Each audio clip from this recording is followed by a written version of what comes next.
quotidien. Dépôt de documents. Tabling of documents. Introduction of government bills. Statements by ministers. Reports from interparliamentary delegations. Presenting reports from committees.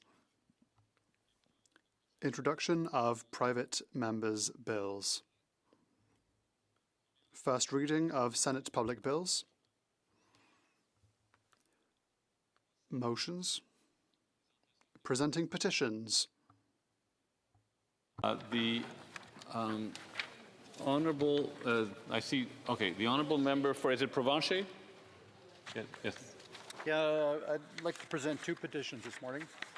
The first one is from a group of individuals that say, we the undersigned of Canada call upon the House of Commons to urge the Government of Canada to call for the end of persecution of the Falun Gong in China and to take strong measures to combat the Chinese Communist Party's transnational repression in Canada.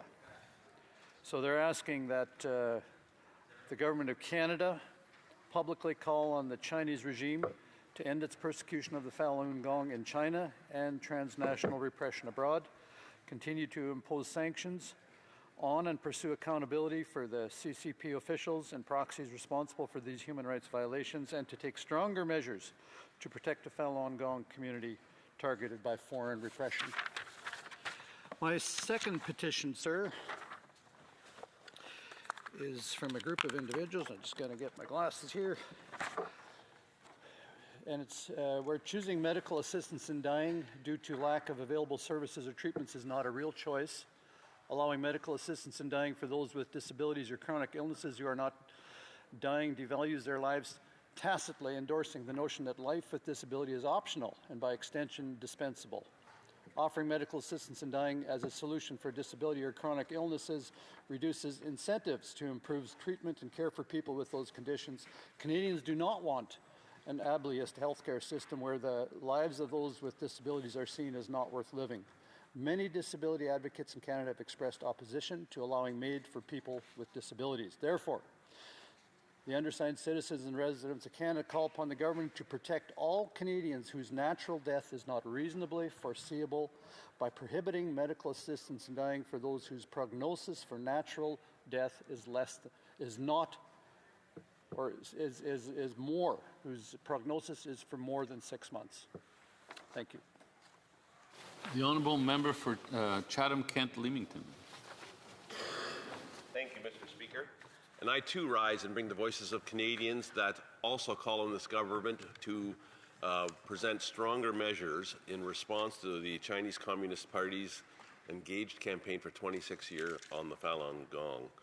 The Falun Gong practitioners have endured severe human rights abuses, mass arbitrary detentions, tortures, killings, and organ harvesting. And so these Canadians call on our government or call on the Chinese regime to end its persecution of the Falun Gong in China and also their persecution abroad, their repression abroad. Call on this government to impose sanctions and pursue accountability for CCP officials and their proxies that are responsible for these human rights violations and take stronger measures to protect the Falun Gong community targeted by these foreign repression. Thank you, Mr. Speaker. Presenting petitions, the honourable member for Winnipeg North. Yes, thank you, Mr. Speaker. It's a pleasure for me to be able to rise today and table a petition dealing with an important issue that many of my constituents want to see, and that is as the relationship between Canada and India continues to grow in terms of the numbers and people that wanting to travel back and forth between Canada and India, they're calling upon Parliament to do what they can to encourage additional flights, more specifically for the community of Winnipeg, having more direct flights going from Winnipeg over into Europe, even possibly into India. So whether it's the Winnipeg Airport Authority, the Government of Canada, or any member of Parliament, to do that encouragement. Thank you, Mr. Speaker. The honourable member for Sherwood Park, Fort Saskatchewan. Thank you, Mr. Speaker. I have a number of petitions to present to the House today. The first petition deals with the issue of youth unemployment. I want to thank the petitioners for taking the initiative to get this important issue of youth unemployment before the House. Petitioners observe that youth unemployment is alarmingly high across Canada, leaving many young Canadians unable to secure stable full-time employment despite their education, skills, and ambition. They note that training and skills development programs have not kept pace with the realities of our labour market, that immigration policy has not been effectively aligned with labour market needs, limiting opportunities for young Canadians in their chosen fields.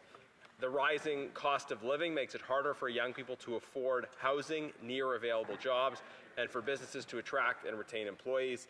And persistent youth unemployment weakens Canada's economy and social well-being. Petitioners are calling on the Government of Canada to present a clear plan to reduce youth unemployment, developed in consultation with young Canadians, employers and educators, and to report to Parliament on progress towards job creation, training, alignment, and youth labour market participation. Mr. Speaker, the next petition that I'd like to present to the House is in response to the ongoing illegal genocidal invasion of Ukraine by Russia and by the Putin regime. The petitioners highlight a number of aspects of this invasion, and this petition was prepared, I think, a little while ago, so there's been further developments even since what's in the petition. But the asks here are very clear, very present, and remain extremely important. That the House stand with the people of Ukraine in the threat facing towards Ukraine's sovereignty and territorial integrity. They want to see decisive action from the international community against the Putin regime, consistent sanctions without loopholes against the regime, without the kind of loopholes that sadly we've seen from this government on titanium and other areas. They want to see efforts to boycott Russian oil and gas imports in Canada and Europe, and to secure energy agreements with Western partners, to increase the supply of military equipment and lethal defensive weapons to protect the territory and human rights of the people of Ukraine, to provide urgent humanitarian assistance, and to provide vital assistance to refugees. It is sad to see that conflict continuing, and we need to press on for a Ukrainian victory, which is important for their security and for our security. The next petition that I'm tabling highlights concerns from the disability community about euthanasia or medical assistance in dying. They raise concerns about how making euthanasia available to people with disabilities as the only group of people who can access medical assistance in dying when they are not dying devalues their lives and negatively impacts their experiences in interacting with the healthcare system.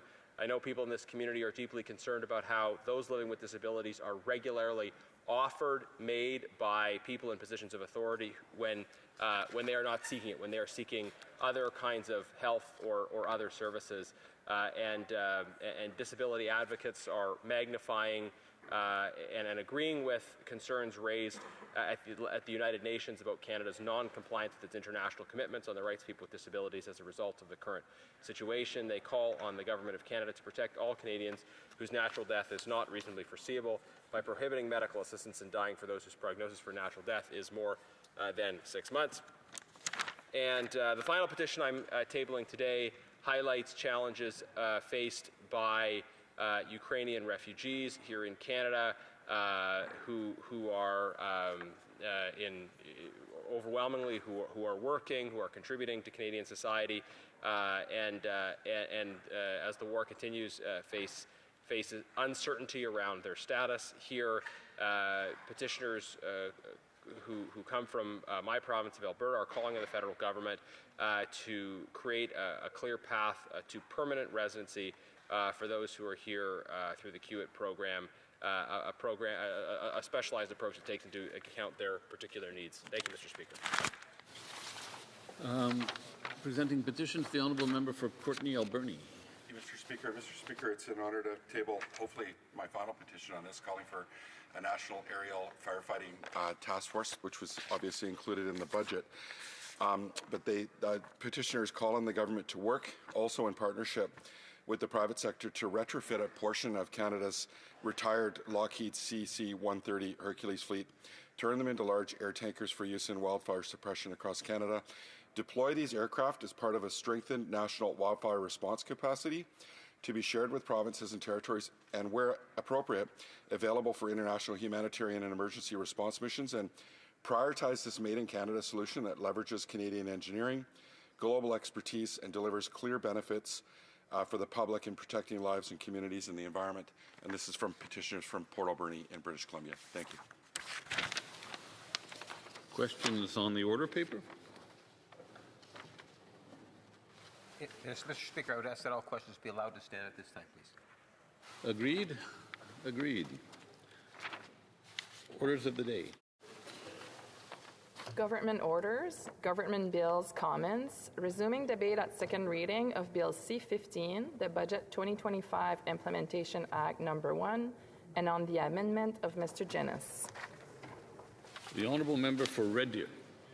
Mr. Speaker, I rise today to address Bill C-15, the first Budget Implementation Act. The budget introduced after Canadians were made to wait well over a year to understand the fiscal reality this Liberal government put them in after 10 years. Canadians are facing a harsh and worsening reality. When they open their wallets, they see less money and fewer opportunities. They are met with promises from a government that insists that a few more $1 billion in Ottawa's spending will magically resolve their struggles. And yet this government believes the same ideas are going to fix their messes, spend more, borrow more, add bureaucracy, every time it makes the situation worse. I stand here representing the great people of Red Deer, Alberta, to tell the government that my constituents have had enough.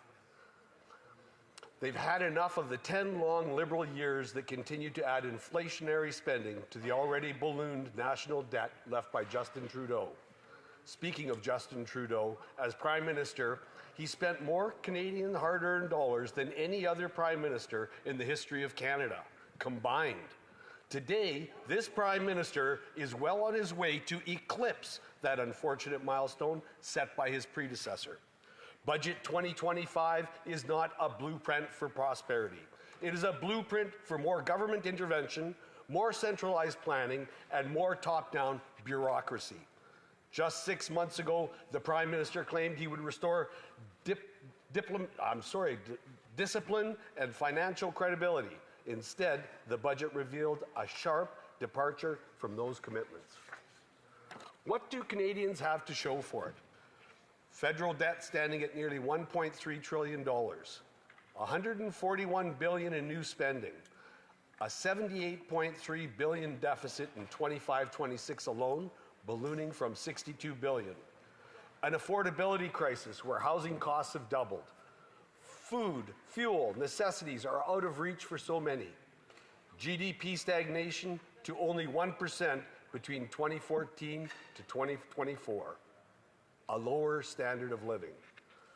According to the Parliamentary Budget Officer, the federal debt to GDP ratio in Budget 2025 is projected to be higher compared to the 2024 FES and is no longer projected to be on a declining path over the medium term. So the federal government's own so-called debt to GDP fiscal anchor abandoned. The government promised to help municipalities cut home building taxes in half. This budget breaks that promise and locks in higher housing costs. Meanwhile, Canada is mired in the productivity crisis of its own. Just days ago, the Deputy Governor of the Bank of Canada stated, "We are stuck in a vicious cycle of weak productivity." He said, quote, "A certain level of regulation is essential, of course, but it's fair to ask if we could regulate better. This could mean speeding up approval processes, reevaluating the scope of some rules, and reducing the overall uncertainty around regulation. We also need to address overlap, redundancies, and contradictions between the different levels of government." End of quote. This is not some partisan conservative attack. This is a government official in an institution tasked with setting the monetary policy of his government, of this government, something the Prime Minister should know well enough about.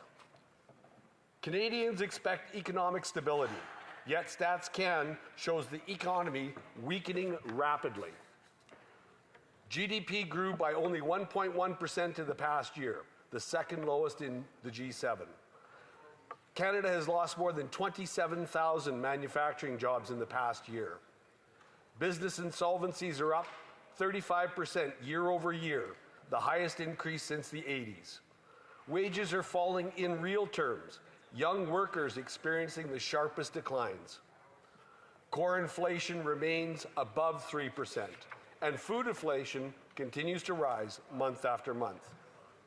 When parents in Red Deer wake up every morning, too often they're forced to wonder whether their paychecks will be enough to cover their rent, or whether they'll be able to put healthy, nutritious food on the table for their families. In March 2025 alone, there were 2.2 million visits to food banks across Canada, the highest number ever recorded. In Alberta, The honourable member for Red Deer, but it appears that the interpretation is not working properly. Can we test it in French? Est-ce qu'on peut essayer? Is it working? It's working now? Thank you. The honourable member for Red Deer may proceed. In Alberta, 36% of food bank visits were for children. Even more troubling, employment income accounts for the largest share of income sources among food bank visitors, 31% of all visits. That means fewer Albertans have the means to even donate to food banks to help their neighbors in need. Let's talk housing, Madam Speaker. The government stole the dream of home ownership from an entire generation of young Canadians. Canadians were told that homes would be built at a scale and speed not seen in generations. What did this budget do? Another bureaucratic organization and less action. The agency promised to immediately cut development charges in half. That has gone unfilled. The CMHC confirmed in October housing starts are down 17%. Young Canadians want to start families. They want to be able to live the lives they were promised after they got educated, work hard, and now find it impossible to get ahead. This is the first generation in decades that has lower standards of living than their parents and their grandparents.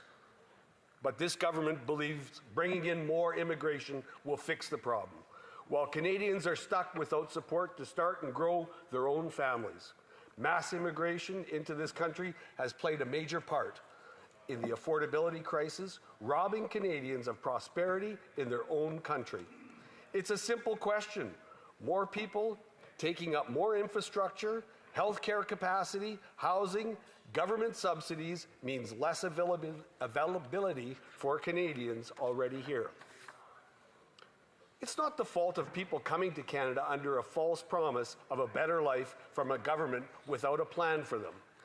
For decades, immigration with proper integration has shaped our communities and helped forge who we are as a nation. But indeed, it is this government's own doing of rapid expanding our migration numbers without ensuring our institutions can handle it that has both collapsed Canadian confidence in our immigration system and led to the fracturing of communities across our country. For example, over the past number of weeks, we have heard over and over again at the Health Committee that not one healthcare body was consulted on immigration levels to ensure our healthcare system could handle it.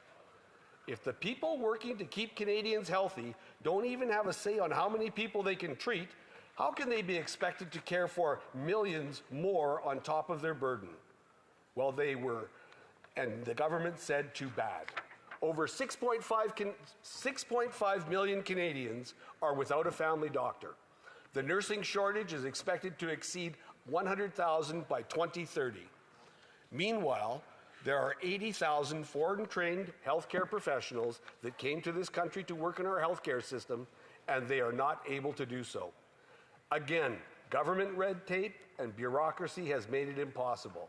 But instead of integrating these healthcare professionals that are already here in Canada, the government wants to repeat the same mistake and bring in more. This is not sustainable. Madam Speaker, all of this adds up. Somebody eventually has to pay the bill. It's simply unfair to pass on responsibility of today's reckless spending to our future generations, while this government repeats the same mistakes of the past decade that led us to this problem. This government should be looking to unleash the power of Canadian ingenuity and industry, set the standards for growth, and get out of the way. Incentivize the free market, not be the main driver of a centralized economy, or worse, make the conditions of a free market impossible to grow. so that the government is the only answer.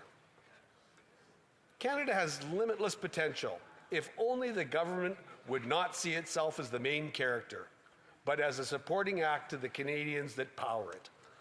Approve energy development, restore investor confidence, reform project approvals, expand our industries, and get out of the way. The people of Red Deer won't accept the irresponsibility of this budget. They demand better, they deserve better, they want action and real progress, not just the illusion of something happening with more talk and announcements. I will always stand here to be their voice against a government that has silenced them. Conservatives will always fight for Canadian families and Canadian workers. I urge the government to start doing the same. Thank you, Madam Speaker. Questions and comments. Questions et commentaires. The Honourable Parliamentary Secretary to the Government House. Thank you, Madam Speaker. I think it's important when we look at the beginning of the debates today to look at the contrast between the Conservatives and, in fact, the government of the day. You know, we have a government headed by a Prime Minister that is committed at dealing with issues coming out of the last federal election. Issues such as building a One Canada, working with premiers, breaking down barriers, increasing trade amongst the provinces.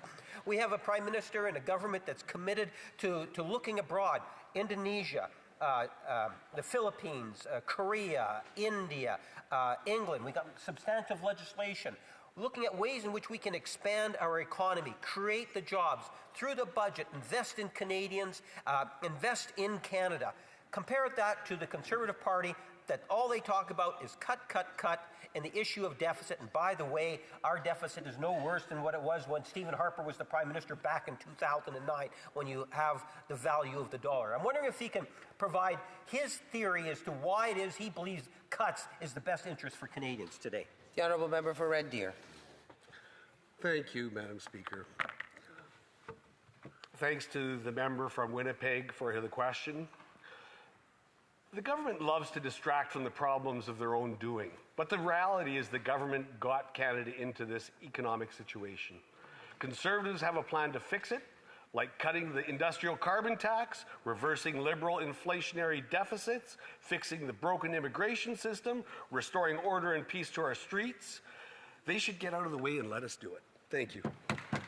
Questions et commentaires. L'honorable député de Lac. The Honourable Member for Lac-Saint-Jean.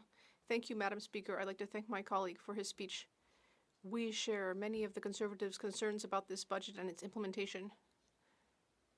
One of the things my colleague talked about was waste. There is a very clear example of wasting money in this budget, and that is that in total, $100 billion are being left on the table because that money is being just given to the oil and gas industry. That's the total. That's what this government is choosing to do to help an industry that year over year is breaking profit records. Isn't that the clearest example of shameless wasting of public funds? The Honourable Member for Red Deer. Madam Speaker, I thank the member for his question. For 10 years, members of the Liberal government stood up in this House and defended Justin Trudeau's policies tooth and nail. Now suddenly they want Canadians to memory hole all the destructive decisions over the past decade that has made Canadian standards of living decrease, wage stagnate, and put housing out of reach, and make every system in this country from healthcare to immigration crumble. At least they finally admit that they did harm to this country. Now their actions need to follow. Questions and comments. The Honourable Member for Courtenay Alberton. Madam Speaker, I appreciate my colleague talking about that the healthcare system's overburdened and there's too much bureaucracy. The College of Family Physicians of Canada have cited that approximately 250,000 disability tax credit forms were processed in 2022, and they estimate that that amounts to about 250,000 hours of physician time lost and 1 million patient visits as well to just do a disability tax credit form. The budget amounts $10 million to help people up to $150 to do the form. Wouldn't it just make sense if the government just recognized if somebody was eligible for a disability in their province and territory that they'd automatically qualify for the disability tax credit, save taxpayers $10 million, save 1 million visits for patients that doctors could actually be helping serve the Canadian public, and take the burden off our healthcare system. Through you, Madam Speaker, does my colleague agree that this is the kind of innovation we need right now, and stop wasting doctors' time and taxpayers' money? Honourable member for Red Deer. Madam Speaker, I thank the member for the question. Our healthcare system is so broken in Canada and needs so much reform. Sitting on the Standing Health Committee, I am every day hearing about the waste. I am talking about the $900 million that was spent on healthcare for our over-immigration problem right now currently. I'm talking about in this current budget, $5 billion that's going to be spent on hospitals, which won't even build one hospital. And I'm talking about the $97 million that they're going to spend that won't even get one extra specialist. So I thank the member for the question, and I feel that the whole system needs to be revamped and that we as the federal government need to take the lead and look at the Canadian Health Act and change and monitor the way that we're giving money out to the provinces. Thank you. Resuming debate, the honourable member for Richmond Hill South. Madam Speaker, budgets are not just about numbers. They are about trust. They are a promise that a government makes to its citizens, that it will be responsible with their money, transparent with their books, and honest with their future. When Canadians open their credit card bills, they don't see operating and capital. They don't get to move expenses around to a different column to make their numbers look better. When their fridge breaks or the mortgage payment rises, Canadians don't get a special carve-out or subsidized tax shelter in the Bermuda. They face reality, and all that they ask is for their government to do the same. So when this Liberal Prime Minister announced that he would be splitting operating spending and capital spending in the federal budget, many economists, fiscal watchdogs, and Canadians expressed a deep worry.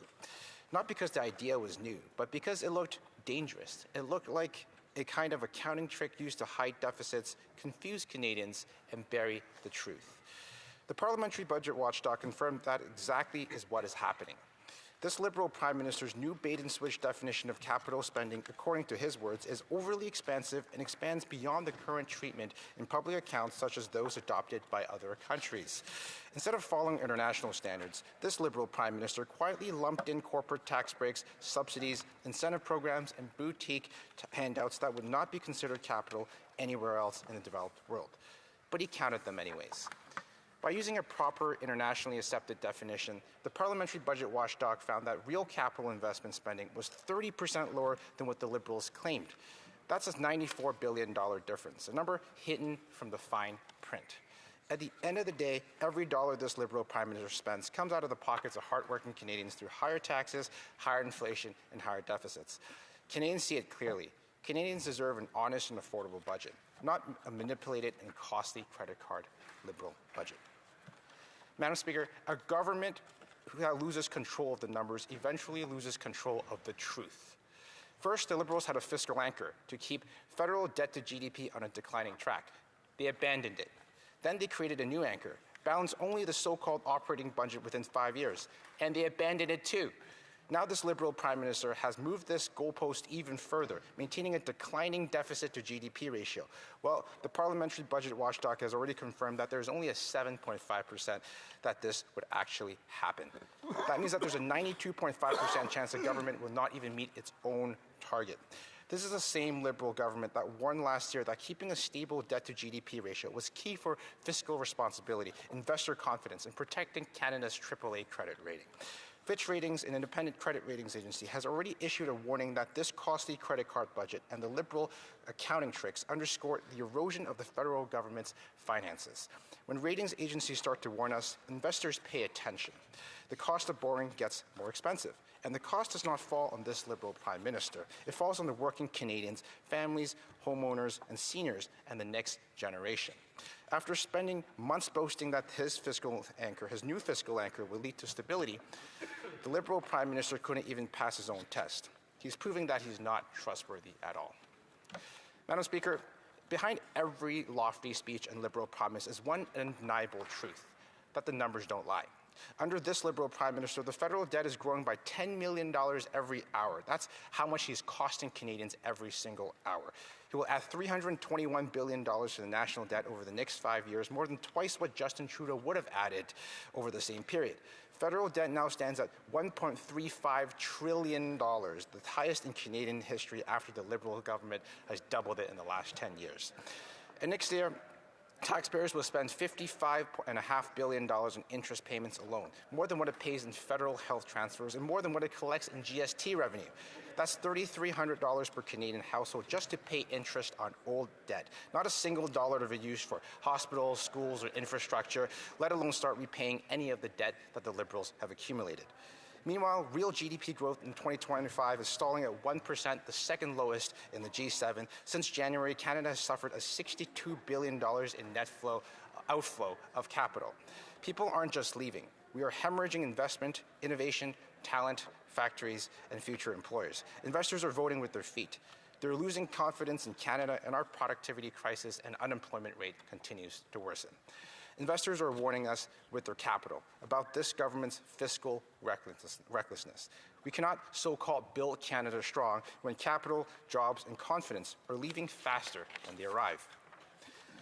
Madam Speaker, the Liberals told Canadians their new so-called expenditure review would save $50 billion, but the parliamentary budget watchdog has his doubts. And this so-called review lacks any detail regarding the impact on individual programs. It provides no information on how it affects services, staffing, outcomes, or reporting, and has no accountability mechanism at all.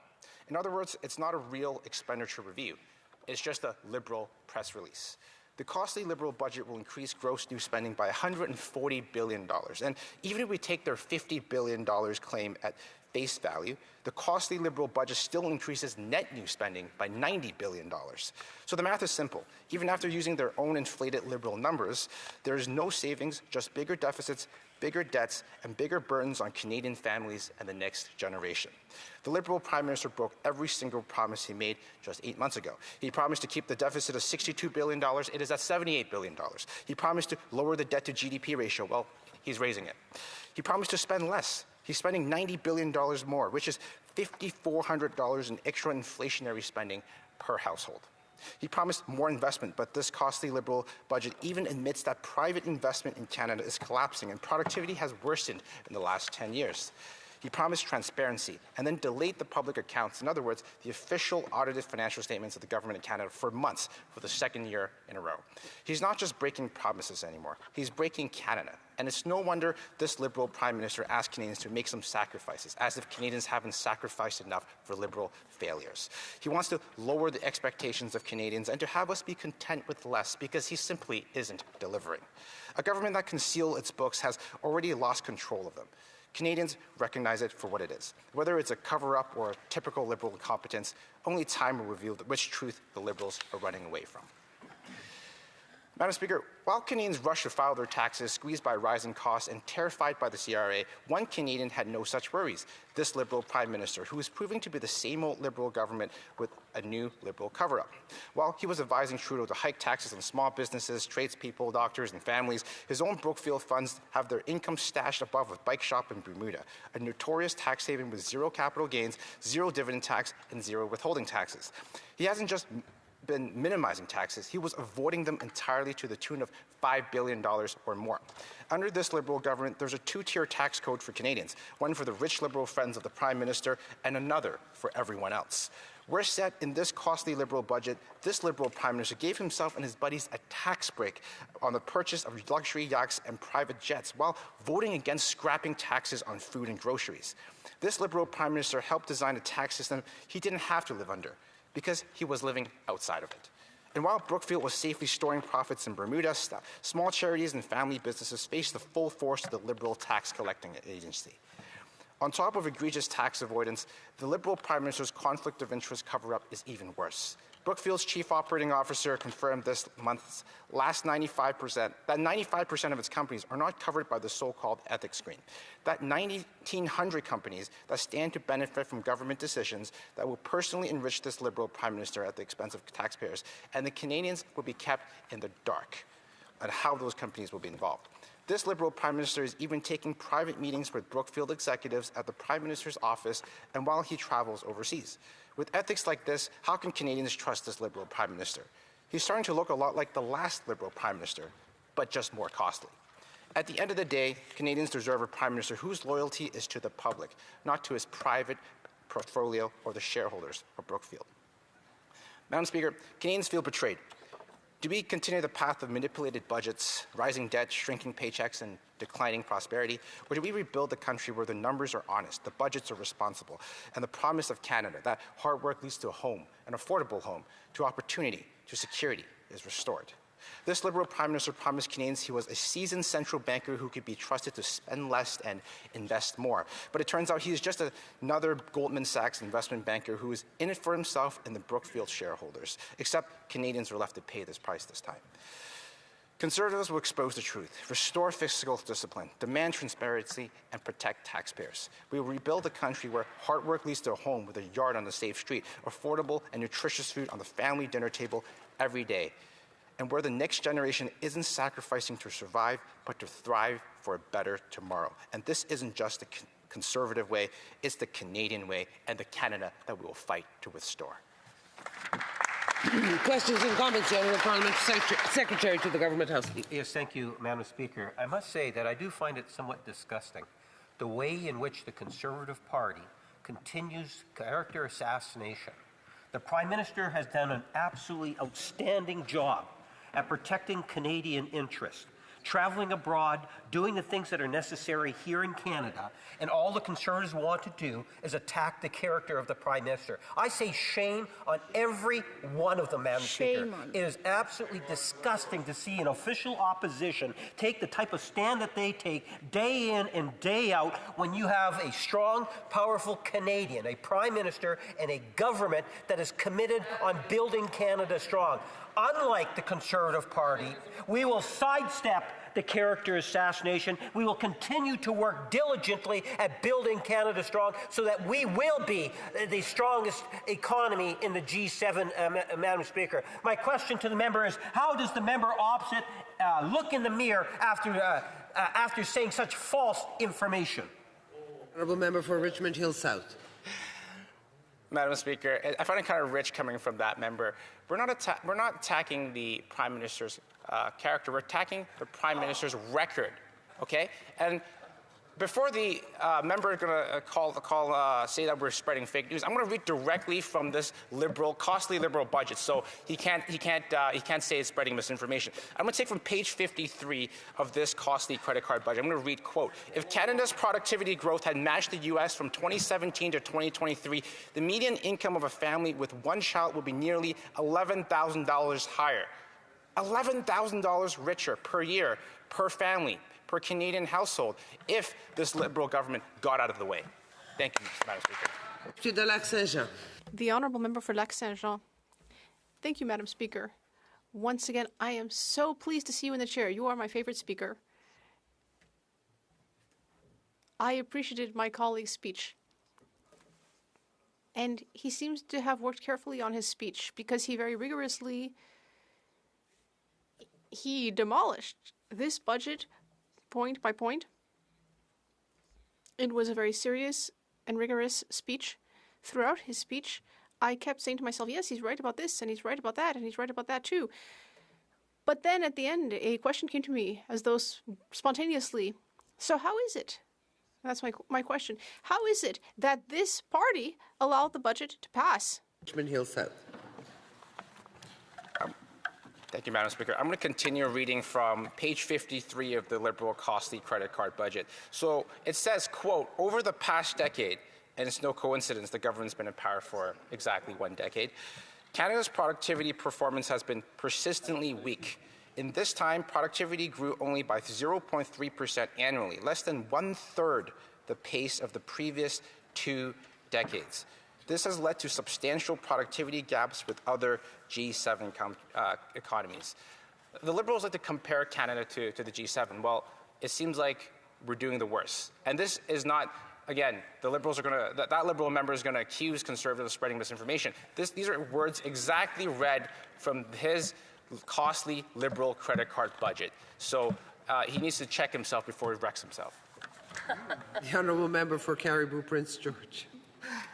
Our honourable colleague breaking out from Richmond South, check himself before it wrecks himself. Madam Speaker, through you, I just want to say, how rich it is coming from our colleague from Winnipeg North, who never misses a chance to gaslight anybody that opposes any Liberal policy or anything. He's a good Liberal soldier, Madam Speaker, make no bones about it. Although we may differ on policy and suggestions, I do respect that he's always here every day fighting for the other side. I don't always like it, but he is. Far be it. He does the job for the other side, does it well. Madam Speaker, through you to our honourable colleague, the Liberals and the Prime Minister trumpeted this budget as generational, when all we see is generational debt. I wonder if we give him an extra 30 seconds or so to talk about how this budget and lack of support and the debt is going to impact his riding. Thank you. Member for Richmond Hill South in 15 seconds. Madam Speaker, I see almost nothing in Richmond Hill South in this budget. And this is what I see. The cost of living remains high, putting financial pressures on families and small businesses. Unemployment has increased, driven by weak hiring and layoffs. Businesses face ongoing uncertainty, delaying investment and expansion. Productivity remains weak, limiting wage gains for workers. And that's the current economic landscape. And by the way, we have to resume debate. The honourable member for Windsor West. Thank you, Madam Speaker. It's always an honour and a pleasure to rise in this House on behalf of the good people of Windsor West. But I'm telling you, Madam Speaker, they're not impressed by this Budget Implementation Act. This isn't just another budget for the people of Windsor. It took this government 6 full months to bring it forward after forming their minority government. 6 months while families watched the price of milk go up. 6 months while rent climbed and mortgages increased. 6 months while the cost of everything from basic necessities to kids' hockey went through the roof. And when the Budget Implementation Act arrived, folks looked at it and said the same thing many of us thinking here. Where's the help you promised? And that is the first of 5 questions I'm putting before this chamber, not for theater, not for scoring points, but because people at home deserve straightforward answers. 1, where is the support families are promised after 6 months of waiting? Windsor is not a city of complainers, Madam Speaker. We don't expect perfection, but we do expect fairness. We're a city that knows what work means. Whether it's shift work, working on a line, or driving a rig across the border, our people don't sit still. They don't wait for someone else to fix their problems. They get up and get on with it. But, Madam Speaker, they can't keep absorbing rising costs while Ottawa keeps saying help is coming. Help isn't coming fast enough, and sometimes it's not coming at all. Grocery bills are up, rent is up, gas is up, insurance is up, especially in border communities like ours. I've met parents who skip meals so their kids can eat first. I've met seniors who ride one bus to buy slightly cheaper bread and then another to pick up prescriptions because every dollar matters. Budget slogans don't fill kitchen cupboards, Madam Speaker. Press conferences don't lower bills. Families don't need speeches, they need policy that delivers. That is why budget delays matter. That is why every month counts. That is why people are asking, if families can't delay their bills, why was the government allowed to delay the budget this long? Number 2, how does the government spend record high deficit money and still deliver less? I want to be fair here. I understand that the government had to spend more money during COVID times. But what people want now is clarity. If we are posting the largest deficits in Canadian history outside of a crisis, the results should be tangible, they should be visible, and undeniable. That is not the case here. In communities like mine, what we see instead are gaps. Seniors are falling behind because they're on fixed incomes. Students are taking on more debt with fewer job guarantees. New immigrants are driving Uber because they cannot match their skills with the jobs available. That's a failure of immigration policies. Small businesses are shuttering due to high costs. Families are lining up at food banks in record numbers, and churches are stepping in to fill the gaps as well. When the government spends this much and life still gets harder, something is fundamentally wrong. People in Windsor understand budgets. Households have them, shops have them, shift workers plan around them. They know you can't put everything on a credit card and hope tomorrow pays for yesterday. Yet this government continues down that road, asking Canadians to trust that it will all balance out someday. Just like the former Prime Minister said, it'll balance itself. nothing balances itself, Madam Speaker. Someday is not a plan. Eventually is not a strategy. And that brings me to question number 2. How do we have record spending, record deficits, and still have records amount of struggle on our homes and streets? If Windsor feels the fire of a trade war, why does the Prime Minister say there's no burning issue? We are a border city, Madam Speaker. We feel trade pressures before anyone else in the country. One slowdown at the bridge, one tariff, one retaliatory measure, and Windsor pays first. We've lived this reality for decades. But this week, Madam Speaker, the Prime Minister suggested the trade dispute with the United States is not a burning issue. Not a real minor details, Madam Speaker. Who cares, he said. These are not words that Windsor West expects a Prime Minister to say.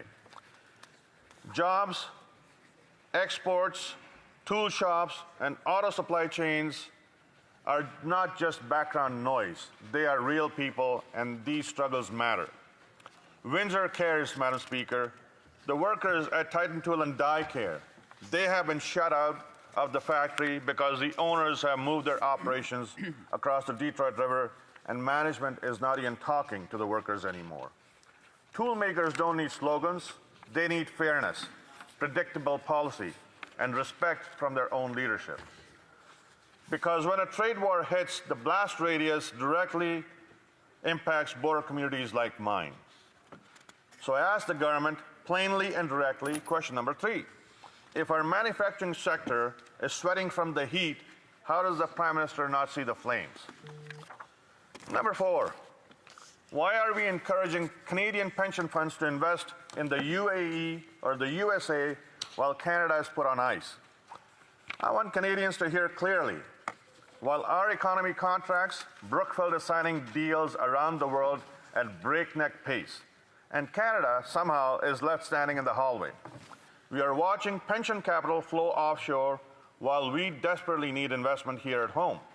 And the company most associated with these deals has quietly benefited more than almost any other in the country, while average families pay the price. People ask me at coffee shops or at the arena or at the temple after prayers, how do we have money for foreign investments but not enough for new homes or lower food costs?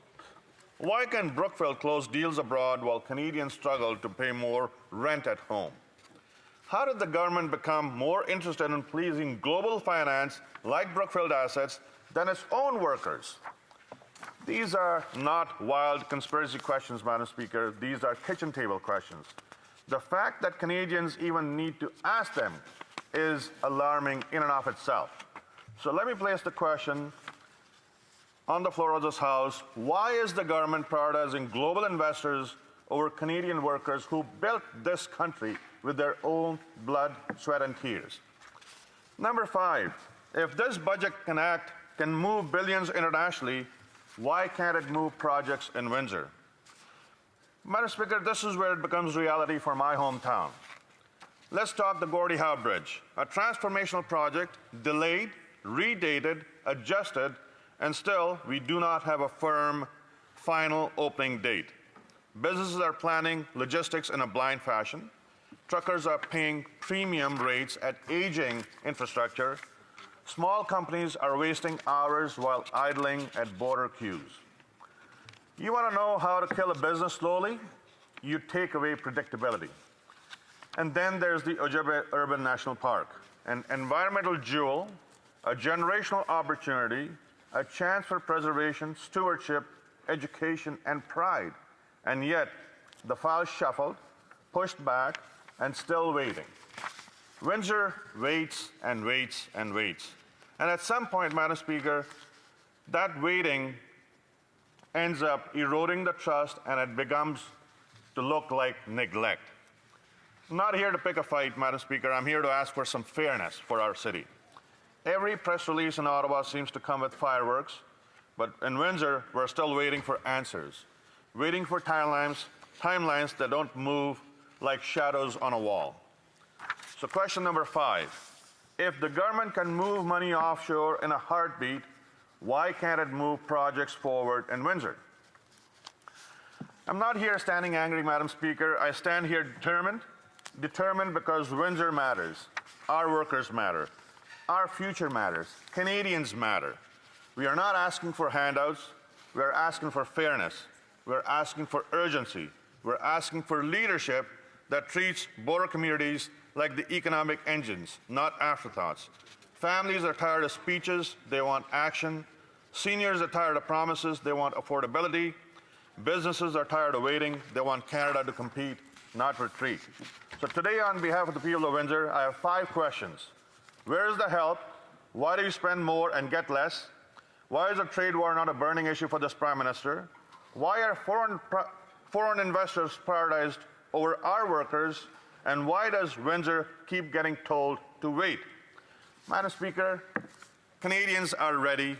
Windsor is ready. It's time that this government showed up with a real action plan and did something for regular Canadians for a change. Thank you.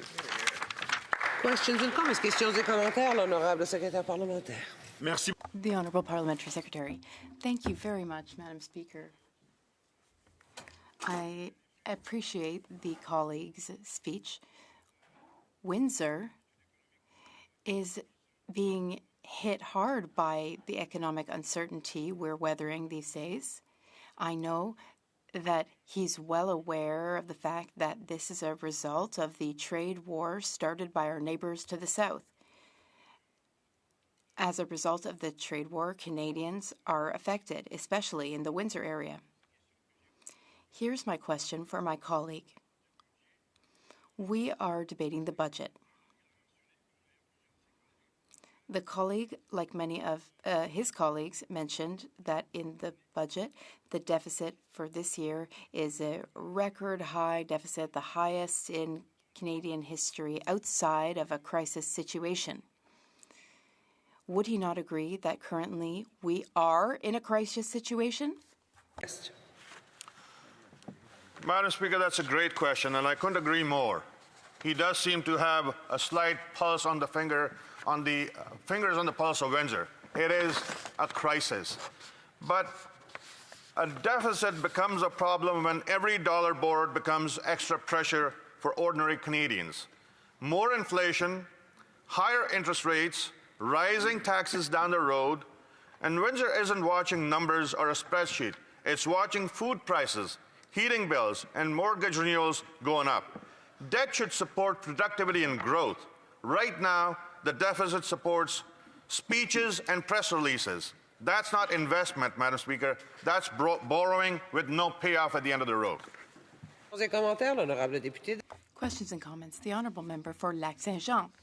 Thank you, Madam Speaker. I've asked two questions of Conservative colleagues. I don't know whether they've been instructed not to answer Bloc Québécois questions. So both times I asked my questions, the answers had nothing to do with the questions. If they want to replace the government and one day sit on the other side, then they will need to be able to answer questions. So here is a very serious, easy to understand, direct question. Once again, I will say that my colleague totally demolished the Liberal budget and its implementation. So here is my very simple question.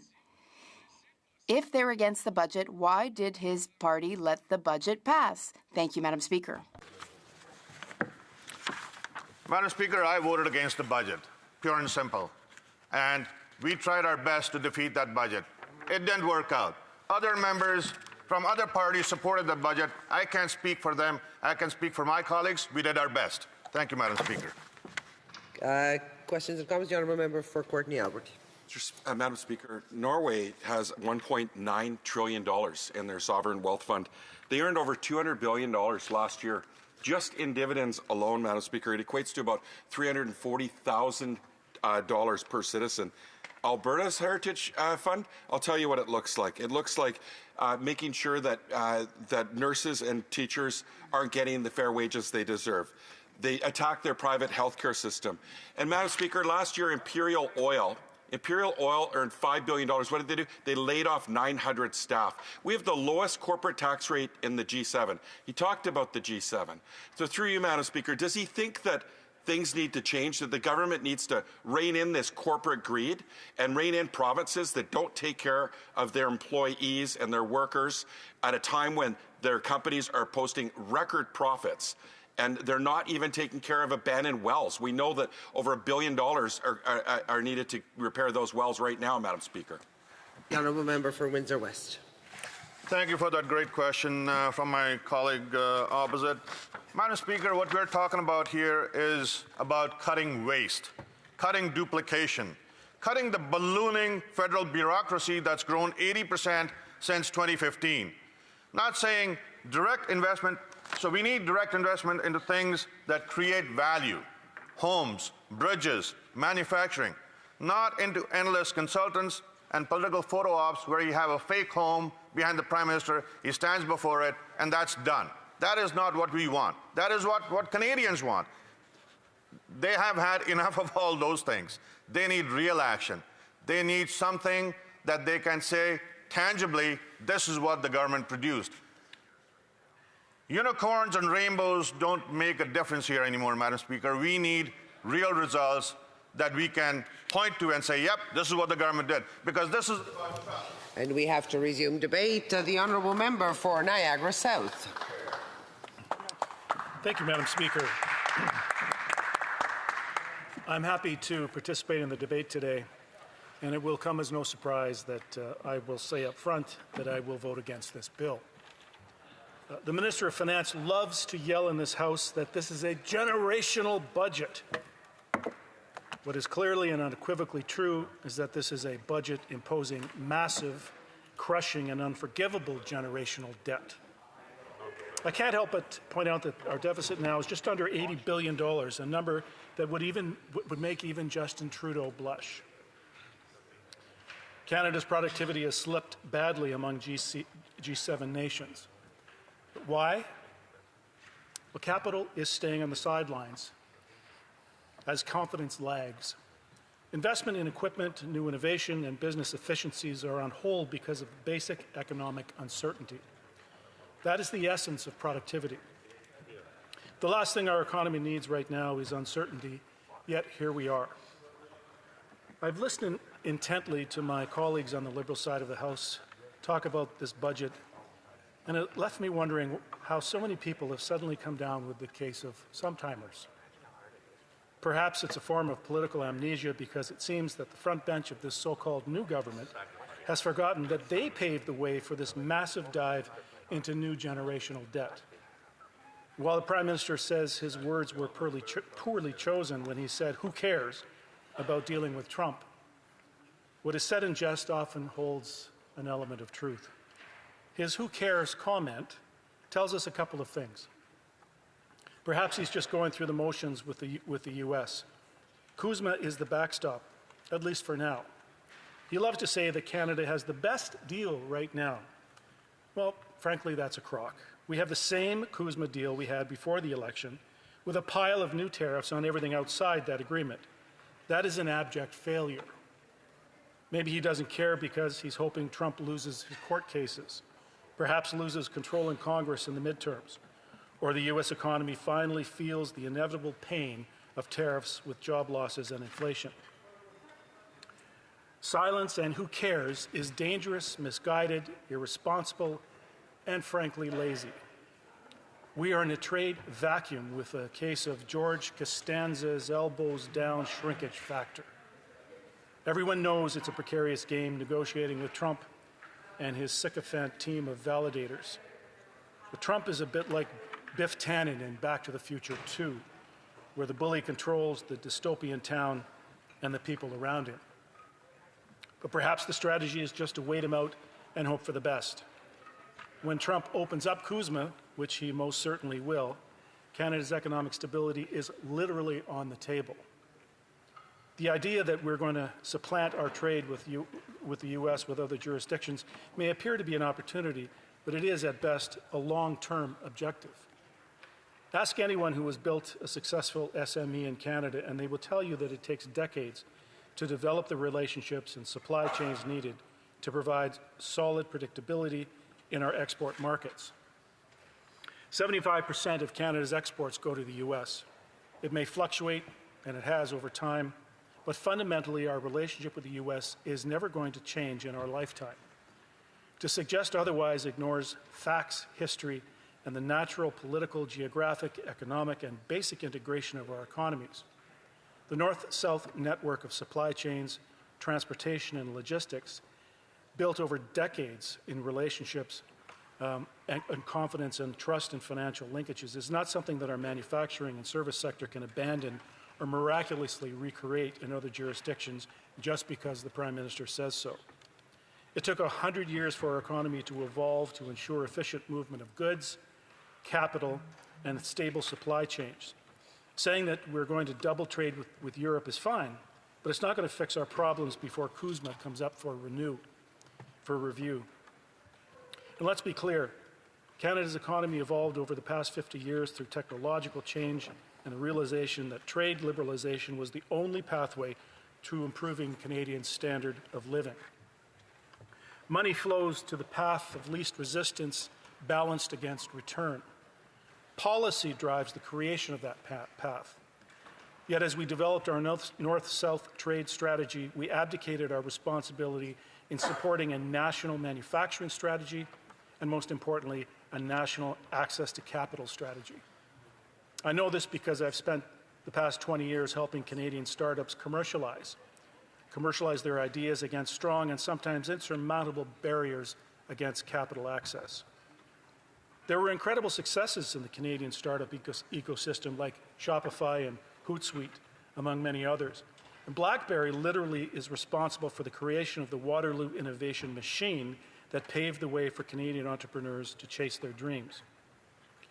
The Harper government launched an incredibly helpful program to enhance the innovation sector through support to the angel investing community. It was inexpensive yet enormously successful, and it bridged the gap between ideas and capital. Angel investor groups popped up across Canada and aggregated substantial amounts of capital to support Canadian companies. Sadly, the Trudeau government canceled this program. Over the past 10 years, we've missed the boat in establishing an access to capital platform to support companies beyond the early stage phase. Regional development agencies could have been the platform for this, but instead are basically acting as bailout agencies instead of a network of strategic investment for Canadian startups. I've seen dozens of companies leave for the US simply because they couldn't obtain funding in Canada. The US offered the solutions to risk-averse Canadians to provide a runway of support to these companies who wanted to stay here but simply couldn't turn down the opportunities south of the border. This should be low-hanging fruit for us. If the government is intent on nosediving our nation into debt, how about we first take a look at how we fund our brightest and best in this country and try to fix the gap between capital and ideas? We need to incentivize Canadian capital to actually invest and stay here in Canada.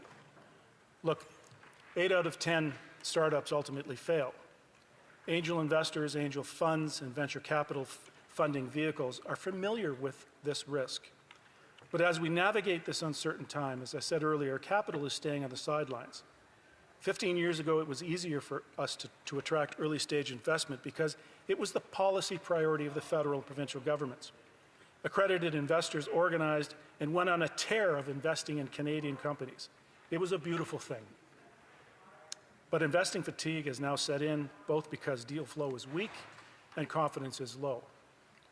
The incentives for investing in startups today in Canada are non-existent. That is the barrier to investment. That is the tragedy of where we missed the chance over the last 10 years to provide incentives for investment. And to be clear, this is not a tax break for the rich. This is an incentive for people who are willing to take risk on Canadian companies. Make no mistake, the risk is high. The 2 out of 10 that actually make it to market need years of mentoring and support with multiple rounds of investment. Unless we are prepared to support this ecosystem, we will continue to tilt at windmills, watch our best and brightest move south, and continue to weaken our domestic innovation ecosystem. My leader is on to something. He's really on to something when he talks about eliminating capital gains taxes, provided the gains are invested in Canadian companies. People understand this at the ground level.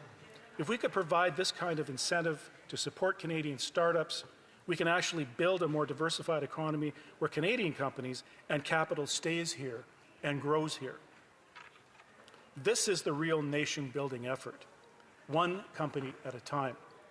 It will create confidence, enthusiasm, and bring massive private capital reserves back into our economy. Canada is overregulated, overtaxed, disincentivized, and uncompetitive with the worst productivity rate in the G7. The government says it wants new ideas. I just threw several at it, all validated by past best practices, all cancelled by the Liberals. The Liberals talk a good game, but talk is cheap. The "we believe in Canada" ad nauseum is offensive to me. It suggests that only Liberals believe in Canada. I also believe in Canada. My life's work has been dedicated to creating value for Canadians, jobs for Canadians, and growth in my region. My small grandchildren will pay the price for this, Madam Speaker, and only Conservatives will bring sanity and solid fiscal policy back to our country and put Canada first. Thank you.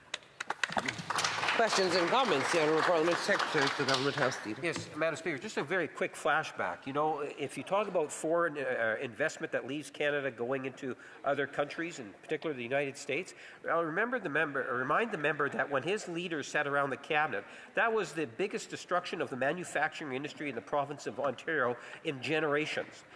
Fast forward to today, where today we have a prime minister that is literally attracting hundreds of millions going into billions of dollars of investment coming into Canada from around the world as we look at ways in which we can expand trade opportunities.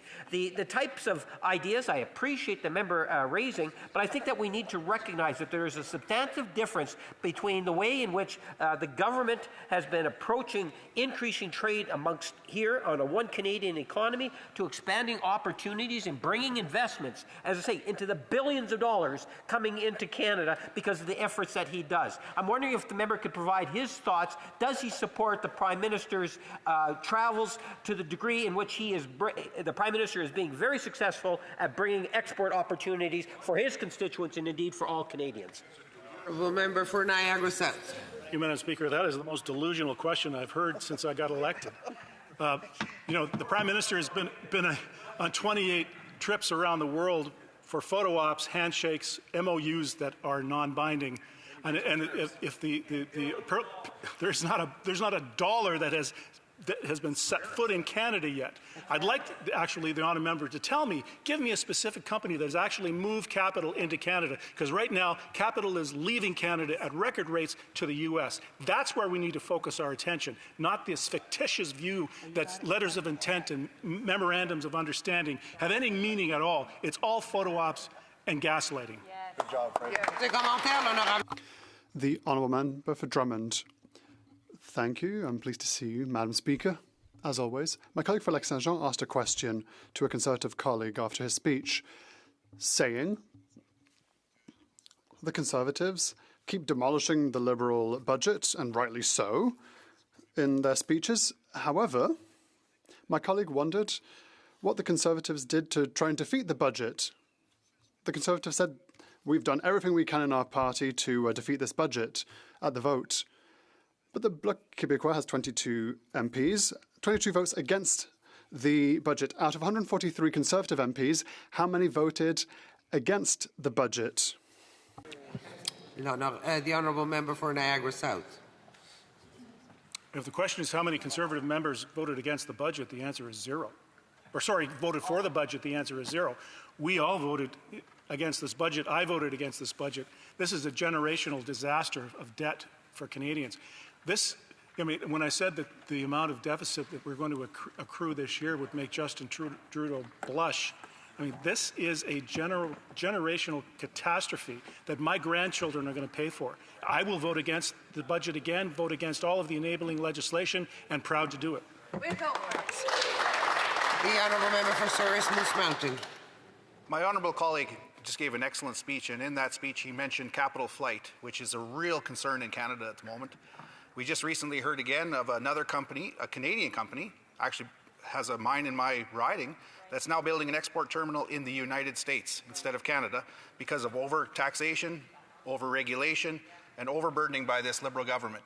Could my colleague maybe expand a little bit on that, on why policy matters and why it's important to have pro-business, business-friendly policies in Canada?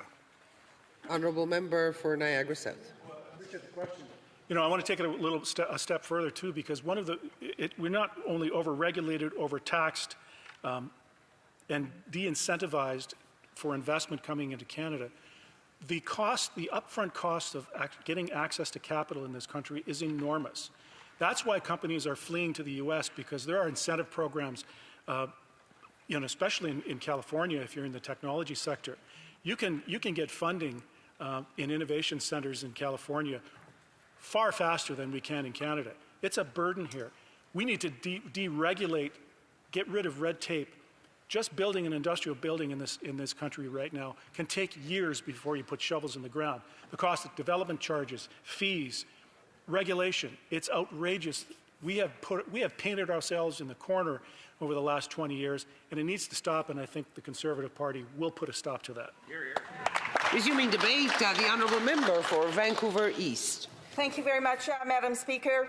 The Prime Minister was elected on a promise that the Liberal would stand strong against Trump and that they would fight American tariffs. He even did a elbows up dance following the election. So what does the Liberals' rhetoric, Canada strong against Trump and elbows up, look like since the election? The U.S. has imposed a 35% levy on all Canadian goods, even though most are exempt under an existing free trade agreement. Trump has slapped sector-specific levies on Canadian goods, including a 50% levy on metals and 25% on automobile. Trump has imposed a new 10% tariff to the existing anti-dumping and countervailing duties to Canadian lumber, bringing the levy to over 45%, crippling the industry. In addition, a 25% has been imposed on certain finished wood products. In the Prime Minister's definition of elbows up to appease Trump, he has rescinded the digital services tax, a 3% tax for massive multinational companies operating in Canada like Google, Amazon, and Netflix. A tax that the Parliamentary Budget Office projects would generate over $7 billion in new revenues over 5 years for Canadians. While the Prime Minister wanted Canadians to believe that every tariff blow that Trump threw our way was met with retaliatory counter-tariffs, in reality, after the initial hurrah, the Liberals removed all tariffs on goods from the U.S. that are covered by CUSMA. They then quietly removed counter-tariffs on American goods that is not compliant with the Canada-U.S.-Mexico agreement. And as if the Prime Minister was put on steroids to further appease Trump, he committed to boost defense funding from 2% to 5% of GDP, and we saw a commitment of a whopping $81.5 billion over 5 years made in Budget 2025. But it doesn't stop there. To further placate Trump, under the guise of, quote, border security, to address Trump's imagined fentanyl border crisis, Bill C-12 was the Prime Minister's first piece of legislation in this House, a dangerous omnibus bill that threatens Canadians' civil liberties, infringes on their privacy rights, eliminates due process, and takes a page directly from Trump's anti-refugee, anti-rule of law agenda. And when Trump took offense to an ad that accurately recounted former President Reagan's view on tariffs, the Prime Minister kowtowed to Trump and apologized. Not exactly elbows up, is it? The Prime Minister's action is a far cry from his election promise to Canadians. And as it stands, Canada has become the only G7 nation without a trade deal with the U.S. And during the campaign, the Prime Minister promised Canadians that he would get clean energy projects built. At no point did he say he would end the tanker ban and build a new pipeline. And what does the Prime Minister do? He is signing an MOU with Premier Daniel Smith on advancing a new pipeline to the BC coast. An agreement developed behind closed doors with zero consultation with BC and First Nations. British Columbians don't want another mega project that increases emissions and threatens coastal ecosystems. The Prime Minister cannot justify negotiating a pipeline deal with Alberta that excludes BC entirely, affected First Nations, and impacted communities. None of them have been at the table. British Columbians will not stand for the lifting of the tanker ban, and BC Liberal members know it. Instead of sowing division, why doesn't the Prime Minister work on truly nation-building projects that's good for the economy and the environment and help Canada meet its Paris Accord commitments? Madam Speaker, Canadians were told that Budget 2025 is a bold statement of generational ambition. They were shown a headline figure, $1 trillion in public and private investments over 5 years, and told that this budget would secure the future of Canada. Yet despite all the fanfare, few Canadians feel inspired. Why? Because the budget at its core is underwhelming, contradictory, and deeply conservative in its priorities. It is back to the future with austerity with this Liberal government. The Prime Minister calls this, quote, a generational investment budget. But it's not the kind of investment working Canadians have been asking for. It misses the mark. The budget shifts resources away from everyday people in an affordability crisis. This budget has very little investment in Indigenous communities and Indigenous-led projects. And there is no mention of the missing and murdered Indigenous women and girls call for justice. It delivers deep cuts, 15% across most ministries, and downsizes critical public services, all to make room for a record increase in military spending. The government is reining in its day-to-day spending through a so-called comprehensive expenditure review, cutting $13 billion annually by 2028-29 for a total of $60 billion of savings, they say. That means shrinking public services, targeting the very frontline workers who deliver the essential care everyday Canadians rely on. And he hides the impact of the cuts in euphemism. The budget is riddled with terms modernizing, streamlining, and recalibrating. What does that really mean, Madam Speaker?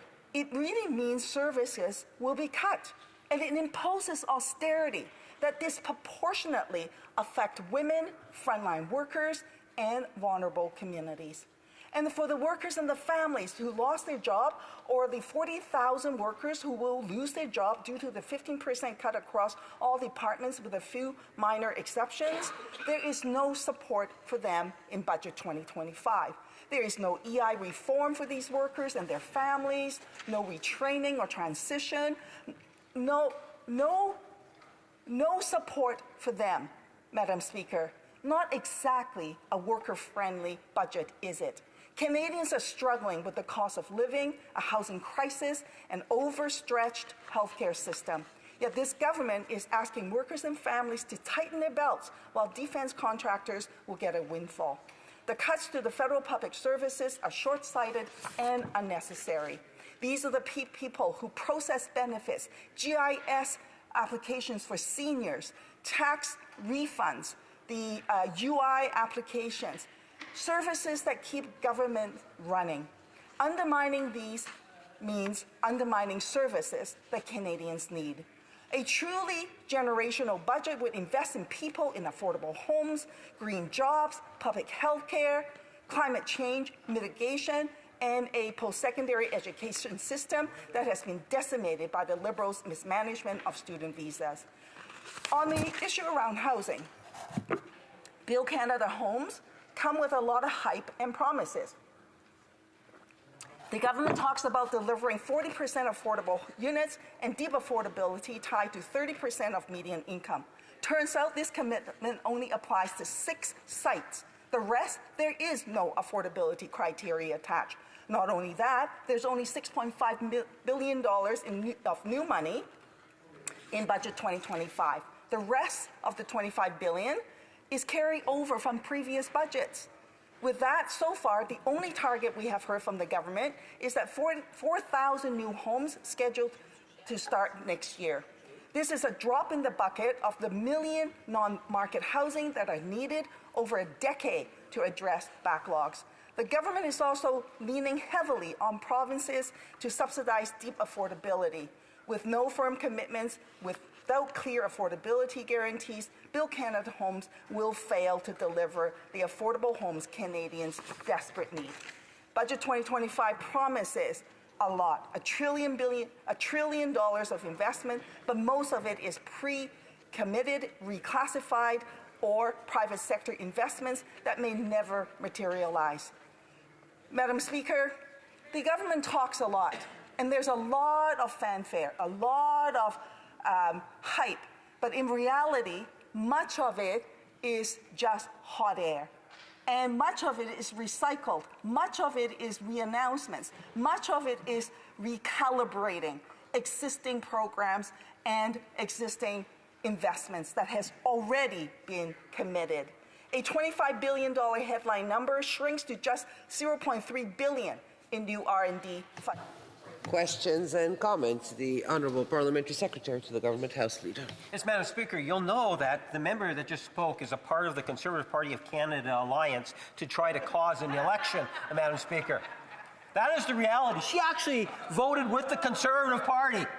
And at the end of the day, what's within the budget? It's a budget that provides pharmacare. It provides dental care. It provides food for children in the schools. She actually believes that the Conservative Party would be better at governing Canada than the current Liberal Party, Madam Speaker. As the Conservative Party stands and gives her applause, Madam Speaker.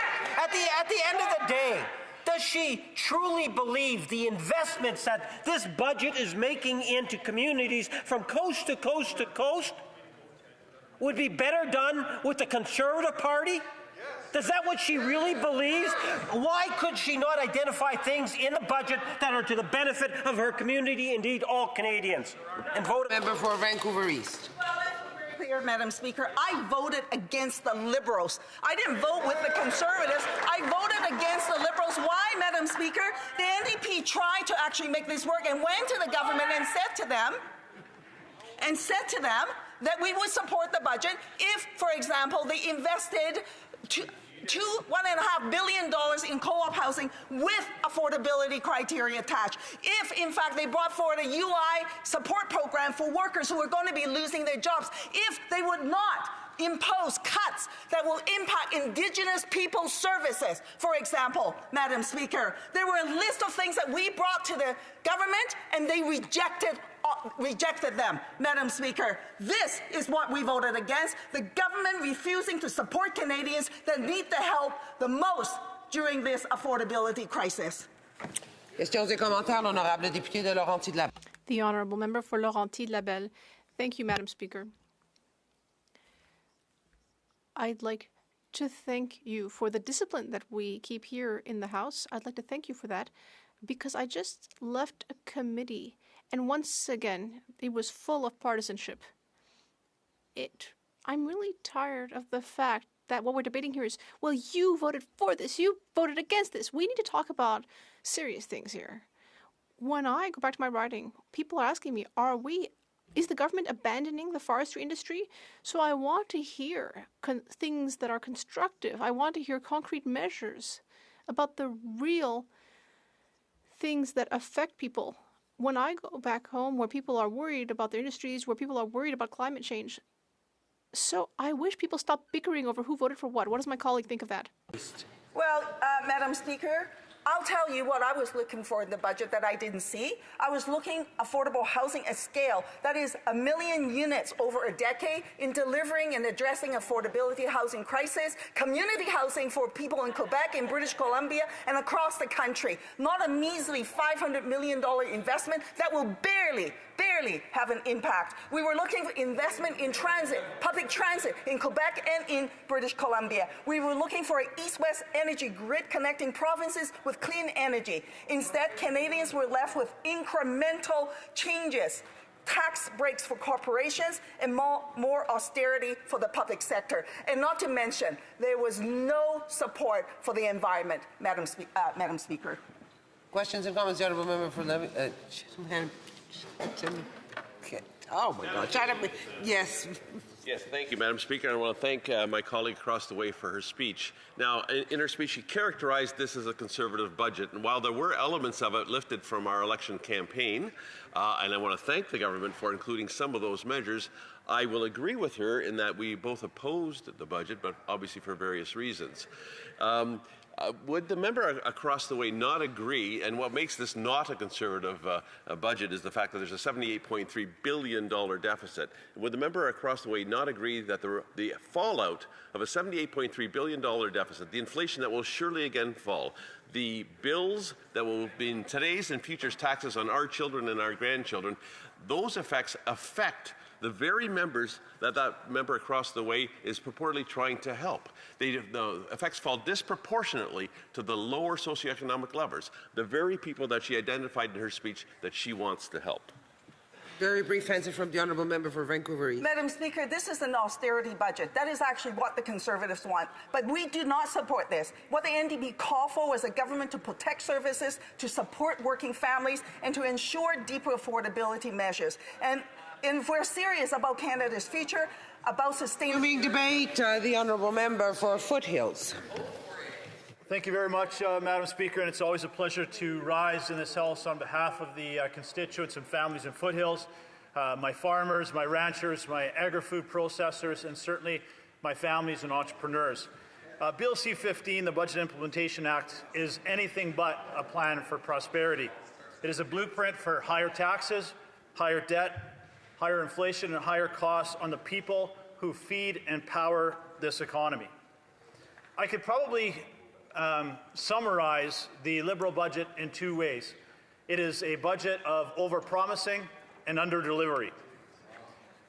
The previous election, this Prime Minister promised Canadians fiscal restraint, he promised them transformational change, and he promised them fiscal discipline.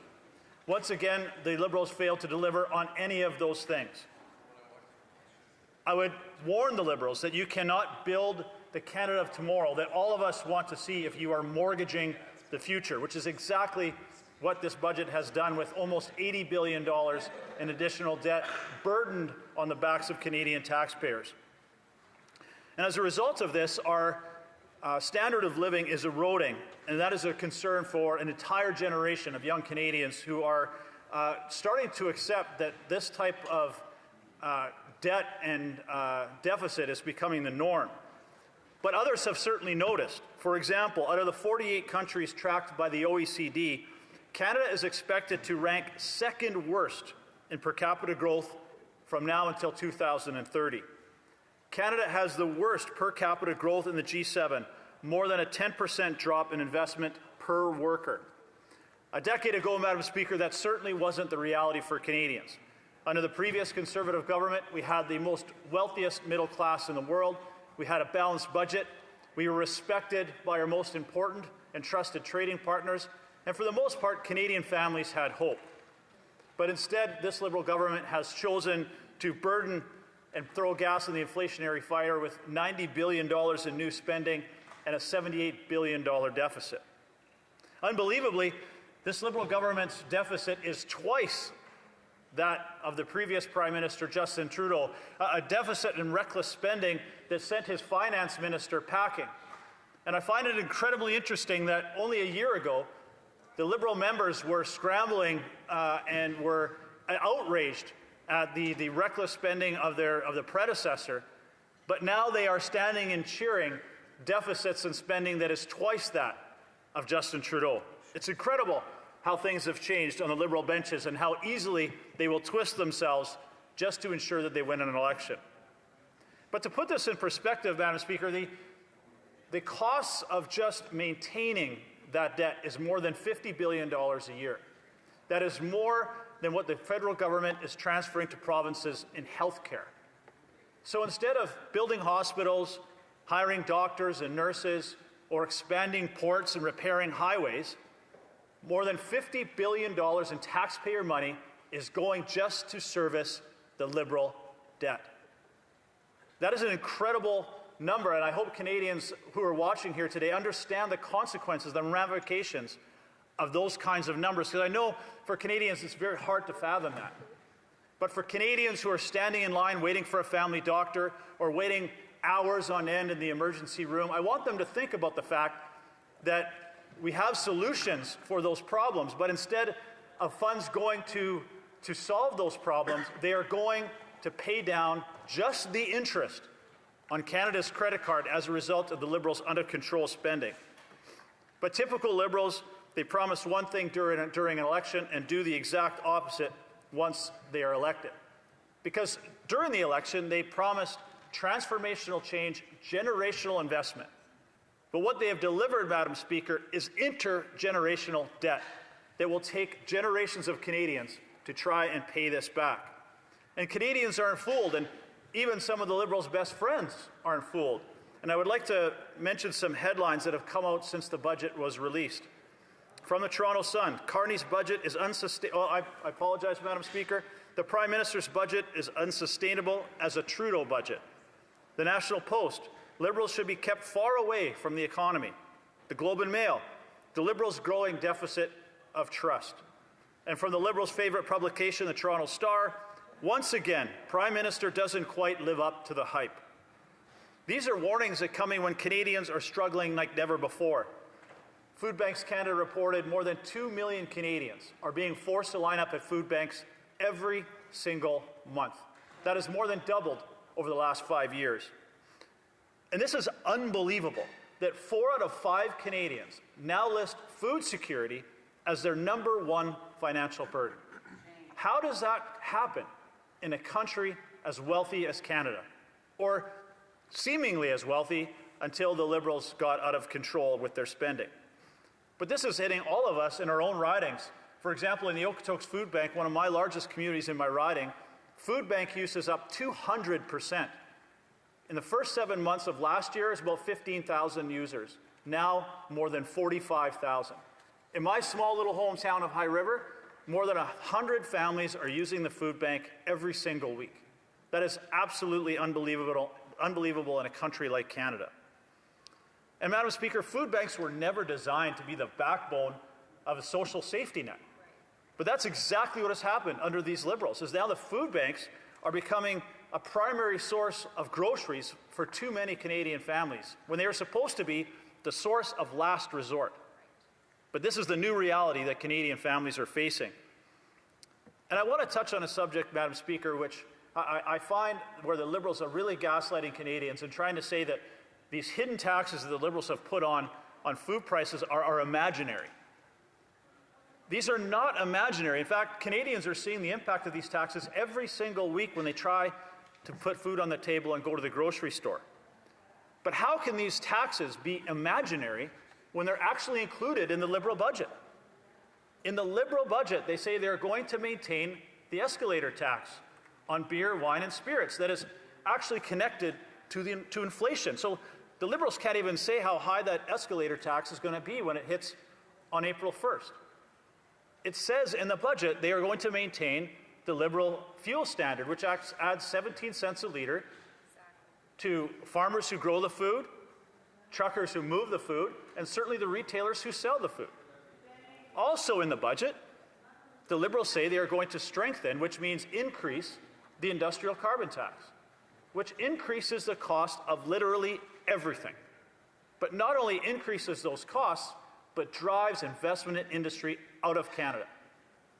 And as my colleague from Saskatchewan mentioned earlier, we have seen the consequences of that when $1 billion new potash terminal is going to be built in Vancouver Washington, not Vancouver, British Columbia.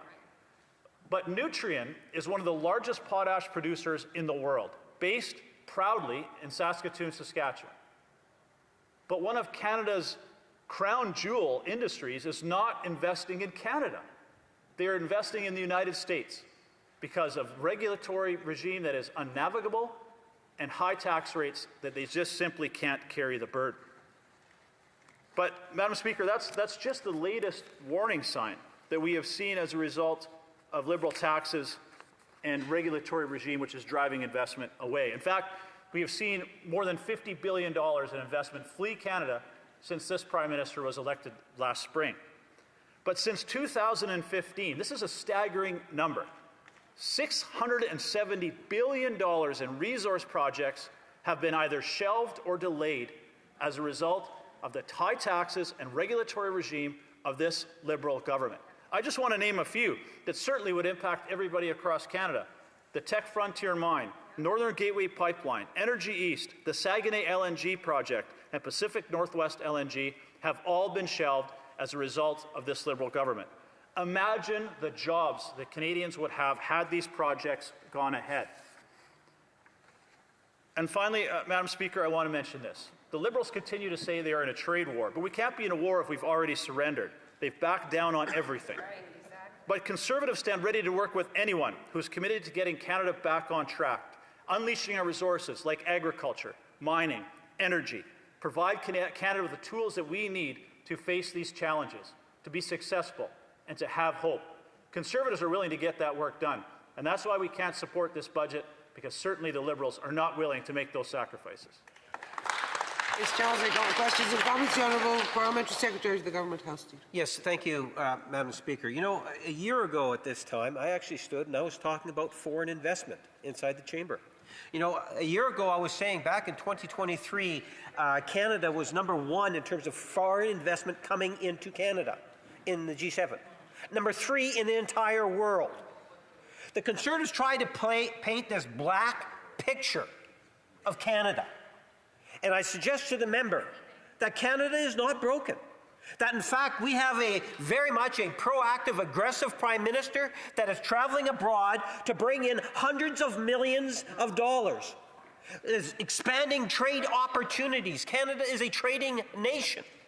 So he might want to put whatever spin he wants, but at the end of the day, we have a Prime Minister and a government that is working night and day to ensure that we will have the strongest economy in the G7. That is our goal, Madam Speaker, and I believe we will achieve that goal. My question to the member opposite, does he support the Prime Minister's initiatives to get out there and get exports coming into Canada and waiting to get the best deal we can with the Canada-U.S. trade, Madam Speaker? Does he support that? Good question. Honourable Member for Foothills. No, and a short answer, I do not, because every time the Prime Minister goes away, it gets worse for Canadians. And I'll just talk about agriculture. He goes to India. India puts 30% tariffs on Canadian yellow peas.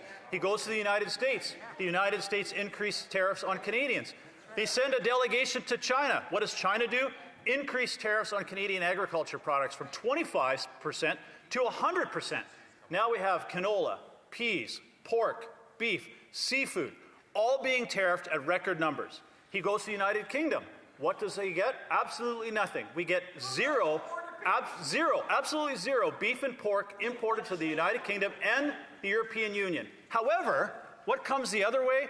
Beef imports into Canada from the United Kingdom are up 150%. Every time the Prime Minister goes, he comes back and it's worse. Oh, except for somehow he gets great deals for Brookfield and enriches his own pockets. The Honourable Member for Lac-Saint-Jean. Thank you, Madam Speaker. I thank my colleague for the speech. Very thorough and relevant content, as usual for the member's speeches. Now, the member mentioned some items in the budget which are not good for the average Canadian, such as tax breaks. Now, I'd like to mention these tax breaks for the big oil industry, which makes record profits year after year. There's something missing from this budget, which was in both budgets before it. an intention to legislate on forced labor and child labor. There's nothing in Budget 2025 about this. They used to care about human rights, and they used to state their intention to legislate on that. We, the Bloc, and the member for Saint-Hyacinthe, tabled a private member's bill to reverse onus in the case of child labor and forced labor. Would the member agree that our bill should pass so that we can do the government's job, because the government is not doing its own job? Speaker, and I appreciate the question from my colleague, and I just want to touch on a couple of things in his question. And I think he's highlighted it very well, that this budget is about what's not there. And what's not there are the details. They talk a lot about the spending, but the success of a budget isn't about how much you spend. It's about actually the impact that spending is going to have. We don't see anything about expanding ports, repairing highways, diversifying trade. How do we get our products to market? So to his point, his first point, I said, yes, the biggest issue with this budget is not what's missing. It's a lot of fanfare, no details. On his second question, I would agree that I haven't had a chance to read that bill, but if this is something that the Bloc is very passionate about, and certainly I think all of us are with my colleague from Northern Alberta about human trafficking and human slavery, I think that's something that we would all support is cracking down on those issues. A very brief answer from the question from the honourable member for Caribou Prince George. Thank you, Madam Speaker, and to our honourable colleague. You know, I think we saw very clearly the attitude that the Prime Minister has towards Canadians. When this past weekend, when asked about the ongoing trade discussions with the U.S., he said, "Who cares? There's not a burning issue, and it doesn't matter." And I've been very clear. It matters in my riding, where we have yet another mill that closed, or announced a closure yesterday. 100 more jobs, Madam Speaker. Through you, to our honourable colleague, the blatant arrogance that we see coming from the Prime Minister and his dismissive attitude towards all of Canadians when we're bringing up these issues. I wonder if he can comment on that. Very briefly. Thank you very much, Madam Speaker. To my incredible colleague from Caribou Prince George, I couldn't agree more. And the message that's sent to Canadians, especially in the forestry sector, the energy sector, that the Prime Minister, in one of our most critical times in our history, just doesn't care. I think that says all there is. And we have to resume debate. L'honorable secrétaire parlementaire. The Honourable Parliamentary Secretary to the Minister of Industry. Thank you very much, Madam Speaker. Now, it's my turn to speak to Bill C-15 and, of course, the budget. The budget was tabled on November 4th. Its objective is to build Canada strong and build a more prosperous Canada. There are 3 themes: to build, to strengthen, and to protect. I will go into more detail about these 3 overarching themes. But before I do so, I'd like to give a bit of context for the budget, the context in which the budget has been tabled. The world has changed. It changed about a year ago when a new administration took office in the South, in the United States, and their administration has made some rather unique trade decisions. This is not necessarily a cyclical issue where things will go back to normal soon. This is an economic shock following 2 previous economic shocks which upended the Canadian economy, the first being the 2007-2008 global financial crisis, and the second being the COVID-19 pandemic. So now these are 3 crises in a row which have shaken Canada's economy. 3 very serious issues. And the American policy changes have impacted the worldwide economy. The American government administration has weakened multilateral institutions, the state of law, and economic partnerships among allies. It is unfair and illegal to randomly impose tariffs on allies. As a result of all this, we've had to reconfigure. A lot of Canadian businesses understand now that if they want to sell in the United States, they should manufacture in the United States. This is problematic for many of our partners, and of course is problematic for us. Many of our sectors and economies are very interconnected, which drives prices up and drives up inflation, generally speaking, causing additional problems. As has been said many times, 80% of our exports go to the United States. As such, we are the hardest hit country, hardest hit by the trade tariffs. So the situation calls for a response from our government, a strong response which meets the moment. That's what we've done through Budget 2025. That's what we're doing. That's what we promised to do, and now we're doing so.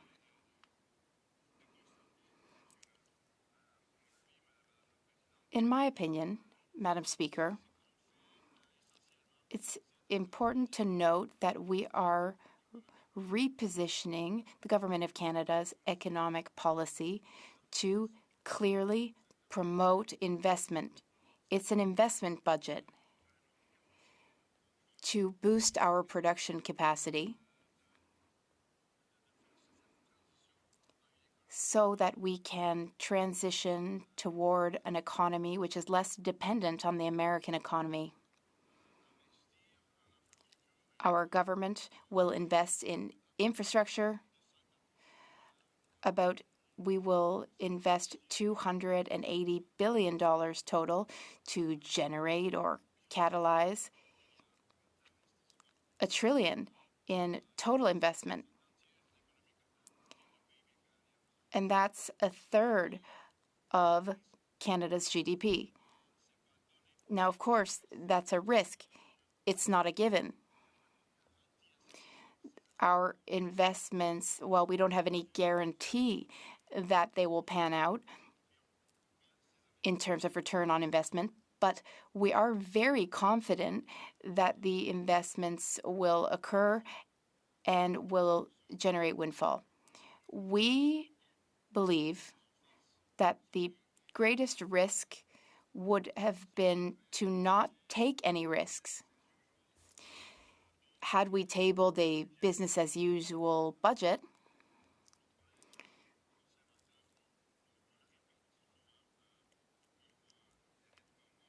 the Conservatives, have been repeating for about 3 months that they wanted a more conservative approach, an austerity budget. At the current juncture, as we respond to this external shock, an austerity budget would guarantee a serious recession. Our Conservative colleagues, if we draw conclusions from their remarks in this place, they would have liked us to invest 50 or 60 billion less. And that has even been referred to as potentially toxic austerity, Madam Speaker, because it would weaken the economy at a time when it is already weak. Many studies have concluded that clever austerity is helpful, but total austerity would have significantly worsened our situation.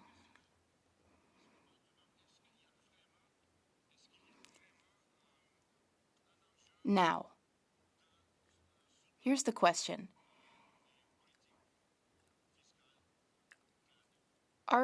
Is Canada's fiscal policy sustainable? That sustainable or not sustainable? Is the deficit in the budget of $78 billion, is it manageable or is it not manageable? Is this deficit going to generate, as our friends maintain, massive inflation, or is it going to support the economy, allow us to expand the supply side of the economy, and in fact contribute to less inflationary pressures? We think it's the latter. A deficit of $78 billion is a deficit of 2.5% of GDP. That's perfectly manageable.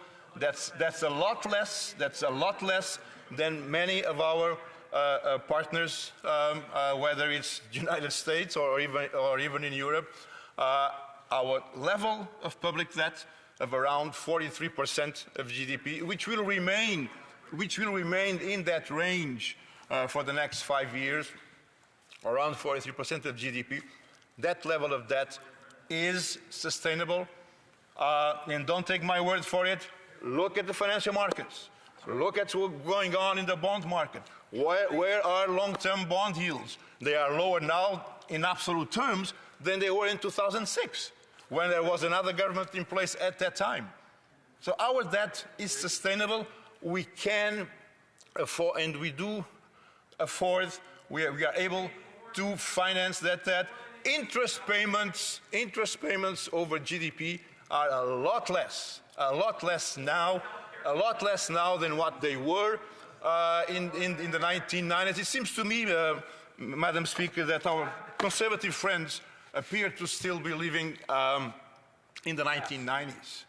We are no longer in the 1990s. The world has changed. Hey, the world has changed. Right. We are now at a point in time, in 2025, where those of us who believe that the state has an important role to play are doing it, and those of us that believe that the state should just step aside, well, you'll see how that goes in countries where that is taking place. It is making a bad situation 10 times worse if the state at this point is to withdraw from the economy. No, we need to promote investment.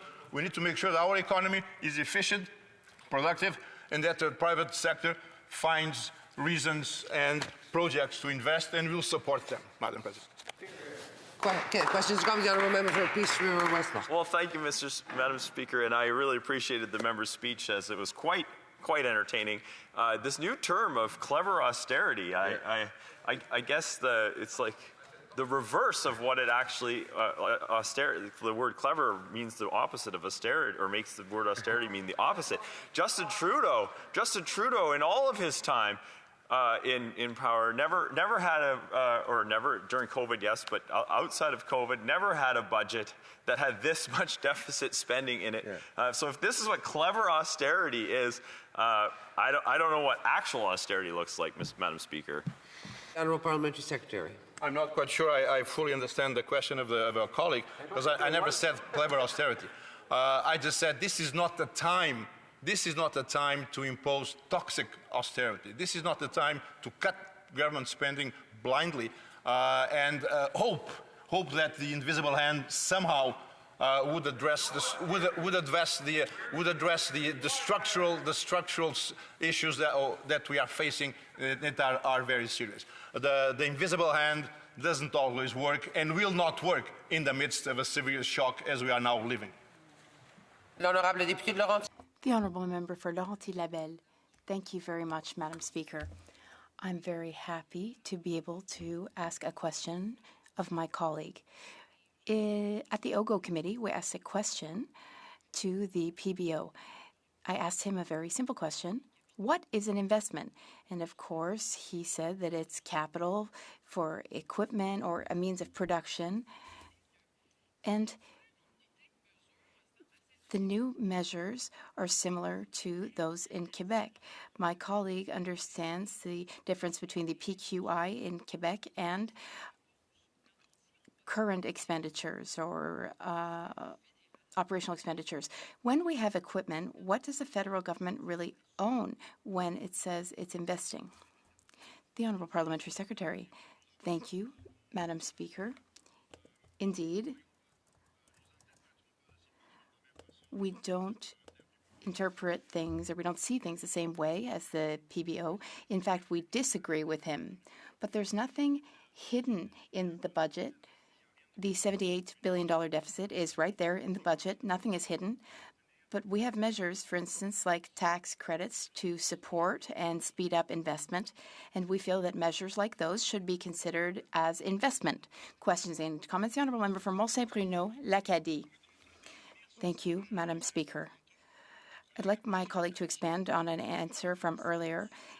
Can he remind this House how the government's investments help families and businesses in Quebec and elsewhere in Canada at a time when some prefer to use fear and sensationalism?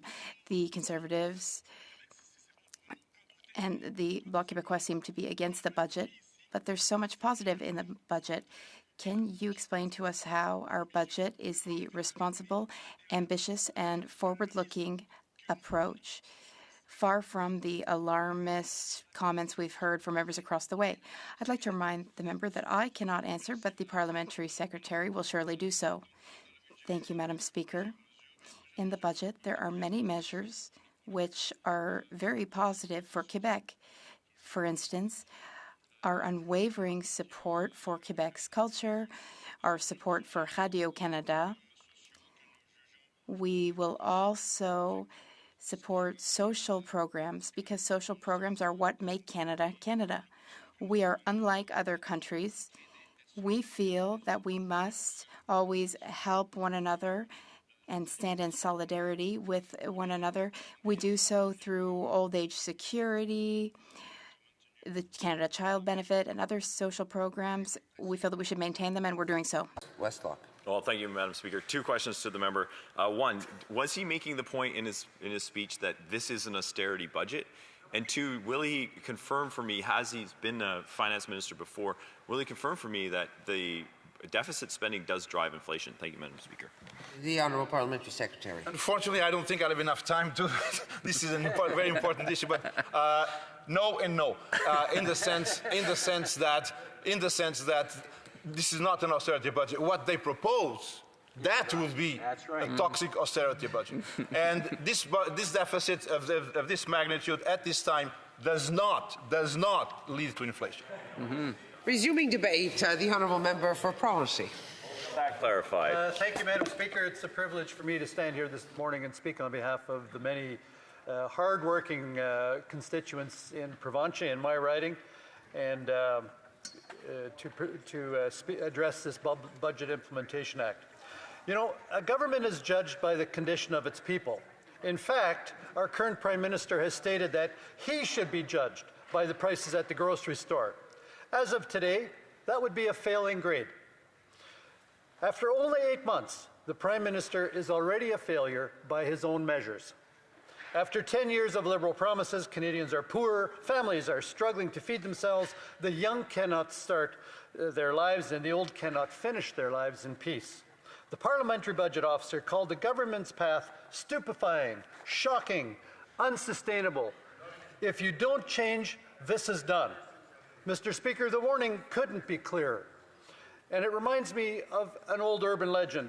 This is a transcript of a radio conversation of a U.S. naval ship with Canadian authorities off the coast of Newfoundland in October of 1995, and the radio conversation released by the Chief of Naval Operations in October the 10th, 1995. The Americans, in their first radio transmission, please divert your course 15 degrees to the north to avoid a collision. The Canadians recommend you divert your course 15 degrees to the south to avoid a collision. And the Americans, this is the captain of a U.S. Navy ship. I say again, divert your course. The Canadians, no. I say again, you divert your course. And the Americans, this is the American carrier USS Lincoln, the second largest ship in the United States Atlantic Fleet. We are accompanied by destroyers, cruisers, and support vessels. I demand that you change your course 15 degrees north. The Canadians responded, this is a lighthouse, your call. Madam Speaker, the Parliamentary Budget Officer is our lighthouse, and the Liberals have abandoned all of their previous fiscal anchors. It does not matter how large the Prime Minister's ego is, how global his resume is, or how many so-called expert bureaucrats he surrounds himself with, or how loudly he insists that the laws of economics will divert 15 degrees any which way to his will. Reality does not move. The collision course is set, the warning light is fixed, and the government is refusing to turn. The Prime Minister's capital budgeting framework hides debt by counting spending as an investment. The Prime Minister spent his career on Bay Street, so maybe it's no surprise he's still cooking books. In the private sector, he called it creative finance. In government, he calls it capital budgeting. Conservatives know what it is. It's a credit card budget. Canada now has the fastest shrinking economy in the G7, a $78.3 billion deficit, and interest costs of $55.6 billion annually, more than the Canada Health Transfer and more than the government collects in GST. Canadians were promised expert prudence. They got more debt. They asked only for honesty, for a government that lives within its means and tells the truth about the books. The Prime Minister campaigned on the promises that we would do things previously thought impossible at speeds we haven't seen in generations. But now he warns young Canadians that because of his failures, we won't transform our economy easily or in a few months, and it will cost sacrifices, and it will take time. The Prime Minister promised to make life more affordable. Every sign shows the opposite. Food prices are rising nearly 40% faster in Canada than in the US. Over 2.1 million Canadians use food banks each and every month, and nearly 1 in 5 visitors are employed but still unable to afford food. A few days ago, a friend of mine and his wife went to the grocery store. They set a limit of $200. As they filled their cart, he kept his iPhone and calculator in hand, adding up the price of every item. By the time they reached $200, the cart was still nearly empty. A few basics, no luxuries, and the bill was already full. That's the reality for families across the country today. Not long ago, that same $200 would have filled the cart to the top. Most Canadians remember it well, before the Liberal lost decade hollowed out the dollar and drove up the cost of everything. And while Canadians count every dollar in the checkout line, the Prime Minister pretends to understand their struggle. He may stage his photo ops in grocery aisles, but let's be honest, he's not the one doing the shopping. The global elite, as he refers to himself, don't push their own carts or calculate the cost of milk. This budget makes food even more expensive. The industrial carbon tax hits farmers, agri-foods, on fertilizer and machinery and manufacturing costs. The Liberal fuel standard adds a 17-cent per litre cost to the price of diesel and gasoline. The Liberal packaging tax adds billions throughout the food supply chain. Food inflation is now so severe that Food Banks Canada gave the Prime Minister an F on poverty and food insecurity. Canadians do not need to settle for this. They remember a time when a fair wage meant a full grocery cart, when the government lived within its means, and when ordinary people could afford an ordinary life. The government said it would build more homes, bringing prices down. Instead, housing starts have collapsed 17%. Mortgage payments are up 2/3 since 2020.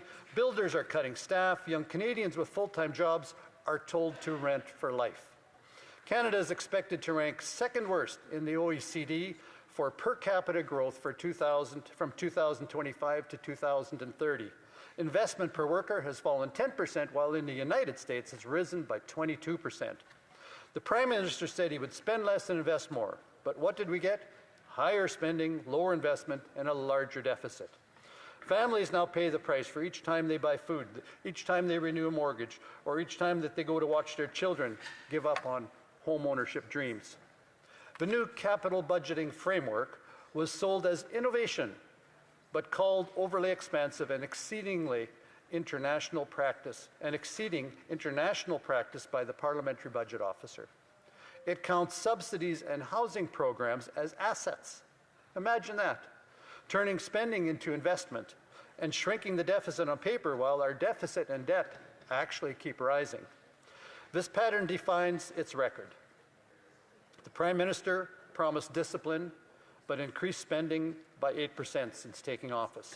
He promised transparency, but delayed the public accounts past its legal deadline. He promised a falling debt-to-GDP ratio, yet the PBO officer confirms it's climbing for the first time in 30 years. The Parliamentary Budget Officer has done his duty and warned that this path cannot continue. It is Parliament's responsibility to divert its course. Behind every number is a life that's made harder. The over 2 million food bank visits in March are not statistics. They are families choosing between groceries, rent, seniors skipping meals for medicine, and parents working extra shifts so their children can eat. Housing shows the same decline. The government's own agency warns home building will drop 13% over the next 3 years. Mortgage rates have reached heights not seen in recent years, and builders are cutting staff, and couples who might have built families are being forced to wait. Farmers who feed the nation carry the industrial carbon tax on fertilizer and machinery, and the 17-cent liberal fuel standard and the billion-dollar packaging tax that adds billions to the food chain. These measures have made Canadian food unaffordable. Canadians deserve a government that treats public money as a trust. The Conservative vision begins with restraint, the discipline to live within our means, and to spend for the good of everyday Canadians. The Parliamentary Budget Officer has already warned that this government on its fiscal path is unsustainable, and borrowing will exceed statutory limits by 2026-27 year end. No government has the right to hand a country steeped in debt to its children and grandchildren. The Conservative plan begins with one rule. Every new dollar of spending must be matched by a dollar saved. Waste in bureaucracy, consultants, and corporate welfare must end before new promises are made. The Parliamentary Budget Officer reports $53.9 billion in lost investments since this government took office. We will bring that investment home by rewarding production, lowering taxes on work and on home building and energy, and unlocking resource development instead of delaying it. Taxation must again be fair. Families should not bear the cost of government that spends for political gains. Ending the industrial carbon tax, the liberal clean fuel standard of 17 cents a litre, and the billion-dollar packaging tax will lift the burdens on farmers, manufacturers, families, and ultimately on all Canadian households. If the government will not divert course, the opposition will. A budget that puts Canadians first by telling the truth and respecting taxpayers is not an ambition. It is our responsibility to the Canadian people. Questions and comments? Questions et commentaires. The Honourable Parliamentary Secretary to the Minister of Industry. Thank you, Mr. Speaker, and I appreciate the intervention from my friend from Promoche, and we do, I think, good work together on the Industry Committee, a committee that is fundamentally charged with economic growth. And he referred to a number of matters. I want to talk about economic growth and ask him about some of the measures in this budget bill that spur economic growth. And I'm particularly interested in his views on some of the sort of Manitoba-focused investments and plans. And two come to mind that I understand might be of interest to him. The announcement of the intention to expand free trade discussions with India and the inclusion of the Port of Churchill in our plans for port infrastructure expansion. I just wanted to know what the honourable member's comments were on those issues. The Honourable Member for Provencher. Thank you to my colleague and fellow member of the Industry Committee, where we do talk about economic growth. The first question he asked was about expanding our conversations with India. Well, we know what that's done so far. That's resulted in an increased tariff on our yellow pea products that we have been sending to India. So that whenever the Prime Minister travels abroad anywhere, Canadians get nothing substantial in return other than higher tariffs or restrictions and barriers to access into their markets while they continue to ship their products here into Canada, like beef and pork from the United Kingdom, as an example. When the Prime Minister made a visit there, we got nothing out of a deal except that they've increased their imports into Canada by 150% on agriculture products. Do you want me to address the issue of Churchill? No. Okay, thanks. Questions and comments? Questions et commentaires. The Honourable Member for Lac-Saint-Jean. Thank you, Mr. Speaker. I'd like to come back. Well, I've been asking us the same question over and over again. I'd like to talk about what's not in the budget. What's not in this budget is the $814 million that the Bloc Québécois was asking for to be returned to Quebec after the reimbursement of the carbon tax in the spring that hadn't been paid yet. $4 billion of checks were sent from coast to coast to coast, apart from BC and Quebec. A tax that hadn't been paid by the people, but that was reimbursed to the people. That's more of a donation. $814 million of those $4 billion came from Quebecers' tax pockets to fund this electoral present. That's stealing. Does he agree? Should we return this money to Quebec? The Honourable Member for Provencher. Thank you to that question for my colleague from the bloc. And he raised a very important question, and that's what's missing in the budget. There's lots missing in the budget. What's missing in the budget is a pathway for young couples and families in Canada to be able to afford to build a house for home ownership is missing. Further to my colleague from the other side's question about Churchill, there's another empty, hollow promise in the budget that there's going to be an all-weather road built to Churchill, but there's no budget allocation line for those kinds of things. There's so many things missing in this budget that I think the member from the bloc is bang on. There's lots missing in this budget, and that's why neither his party nor my party could support the budget. There's just too much missing. Questions and comments? Questions et commentaires. The Honourable Member for Algonquin, Renfrew, Pembroke. Mr. Speaker, it's my understanding that the member had worked in the financial industry prior to becoming a member of Parliament. Could he tell Parliament, at the House of Commons here, what would happen to him if he took an item that was an expense or a credit and then put it into another column to make it look like instead of money was missing, there was extra money in the account? How would a person who worked at his institution be treated after that? What would be the consequences? Honourable Member for Provencher. Well, to put it quite bluntly, the consequences for an action like that would be immediately terminated, which is exactly what should happen with this Liberal government. They should be immediately terminated.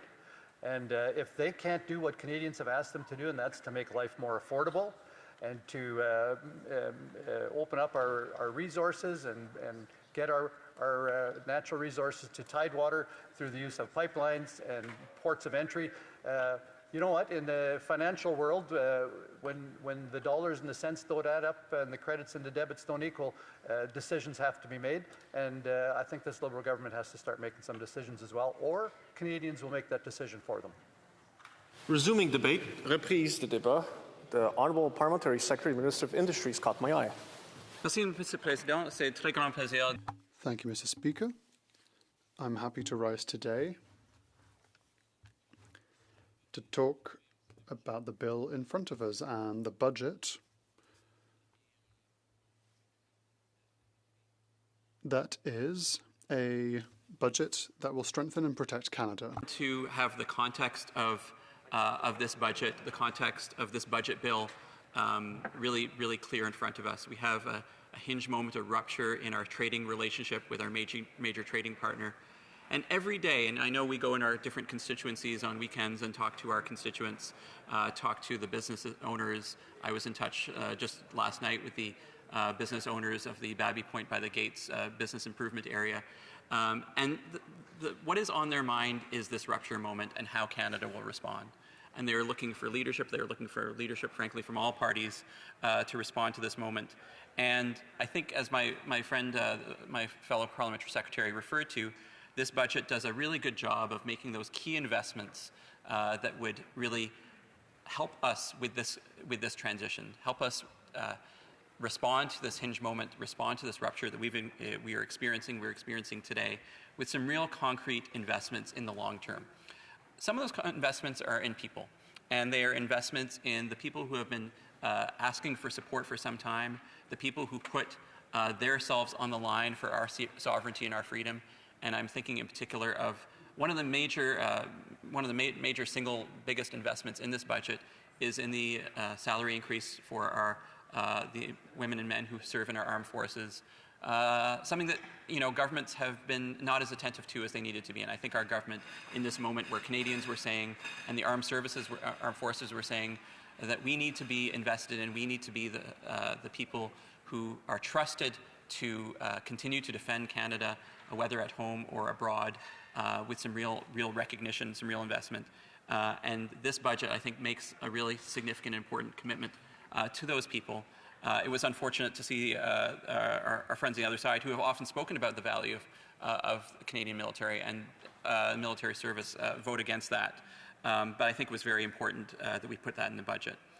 There's also tax measures that support our people who have been needing support the most. And I just want to refer to a couple. The personal support worker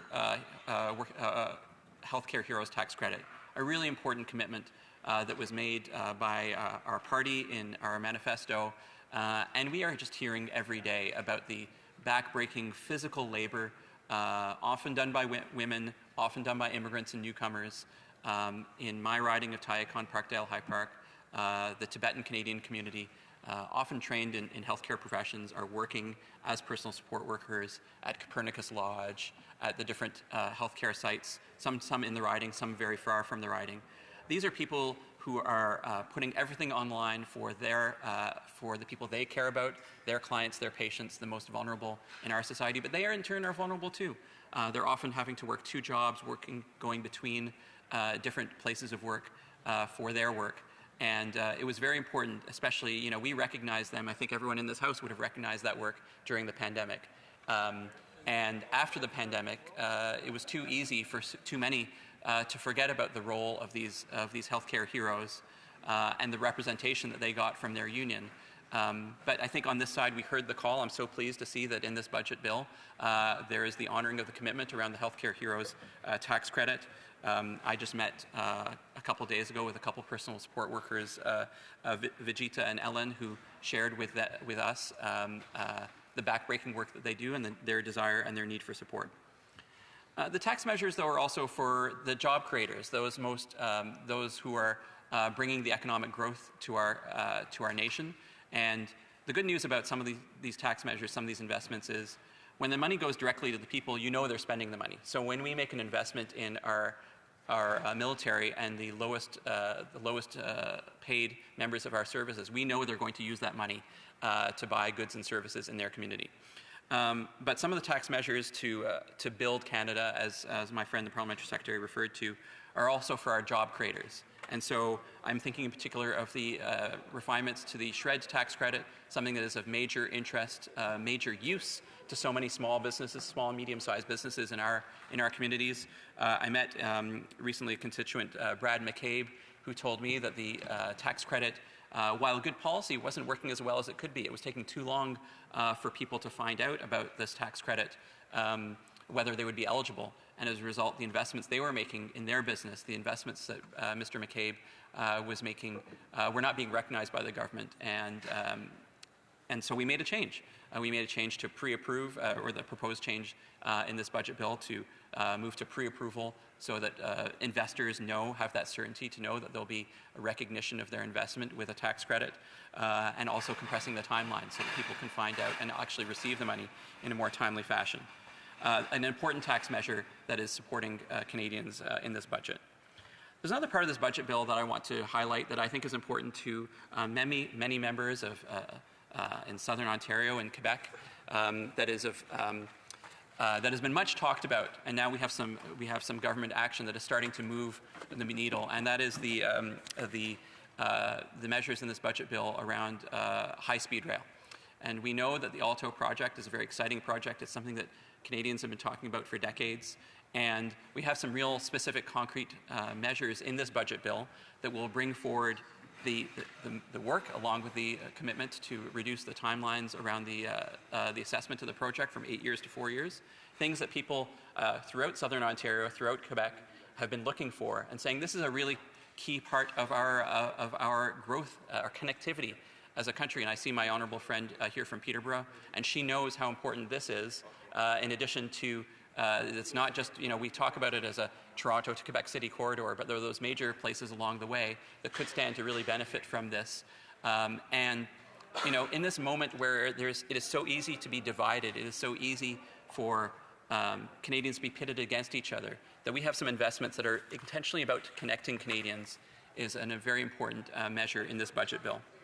Also, as the Parliamentary Secretary to the Minister of Industry, I can't help but point out there's some very important investments in science and research in this budget. And it's very, when other countries are pulling back on science, when even in the general public there is a growing concern or fear that science is not something that we should be trusting, that discovery-based research is something for someone else, that the really important work of diversity, equity, and inclusion in science and research is something to be rejected. I'm really proud to be associated with a government that stands wholeheartedly in support of inquiry in the hard sciences, the life sciences, and the social sciences and humanities. And this is now the second of 2 historic budgets for that work, for that community, and therefore for the economic benefit will come from that. In our 2024 budget, we brought forward major investments in the 3 major granting councils. Those are the agencies that then fund the research that is done by our professors, our graduate students, our postdoctoral fellows, that in turn generate the life-saving innovations, the economic innovations that we are all so lucky to benefit from. And in this budget, we have a major new commitment around attracting international talent, identifying those best minds, the people who are looking to do science and are being frankly told in their countries this may not be the place for you to do science, that where you're doing science, we're going to cut that funding. Where you're doing science, we don't like your political views, and we think, or we think that what you're doing is political. And on our side, and this budget I think has a very clear recognition that this is work that is being done when it is done in pursuit of excellence, when it is done in the pursuit of scientific inquiry, when it is done in teams. This is the kind of work that we want to do in Canada. And so this budget makes a major investment, and we're looking for Canadians in Canada and all around the world to be looking forward to this international talent attraction strategy. I'm so proud to be associated with it. I was at the Canadian Science Policy Conference last year, and the academic community coast to coast in Canada has been raving about how well supported they feel and how they believe, and they're feeling more patriotic than they know than ever. And they know that when you invest in science and research and in open-ended inquiry, again in the hard sciences, life sciences, and the social sciences and humanities, that it's not just about the research. It's actually about sovereignty for Canada. It's actually about freedom for Canada. And they depend on a certain level of sovereignty and freedom to do their work, but in turn, they generate sovereignty and freedom and economic benefit for all of us. These are just some of the benefits of this budget that I'm proud to point out today, and I look forward to questions and comments. Thank you, Mr. Speaker. Questions and comments? Questions et commentaires. The Honourable Member for Caribou, Prince George. Thank you, Mr. Speaker. I want to thank our colleague for his intervention on today. He mentioned healthcare workers and our frontline workers that really, as he has said, seem to have been forgotten since COVID. Because he's new to the House and new to Parliament, perhaps he doesn't know the work that I've done over the last 10 years in standing up for those who stand up for us, who save us, who are there to heal us. We have a bill before us, S233, which is the exact version of my bill that passed unanimously in Parliament, last Parliament, passed unanimously in the Senate, but fell off the order paper because of the prorogue or the dissolution of Parliament. I wonder if he would support a UC motion seeing S233 pass at all levels so we can send a message to those who stand up for us that violence is not part of their job description. Honourable Parliamentary Secretary. Thank you, Mr. Speaker. And I've heard the Honourable Member in the House speak about people in emergency services, care workers, and a number, and I appreciate learning more about that specific bill. I know when it comes to unanimous consent that there will be many voices that will be involved in that. I also know we have in front of us Bill C-14, which is a really important bill before this House that we are working hard to pass that I believe incorporates many of the things that the Honourable Member is talking about. Questions and comments? Questions et commentaires. L'honorable député. The Honourable Member for Côte-Nord, Kawasakamach-Mintasinan. I'd like to thank my colleague for his speech. He spoke about what is missing in the budget, as we've heard several times. I'd like to speak about public servants. For example, the northern bonuses have been removed. In some regions like mine, there are positions that are not being filled. Public servants can't climb in the ranks. It means that some are overworked. There is a new pay system that will be brought in. The government is once again reducing retirement frameworks for public servants. So, and of course, when we talk about pension, we're talking about a type of salary. So that was negotiated. 40,000 lost jobs. Operational spending is being cut. How is that good news for a region like mine? I'd like to hear from my colleagues specifically about people who live in my riding and how that will help people there. Merci, Monsieur le Président. I get that question from time to time, Mr. Speaker. I know that my colleague has public servants in her riding. So do I, in fact. Toronto is the capital of Ontario, but there are also federal public servants there.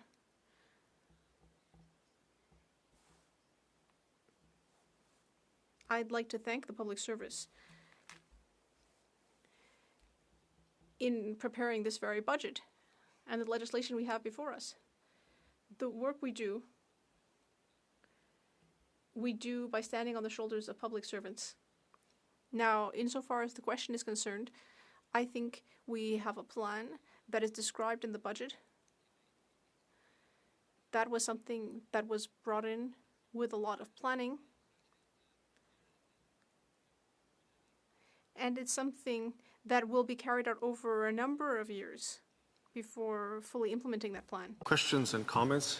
As a Westerner, I want to say Woburn, but I'm pretty sure it's Scarborough-Woburn. Thank you very much, Mr. Speaker. And I want to thank the member from Parkdale High Park for the great intervention today. He did mention about healthcare workers and the tax credit being applied to personal support workers, something I've advocated for. I'd like to just find out from the member why he thought this was important, what kind of changes it will bring, and why do you think, I know the Conservatives brought this up as an issue, and why would they vote against something like this? Honourable Parliamentary Secretary. Thank you, Mr. Speaker. And I know my colleague in his work in Scarborough-Woburn and previously in provincial government has been a long-time champion of public workers and workers who are lower income but who do the most essential work of caregiving. You know, this tax credit will return over $1,000 into the pockets annually into the pockets of personal support workers and those who qualify. I think that's a really important affordability measure, but it's also a really important recognition. You know, these are workers who are typically working multiple jobs in provincially regulated or in private settings, and it is so important that we do this a recognition, and we did it in a fiscally responsible way for those who are looking at the budget tables. It was really quite unfortunate that... Resuming debate, reprise de débat, the honourable member for Leeds, Grenville, Thousand Islands, Rideau Lakes. Thank you, Speaker. It's so critical that we take the time to discuss, to analyze, and to review what the government's spending priorities are, and we put that in the context of what Canadians' priorities are. What does Canada need? And the old saying goes that you wish someone a blessing that they might live in interesting times. Some say that that's perhaps a curse and not a blessing, but we certainly do live in interesting times. Having had the privilege and the honor and duty to represent my community in this place for just coming on 7 years now, I've seen the effect of the changing global, national, and regional dynamics on my community. And the beautiful riding that's captured in the name that you offered, Speaker, Leeds, Grenville, Thousand Islands, Rideau Lakes, is 13 municipalities, and it's a collection of stories, of families, of neighbors, of people who are the true essence of this wonderful country, the greatest country in the world, Canada. And like so many others, they have forged their livelihoods, forged a living, forged a community, and are raising a family, having broken the ground and fed the nation fed the world with the products that they produce. It's never been for a lack of ingenuity or effort or wherewithal that hard times have fallen on my community. They have an incredibly collaborative spirit, always looking to work together and committed to lifting up the least among us. And I truly think that that is the measure of a good and just and fair society, is how we treat the least among us. And how are we doing with that? I think that, as I said, the efforts that my community has put forward have been laudable. And I'm incredibly proud of the work that they undertake. But what I hear consistently from them is that the cost of government is just, it so far outpaces what we're able to afford. Now, is that to say that everything that government does or that this government does is bad? Well, not everything. And there are the continuation of programs that have been developed in consultation with generations of Canadians that continue to be funded and that are important. But could we do better? Could we do better with the allocations that are being made? Well, yes, we could. Now, while that is true of all governments, none being perfect, what we see in this budget is an awful lot of debt. Deficit spending that is really beyond the ability for Canadians to manage it.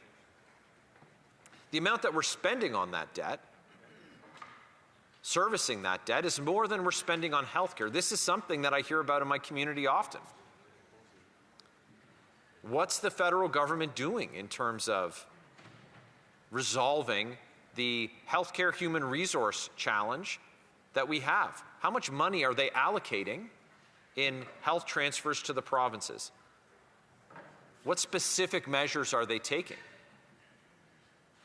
to solve for that lack of access to a doctor or healthcare professional? And one of the things, and it's important that as the official opposition, that we oppose.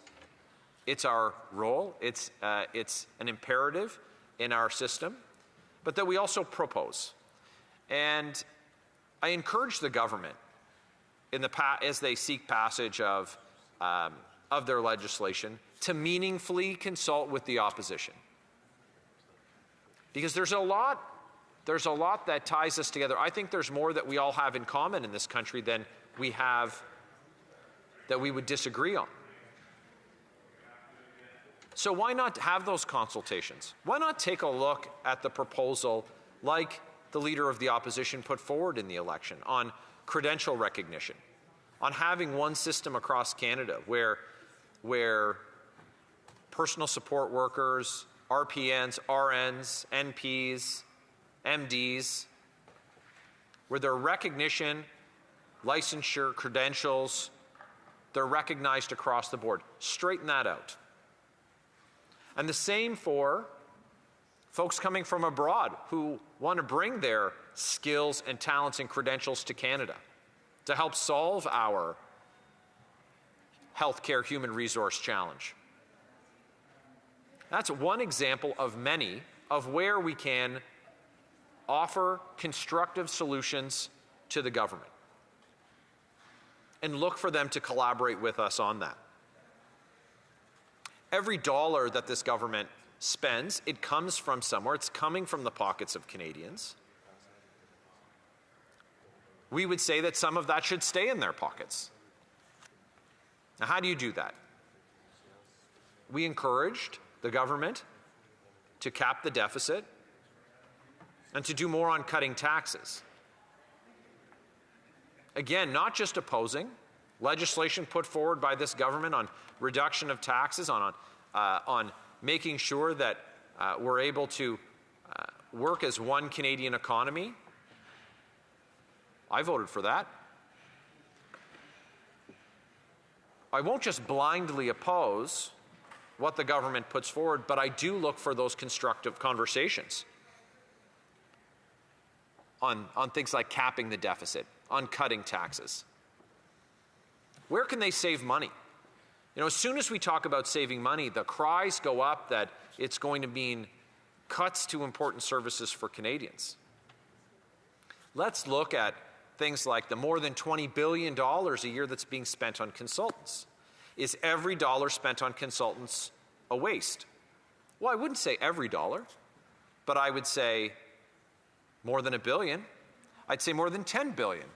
And that's what this government needs to look at. And that was exposed. It was laid bare with the Arrive scheme. It was laid bare with fraud in Indigenous procurement, with companies claiming to have Indigenous status or eligibility when they did not.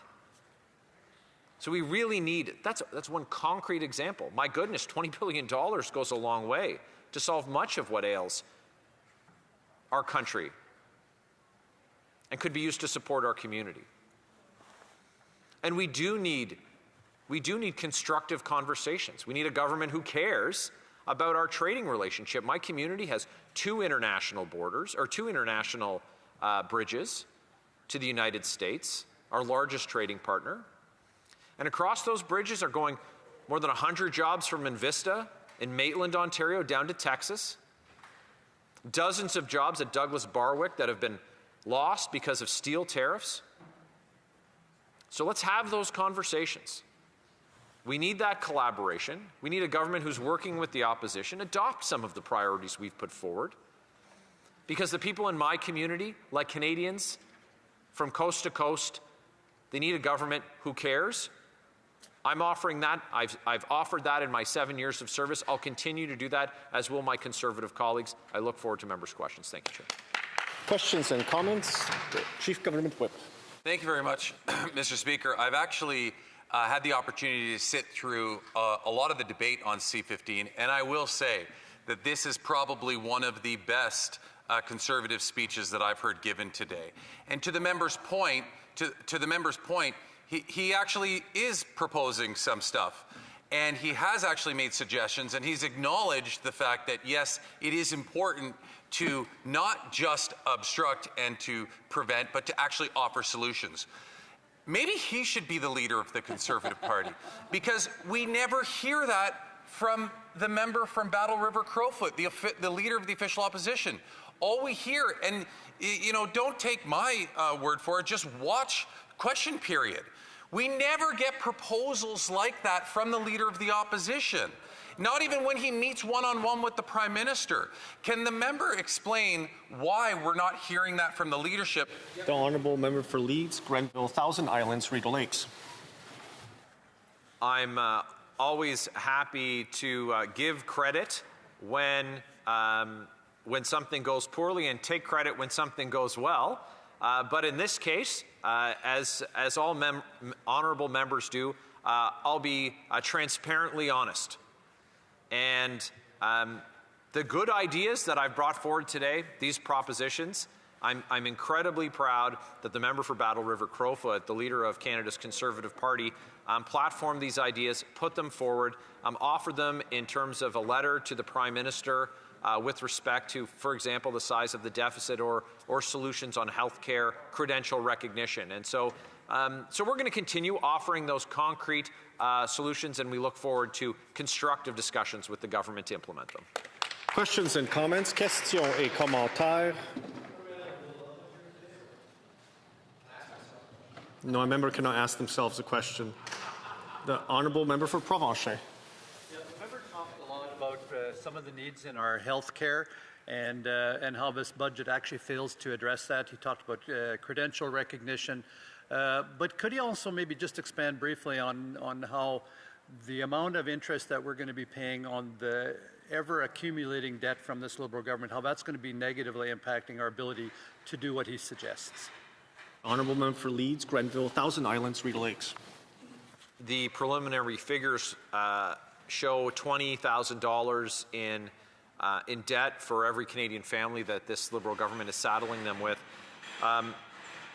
With thousands of dollars per year in reduced spending power for Canadians, with rising inflation and with increased taxes, this creates negative pressure in a time when we're seeing food prices rise 40% faster in Canada than in the United States. That's why it's so important to cap the deficit spending every year, set real priorities that address the concerns that Canadians are having today, and be very disciplined in what the government is seeking to do.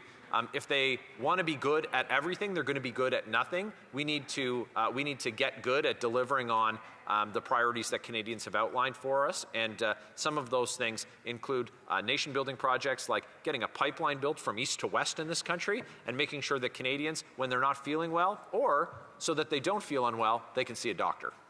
Questions and comments. Questions et commentaires. L'honorable député de. The Honourable Member for Côte-Nord, Kawawashi-Kamach, Nitassinan. Thank you, Mr. Speaker. I thank my colleague for the speech. As I said earlier, there are many measures in the budget, some good, but there's a lot missing, especially for the forestry industry, which is really struggling in my riding or in Abitibi, elsewhere in Quebec. There's nothing in the budget, but it's possible there could be support for the industry. Yesterday, there was an announcement, but it doesn't meet the industry's needs. What we want is 50%. We want the government to absorb 50% of countervailing duties until the crisis is solved.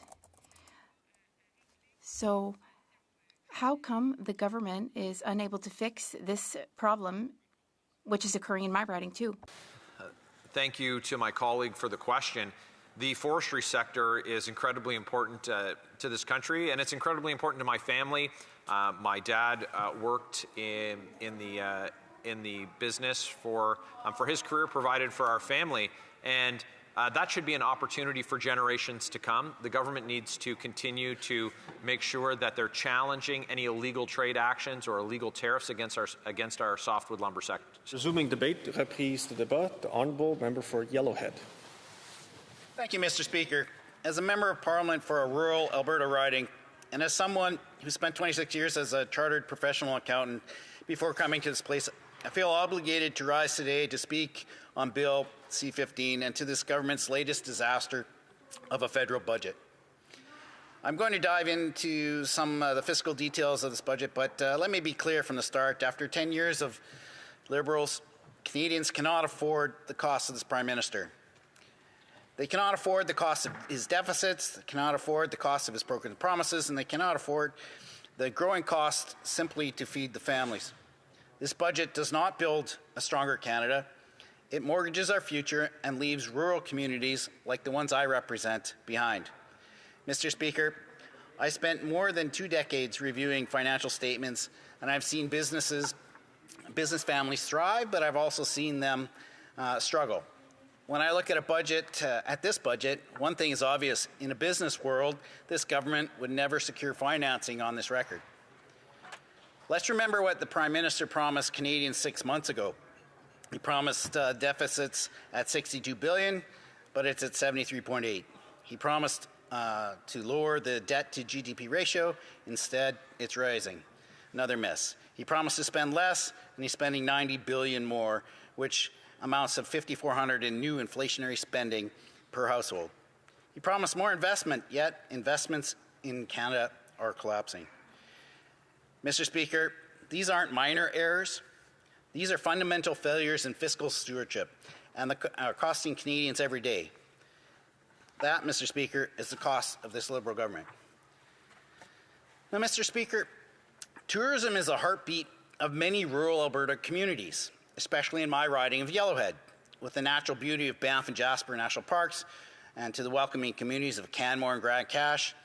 Our local festivals, rodeos, campgrounds, trails, and small businesses employ over 8,700 workers in my riding, and 2,259 businesses in Yellowhead are tourism related. Tourism has proven to be one of the best returns on investment that a country can make, with research showing up to 12-fold return for every dollar invested in tourism. I was appalled to see that this budget absolutely ignored our tourism sector. Rural operators are struggling with higher costs, labor shortages, and shrinking margins. They're fighting just to stay open, and the federal government had a chance to support them, and they chose not to. That decision puts real jobs, families, and communities at risk. Another area I was hoping to see addressed in the budget was regarding Indigenous policing. I've been privileged to sit on the Indigenous Northern Affairs Committee, and we've heard again and again, week after week, that this government needs to step up and adequately fund Indigenous policing in Canada. The lack of consistent, reliable funding is continuing to have an impact on public safety in these communities, and I believe the government has really missed the mark when it comes to not including dedicated funding where it is so sorely needed. This is a profound failure. Rural Albertans know this well. My communities rely on underfunded RCMP detachments already stretched thin. Indigenous communities deserve equitable public safety and should be supporting First Nations policing, not ignoring it. As a rural Albertan, a legal firearm owner, and a hunter who's been responsible gun owner for my entire life, I need to address the impacts this bill will have on law-abiding firearms owners. What Ottawa is calling a buyback is not a safety measure. It feels like a government that doesn't understand our way of life, reaching into our homes and taking property when we've already followed all the rules. Gun owners were licensed and trained and followed storage and transport requirements because we believe in safety. But this budget continues to pour millions of dollars into confiscating legally purchased firearms instead of putting resources where they actually make a difference. Border enforcement, rural policing, Indigenous policing, as I've already mentioned, and they need to address the root causes of crime. Bill C-15 pushes people who did nothing wrong while real problems go untouched. For those of us who hunt to fill our freezers, who pass down traditions to our children, and who treat firearms with respect, this isn't just a policy disagreement. It's a sign that our voices and realities are being ignored. We deserve the laws that target criminals, not citizens who follow the law. Now, Mr. Speaker, I wanted to address another issue that, as a CPA for 26 years, is especially troubling: the government moving forward on automatic tax filing. Let me be clear. Conservatives support making life easier for Canadians. We support simplicity, efficiency, and fairness. But auto tax filing is not about making life easier. It is about giving the CRA the power to assess your taxes for you without ensuring you get the benefits, deductions, and the credits you're entitled to. Mr. Speaker, the Auditor General reports that when you're actually able to get through on the phone, the CRA gives wrong information more often than not. Many Canadians already face reassessments and incorrect notices. I think it's naive to believe that adding another automatic system will improve anything in any way improving the service Canadians receive from the CRA. My expectation is that this change will only cause more confusion, more frustration, more phone calls to an already drowning phone line. Under auto filing, the CRA becomes both the tax preparer and the auditor. This is not service, this is not simplification, this is a conflict of interest. Seniors, low-income families, and rural citizens are the ones most likely to lose those benefits that they should receive. And when CRA makes a mistake, who do Canadians appeal to?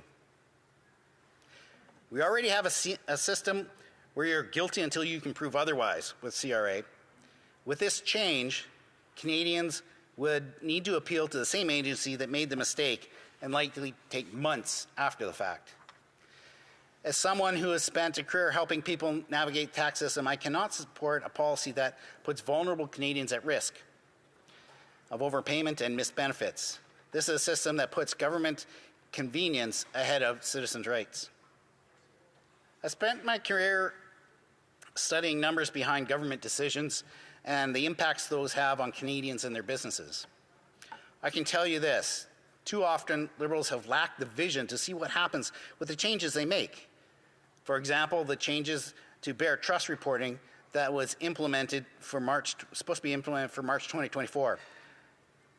That was to go after the so-called rich people, but cast a wide net affecting millions of ordinary Canadians. At the 11th hour, after thousands of hours of accounting hours, and Liberals cancelled that and postponed the implementation because it had unintended consequences. In the last few days, several Liberals have admitted the cancellation of the UHC, or underused housing tax, also had unintended consequences. So they eliminated that fiasco. UHC was supposed to target foreign speculation, yet it has swept millions of Canadians in unreasonable reporting requirements for no good. Once again, red tape for poorly thought out legislation added layers of half-formed regulations and burdens. I can only say thank goodness someone saw the light on this Liberal failure. Mr. Speaker, my fear is that this disastrous budget won't create prosperity, just financial strain on our constituents and future generations. They discourage growth, punish taxpayers, and add complexity to a system already strained to the breaking point. What Canadians need is a tax framework that rewards work and supports Canadians. Mr. Speaker, after listening to Canadians in my riding, my conclusion is simple. This budget fails the people it is supposed to support. Rural communities ask for affordability, for safety, for opportunity, and for respect. Instead, they were handed higher costs, more bureaucracy, and a government that continues to ignore the realities outside major cities. But, Mr. Speaker, Conservatives continue fighting for a government that lives within its means and respects taxpayers. We will push for a tax system that is fair, a regulatory system that makes sense, and a budget that puts families, farmers, workers, and small businesses first. Canadians deserve better, and the Liberal budget does nothing but disappoint. Thank you, Mr. Speaker. Questions and comments? Questions et commentaires. The Honourable Parliamentary Secretary to Government House Leader. Yes, sir. Thank you, Mr. Speaker. And it's unfortunate that the member has a bias that is so much against CRA.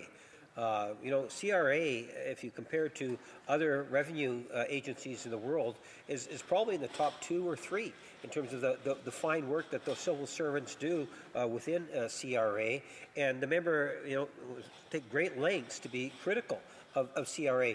The program that's enabling the automatic tax filing, nothing prevents an individual from filing their own taxes. But what he fails to recognize is there are literally thousands of individuals that will benefit by CRA doing this. There are literally hundreds of people in Canada that try to encourage others to file. There's a great benefit to this to communities by allowing this to take place. I have to give a chance to the member for Yellowhead to respond. Thank you, Mr. Speaker, and thank you for my colleague on his question there. I've spent many hours on hold with CRA, and I've had a lot of frustration where the number of people that are reading off a checklist and to have inadequate answers to the questions that you actually go through, and then even when you write them, you don't always get the right answer. So I'm sorry that the member feels that I have little respect for the CRA and somehow there, but I've had a long time of experience of having a lot of frustration there. So thank you. Questions and comments. L'honorable député de Lac-Saint-Jean. The Honourable Member for Lac-Saint-Jean. Thank you, Mr. Speaker. Now, of course, the Bloc Québécois voted against this budget, and we will vote against the Budget Implementation Act.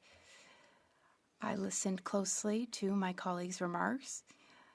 This question I've been asking myself. There's a lot of talk about wasting money in the budget, about the money not being spent on the right things. The government has renewed the tax credit for oil and gas from 2035 until 2040. This will cost up to $100 billion in tax credits for an industry which keeps breaking its own records for profits every year. Would my colleague agree that that's a waste of money? Go ahead. Thank you for my colleague for his question. One of the things that I find that the government is supposed to do, as far as when I got into this, is to help out people. Usually helping out business to be profitable, to give good jobs, usually means making a good environment within our country for them to make profit.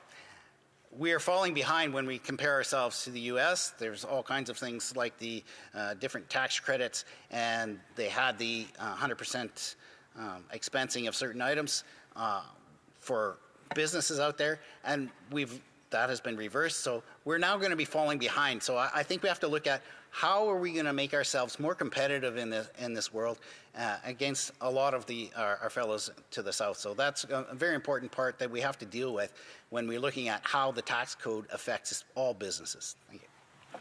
Questions and comments? The Honourable Member for Sarnia, Lambton, Bicage-Renault. Thank you, Mr. Speaker, and thanks to my colleague for an excellent speech. One of the things I've been hearing from my riding that I haven't heard yet in this debate concerns our Canada pension plan and the fact that the government in this budget has listed it as a government asset. That is the money of Canadians. Canadians and their employers have paid into that. It is not a government asset, and I'm very concerned, as they are, that the government will feel that's their money to spend. Could the member comment? The Honourable Member for Yellowhead. Thank you to my colleague for the question. Like I said before, the government is not operating on the same fiscal framework that businesses are required to when we deal with CRA for our own taxes. We could never account for a liability as an asset, but yet this government has done that.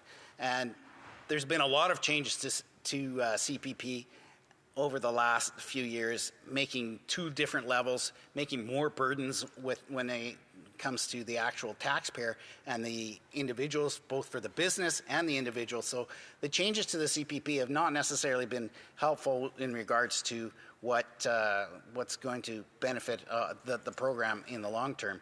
So they have made it so that it's going to last, but they've made it so expensive that's the problem. Thank you. Resuming debate, reprise de débat, the Honourable Member for Abbotsford South Langley. Thank you, Mr. Speaker. I rise today to represent the good people of Abbotsford South Langley, who are currently frustrated with the budget put forward. Mr. Speaker, when Mark Carney announced that he would be splitting... The member cannot use the name of the Prime Minister in the House. Either his first name or his last name, can only refer to him by his title. I apologize, Mr. Speaker. I'll start again. Mr. Speaker, I rise today to represent the good people of Abbotsford South Langley, who are frustrated with the current budget. When the Prime Minister announced that he would be splitting the operating and capital spending in the budget, it was met with widespread worry that he would use the change to cook the books. Now the Parliamentary Budget Officer confirmed that's exactly what's happening. The Budget Officer confirmed that the capital spending is overly expansive, expanding beyond public accounts and international practice. Instead of following the international accounting standards, he lumped into corporate tax breaks and subsidies that would not be considered capital formation. Also, the PBO found that the capital investment spending was 30% lower than what the Liberals claimed, a $94 billion difference. They found that the Prime Minister won't balance the operating budget over the next 5 years, abandoning key fiscal anchors after already abandoning the previous one to reduce the debt to GDP ratio. The PBO found that the debt to GDP ratio will now be even higher after the latest economic update, which means we are already on a declining trend. Last year's fall economic statement said a declining debt to GDP ratio was key to preserving Canada's AAA credit rating. But even Fitch Ratings has already warned that the budget underscores the erosion of federal government's finances. The Prime Minister fumbled the old fiscal anchor with a declining deficit to GDP ratio. Even the so-called expenditure review has a lack of detail regarding the impact of individual programs, offering no clarity on service level, personnel, or how results will be reported. And even if somehow produced $50 billion in savings, the budget still has a $90 billion in net increase in spending. Mr. Speaker, that's $5,400 per Canadian family. For the second year in a row, the Liberals failed to table the public accounts for more than 7 months after the fiscal year ended. Mr. Speaker, Canada remembers when the last Minister of Finance resigned in disgrace over the deficit. Why did this government celebrate the deficit of over $70 billion? Canadians can't afford baby formula and are facing precarious housing, yet this government abuses their tax dollars further under the guise of shrewd investment. This investment has become a buzzword and is used to ignore the rising inflation for this government. When facing such economic turmoil, the solution is to remedy the productivity crisis. We should not bury Canadians in more red tape. Instead of investing in a bureaucratic mess of weak government-led projects, why don't the Liberals and allow Canadians to operate their businesses as they have done before? Our fishing industry, our forestry industry, military and healthcare sectors are all facing setbacks because the Liberals are too preoccupied studying their own failures. Mr. Speaker, the fishing industry, the forestry industry, military and healthcare are all facing major setbacks because the Liberals are too preoccupied in studying their own system to failure. And the cost of this budget is pushing Canadians out of this country into the United States. At the same time, the area that actually needs help are left behind. Areas that are left behind are facing facing crises. We are facing the largest drug crisis in history of Canada. But Budget 2025 remains blissfully ignorant.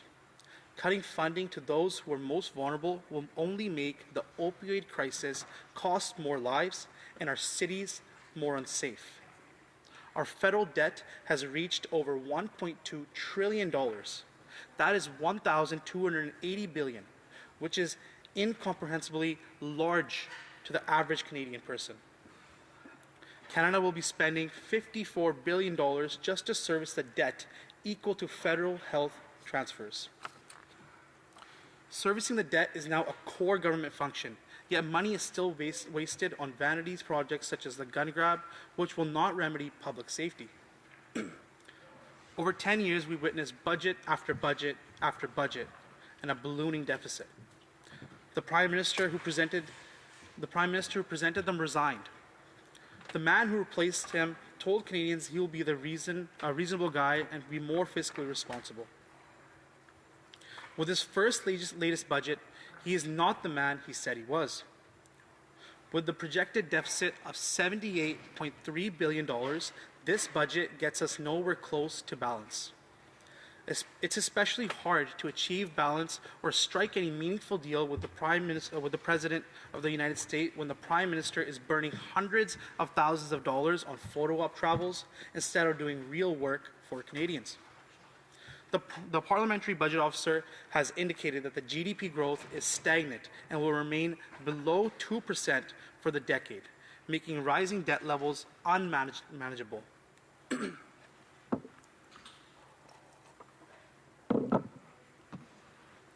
The new Finance Minister has now presented the budget that will grow our debt to GDP ratio rather than shrink it. Budget 2025 boldly claims to have the most ambitious housing plan since the Second World War. Yet Canadians today face a housing crisis by many measures worse than 1945. Government-imposed costs, fees, taxes, and delays are making up 30 to 50% of a new housing price. Mr. Speaker, I'll repeat again. Government-imposed costs, fees, taxes, and delays are making up 30 to 50% of new housing prices. CMHC now warns that red tape is one of the biggest barriers to build homes. Canada builds fewer homes now than it did back in 1970, despite having the fastest population growth in half a century. Instead of clearing the way for builders as previous generations did, the government layers on more bureaucracy and calls it ambition. The Prime Minister promised to cut development charges in half, but the budget of 2025 says nothing about that. He promised to incentivize private rental construction. Budget 2025 still has nothing. The first 6 Build Canada home projects have failed. Meanwhile, CMHC says Canada needs 480,000 homes a year for 10 years. We are not even close to 200,000. Young Canadians delay having families, careers, and life itself because they can't afford homes or find an affordable house as it is. It is not the Canada that we want to leave behind to them. Budget 2025 fails all Canadians who believed in the Prime Minister when he promised to build at scale. Young Canadians deserve a government that works as hard as they do, one that cuts red tapes, empowers builders, and focuses on getting more homes built. Budget 2025 does not meet that moment. It fails an entire generation. Mark Carney told Canadians that he was a serious... Not use the name of the Prime Minister in the House. I'll let the member continue. I apologize. The Prime Minister told Canadians he was a serious economist who would be trusted to spend less and invest more. Instead, his budget reveals less while costing Canadians more in the biggest deficit. We cannot afford the costly Prime Minister. Conservatives will continue to hold the Liberals to account for breaking their commitments and fight to restore Canada's promise. In a country where Canadians work hard, they deserve a home with a yard, food on the dining table, under a proud Canadian flag. Thank you, Mr. Speaker. Questions and comments, questions et commentaires. The Honourable Parliamentary Secretary to the Government House Leader. Yes, Mr. Speaker, as you know, the Prime Minister was elected, 8 months ago as a new government? And we are aggressively pursuing the building of homes, working with provinces, municipalities, other stakeholders, the private industry, to see more homes being built. And we will see that materialize. Mr. Speaker, the member talks about deficit. The reality is if you take a look at Canada's deficit, you'll see that Canada's deficit, compared to the G7 countries on a per capita basis, that we are actually number 1 in terms of overall debt with the G7 countries, number 2 in terms of deficit of all the G7 countries. Countries like Germany, Italy, the EU, the United States. We are, in fact, managing the economy exceptionally well. What we see from the Conservative Party, and maybe he can explain, why is the Conservative Party so reluctant to invest in Canadians? Honourable Member for Abbotsworth, South Langley. Mr. Speaker, I thank the honourable colleague across the floor. The truth is that this is the same Liberal government for the past decade that's been leading and causing Canadians' lives to get worse. There are so many Canadians lined up at food banks, struggling now, today. It might be a new Prime Minister, but it's the same government, it's just a new face. So we encourage that this new government, this so-called new government, takes ideas from our Conservative Party to make sure that Canadians can afford to live. Thank you. Questions et commentaires, questions and comments. L'Honourable. The Honourable Member for Drummond. Mr. Speaker, the Prime Minister was in Alberta. He announced the authorization for a pipeline project that will cross British Columbia to be in a deep water port in the Pacific. Yesterday, we asked a question.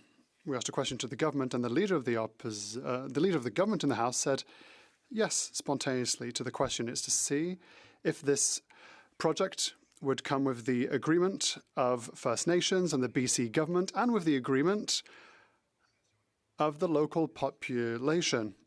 He spontaneously said yes, it wouldn't happen with the agreement of the BC government, of First Nations, and without the social accessibility. But it's clear that the BC government is against this. They don't want this project. My colleague comes from BC. What does he think of the whole situation? The Honourable Member for Abbotsworth, South Langley. Mr. Speaker, I thank the honourable colleague for the question. The truth of the matter of fact is British Columbians want a pipeline. They need it. They've been asking for it and demanding for it. The Prime Minister and the Premier of BC have their own ties going on right now, and it's unfortunate that they are not listening to British Columbians. They are not being the voice and the representation that this country needs and the province needs. Thank you so much. Questions and comments. Questions and commentaires. The Honourable Member for Okanagan, Lake West, South Kelowna. Thank you, Mr. Speaker, and I want to thank my fellow colleague from British Columbia. He is an excellent addition to this place. I remember criticizing Bill Morneau when he was the Minister of Finance when they crossed the threshold of $1 trillion in debt. Fast forward several ministers since then, we're now approaching well over $2 trillion.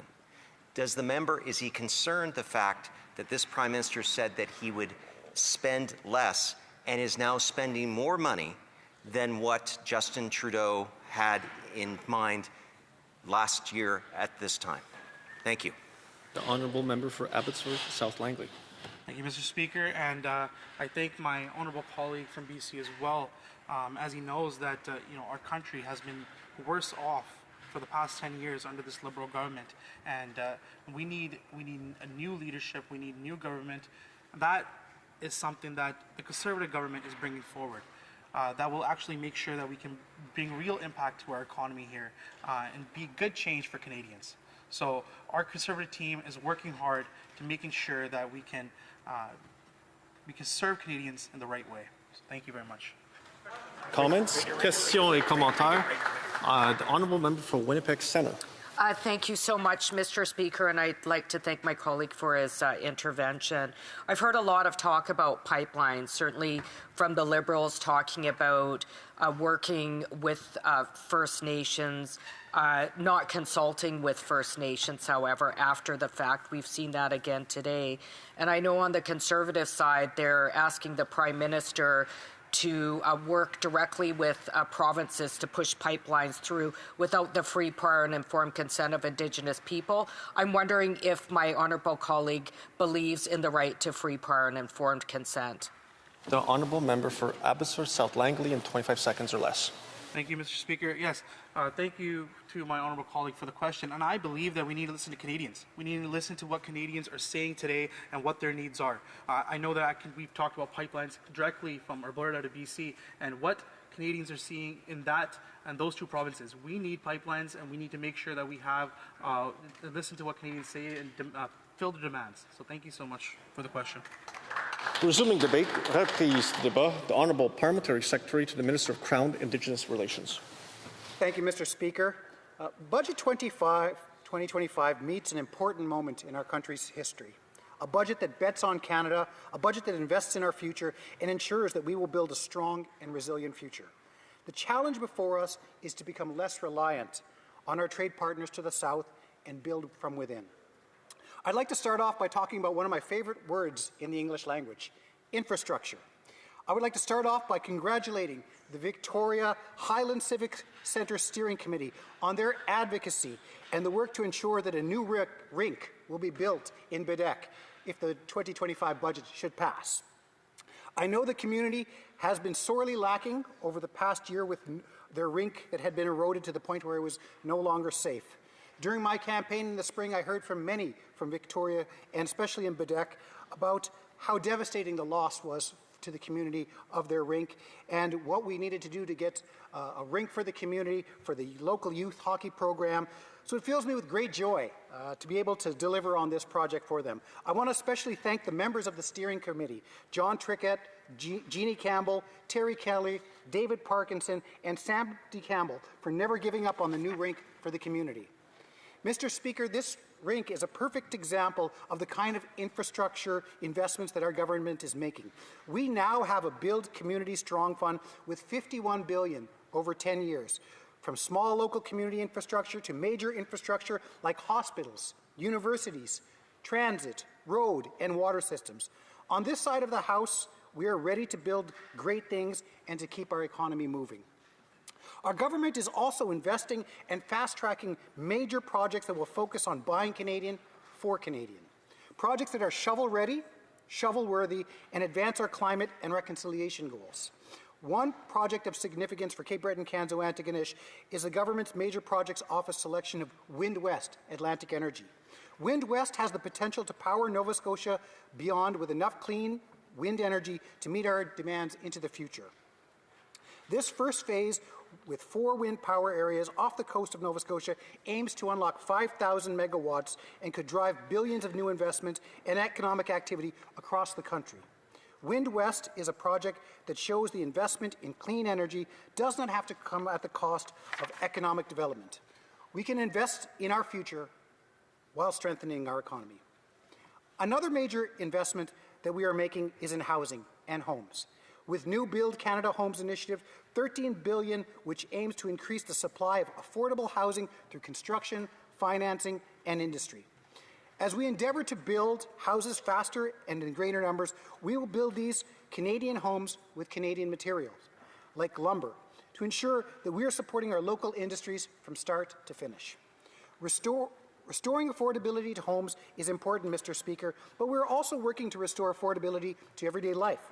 It is clear that the cost of living has increased in Canada, just as it has increased around the world due to climate change, American tariffs, and the war in Ukraine. As a G7 country with the lowest debt to GDP ratio, we're uniquely positioned to make investments in our future and build a stronger, more resilient country. Our government is also cutting taxes for 22 million middle-class Canadians, which go a long way to help the residents of Cape Breton, Kanso, Antigonish, and ridings all across Canada keep more money in their pockets.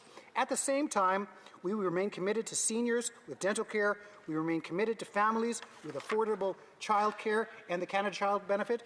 And we remain committed to investing in youth with the start of a $40 million investment in the Youth Climate Corps with green jobs that will help take on the challenges of climate change.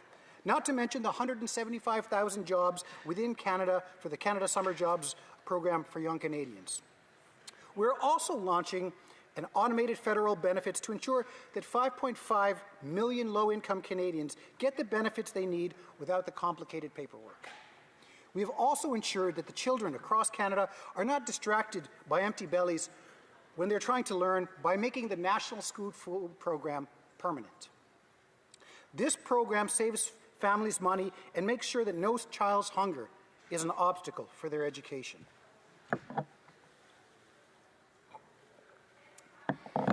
Mr. Speaker, Budget 2025 also continues the important work of advancing reconciliation. Our Prime Minister campaigned on a promise to spend less, to invest more, but while other departments were asked to find up to 15% in savings, we knew that we had to protect the core services and programs that we delivered to Indigenous Canadians, and that's what we did. It's not only the right thing to do, but it's our fiduciary responsibility to ensure we do not take steps backwards.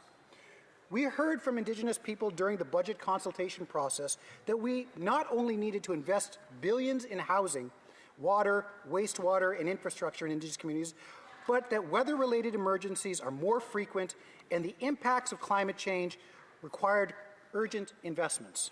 Fires, floods, hurricanes have impacted Indigenous communities at great numbers, and we will be there to help them through these difficult times.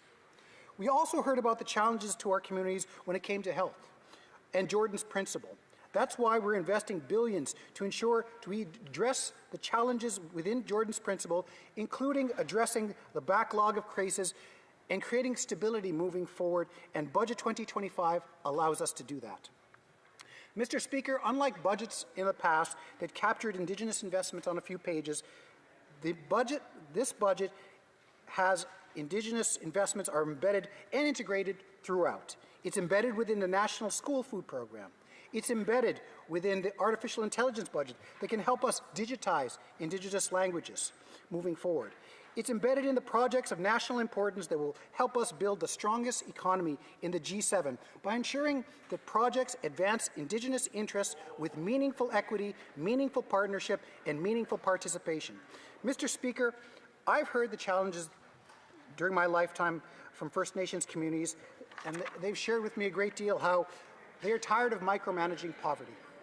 I've got good news, Mr. Speaker. Budget 2025 dreams of a future for Indigenous communities of prosperity through major investments being multi-million-dollar partners in energy sector, in building trade ports, in mining critical minerals that the world needs. We invite Indigenous nations to dream big. Take advantage of the $10 billion in Indigenous Loans Guarantee Program and the $45 billion allocated to the Canada Infrastructure Bank so that Indigenous leaders can manage prosperity, not poverty. I would encourage First Nations, Métis, and Inuit communities to look at the suite of tools that are available to make investing in major projects more affordable. For example, last spring, in my riding, the 12 Mi'kmaq communities formed a limited partnership known as Wxquijinug Mtohanokwe Agency, or WMA, and borrowed $18 million from the Canadian Infrastructure Bank Indigenous Equity Initiative to invest in a battery storage facility alongside Nova Scotia. And the great thing about this is that they not only get the own source revenues when the project is paid off, but also all along the way, as making payments, they're also able to ensure that they're able to bring own source revenues back to their communities on this. I've often been asked by Indigenous leaders, how do we invest in major projects when the needs are so great in our communities? How can we make payments on million-dollar loans? This is the beauty of the Indigenous Loan Guarantee Program. The way it is set up, it works with Indigenous stakeholders and communities so that loan payments are balanced to maximize benefits to them. Mr. Speaker, when communities are given the right tools, Indigenous leadership drives prosperity and long-term ownership. And with the Budget 2025, our government presented, we are investing in housing, clean water, healthcare, connectivity, and infrastructure so communities can thrive and prosper. This budget speaks to the North and to working hand in hand with Indigenous partners to build a stronger future together. So I invite Indigenous leaders to work together, to dream big, to create partnerships, to be partners in major clean energy projects such as the Wind West Atlantic Energy, or the Iqaluit Hydro Project, or the Northcliffe Resource Sisson Mine. Now is the time to build Canada. Let's build prosperity in all our communities. Thank you, Mr. Speaker. Comments, questions et commentaires. The Honourable Member for Caribou, Prince George. Thank you, Mr. Speaker. Thank you to our honourable colleague for his comments across the way. You know, he spoke a lot about Indigenous youth and Canadian youth. I believe if he really wanted to help, he'd know that Canadian youth are seeing a record high 30% unemployment. He would know that almost every vote that he has voted for this government has made things worse for Canadian youth. That Canadian youth, both Indigenous and non-Indigenous, don't see a future. They don't see an opportunity where they're going to be able to own homes, be able to have great jobs, be able to have great education. So, Mr. Speaker, through you, why should anybody believe a word that this member says? The Honourable Parliamentary Secretary to the Minister of Crown Indigenous Relations. Mr. Speaker, when I talk to youth in my riding, they're asking us to invest in a better future. They're asking us to help build Canada. They want to be a part of this. They want to be a part of the trades. They want education. They want to see our economy thrive. Mr. Speaker, confident countries invest in their communities. Confident countries invest in their youth. Confident countries do the work that needs to be done to give those youth a brighter future, and that's what our government is going to continue to do. Questions and comments. Questions et commentaires. L'honorable député de Drummond. The Honourable Member for Drummond. Mr. Speaker, this Prime Minister just announced that it would build a pipeline to transport Albertan oil to the Pacific going through BC. Meanwhile, BC First Nations are not in agreement and may bring legal proceedings because there is no social acceptability, despite what my colleague said.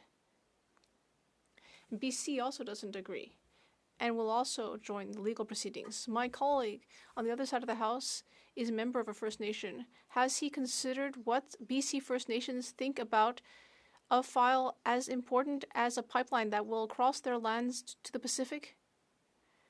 How can a member of the Liberal government swallow this? How often do members of this government have to step on their own values? Secretary. Merci pour la question.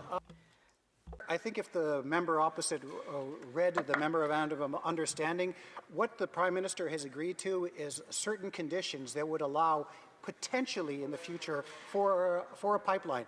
And those conditions are predicated on the fact that First Nations have full, free, prior, and informed consent in the project, and that British Columbia is part of this project. So I think that Mr. Speaker, I'm confident that our Prime Minister understands and knows Section 35 constitutional rights and knows the conditions required to build in this country. That's why we're advancing Indigenous interests, and that's why what we need to do is continue to build, but build in a way that's respectable of all people. Questions et commentaires. Questions and comments. L'honorable secrétaire parlementaire. The Honourable Parliamentary Secretary to the Minister of Industry. Thank you, Mr. Speaker. For our colleague, our conservative friends keep on saying that the budget spends too much and whatnot, and if they were driving the bus, they would have probably taken about $50 to $60 billion out of this budget. What does our honourable member think that would have as an impact on youth if you have an austerity budget like that? The Honourable Parliamentary Secretary to the Minister of Crown and Indigenous Relations. I thank my colleague for that statement, and I know that the Conservatives would have wished that Canadians would have afforded them the ability to create a budget, but they chose us, and they chose us because of the fact that we invest in them, we invest in our youth, we invest in our country, and we believe in building our country and building a stronger country for all Canadians. When I knock on doors, not one person has ever talked to me about the deficit or the debt. They talk about what is our government able to do. We're going to continue to deliver for them, and that's why we've won 4 elections in a row. We have time for a short questions and comments. The Honourable Member for Algonquin, Renfrew, Pembroke. Speaker, the honourable member was concerned about jurisdictions and consultation, but he supposedly about the environment. Well, what about the electromagnetic forces for these offshore wind turbines that impact marine life, as well as the electromagnetic fields? But aren't projects like the wind turbines really about Brookfield, and Prime Minister Brookfield is in this for himself? I have to interrupt the Honourable Parliamentary Secretary in about 25 seconds or less. To be brief, it was one of the Conservative Premier of Nova Scotia's plans to ensure that we move forward with wind energy. It's what he has asked our government to do, and we delivered on that. And I think that whatever stripes or political parties you belong to, you can agree that clean energy is the best energy for Canada. Resuming debate, reprise de débat, the Honourable Member for Okanagan, Lake West, South Kelowna.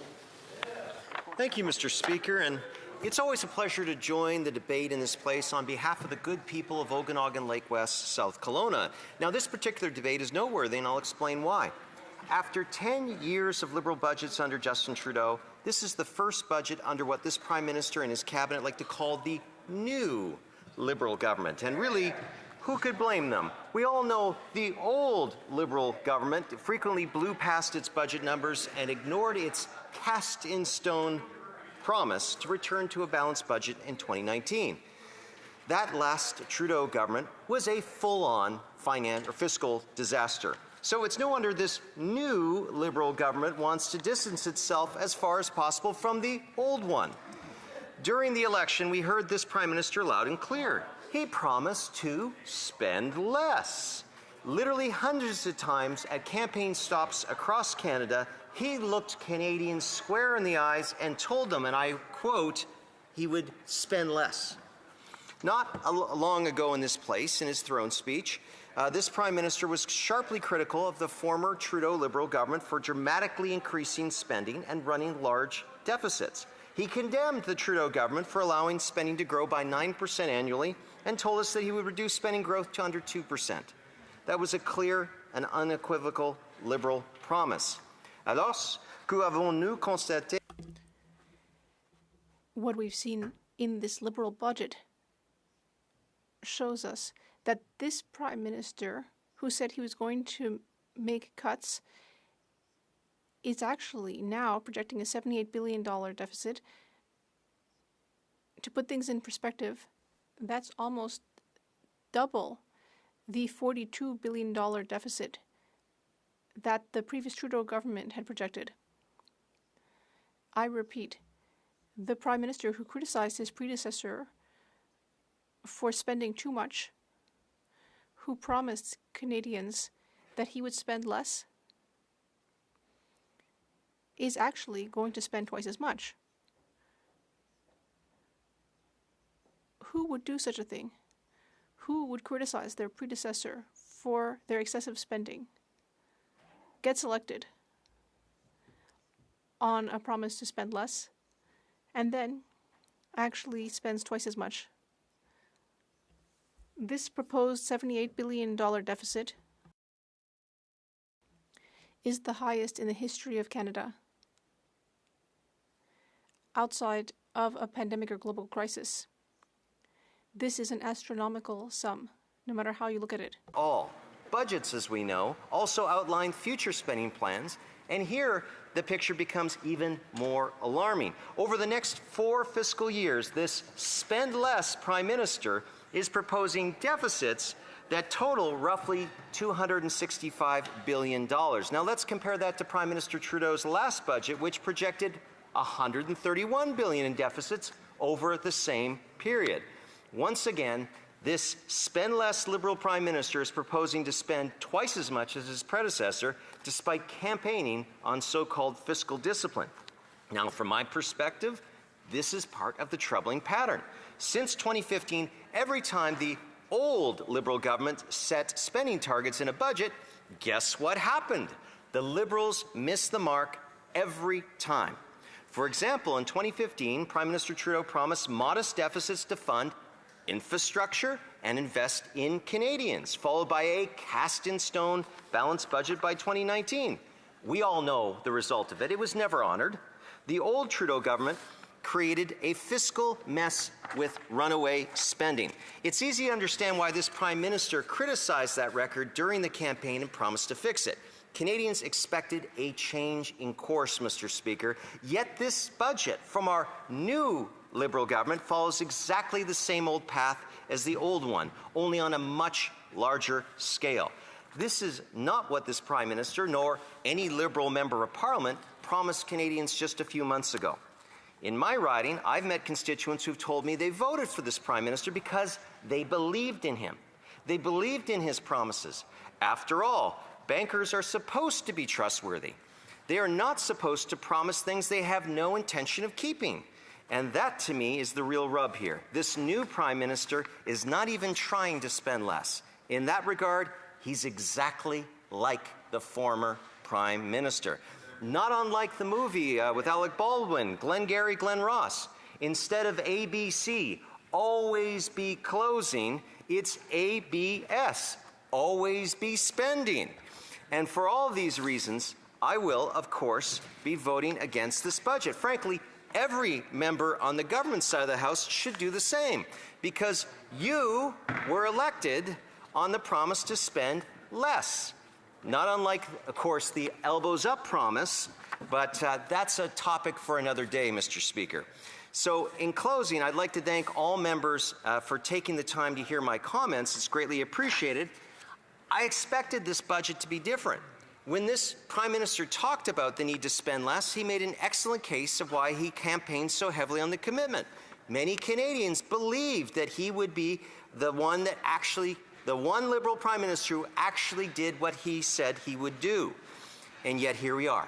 Again, the fiscal anchors are completely adrift. This Prime Minister loves to say, let's focus on the things we can control. But Mr. Speaker, he doesn't follow his own words. He can control how much he spends. He can repeal the regulatory regime the previous Liberals created. Instead of drafting Bill C-5 to selectively maneuver around that regulatory mess, but he doesn't do that.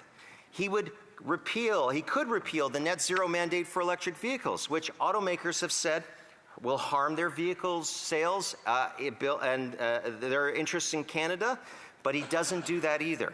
He could repeal the industrial carbon tax that makes Canadian steel more expensive and less competitive against steel from other countries we compete against, but again, he refuses.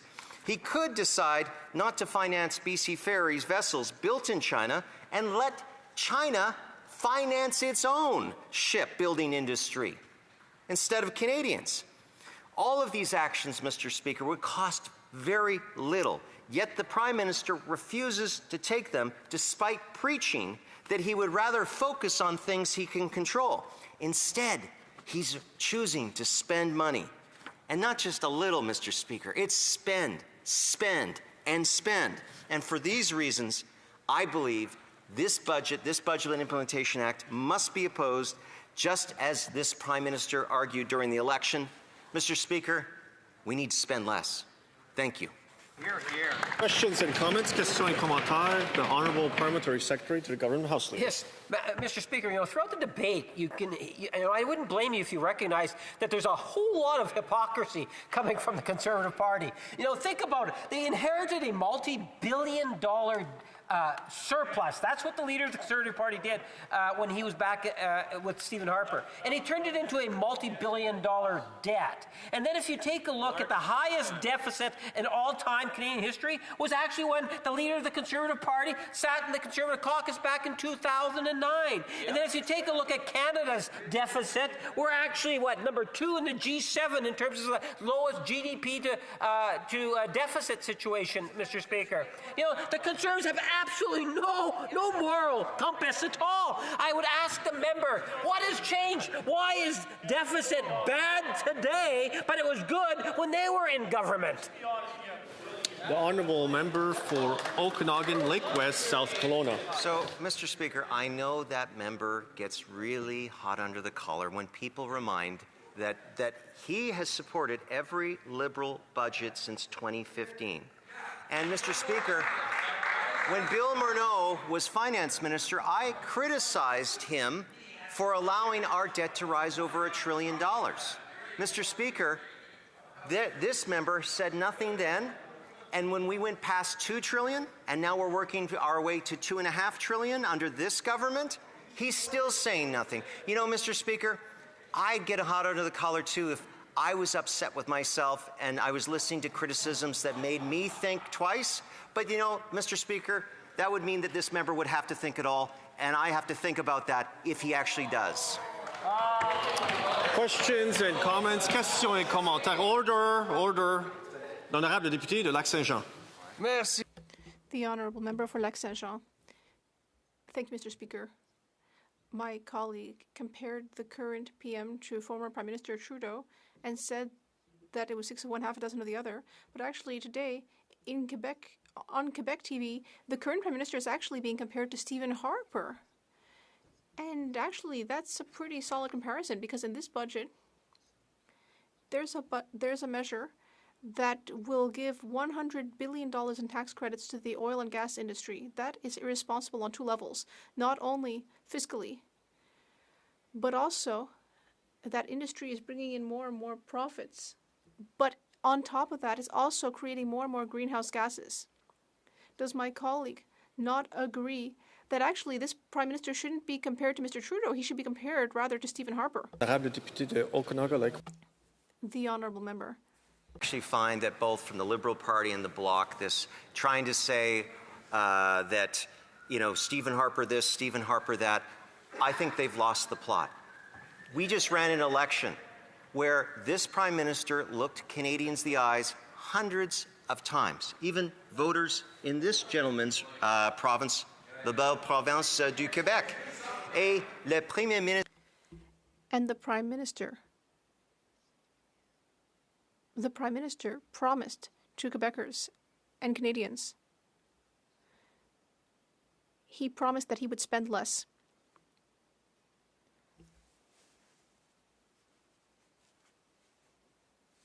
Lightly, Mr. Speaker, when someone makes a commitment and then reverses themselves and then expects that you're the problem because you don't understand, Mr. Speaker, this Prime Minister made a promise to all of us that he would spend less and brought us a budget that does the opposite. That's the problem. And comments, questions et commentaires. The Honourable Member for Sarnia, Lambton, Bukashwanog. Thank you, Mr. Speaker. Mr. Speaker, all Canadians know that if you have a bad credit rating, it costs you more to be loaned money. And so lately, Fitch is talking about this Liberal government and raising the alarms that they're going to drop their credit rating to a 2A+ instead of where we're at now, which will cost us more than the already billions of dollars that we're transferring to pay the interest on the debt. Is the member concerned about that as well? The member for Okanagan, Lake West, South Kelowna.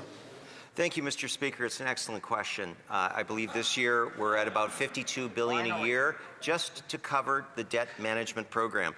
And I remember raising the same questions and concerns with Bill Morneau when he was the Minister of Finance, where we had just over $1 trillion in debt. Now we're over $2 trillion in just a short period of time, less than 10 years later.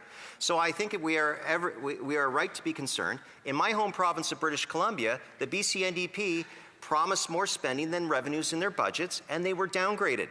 The member is correct. They end up paying, all of us in British Columbia are paying more in debt for the privilege of just servicing the debt. This isn't going down on principle, Mr. Speaker. So on principle, we should be, as a country, saying we need to pay attention to where the lines of where this is going. This is a resuming debate. Reprise the débat. The honourable member for Saanich Gulf Islands. Merci, Monsieur le Président. Thank you, Mr. Speaker.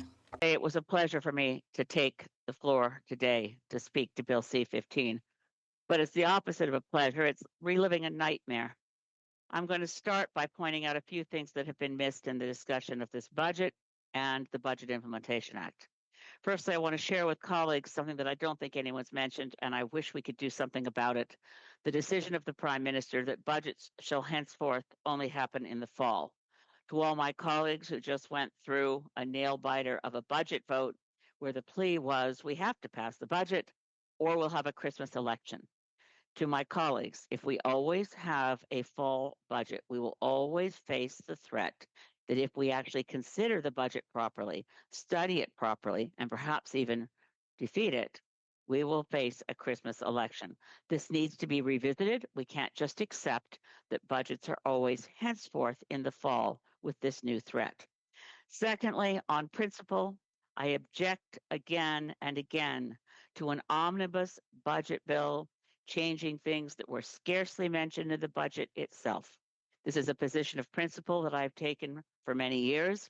I would like to refer the House, to save time, to interventions I made in the 41st Parliament in Hansard Volume 146 to a point of order that was detailed on June 4th, 2012, in which I pointed out the many ways in which omnibus budget bills are offensive to democracy and the ways in which, on principle, Parliament should be able to properly study all elements of legislation and not have them bound together, particularly where saying it's all about the budget, one must at least make sure that the budget itself mentions that this change is coming. So there are a number of places in which that's not the case. In light of my reference to historical background on this point, omnibus budget bills came into fashion in the Harper years. Justin Trudeau promised he would not bring in omnibus budget implementation acts, but then he did. But they were never as long as this. So for Canadians who didn't know, this budget implementation bill runs to more than 600 pages. It took me a while to read all of it, and I have, which means it's taken me a while to discover sections that I find particularly offensive. Again, this is not the budget itself. This is Bill C-15, which was only recently brought in for consideration in this place. A former speaker, and with all due respect to our current speaker, I think the greatest speaker Parliament has ever had, Lucien Lamoureux, said in 1971 that budget implementation bills, or for that matter, omnibus bills of all kinds, he was referring to omnibus bills of all kinds, are a slippery slope for democracy. And he pointed out it could reach the point, and I quote, this was 1971, Speaker Lamoureux, it could reach the point where one would have only one bill tabled at the beginning of the opening of a new parliament, in which the government said, this is a bill for the to better the lives of Canadians, and that it would contain all the legislation for the session to be studied all at once, not studied, passed all at once. And then he said that would be an omnibus bill with a capital O and a capital B. And he went on to say, we're not there yet. I'm worried that we're getting there. I was informed recently by someone in government that while Bill C-15 is an omnibus budget bill to implement Budget 2025, it is in fact only part one of an omnibus budget bill to implement the 2025 budget, which is to say we could be awaiting another 600-page piece of legislation sometime soon.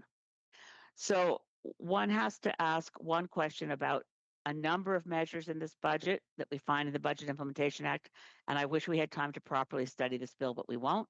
Why have they used the mechanism of special operating agencies to bring in numerous new bureaucracies, the Major Projects Office, the Canada Build Canada Homes, numbers of them that will never have the transparency as if they've been brought in properly as agencies that were properly studied individually. I also am particularly concerned we should have built into this budget Canada First. So I completely agree. It's a good idea to get rid of a luxury sales tax on certain products, but it should have the caveat when they're built in Canada. There's nothing wrong with a luxury sales tax on airplanes or cars or boats that Canadians buy from overseas.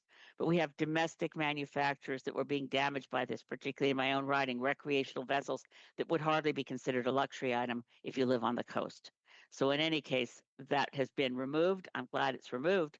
But why not focus on Canada First and have that only apply as a tax on luxury products that are made outside of Canada? Lastly, and this, Mr. Speaker, because I must rush here, and I know my time is tight to deliver this entire review of the budget, but I think I'm at, Speaker, correct me if I'm wrong, that I'm a little bit more over the halfway mark on my remarks here. Thank you, Mr. Speaker. There are a number of things that are quite disturbing to me because, as you know, I voted for the budget, but there are things in the Budget Implementation Act that were never mentioned in the budget itself. So we received, and I know I can't use props, Mr. Speaker, but when you're speaking of the item itself in debate, there is an allowance for saying in this book, the budget, which I read, that we were not given the full budget in the written document. We had to later get a memory stick, and it contained Annex 5, and Annex 5 contained the legislative changes that were going to be made. Now, Annex 5, for the first time, because it's not in the text of the budget as we understood it, the written bound book, but Annex 5 said there would be amendments to the Canadian Environmental Protection Act. That's the first time we found that in Budget 2025, the government proposes to eliminate the 5-year termination date for equivalency in administrative agreements. There is concern in the environmental community, why are we touching the Canadian Environmental Protection Act at all? And agreements that go to the question of protecting Canadians from toxic substances. Because this is an omnibus budget bill, because it's moving quickly, we're very unlikely to ever have a chance to study or properly debate this or even see these sections referred to the House of Commons Committee on Environment. But if it can get worse, it gets worse, because when you finally get through the Budget Implementation Act, it took me till I got to page 538 to find it. They're not just changing the Canadian Environmental Protection Act, as mentioned in Annex 5, but not the printed budget itself. By the time you get to page 538 and 539, and well, it's in, if you have your budget handy, it's in Division 32, in sections 548 to 549, you find that they're also changing the International Rivers Improvements Act, the Canada Wildlife Act, the Migratory Birds Convention Act, the Antarctic Environmental Protection Act. Of course, we knew they were also changing the greenhouse gas pricing bills and removing other provisions that had to do with climate, but those were foretold. Division 42, again, changes to the Environmental Protection Act that weren't included in announcements or the budget document itself. Mr. Speaker, I find myself looking at the Budget Implementation Act as separate legislation from the budget itself. I want to vote for some of what's in the Budget Implementation Act. I like that we see the school lunch program. I like that we see continuation of good programs, particularly in the social safety net. But I wonder why we're not able to properly study the creation of entirely new agencies. It wasn't till I got to page 448 of the Budget Implementation Act that I found we're creating yet another entity, bureaucracy, the Conservatives would call it, but there's now a Canada Development Investment Corporation to be created, not studied. Mr. Speaker, omnibus budget bills are an abomination, and bills of 400 pages are an offense to democracy and Parliament. They can never properly be studied. They can only be pushed through with the rallying cry, if you don't pass this, you get stuck with a Christmas election. Thank you, Mr. Speaker, and God bless us, everyone. Before I go to questions and comments, the member very artfully skid the line on the use of props in their hands. So I just want to mention that. Questions and comments, the Chief Government Whip. She certainly is extremely judicious in her approach, Mr. Speaker, and that's the theme of my question, which is that, I respect the member from Sandwich Gulf Islands and her passion for the environment, but also her passion for setting the record straight. And recently, she had heard the leader of the opposition, the member from Regina Capel, talk about the oil tanker ban, and she went to her social media platforms to set the record straight on the Hecate Strait. And she did that quite elegantly, and I really enjoyed that opportunity to learn about the West Coast and exactly what's happening there as it relates to the tanker bans, but more importantly, the misinformation that's being spread by Conservatives. I'm wondering if she'd like to take the opportunity to do so again now. Honourable Member for Sandwich Gulf Islands. Well, I thank my honourable colleague from Kingston and the Islands. It's the case is, and where my friend from Regina Capel went wrong in his commentary was to say, and I do hate the misuse of the English language by saying the exact same. I mean, it's redundant. But the honourable member for Regina Capel said that the tanker ban, which I fear may be overturned as of today by the MOU, but the tanker ban applies to areas of the northwest coast of British Columbia. And the honourable member for Regina Capel said it didn't apply to U.S. tankers that were using the exact same route. That's not the case. U.S. tankers use a completely different route than that covered by the offshore tanker ban because they leaving from Alaska with oil or heading from refineries in Washington state, they completely are to the west of the British Columbia coastline. They're far west of Haida Gwaii, west of our coast. And comments, questions et commentaires. L'honorable député de... The Honourable Member for Louis Saint-Laurent, Akiawenrak. Thank you very much, Mr. Speaker. I congratulate my colleague, my Green Party colleague from British Columbia, for her speech. Mr. Speaker, last week, many Canadians were surprised because we asked the Prime Minister whether he would respect the Paris Agreement. He said that he would. And then the Green Party member decided to support the Prime Minister's budget. But given what's going on today in Alberta, is the Green Party leader still proud to support the Liberal government? The Honourable Member for Sandwich Gulf Islands. Thank you, Mr. Speaker. I thank my dear Conservative colleague for the question. The Prime Minister did answer my question with the answer I most wanted to hear. He committed to the ongoing commitment to the Paris Agreement to reduce GHG emissions, to stay below 2 degrees Celsius if possible. The agreement today was with Ms. Smith in Alberta. Well, I think it's impossible to uphold the Paris Agreement and proceed with that agreement at the same time. Maybe the Prime Minister thinks he can do both. Questions and comments? The Honourable Member for Drummond. Mr. Speaker, my question is similar to my Conservative colleague's question. I am dismayed but also curious.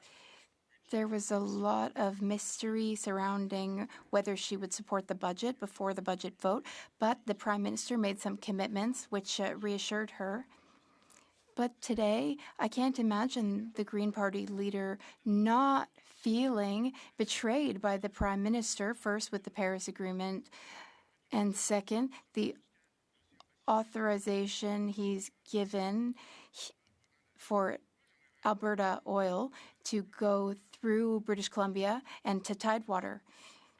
Can the member grade the Prime Minister out of 10 on his level of honesty? Seconds or less. Well, merci, monsieur, monsieur.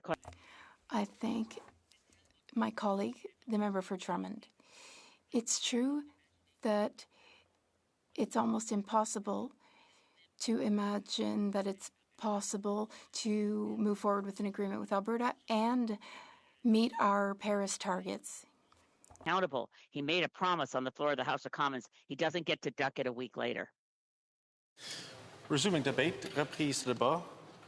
The member for Airdrie Cochrane will have about 6 minutes before Standing Order 31 statements and question period. Thank you, Mr. Speaker. Federal budgets are not just about numbers on a page. They at least shouldn't be about just numbers on a page. They must be about addressing the cost of groceries for struggling families, about the price of gas for workers who depend on their vehicles to earn a living, and they should be about whether or not young Canadians can afford a home. As I said, at least they should be about that. The Liberals, though, unfortunately fall far short of that mark. During the election campaign, the Liberals pledged to get their spending and their deficits under control. But what does this budget offer instead? Well, a $78 billion deficit this year alone, and projections of $321 billion in new debt over 5 years. More than double what was promised. And what was promised was too much already. And it's a worse record than even Justin Trudeau, who is the worst Prime Minister in Canadian history up until now. That's not just a broken promise, it's a cynical, self-serving betrayal of trust. Every dollar borrowed today is a dollar that our children and grandchildren will have to pay back with interest. And don't forget, interest payments are already exceeding what is spent on healthcare transfers in this country. That's not compassion, it's fiscal recklessness. And it's all over the place in this budget. The budget locks Canadians into a cycle of debt that will last for decades and decades. Canadians, thanks to that government over there, are already paying over $50 billion annually in interest. Money that could fund things that Canadians need, or better yet, be left in the pockets of taxpayers who earned that money in the first place. So let's look at the opportunity cost that's being squandered by continuing to rack up the national credit card. Imagine what $50 billion in those annual interest payments could do. It could build dozens of hospitals, could build thousands, hundreds, maybe 1,000 schools. 4,100 kilometers of new roads could be built. Could cover nearly half of Canada's 5% NATO commitment for our defense spending, to ensure that we finally properly equip the men and women of Canada's armed forces. Or, even best of all, it could give the average Canadian family nearly $5,000 a year in tax relief. Instead, that money just vanishes into thin air, into debt servicing. And the Liberal government continues to choose to increase that debt and therefore the cost of that debt. And as a result, they line the pockets of bondholders and bankers, their Liberal friends. And they call that investing in the future. But every extra $1 billion that's borrowed today is actually a burden on Canadians who are not yet born, locking them into decades of repayments for sunk costs, instead of leaving them with the means and resources to invest in their own futures and their own priorities. So I call the Liberals' debt and deficits approach what it really is: passing the bill for Liberal priorities today to Canada's children of tomorrow. More government, more bureaucracy, more layers of red tape. That seems to be the Liberals' answer to every challenge. Their solution is to create new agencies and new programs and new bureaucracies that slow down progress and stifle innovation. Think about some of the things that they've done recently. So we have an issue in this country with it being able to get major projects built. And so, rather than removing a lot of the barriers and obstacles that already exist that they frankly created, instead they've said, well, let's just build a whole new bureaucracy to decide if we might be able to exempt some of those things from that bureaucracy that we already have. Well, how about just removing some of the obstacles and actually seeing things get built? That would make a lot more sense. Same thing when it comes to building homes. Instead of removing what everyone who's in the home construction industry, everyone who's trying to buy a home already recognizes, which is that the biggest cost that goes into the construction of a new home nowadays is complying with government, whether it's taxation, red tape, bureaucracy. So instead of dealing with knocking that down, well, they're just going to build a whole other bureaucracy to try and supposedly build homes. more bureaucracy on top of bureaucracy, so more of the same problem on top of the problem that already exists isn't going to get the homes built. Same thing comes when we talk about equipping our Canadian Armed Forces.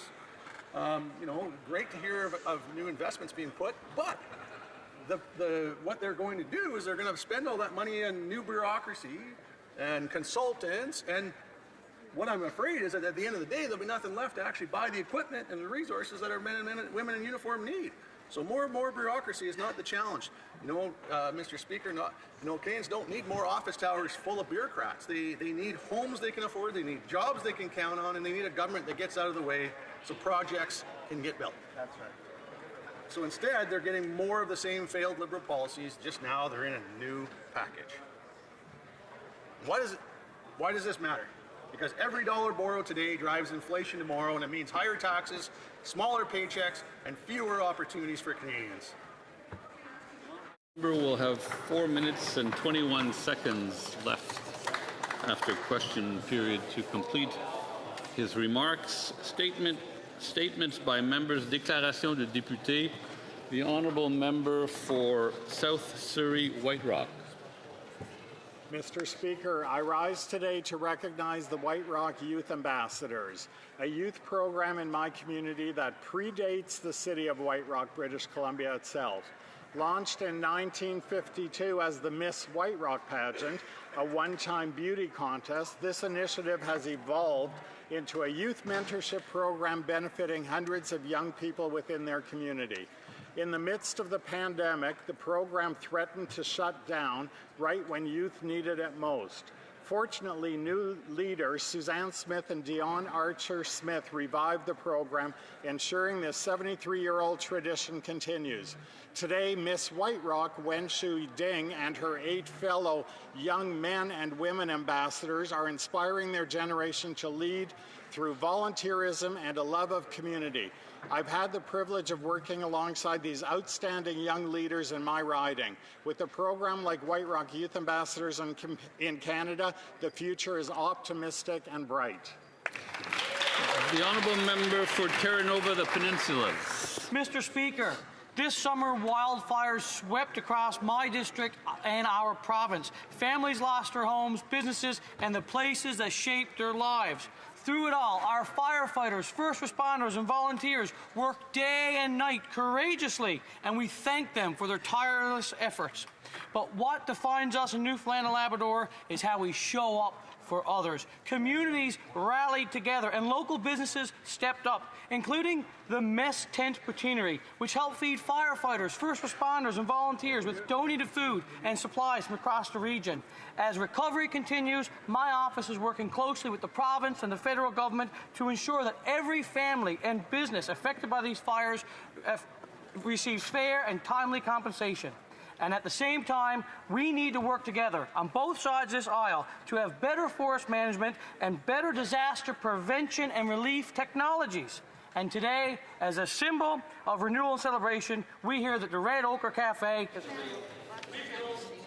L'honorable député de Saint-Boniface. The honourable member from Boniface Saint-Vital. Mr. Speaker, last week Manitoba's theatre community suffered a profound and heartbreaking loss with the sudden passing of Ian Ross, the celebrated Métis Ojibwe playwright, storyteller, and educator at the age of 57.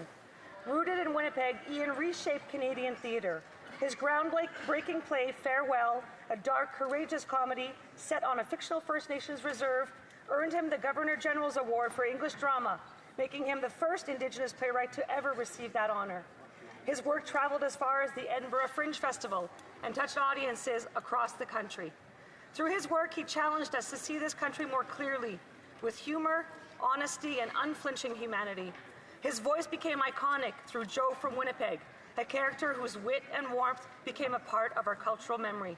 Aujourd'hui, nous rendons hommage à... Today we pay tribute to his heritage and extend our condolences to his family, to his community, and all those he inspired. Continue to guide and uplift us.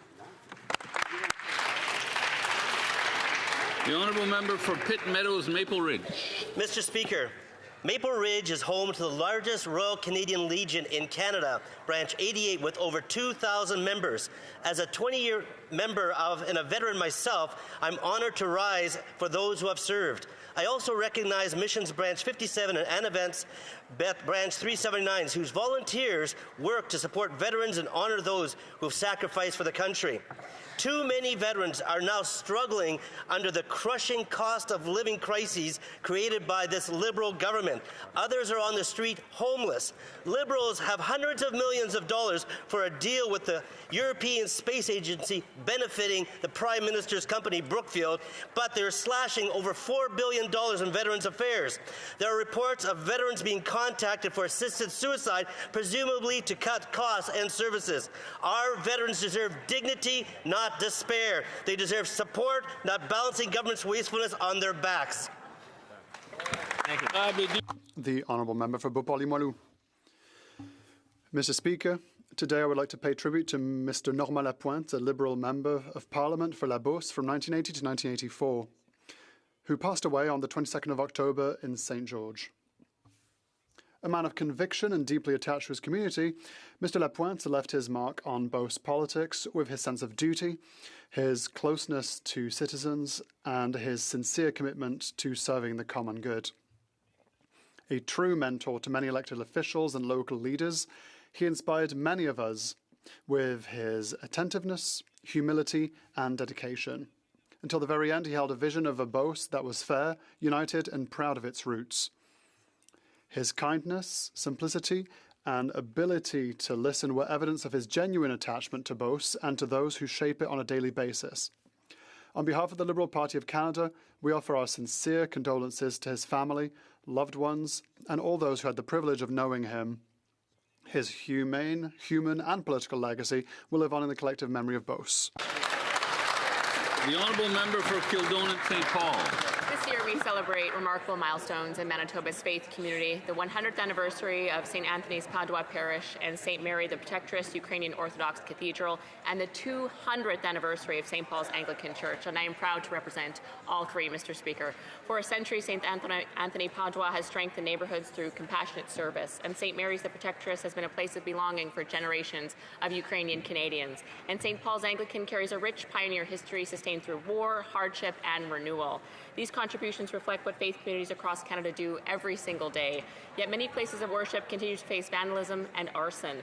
No faith tradition should fear for the safety of its sacred places. And that is why we support robust protections for places of worship, including measures in Conservative Bill C-255 to hold offenders accountable. As we honor 100 and 200 years of faith and service in our community, let us recommit to safeguarding the places that give Canadians hope and spiritual refuge. The Honourable Member for Vancouver Centre. Mr. Speaker, as November ends, let's look back at the tragic data about men's mental and physical health in Canada. Too many men are dying too young from preventable causes. Men account for 75% of suicides, 72% of opioid deaths. They are at a higher risk for cardiac disease, chronic lung disease, and many cancers. Yet stigma and pride in being macho prevents them from seeking help. 65% of men say they delay seeing a doctor for symptoms of mental and physical health. Men's health is not a partisan issue. It's a health imperative. Delayed care costs lives and harms families. As a mother of 3 men, I say, let us break the silence, remove the stigma, advocate for research funding and mental health support, and ensure confidential access to care. Let us speak up and speak out, move men's health out of the shadows, protect and support our fathers, husbands, and sons. Bravo. The Honourable Member for King Vaughan. Mr. Speaker, 75 years ago, a bricklayer arrived from Canadian shores from Italy seeking a better life. 75 years later, the granddaughter of this bricklayer serves in Canada's Parliament. As a daughter of Italian immigrants, I am proud to represent my community of King Vaughan. On Tuesday, I had the honour of being elected chair of the Canada-Italian Interparliamentary Group. I look forward to working with all parliamentarians and with Ambassador Cantileno to advance diplomatic relationships between our two nations and explore new opportunities. Canada and Italy share a deep connection through over 1.6 million Canadians of Italian descent.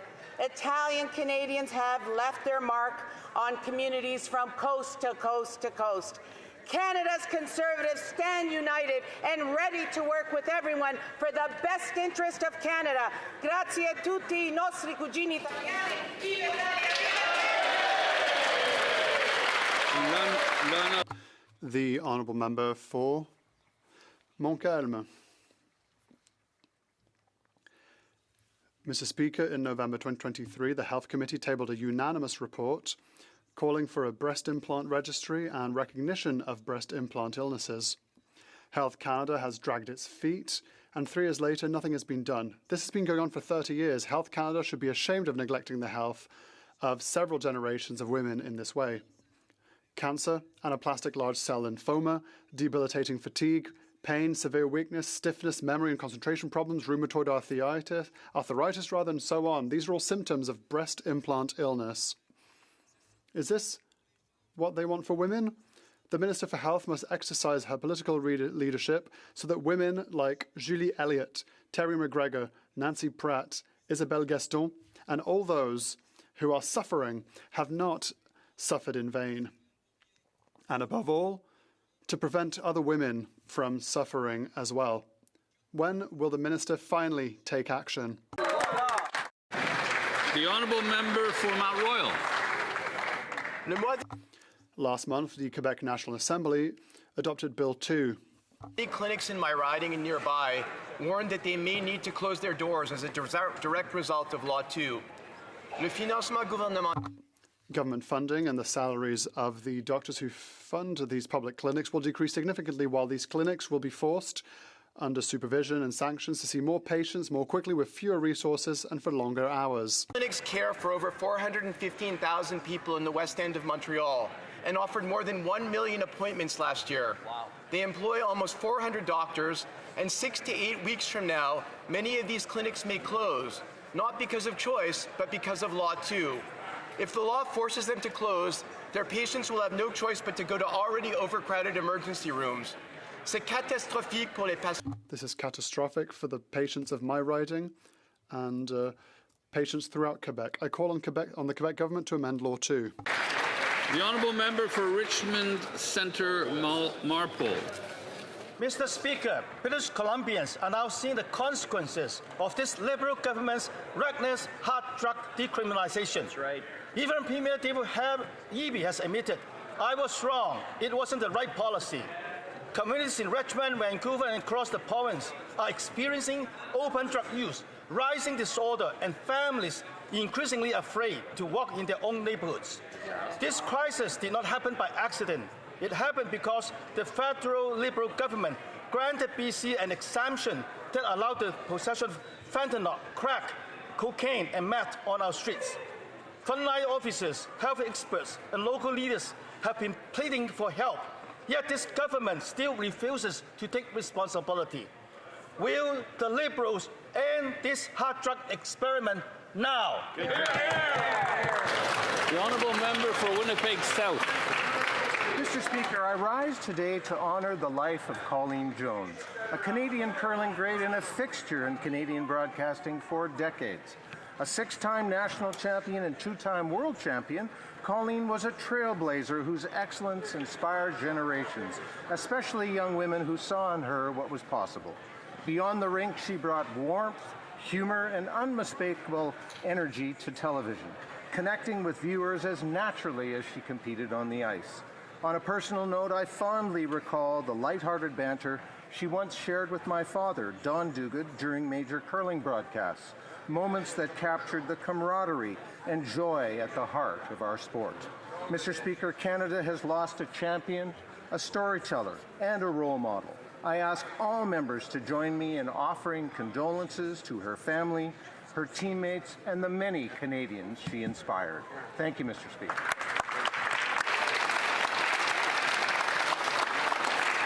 The honourable member for Kitchener Centre. In Kitchener, Families are making heartbreaking sacrifices just to get by. Alex, a father, told me he eats barely half a meal a day, so his children can have 3 meals a day. Kirby, who not only has to worry about his children but also his grandfather, shared with me that if he feeds them, he waits until they're finished, and if there's none left, he'll just have to wait until tomorrow. This is not okay. Yet this budget offers nothing to ease their burden. Instead, it piles on unprecedented debt that will drive inflation higher and push grocery prices further out of reach for Canadians. Canadians do not need empty promises. They need affordability, dignity, and hope. We cannot accept a budget that ignores the reality that Canadians and our children are going hungry. They deserve better. The honourable member for Ottawa Valley Gloucester. Mr. Speaker, it is with great sadness that I pay tribute to Rolande Fauché, a trusted, strong and passionate woman who was not afraid to speak her mind. A tireless activist, sociologist and researcher, she dedicated her life to defending the interests of the Francophone community and promoting education and culture in Ontario. Rolande was not only a builder and community leader, she was an inspiring female role model and a remarkable presence for all those, including myself, who had the good fortune to know her. Her courage and bold vision paved the way for cultural and educational initiatives such as the implementation of French-language school management, La Nouvelle Scène, and the campaign to save Montfort Hospital. She was a friend, a confidant, and a partner in crime. An exceptional Franco-Ontarian, she leaves behind a lasting legacy that continues to shine a light on our community. Watch over us all, Rolande, especially your children, Luc and Chantal and Alain, and all your family and close ones. The honourable member for Markham Unionville. Mr. Speaker, 2.2 million Canadians line up at food banks every single month, and the unemployment rate is 6.9%. Yet, as chair of Brookfield, the Prime Minister helped the company avoid $6.5 billion in Canadian taxes through offshore tax havens. While the Prime Minister dropped the most expensive budget in Canadian history outside COVID, the Liberal government has shown us their top priority, making Brookfield richer. Mr. Speaker, Canadians need transparency about the total incentive structure acting on our Prime Minister. Canadians need to know that this doubling of Trudeau's deficit is serving our total national interest, not simply those in the Prime Minister's circle. Mr. Speaker, Canadians need to know, is our Prime Minister incentivized to serve all Canadians? Hear, hear. The honourable member for Halifax. Mr. Speaker, I rise today to celebrate the life and legacy of a true Nova Scotian legend. Throughout her decades-long careers in curling and journalism, Colleen Jones broke down barrier after barrier, smashing through glass ceilings. A 2-time world champion, 6-time national champion, and 16-time provincial champion, having played more Scotties games than any curler in Canadian history, she was a staple in Canadian athletics. If that weren't enough, Colleen had a 40-year career at CBC, where she made history as the first female sports anchor in Halifax. In 2015, she said the following: "My feeling is, do the things that make us happy now, because tomorrow isn't guaranteed. Appreciate life, don't sweat the small stuff, and enjoy the ride." I only met Colleen a couple of times, but I think she took her own advice, and I'm very hopeful that she enjoyed her ride. I'd ask all members of the House to join me in remembering this incredible woman and paying our respects to her family, friends, and loved ones. Thank you.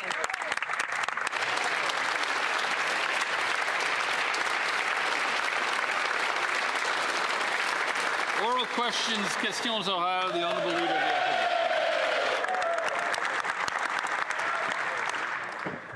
In what year will construction begin on a new pipeline to the Pacific? The Honourable Government House Leader. Mr. Speaker, the world is changing rapidly. The United States the world's largest economy, is fundamentally reshaping all of its trade relationships, causing major disruption and upheaval for Canadians.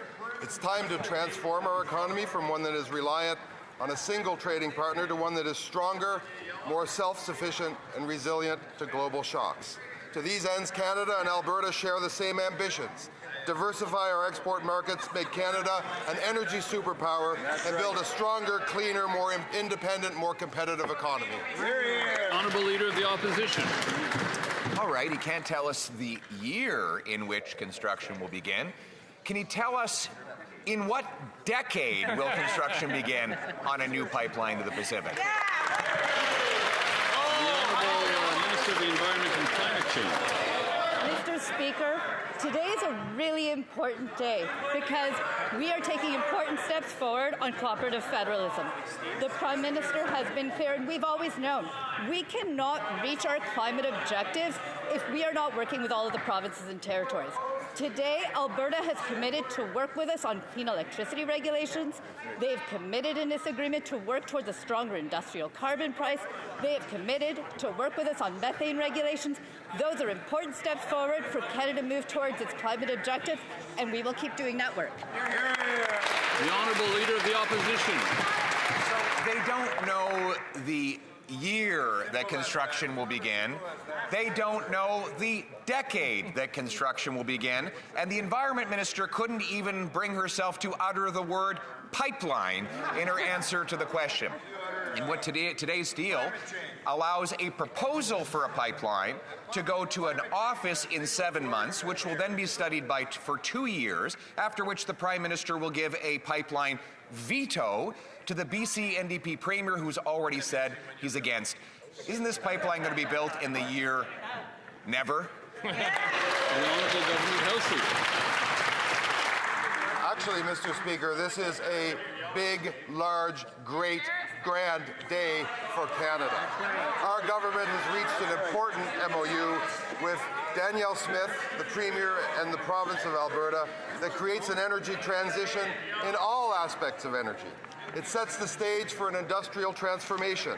It will make Canada stronger, more independent, more resilient, and more sustainable, and it will include the largest carbon capture project in the world. It will mean all of Alberta's energy resources are among the lowest energy intensive in the world. The Honourable Leader of the Opposition. Don't tell us when a pipeline will be under construction. Let's just unpack the Prime Minister's allusion here. He's telling the Keep It in the Ground caucus of the Liberal Party that they just need to be quiet because there won't be a pipeline anyway. What he will do is delay it for several years until after a prospective election, during which he can dangle a possible pipeline in front of the people, but after which he can hand veto power that is not in the Constitution over to the BC NDP Premier, who will block the thing from ever happening. Isn't it true that this isn't a pipeline? It's a pipe dream. The Honourable Government HoC. Mr. Speaker, the country, indeed the world, is calling out for serious leadership, for cooperative leadership, for leadership that brings people together and parties together. I don't think this leader has any conception of what is required to do the kind of development that he is proposing. Of course we will consult and deal with the Premier, the duly elected Premier of British Columbia. Of course we will and have a duty to consult with First Nations. Of course we will do this in a cooperative way. We'll do it in the Canadian way, and we'll do it in the right way, Mr. Speaker. The Honourable Leader of the Opposition. Speaker, they will stand in the way, is what they will do. We know that the only thing stopping a pipeline from Alberta to the Pacific is the Prime Minister. Let's unpack the legality of it. The Constitution, Section 9210A, gives the federal government exclusive approval power for a pipeline. Bill C-5, a bill the Prime Minister pushed through the House of Commons, and we even supported him, gives him the power to approve it. So we only need him to do one thing for this pipeline to happen. Get out of the way. Will he do it? Honourable Minister of the Environment and Climate Change. Mr. Speaker, when Canadians elected our government, they were clear. They wanted to see us build a strong Canada. and they wanted to see us build it well and build it together. They wanted to see that we could work together as a country, and that means that we do things like this agreement with Alberta that helps us move forward on industrial carbon pricing, moves forward on methane regulations, moves forward on clean electricity, but also respects other jurisdictions like the province of British Columbia, with which we must seek agreement. The Honourable Leader of the Opposition. Well, she accidentally told the truth, Mr. Speaker. She didn't say that it moves forward on a pipeline. She said it moves forward on an industrial carbon tax. A carbon tax that will increase the cost of everything it takes to build a home, so it's a tax on homes. On everything it takes to grow food, so it's a tax on food. It's a tax that drives production out, paychecks down, and the cost of living up. Meanwhile, it does not move forward with a pipeline. We as Conservatives believe in clearing the way to get pipelines built. In other words, we would build a pipeline without a carbon tax. They would build a carbon tax without a pipeline. Honourable Government House Leader. Again, Mr. Speaker, I suspect Canadians are straining to find the Leader of the Opposition credible on any of this. What this Memorandum of Understanding does is create a carbon capture and storage system that will lead the world. It will include, of course, bringing together of partners with whom we have a duty to consult and with other jurisdictions. It will create jobs in the electrical system. It will create construction jobs. It will create opportunity across Western Canada, Mr. Speaker, but most importantly will make Canada an energy superpower. Why can't the Leader of the Opposition see that? L'honorable député de Belleuil. The Honourable Member for Belleuil-Chambly. Mr. Speaker, on November 27th, today, this government will have completely betrayed climate goals and people who have suffered from climate events. To help the leaders of oil companies who are often American, the Prime Minister has signed an agreement that will force him to ignore the leader of BC, ignore First Nations. So, with this happening to BC, will Quebec be next? The Honourable Government House Leader. Mr. Speaker, we should not be surprised that the leader of the Bloc Québécois looks for any excuse to sow division within Canada. What we're seeing today is the same thing as we do with Quebec, which is cooperate, work together so that federalism can create economic opportunity. Yes, a renewable energy, a climate of opportunity for young people. How can the leader of the Bloc Québécois object to that? The Honourable Member for Belleuil-Chambly. Let's not even pretend to claim that it could be because they haven't read their own documents. Because if you read it, it's pretty clear. They claim that they want a single Canadian economy, which is not the economy of BC or Quebec, but which instead belongs to Ottawa and Calgary, ignoring legislation, ignoring environmental assessment, ignoring First Nations, ignoring provincial jurisdiction. Ignoring all that, the Prime Minister is going to impose a business plan that only serves oil companies and himself. The Honourable Minister of the Environment and Climate Change. Mr. Speaker, the Prime Minister has been very clear here in this House. He stated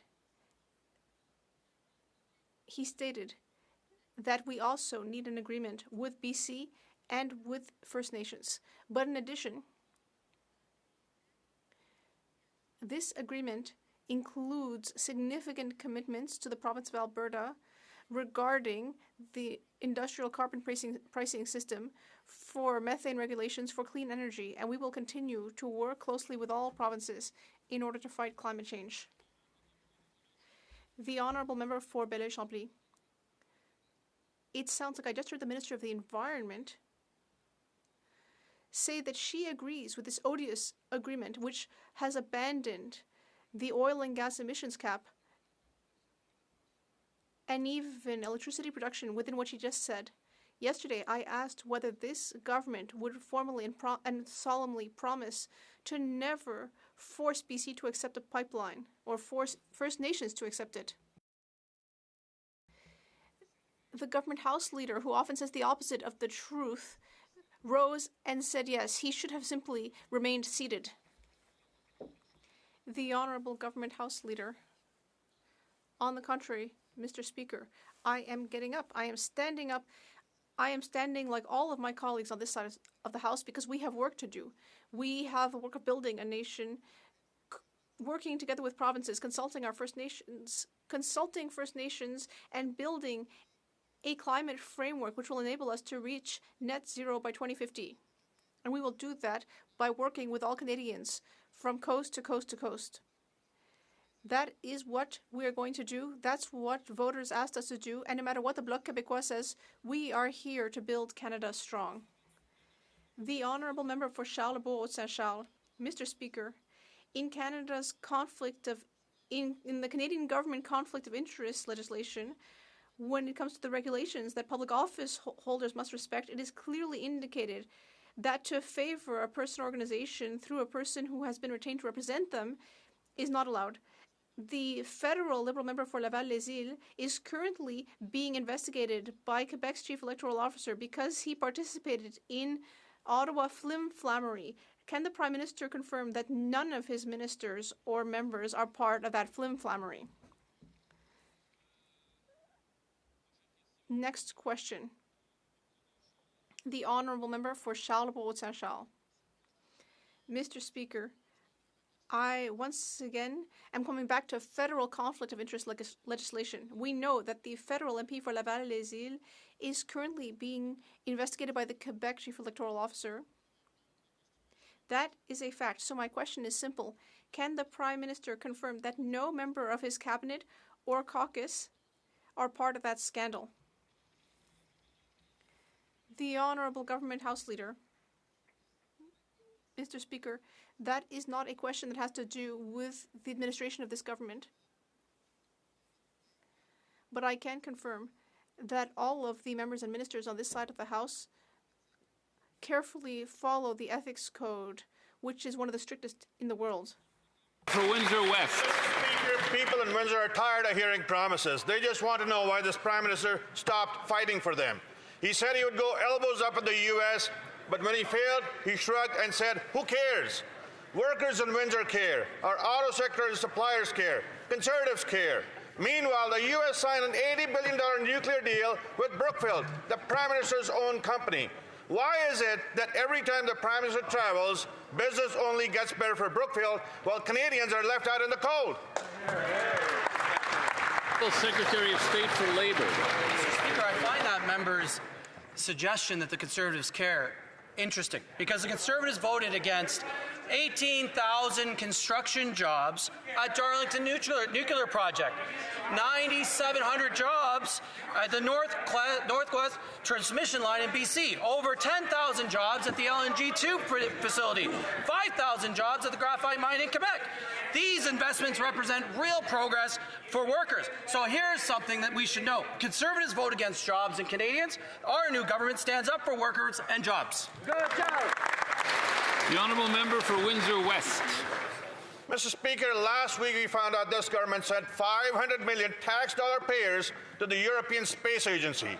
And guess who owns half the UK campus that money is going to? You guessed it right, Mr. Speaker, Brookfield. All at the same time, Windsor workers are being shut out of plants, contracts are stalling, and families are worried about their future. Why is the Prime Minister sending money overseas, helping a company he's tied to, instead of fighting to protect jobs in Windsor, which has the highest unemployment rate in the country, Mr. Speaker? The Honourable Secretary of State for Labour. That member voted against the largest infrastructure investment in Canadian history, Mr. Speaker.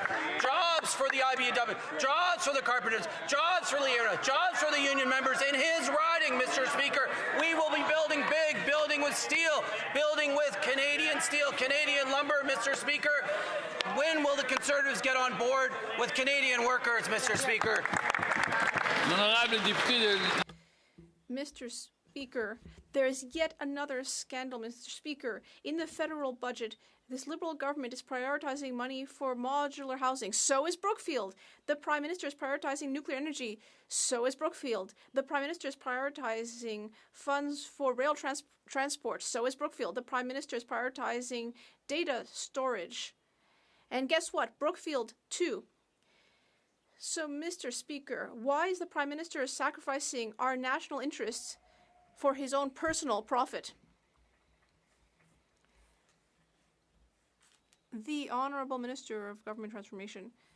Mr. Speaker, every time my colleague rises in the House, I recognize that he has remarkable histrionic qualities, but nonetheless, what he said doesn't make a lot of sense. When his leader was housing minister, he only managed to get 6 units of affordable housing built. On this side of the House, we will be working hard to build affordable housing, to increase housing supply, reducing pressures for first-time buyers. That's good news for Canadians. The Honourable Member for Lévis-Lobinière. I'll give some more examples, Mr. Speaker. The Prime Minister is prioritizing AI, so is Brookfield. The Prime Minister is prioritizing clean energy, so is Brookfield. Last week, we learned that the Liberals put $500 million taxpayer money, gave that money to the European Space Agency. And who owns 50% of the campus? Brookfield, of course. Why is the Prime Minister sending our jobs abroad, our money into space? Why is he placing his own financial interests before those of all Canadians?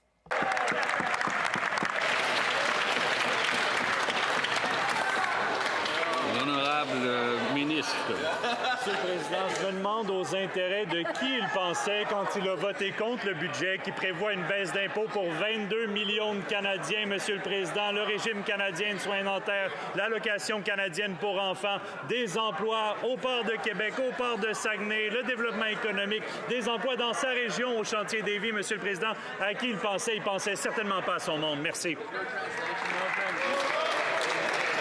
Si j'ai bien compris, Interpretation, the microphone was off. Interpretation will now resume. Medicine Hat Cardston. Speaker, the Prime Minister's Brookfield conflicts of interest continue to grow. But keeping his shares, options, and performance pay worth millions of dollars, every major decision the PM says he makes for Canada, like nuclear deals, AI, EU space agencies, and many more, all have the potential to make himself wealthier. While Canadians suffer, business for Brookfield has never been better. Right. When will the Prime Minister admit his conflicts, divest his shares, and prioritize Canadians' best interest rather than his own portfolio investments? Great question. The Honourable Minister of Jobs and Families.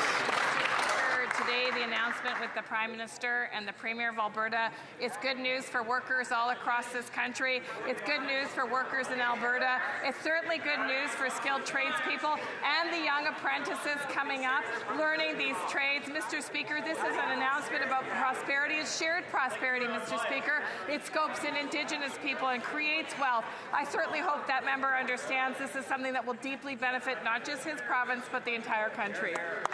Député de Repentigny. The Honourable Member for Repentigny.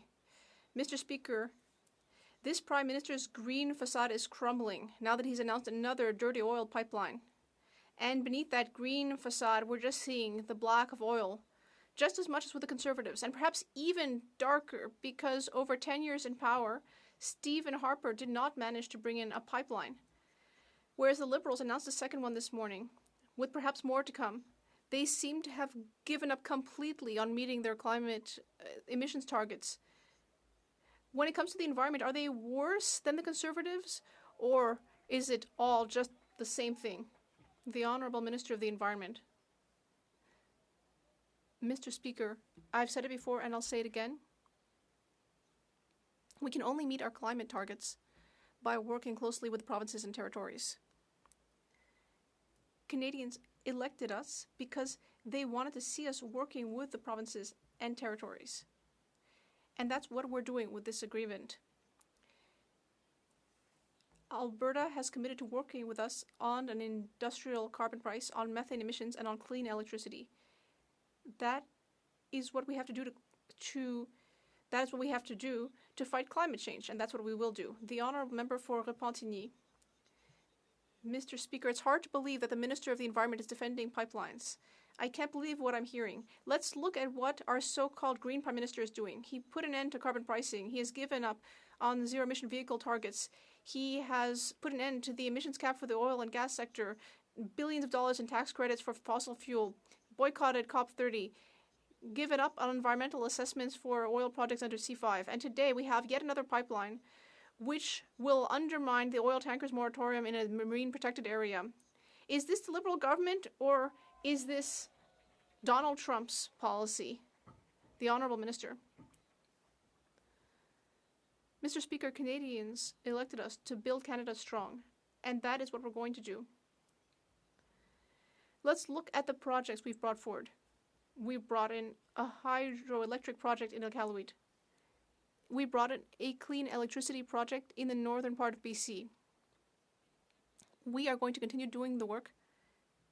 Today is yet another time when we are continuing to maintain an industrial carbon price. We are continuing to have methane regulations, clean electricity regulations, not just regulations, but what we are going to build.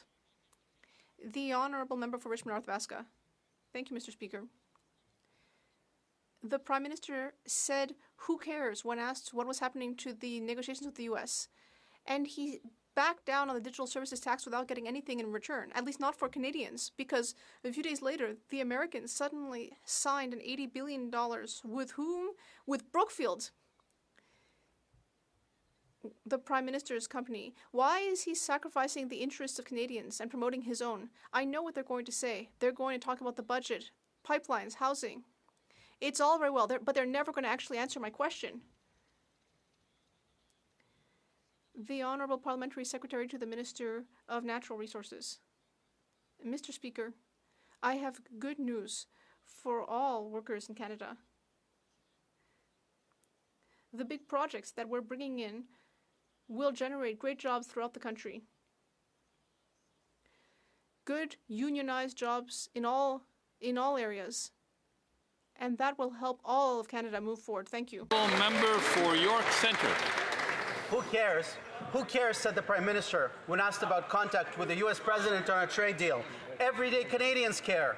Everyday Canadians who are going broke or who are losing their jobs because of this trade uncertainty. In my city of Toronto, investment, commerce, and real estate froze. Only 25 new condos were sold last month in a city of 3 million. Other than Brookfield, nobody can make a decision because of the uncertainty caused by this Prime Minister's failure to get a trade deal. So instead of being dismissive and derisive, why doesn't the Prime Minister keep his word and finally get a trade deal? The Honourable Minister of Jobs and Families.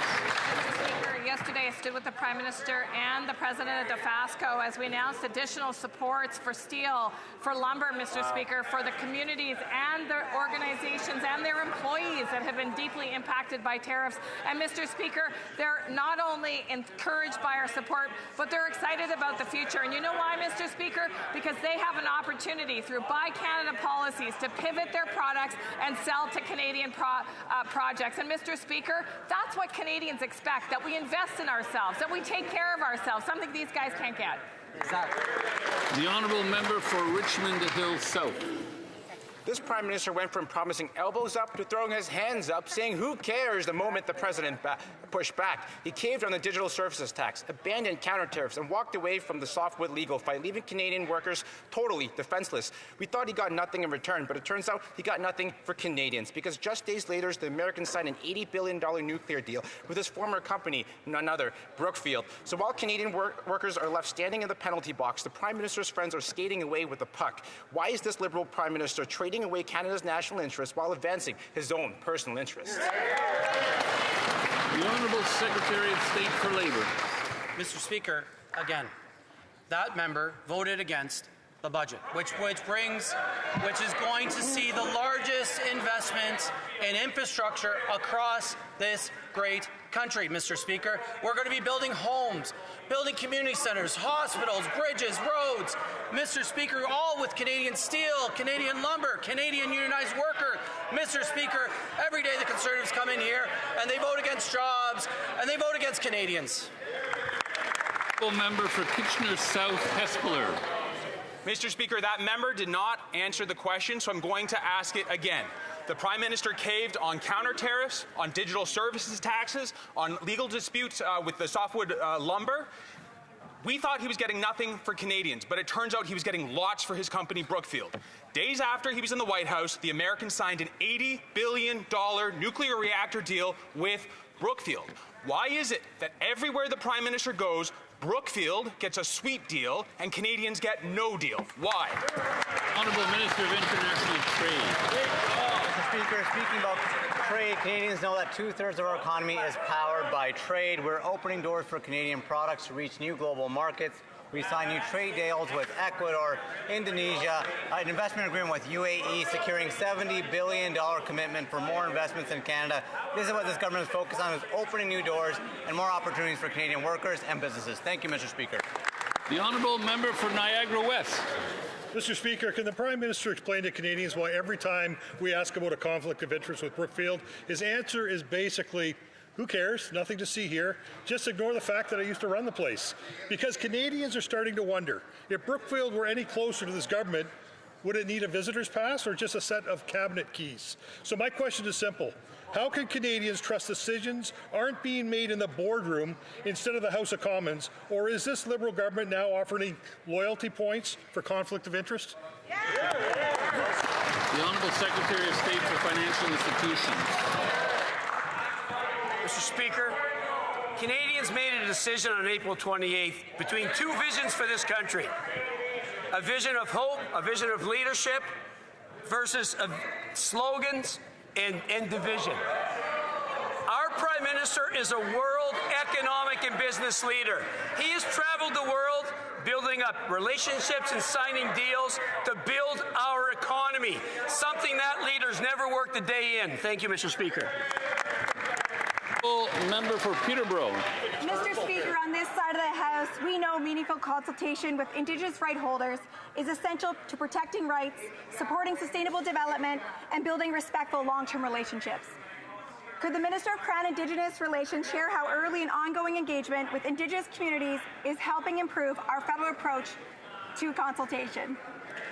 The Honourable Minister of Crown Indigenous Relations. Thank you, Mr. Speaker. All major projects will only proceed after meaningful consultation with Indigenous rights holders.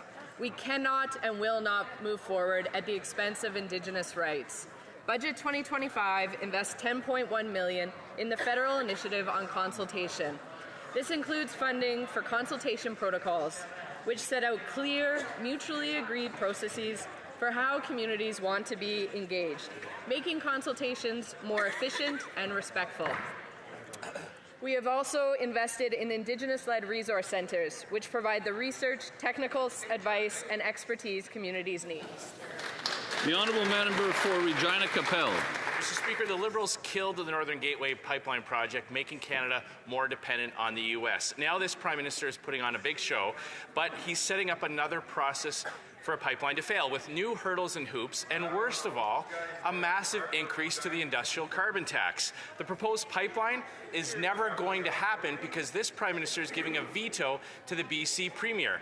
But what is guaranteed to happen after April 1st is Albertans will pay a very real and very massive hike to the industrial carbon tax. Why is this Prime Minister more intent on hiking carbon taxes instead of building pipelines? The Honourable Government House Leader.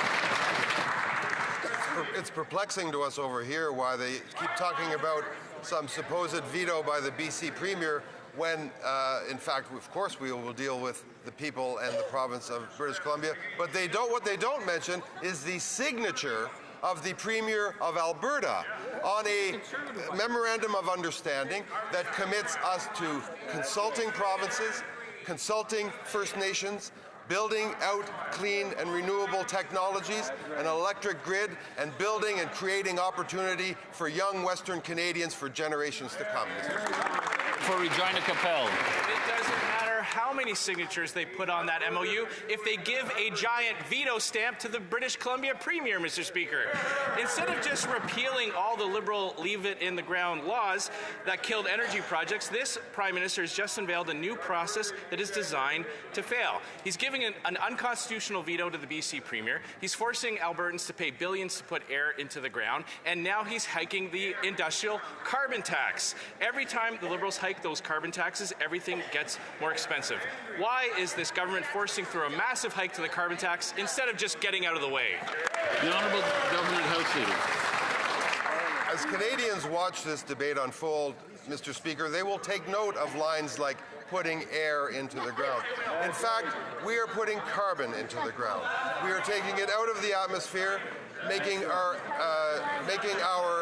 production of energy resources less carbon intensive and putting carbon, in fact, underground, therefore committing Canada in the fight against climate change. Mr. Speaker, it's very interesting, and I know Canadians will be following this debate with great interest, and the slogans of the Conservatives will be something that they won't forget. Honourable Member for Ponoka-Didsbury. Mr. Speaker, the current Prime Minister was the advisor to the last Prime Minister, and under his watch, no private company was able to build a pipeline. Not TC Energy, not Enbridge, not Kinder Morgan, just the Canadian taxpayer. Now we learn that Alberta must initiate a carbon capture project via the Pathways Alliance in exchange for a pipeline. And who has a significant stake in Entropy, one of the leading Pathways carbon capture companies? Well, it's none other than the Prime Minister's company, Brookfield. Oh, wow. Which begs the question, is the only way anything can be built in Canada is if Brookfield profits? The Honourable Government House Leader. Mr. Speaker, the owners of the Pathways project for carbon capture and storage are in fact 6 oil and gas companies, all of whom operate in the province of Alberta and employ thousands of... The honourable member for Ponoka-Didsbury.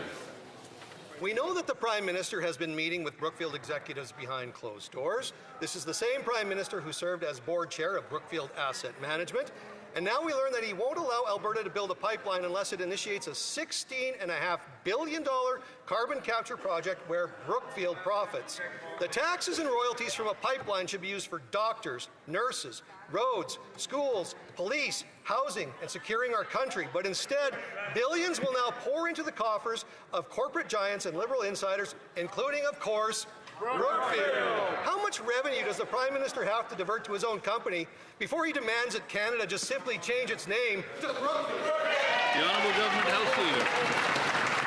Mr. Speaker, I think the members across, and maybe in particular those members from the province of Alberta, really underestimate how strongly their constituents feel about having a plan to reduce our carbon emissions, reduce the intensity of our energy production, to, yes, lead the world in carbon capture and storage, to build an energy grid throughout Western Canada that makes sure renewable energy gets across Western Canada, and most importantly, they underestimate the hopes of the parents of young Albertans who want to see a future for them in that province, and that's what this thing does today.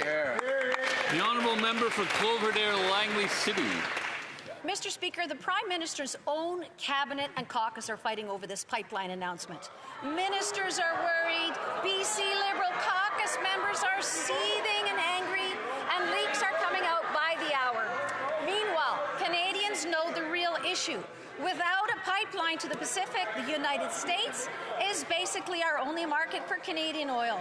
We cannot reach global buyers until we have coastal access. When will the Prime Minister stop managing caucus drama and start using his authority that he already has to guarantee a pipeline built to the coast? The Honourable Secretary of State for Labour. Mr. Speaker, today is an important day because this MOU means jobs in clean energy, jobs building data centres, jobs building the largest carbon capture project in Canada. Mr. Speaker, jobs for young people, good union jobs for the building trades, for the IBW, for the iron workers, for LIUNA, for the UA, for the millwrights, for the workers who build this country every day. The honourable member for Cloverdale Langley City. Mr. Speaker, approving a nation-building project like a pipeline to the coast is the Prime Minister's responsibility. It sits squarely in the federal government's hands. But instead of owning that responsibility, the Prime Minister is letting the NDP Premier in BC have a veto. And he's doing it to calm the anger in his own caucus, not to move the country forward. Mr. Speaker, when will the Prime Minister stop hiding behind the NDP Premier and make the call that only his government has the jurisdiction to make? The Honourable Government House Leader. Mr. Speaker, that member is a British Columbia MP. Is she seriously suggesting that the people and the government of British Columbia should have no say about a piece of infrastructure that will go across the entire breadth of that province? It's very interesting to me that that member who represents British Columbians would want to subtract the voice of her own provincial government from that debate. For that matter, subtract the voice of First Nations. This is a historic agreement. It sets out a path forward, Mr. Speaker, but we're going to do it the Canadian way, cooperatively. The honourable member for Pitt Meadows, Maple Ridge. Mr. Speaker, is the Prime Minister facing open rebellion? A Liberal MP told CBC News that their caucus is seething and angry over a pipeline. No wonder the Prime Minister keeps flip-flopping. One day he's for a pipeline, the next day he claims it's up to BC NDP for David Eby. The Constitution is absolutely clear that the sole authority over pipelines is the Prime Minister. Is he breaking his promise to no pipeline David Eby, or will he break his promise to build it through delays, overregulation, and endless consultations? Wow. The Honourable Government House Leader. Mr. Speaker, once again, a British Columbia Member of Parliament standing up, wishing to subtract the voice of his own provincial government, the duly elected government of the people of British Columbia, who wish to have a say over a development of infrastructure that would span the entire breadth of that province. I think when that member thinks a little more seriously about this issue, he will agree that cooperative federalism and working with provinces, including Alberta and British Columbia, on things like this historic announcement today are the right way to go. The honourable member for Peace River, Westlock. Mr. Speaker, Canadians are looking for collaboration, no doubt, but the Prime Minister went around to wave just another piece of paper that promises a potential pipeline, maybe sometime in the future, but in reality it guarantees nothing. I can tell you that the only thing that was guaranteed today was that Albertans and Canadians will be continued to pay more with an industrial carbon tax.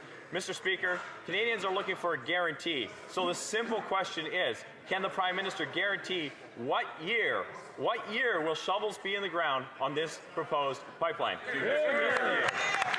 The Honourable Government House Leader. Well, Mr. Speaker, two British Columbian MPs who want to subtract the voice of their provincial government. Now an Albertan MP who questions the wisdom of the Conservative Premier of Alberta, whose signature is still wet on a memorandum of understanding that comprehensively sets out an economic path forward for her province, for the young people who wish to create an economic future for themselves in that province. Mr. Speaker, I'm amazed that these Conservative MPs from British Columbia and Alberta want to deny their own provincial governments the ability to create an economic future in Western Canada. The honourable member for Airdrie Cochrane. Well, Mr. Speaker, there is still no construction date for a pipeline, and the Prime Minister blames everyone else. The BC government, the First Nations, anyone but himself. Of course, it's really the leave it in the ground members of his own caucus that are trying to stop it. Where is Guibo anyway? But the Prime Minister could approve an oil pipeline to the Pacific without a carbon tax, without delays, without any excuses. Very true. The proof's in the pudding, and it's not a pipeline until it's built. So will the Prime Minister tell Canadians today, when will shovels be in the ground on this oil pipeline? Just give us a year. The Honourable Minister of Justice. Mr. Speaker, it's been interesting to see the Conservatives have a newfound interest in Canada's Constitution. They point out on occasion the federal government has certain authorities in this respect, but they have not taken care to actually read the entirety of the provision they so routinely cite, which similarly empowers provincial governments to actually build the infrastructure necessary to operate a pipeline in this country. They similarly ignore Section 35 of the Constitution, which guarantees the inherent and treaty rights of Indigenous peoples in this country and requires the government to consult with rights holders who may be impacted. We can build this country if we work together. It's a shame the Conservatives, after many opportunities to govern, have failed to learn that lesson. The honourable member for Hamilton West, Ancaster Dundas. Mr. Speaker, the people of Hamilton know Canadian steel is an integral part of building a secure, sovereign Canada. Everything from homes to defence requires a strong...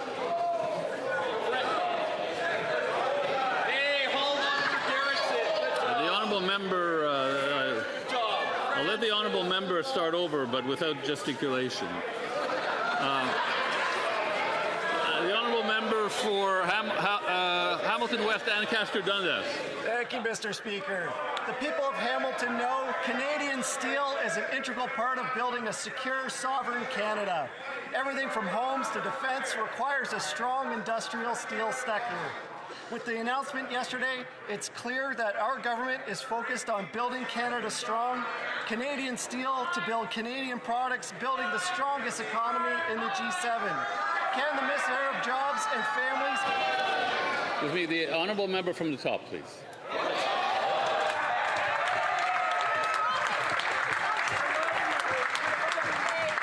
Thank you, Mr. Speaker. The people of Hamilton know Canadian steel is an integral part of building a secure, sovereign Canada.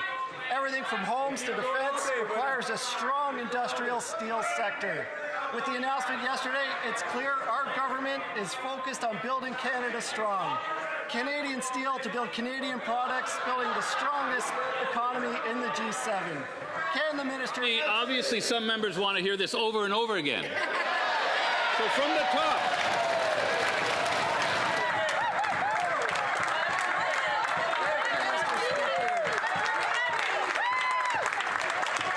The people of Hamilton know Canadian steel is an integral part of building a secure, sovereign Canada.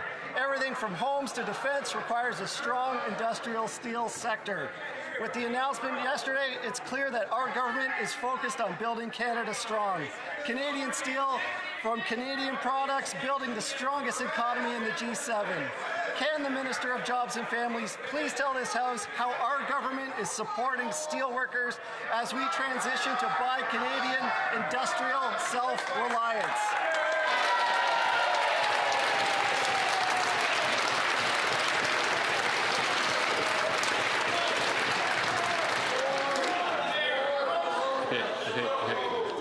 Now we have to hear the answer. So the honourable minister of... Finally, Mr. Speaker, Hamilton gets a voice in the honourable minister of Jobs and the honourable minister of Jobs and Families.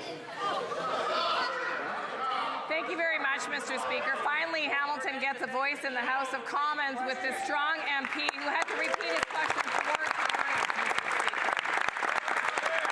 How disrespectful to the workers of Hamilton, who are really struggling and working so hard to pivot to new product and to new markets. And that's why standing beside DeFasco yesterday, Mr. Speaker, one of the backbones of our steel industry here in Canada, and the Prime Minister, as we continue to support that industry to pivot to new markets and to new product, was so important. Mr. Speaker, on this side of the House, we'll listen to the steel industry.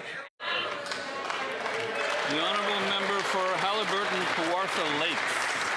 The Cowichan Court ruling in the British Columbia Supreme Court is causing real damage in Richmond. Banks are pulling back, buyers are walking away, investment is on hold, and families and businesses are being left in limbo. On October 23rd, Richmond Council urgently asked the Attorney General to protect private property rights. This Liberal government didn't even bother to respond. And a few days ago, the Richmond Council passed another motion demanding immediate federal action to mitigate the harm to affected residents. Why is the government abandoning the people whose homes and livelihoods are now at risk? The Honourable Minister for Crown Indigenous Thank you, Mr. relations. Speaker. Thank you, Mr. Speaker. Canada disagrees with the BC Supreme Court's ruling and appealed it on September 8th. We're reviewing potential legal arguments and all options are on the table. Further legal clarity is required to address the decision, particularly relating to private property rights. We will continue to work collaboratively with all parties to uphold the principles of reconciliation, transparency, and legal responsibility. We remain available for dialogue with the other parties to litigation throughout this process. Thank you, Mr. Speaker. Honourable Member for Richmond Centre, Marpole. Mr. Speaker, families, farmers, and businesses, people who bought and own property in my community of Richmond, are now fearful their titles may no longer be secure because of the convention ruling. Property ownership is one of the core institutions upon which this country is built. This Liberal government's failure to properly fight for and communicate with folks in BC has created an environment of fear and dread that they may soon lose their rights over their own property. What will the minister do to ensure that countless BC residents will not lose their rights as property owners? The Honourable Minister. Thank you, Mr. Speaker. Our government disagrees with the BC Supreme Court's decision and appealed the decision alongside the Government of British Columbia, the City of Richmond, Musqueam, Tsawwassen, as well as the Cowichan. We absolutely understand the concerns of residents, which is why we've taken this step. We're reviewing potential legal arguments, and all options are on the table. As this case is before the courts, I will not comment any further. Thank you, Mr. Speaker. The Honourable Member for Cowichan, Malahat, Langford. This appeal will drag out for years. The Cowichan Tribes versus Canada court decision continues to put private property rights at risk. Uncertainty is now escalating into anger and unrest. Landowners are unable to get mortgages, businesses are building facilities in the U.S. instead of BC, and neighbours are turning on each other with verbal threats. Will the Prime Minister finally show some leadership and confirm this appeal will always protect private land title and acknowledge that this is an existential threat to the institution of private property ownership across Canada? The Honourable Minister. Thank you, Mr. Speaker. As I've mentioned multiple times in question period today, as well as past question periods, our government disagrees with the BC Supreme Court decision, and we are appealing it. We are reviewing all options, and as this case is before the courts, I will not comment any further. Thank you, Mr. Speaker. The Honourable Member for Etobicoke Lakeshore. Across the country, Canadians are seeing a rise in hate, threats, and intimidation aimed at our communities. If the Conservatives are finally ready to put safety of their own communities first, the Combating Hate Act is right in front of them. Mr. Speaker, can the Minister of Justice tell us what this legislation will mean for the safety of our neighbourhoods, schools, and places of worship? The Honourable Minister of Justice. Mr. Speaker, Canadians want this Parliament to take action to combat a rising trend of hate crimes in this country. For our part, we have introduced Bill C-9, the Combating Hate Act, which seeks to protect Canadians by putting in place criminal penalties for those who would commit hate crimes against people, whether on the doorsteps of our religious institutions or in our committees more broadly. This is an important day in the future of this legislation. The Justice Committee will be looking at the specific clauses of this bill after question period today, and Canadians will come to understand which parties are interested in protecting communities against hate and which are more interested in obstructing and delaying this legislation. When Canadians are watching, I hope we can demonstrate a spirit of... The Honourable Member for Calgary Nose Hill. A senior Liberal debating my bill to stop leniency for non-citizens convicted of serious crimes said this: if someone is going out there and raping another individual, do we really believe that they are going to get special treatment from a judge? Well, the very next day, there was a report of a non-citizen in Barrie being convicted of raping a 13-year-old little girl and impregnating her twice. And the rapist had been given an adjournment to see what impact his guilty plea would have on what? His immigration status. Oh. Will the Liberals admit that they were wrong? The Honourable Secretary of State for Combating Crime. Mr. Speaker, there are provisions in place if a non-citizen commits a crime and serves a sentence. Right. They are removed from Canada, Mr. Speaker. CBSA works on these cases, and they prioritize criminal cases, in fact, when making removals. Thank you. Honourable Member for Courtenay Alberni. Mr. Speaker, this Liberal government is trying to revive a failed bitumen pipeline from Alberta through BC that went nowhere under Stephen Harper's Conservatives and still has no First Nations consent. Talks about ending the oil tanker ban to enable this scheme in an MOU without BC at the table and without coastal First Nations involvement is harming a critical relationship and getting things done. Does this Prime Minister actually realize that pushing a project the coast has already fully rejected is breaking trust with coastal First Nations? The Honourable Minister of the Environment and Climate Change. Mr. Speaker, the Prime Minister said it in this House, and I will repeat it because I think it's very important to hear it again. We need to ensure the agreement of British Columbia and of First Nations. That is an important part of how we work forward on building a strong Canada, and I hope that if by repeating it, everyone can make sure that those words are heard. The Honourable Member for Vancouver East.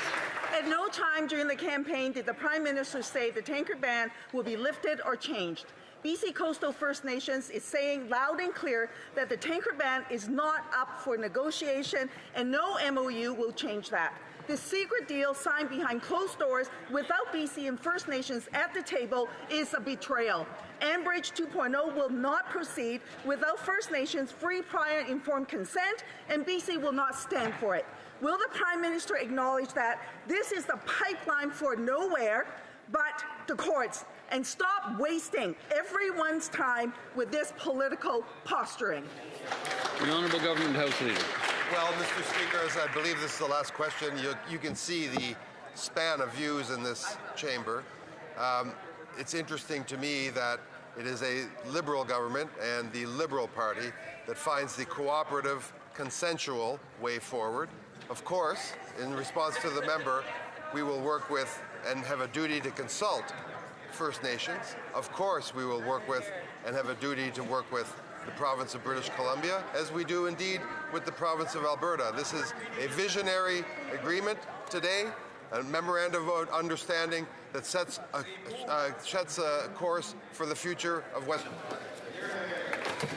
And that's it for today, for question period. I wish to inform the House that the volume of the earpieces will now be readjusted.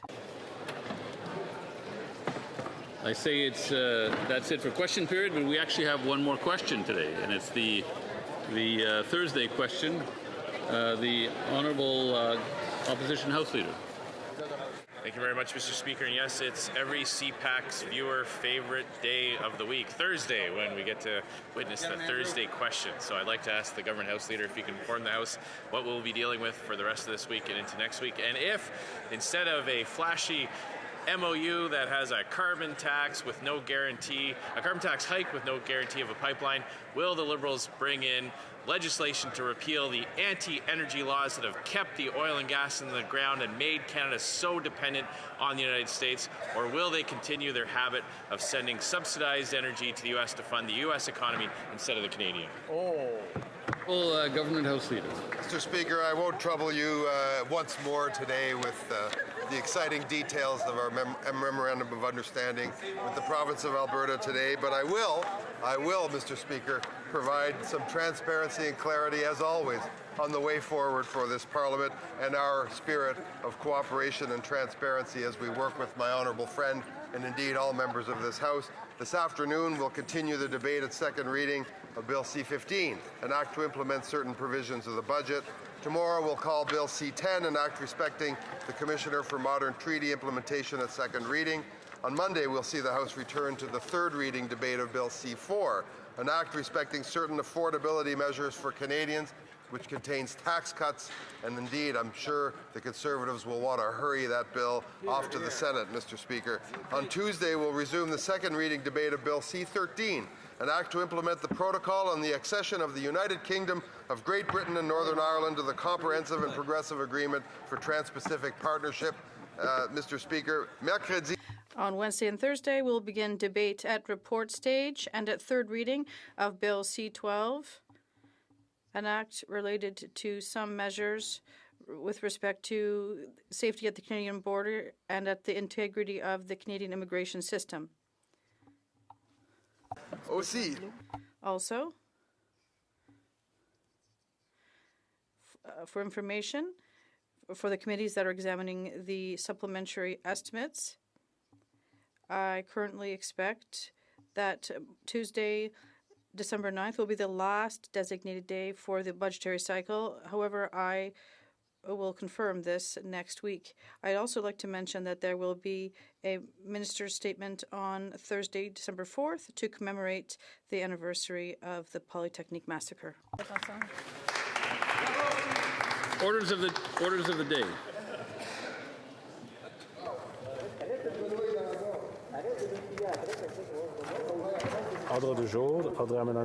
Orders of the day, government orders.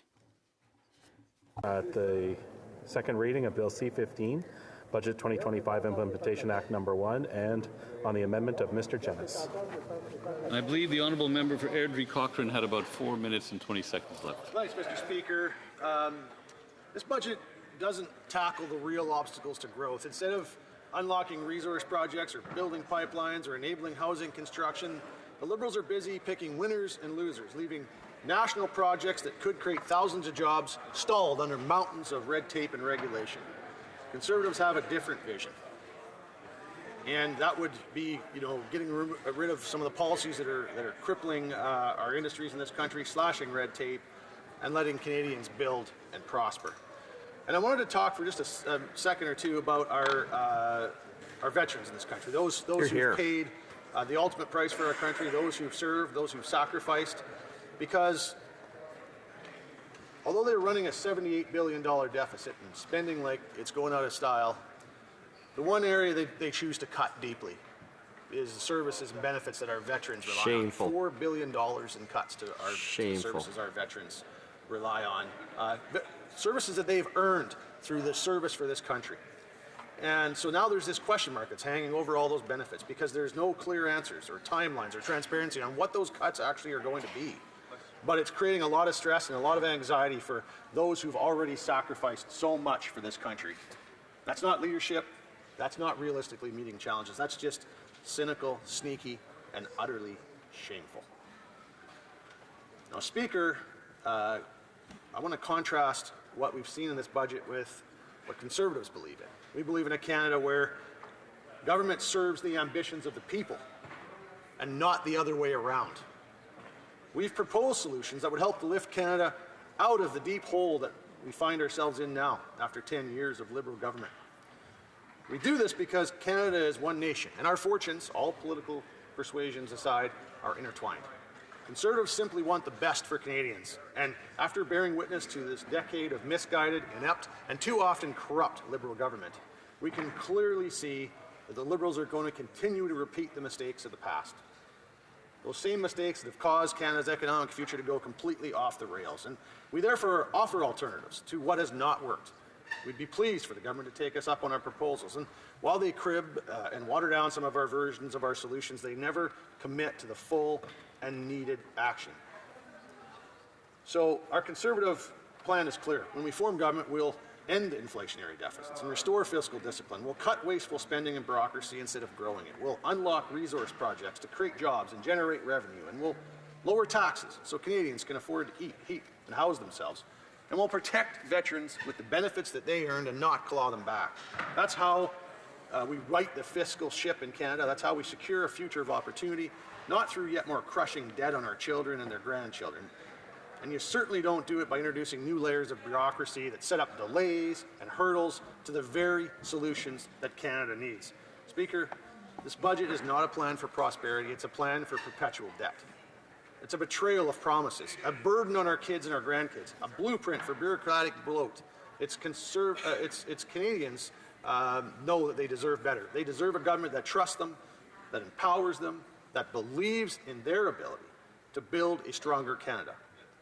That's what the country needs, and that's what Conservatives offer. Hear, hear. Because a federal budget should not just be about graphs and pie charts. It should be a document with a serious plan to empower Canadians who want to afford a home, families who need relief from rising costs, and veterans who deserve peace of mind that the promises their country made them in return for their service will be kept by the government. Canadians deserve better than the Liberal go-to of yet more debt and more bureaucracy. with the can of real solutions getting kicked once again further and further down the road. Yeah. And that's why Conservatives will oppose this budget, Mr. Speaker. Questions and comments? Questions et commentaires. The Honourable Parliamentary Secretary to the Government House Leader. Yes, thank you, Mr. Speaker. You know, the only part that I really agree with the member opposite on is when we're talking about the issue of leadership coming out of the last national election. He's right in the sense that Canadians have a high expectation. And that is the reason why this Prime Minister and the Liberal Party received more votes in the last federal election than the history of our party, in fact, in the history of Canada. Right. So at the end of the day, it's a very clear mandate. And the Prime Minister is living up to that mandate. That's right. We're not going to settle for any deal with the United States. We're going to take the time to get the best deal possible for Canada, Mr. Speaker. Not only that, we're going to continue to look abroad and expand our export markets. Does he disagree with those two principles? Great question. The Honourable Member for Airdrie Cochrane. Well, I mean, he just demonstrated exactly the problem with Liberals. I mean, when you think back about 6 months ago in the election, they had a very different story to tell than what we hear from the member today. And that's the problem with Liberals. They keep changing their story every single day. No one can rely on anything they say, and no one can count on them ever to do anything. All they do is make excuses and continue to change their story, and Canadians deserve much better than that. That's not leadership. That's not even honesty. Canadians deserve much better, and they'll get it from the Conservatives in the next election. And comments, questions et commentaires. L'honorable député. The Honourable Member for Salaberry-Soulanges. Thank you very much, Mr. Speaker. I'd like to congratulate my colleague for his speech.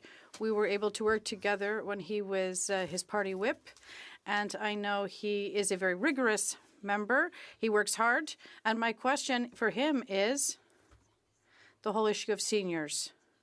We were shocked to see that in the budget there was a very thin program, the New Horizons for seniors.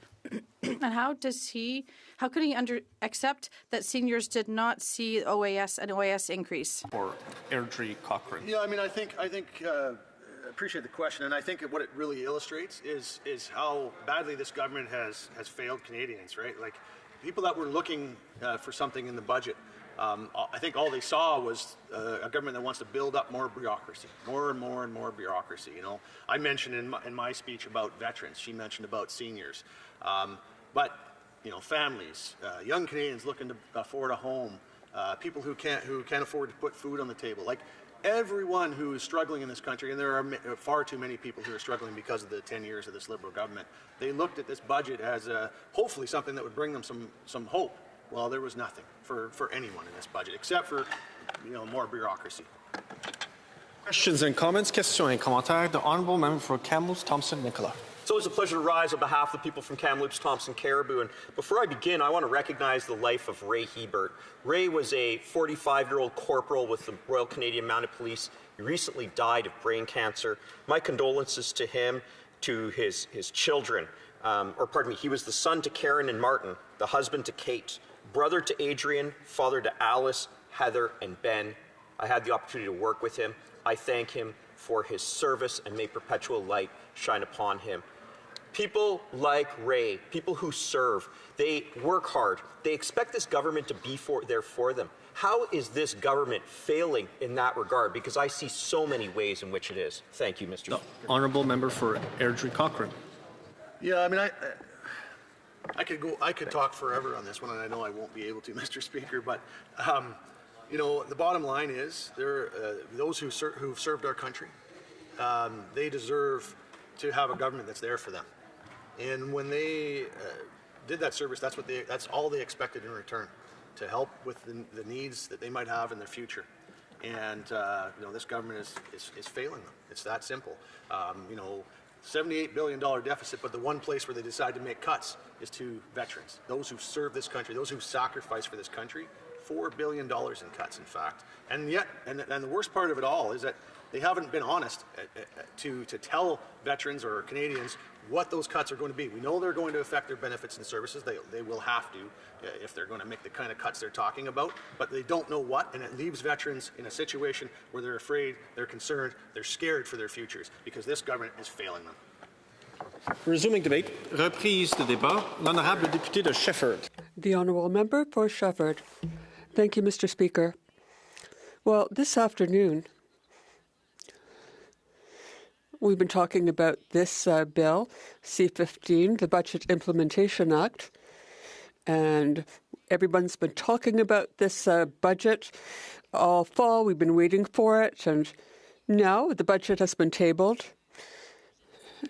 And C-15, Mr. Speaker, is a bill, an omnibus bill, over 600 pages long. So long that one editorialist said that this is like major literature, like a novel. 80 different legislative measures, but almost none of the Bloc Québécois priorities.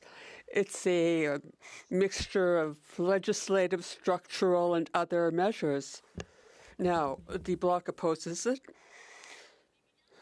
because they've been adding billions in subsidies to fossil fuels, and they're talking about small nuclear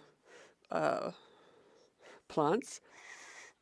It also includes LNG conversion plants. There's a whole environmental aspect, but what is also dangerous is that this is a plan that's really a subsidy plan on steroids. Now, there are things that can be renewed in 3 years. It puts businesses above the law. That really worries us. And in Section 258, we looked at something. We're very worried about it. I'll talk about that later, because there are people who have really pressing needs today but don't see anything for them in this legislation, in this budget. Now, let's look at culture. First of all, Canada Homes. But this is an empty shell. They talk about the money they're putting into it, but no detailed programs. What will go to housing? What will go to Quebec? I'm thinking of my riding of Shefford. Housing, social housing, community housing, this is a major issue where I live. There are many needs, pressing needs in this area. Now, Valcourt is a city where people work hard, but housing is hard to come by. So, building Canada Homes, really, we don't see anything for us in that. Now, there will be an interest-free loan to some people who can put a down payment down, but here again, people buying a first home do need help. There are also seniors who wonder what is for them in this housing aspect of the budget. And that's something else that really speaks to me as a need for our seniors. Now, they're going to need some 600,000 housing units in the near future. And they've needed this since 2018. Rent has gone up. Oh, it's just gone up just 18% in Montreal.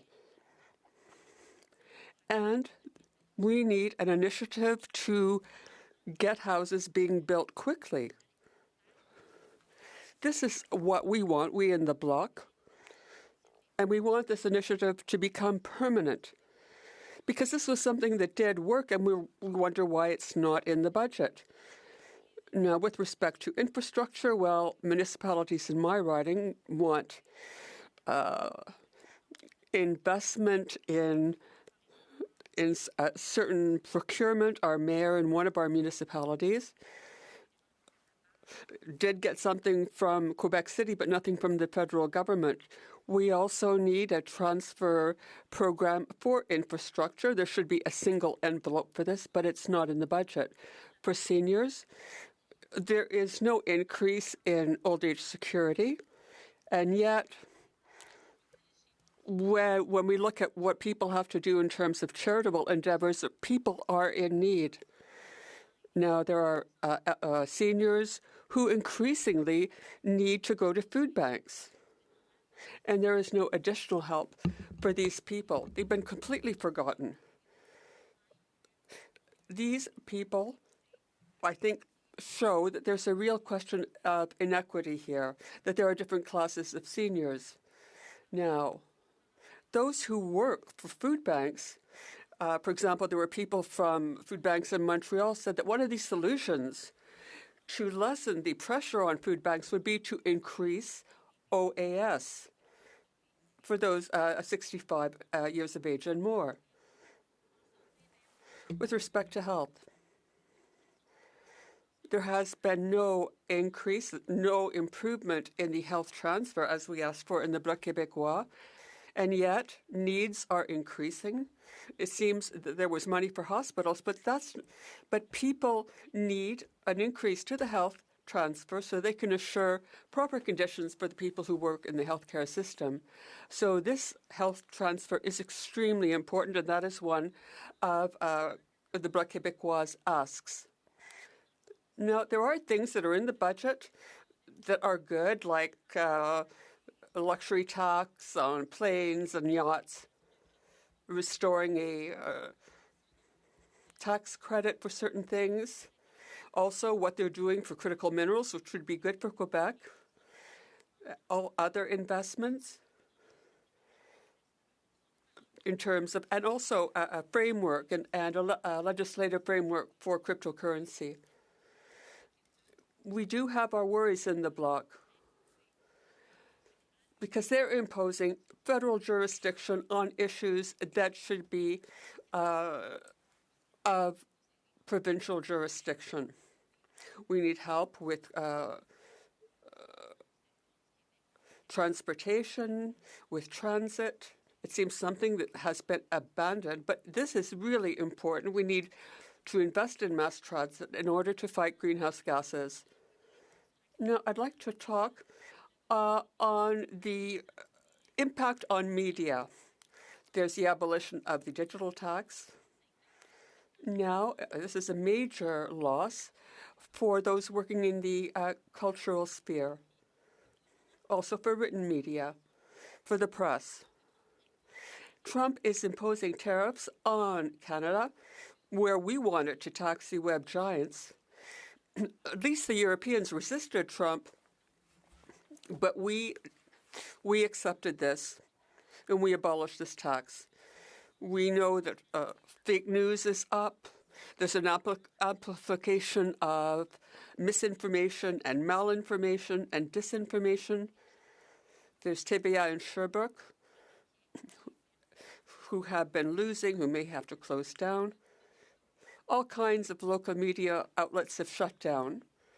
Now, 1 in 3 Canadians lives in a community which may become a media desert. And yet there are these digital giants and these huge concerns which pay not 1 cent in tax in Canada. All kinds of radio and television stations are imperiled. Now, Canada is one of the 10 countries the worst hit by what they're not getting from the web giants and these various new media. Now, what could we have done with this money from these taxes to invest in community media and community newspapers and culture? I'd also like to say one more thing about the environment. Ottawa will be subsidizing oil and gas. We know that there are emissions from big oil.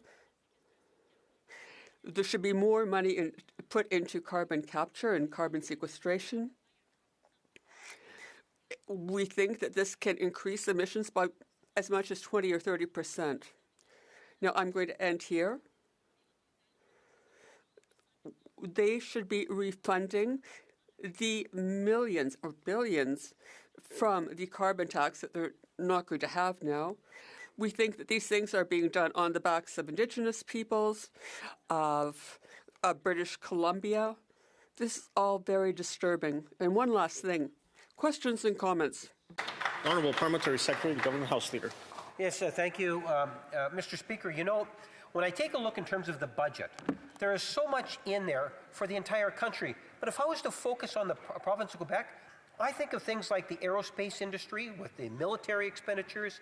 I think in terms of the Port of Montreal and so many other programs that are out there. The enhancement of our arts and culture. There's so many positive things within the budget, Mr. Speaker.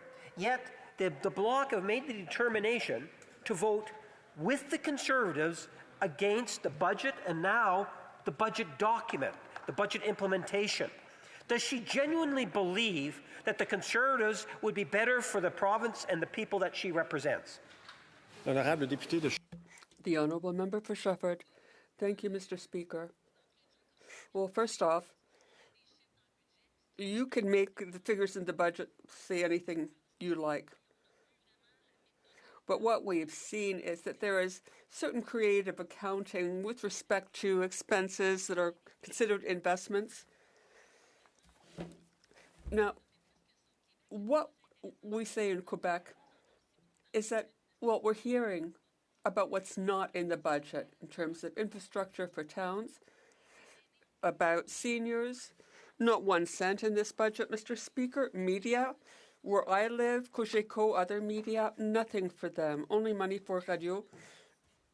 What about Radio Canada? We need a diversity of voices in the media landscape. So apart from a few small things, this budget is of no interest to Quebecers. The Honourable Assistant Deputy Leader. Well, there are all kinds of things, Mr. Speaker, that should have been in the budget, but unfortunately what we do see in the budget are things that help not Canadians and Quebecers, but business, big oil. No, we talk about this digital tax that was abolished. This could have helped at people to get through the crisis we're going through today. But they decided to abolish the tax. And when we look at Brookfield's assets, what do we see? They own interests in all kinds of, I don't know, Facebook, Apple, big tech. Now, who can deal with things like Brookfield? Not Canadians, not Quebecers. Mr. Speaker, I'd like to thank my honourable colleague for his question, which allows me to address this issue. And that is the question of ethics with respect to the Prime Minister, because the more you scratch in the budget, you talked about Meta, and we're looking at investments. When we look at the whole issue of nuclear energy, we see there are investments in nuclear energy. Why is he pushing this pipeline? There might be interest there. If we scratch a bit, I think that this Prime Minister, who has come here and it looks like he's serving his own interests and not the interests of Quebecers. The Honourable Member for Beauharnois-Salaberry, Soulanges. Thank you, Mr. Speaker. And I'd like to commend my colleague on her speech. I think her speech is inspired by the needs of her community and her riding. She is a spokesperson for status of women. Now, what about employment insurance for women who are returning for mat leave and who do not have access to employment assurance if their position is lost? What does she have to say about this? The Honourable Member. Thank you, Mr. Speaker. Well, wow, my colleagues really have great questions, and I'd like to thank my colleague for this question. Now, we're talking about action against violence today. We know that some women who have to remain at home because they can't afford to leave remain in the cycle of violence. So what's happening is that women are becoming impoverished and have to remain trapped in this cycle of violence. Now, Louise Chabot, who is no longer sits in Parliament, is someone who really cared about this issue, and she wanted reform of employment insurance. She felt that this employment insurance was not sufficiently feminist and that there was too much discrimination with respect to women. Member for Winnipeg Centre. Thank you so much, Mr. Speaker, and I'm really happy to have an opportunity to rise today to discuss the Bill 15, the Budget Implementation Act, particularly around deep concerns that have been raised, the complete void of a gender-based analysis in this budget, including for projects of national interest. The budget, for example, did not contain, Mr. Speaker, one single mention, Mr. Speaker, of murdered and missing Indigenous women and girls. In spite of a study that was done by the Status of Women Committee that directly linked increased violence against Indigenous women and girls and resource extraction project. This whole budget, Mr. Speaker, relies on the lands, territories, and resources of Indigenous peoples, yet this budget has no mention of resources that will be provided for communities to put in place safety plans. This budget has no mention on how this government plans to protect Indigenous women and girls from the violence that's often perpetrated in man camps, where we are seeing heightened rates of sexual trafficking, Manitoba being the hub. No mention.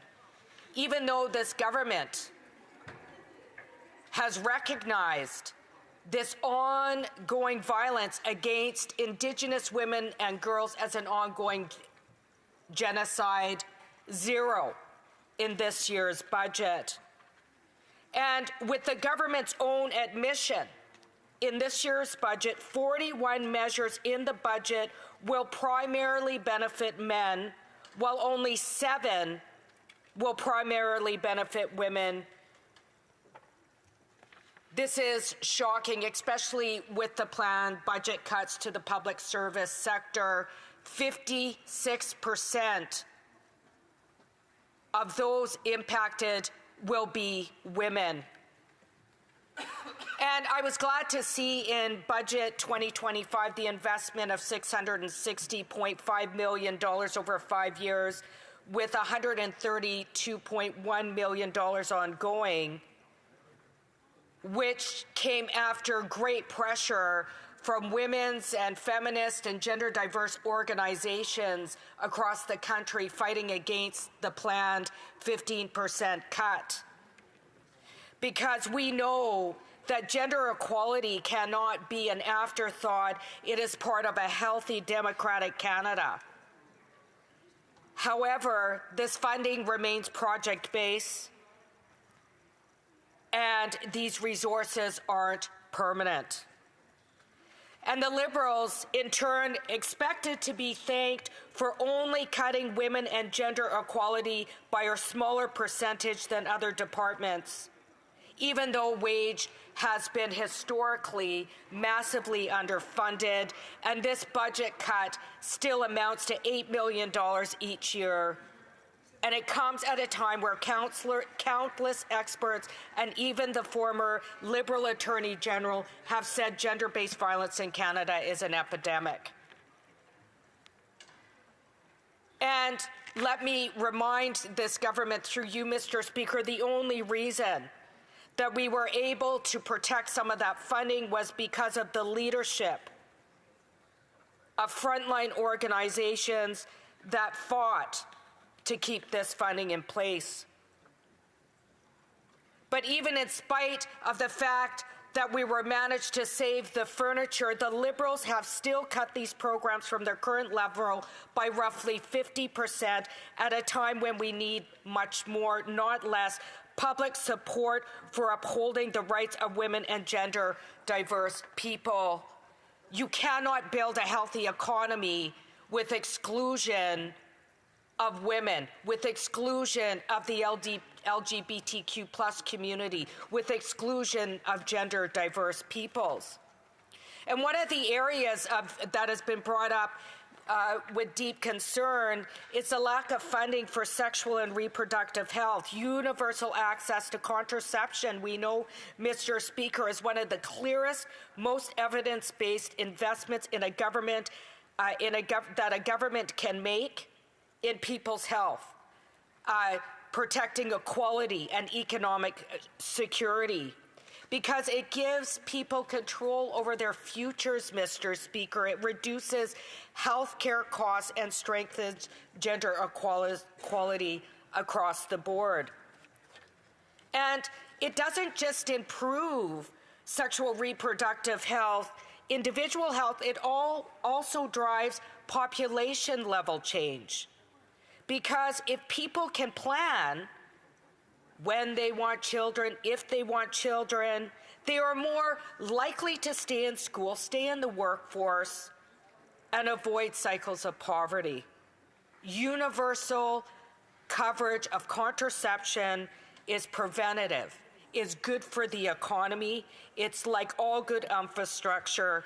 It saves us money in the long run. And really, we know this, Mr. Speaker, but the only thing we're missing now is political will to make financial investments, to make it real. We need to make sure that people can afford medication when they need it and sustain their health and bodily autonomy, something that seems to be off the radar of not just the Liberals, but the Conservatives. And pharmacare was only mentioned once in a word in this budget, even though the Liberals had signaled that it was signed into law. Their commitment to universal pharmacare is failing to extend agreements to all provinces and territories that want it. We have to stop the practice of people having to pay out of their pockets for contraception medication that are vital for sexual and reproductive health. And the Liberals also broke their campaign promise to make permanent the Sexual and Reproductive Health Fund. This budget cut in health care for refugees is something that is problematic, very problematic. It will escalate the cost of vital reproductive health care for women and gender diverse people who have already been made vulnerable by displacement due to war and violence. This 400 planned cut in health care at the end of the decade are deeply concerning. These cuts will shrink national leadership capacity, and we need that. We need that to coordinate prevention, equity, and access across the provinces. And let's not forget that our healthcare system is already tapped out. It's already tapped out. Burnout is real with healthcare with providers, nurses, midwives, physicians. We need to make greater healthcare investments in training healthcare workers to fill jobs and rebuild a robust healthcare system in Canada. And I have to say, one of the most disappointing parts of the budget to me was the alarming signal that potentially threatens Canada's 10-year commitment to global health and rights, which includes $700 million annually for sexual and reproductive health. This has made Canada a global leader And weakening that pledge on the global stage will not only harm millions worldwide, it'll erode Canada's credibility. So it's not surprising to me, Mr. Speaker, that our Prime Minister said, I wouldn't describe our policy as feminist foreign policy. Shameful, Mr. Speaker. We need to do more to protect gender equality in this country. We need it to be the centerpiece of a healthy economy, not an afterthought. Thank you, Mr. Speaker. Questions and comments? Questions et commentaires. The Honourable Parliamentary Secretary to the Government House Leader. Yes, thank you, Mr. Speaker. And, I posed a question earlier to our colleague. The member actually was a part of the Conservative Party of Canada's attempt to precipitate an election by voting against the budget.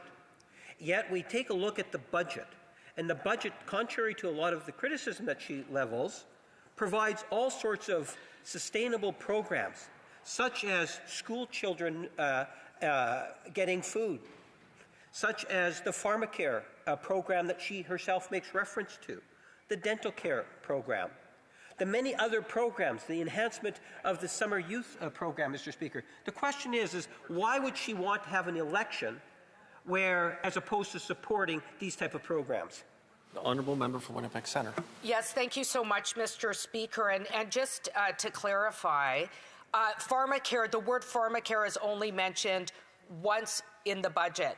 No other commitments. But I want to be clear. This is an austerity budget. And you know who's benefiting off this budget?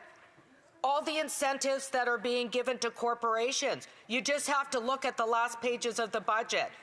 Getting rid of the luxury tax on yachts and planes is one example. And you know who's paying for it?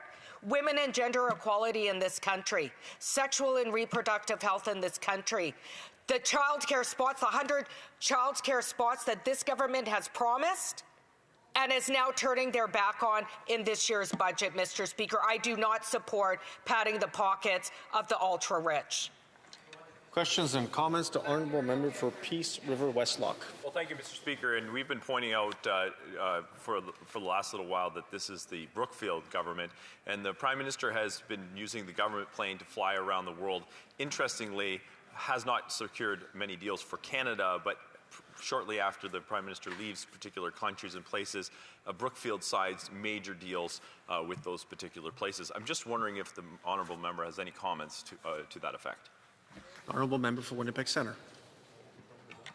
Well, I mean, we do know that we've elected a banker for a Prime Minister in this country whose only focus seems to be on dollar figures, not the people in Winnipeg Centre that are struggling to find housing right now, not the people in Winnipeg Centre that are struggling with mental health and addiction, and not the people in Winnipeg Centre that are trying to flee for safety, needing safe places to go, protecting women, protecting gender diverse people. That is not a focus of this Liberal government. The focus of this Liberal government is lining the pockets of his corporate buddies. Questions et commentaires. The Honourable Member for Rimouski, La Matapédia. The NDP says that it's against subsidies for oil and gas, that it's against inaction on the housing crisis, the reform of EI, which they've been calling for a number of years. But, on the other hand, the NDP helped to get this budget passed. How? Because two of their members, the member for Courtenay-Alberni and the member for Nunavut, abstained from the decisive vote. So my question is pretty simple for my colleague. How can the NDP claim that it's defending workers when they've supported a budget that abandons workers? For Winnipeg Centre. Look, I want to be really clear. The NDP could not stay quiet and support a budget that supports corporation and corporate greed. At the same time, we heard people from our ridings and people across Canada who were very clear. They did not want an election during the holiday season. And we listen to those voices because unlike other political parties, this is not the NDP's budget. This is the people's budget. We went out to the people and we listened to the people and we showed up at the vote to reflect their desire, to say this budget is awful, but we don't want an election during December. Thank you, Mr. Speaker. Resuming debate, the reprise de débat, the honourable member for Cambridge. Mr. Speaker, Canadians are living through some of the most challenging times in recent memory. Families are struggling to make ends meet. Young people are losing hope for stable careers, and businesses face an economy of uncertainty. A housing crisis is pricing out an entire generation. Youth unemployment is climbing, and productivity, the engine of our prosperity, is in decline. The Prime Minister promised a generational budget to solve these problems. But the only thing generational about this budget is the debt it will leave our children. Canadians were told this budget would mark a turning point, less wasteful spending, more real investment, and a plan to lower operating costs while boosting capital projects. Yet even the Prime Minister's own fiscal watchdog warns that what's being called capital investment is little more than creative accounting, a sleight of hand designed to mask the truth. Under this Prime Minister, federal debt has soared to $1.35 trillion, and he plans to add another $321 billion over the next 5 years, over twice what Trudeau would have added in the same period. Interest payments will cost over $55 billion in 1 year, more than the Canada Health Transfer, and even more than the government collects in GST revenue. That's $3,360 for every Canadian household. Money that could have gone to essential services Canadians rely on. Instead, it's flowing to banks to pay interest on debt. It reflects the same economic approach the Liberal government has relied on for years: heavy spending, large deficits, and the belief that government can borrow its way through almost any challenge. Just months ago, the Prime Minister stood before Canadians and made clear commitments this budget has shattered. The deficit he vowed to cap at $62 billion now sits at $78 billion. Spending was supposed to shrink. Instead, has surged by $90 billion, adding $5,400 per household. Investment is collapsing, consulting costs are soaring, and the Parliamentary Budget Officer warns that without accounting gimmicks, the operating budget will run an $18 billion deficit by 2028, breaking his flagship promise of balance. These aren't just numbers, they're broken promises, and Canadians are left to shoulder the cost. After 10 years of Liberal policies, the results speak for themselves. The self-proclaimed new government is anything but new or improved. Nothing has changed except the name on the Prime Minister's door. And now, after dropping the fiscal anchor of reducing debt to GTB, the Parliamentary Budget Officer warns the ratio will rise and Canada is no longer on a declining path. The same insiders pull the strings, the same failed policy drive decisions, and the same reckless spending continues with no consideration to the struggles of hard-working taxpayers. That's why fiscal responsibility matters, not just as policy, but as a principle I've lived with my whole life. My father came to Canada at the age of 19 for opportunity and started work as an electrician. He taught us that hard work is how you get ahead. But he also taught us that you can't spend more than you have, and you can't expect someone else to pay your debts when you live beyond your means. That's a lesson this government seems to have forgotten. It was the same with my grandparents. They came to Canada with nothing but hope. Hope for freedom, stability, and the dignity that comes from providing for your family. My grandmother was so thankful to come to Canada, and after one of her grocery trips, she was so thrilled of her full fridge that she took a photo and proudly sent it to her friends back home. To her, that picture wasn't just about the food. It was about Canada's promise to provide security, opportunity, and a better future. Back then, a full fridge was possible on one income for a family of 9, with no fear of falling behind on other household costs. But today, that promise is slipping away. Parents are skipping meals so their kids can eat.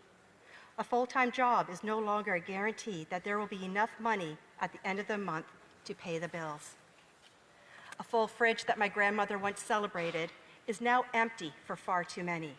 And yet Canadians are being asked to sacrifice even more by this Prime Minister. Canadian food banks are seeing the impact firsthand with over 2 million visits every single month. That's the highest level ever recorded, and it's doubled in less than a decade. Families who once donated are now standing in line.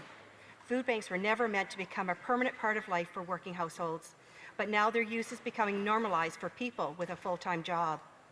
Those aren't my words. They're the words of the 2025 Hunger Count Report from Food Banks Canada. This budget does nothing to change that. It piles on more debt, more pressure, and more spending without any plan to make life more affordable. And behind all these numbers are families and seniors whose lives are being upended. I recently spoke with a woman in her mid-70s who shared something I will never forget.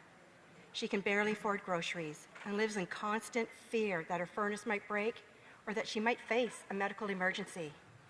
After a lifetime of hard work, she feels she has no safety net. She told me, quietly, that some days she hopes she won't wake up because living in fear and indignity feels worse than dying. In a country that once promised security and opportunity, no one should ever feel that way.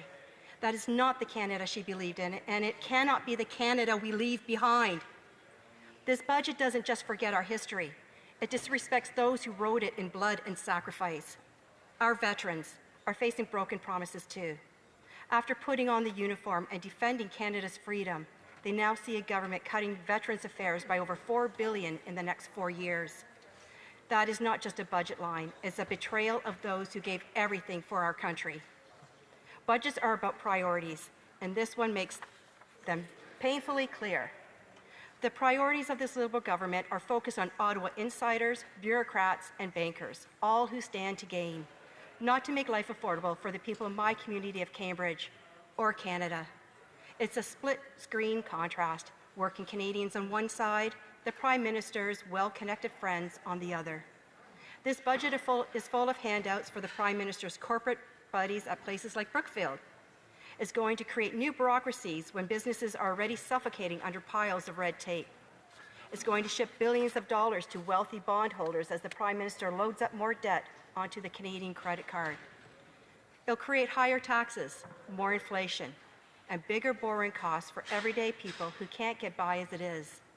Brookfield has been exploring investments in airports. Now we can see, buried on page 100 of Budget 2025, a single vague sentence, quote, "The government will also consider options for the privatization of airports," unquote. Coincidence? Hardly. When you connect the dots, the Prime Minister's interest at Brookfield and the company's interest in airports, it raises serious questions about whose interests this budget really serves. Let's remember that the Prime Minister was once an executive at Brookfield, one of Canada's largest and most diversified companies, which later moved its headquarters to the US and has been accused of using offshore structures to avoid paying up to $6 billion in Canadian taxes. The list goes on. In the budget, the Finance Minister wrote, quote, "We will build new infrastructure and capitalize on projects that further Canada's standing as a clean energy superpower," unquote. Which company is one of the largest investors in solar panels and clean energy? Brookfield. Who owns companies that manufactures and installs heat pumps? Brookfield again. As of recently, the Prime Minister owned approximately $7 million worth of Brookfield stock. Does anybody believe that with a blind trust in place, the Prime Minister is just going to forget about all that wealth sitting in his portfolio? The only thing growing as fast as Brookfield stocks are our food bank lines. The Prime Minister's conflicts of interest are costing Canadians, and that's not the only big handout in this budget. It contains billions for subsidies, initiatives, special funds, and climate programs with no performance measures, no timelines, and no accountability. It's the same tried and true recipe that gave us a $1 billion infrastructure bank that built almost no infrastructure, a $1 billion housing accelerator that built almost no housing, and a $1 billion green slush fund whose only accomplishment was to send big bonuses to Ottawa bureaucrats. The government is mortgaging Canadians' future, plain and simple. Canada should be a place where hard work leads to security, not a future buried in debt. That's the promise my family believed in, and it's the promise millions of Canadians still hold today. We can keep that promise, but only with a government that respects taxpayers, lives within its means, and puts Canadians first. Questions and comments. Questions et commentaires. The Honourable Parliamentary Secretary to the Government House Leader. Thank you, Mr. Speaker. Putting aside the despicable comments that the Conservatives have in their speaking notes in regards to the Prime Minister and the character assassination that they want to persist on, I want to pick up on what she mentioned in regards to the military. How wrong can a member actually be? At the end of the day, the leader of the Conservative Party, when he sat around in the Conservative caucus, they fell to less than 1% of the GDP. We are now at 2% with this Prime Minister and moving far beyond that. We actually have given a 20% increase in pay for the Canadian Forces. Exactly. These are the things in which the member opposite is voting against. The $1 billion cutback she's talking about is because of the cost savings of cannabis. Will she not reconsider her... Honourable Member for Cambridge. Mr. Speaker, all we hear are paper promises all the time. This budget removes over $4 billion from Veterans Affairs over the next 4 years. That's while veterans continue to face long wait times for disability claims, gaps in mental health support, and delays in accessing services. That's not my opinion. It's in black and white in the budget. Veterans don't need talking points. They need timely services, mental health support, and dignity after their service. Slashing core funding is not progress. It's a broken promise to those who wore the uniform. If the Liberal government truly values veterans, it should match its words with action, not reductions. Questions and comments. Questions et commentaires. L'honorable. The Honourable Member for Shefford. Thank you, Mr. Speaker. I'd like to thank my colleague for her speech. If I've understood correctly, she talked about the situation of one of her constituents who was 75 years old, who said that she had a hard time with her health. She was concerned. What we saw in this budget is nothing for seniors to help them to face the cost of living, even though we would like to have seen OAS increases. She received 10% more because she's 75, but if you're 73 years old, you could say the same thing as her. You can't make ends meet, your rent is facing inflation, and you're not receiving enough. And this person who's 73 won't even receive the 10% that the 75-year-old did. So we'd like the same amount for all seniors and retirees, regardless of their age. So let's increase it by 64 to 75 age group. What does my colleague think of this? Mr. Speaker, I thank the member for her question, and I agree that things are getting tough for everyone. And just today I heard about 2 more businesses closing in my community because of tariffs and the rising cost of doing business in Canada. These are the facts of the past 10 years of Liberal mismanagement, and it isn't going to get better with this budget. Since January, $61 billion has left Canada, and domestic investors are pouring billions into U.S. markets. When investment leaves, housing projects stall, costs rise, and Canadians pay the price. In Cambridge, families tell me they need affordable homes and good-paying jobs, not more bureaucracy. The Liberals promised a trade deal with the U.S. to protect Canadian workers, and when the Prime Minister was asked about those stalled talks, his response was, "Who cares?" That attitude is disrespectful to Canadians, dismissive of the real struggles people are facing. I cannot support a budget that fails to put Canadians first or brings back affordability. Questions and comments. The Honourable Member for Oshawa. Thank you, Mr. Speaker. I was very touched when I heard the member from Cambridge talk about her mom, and when she came to Canada, her fridge full of groceries.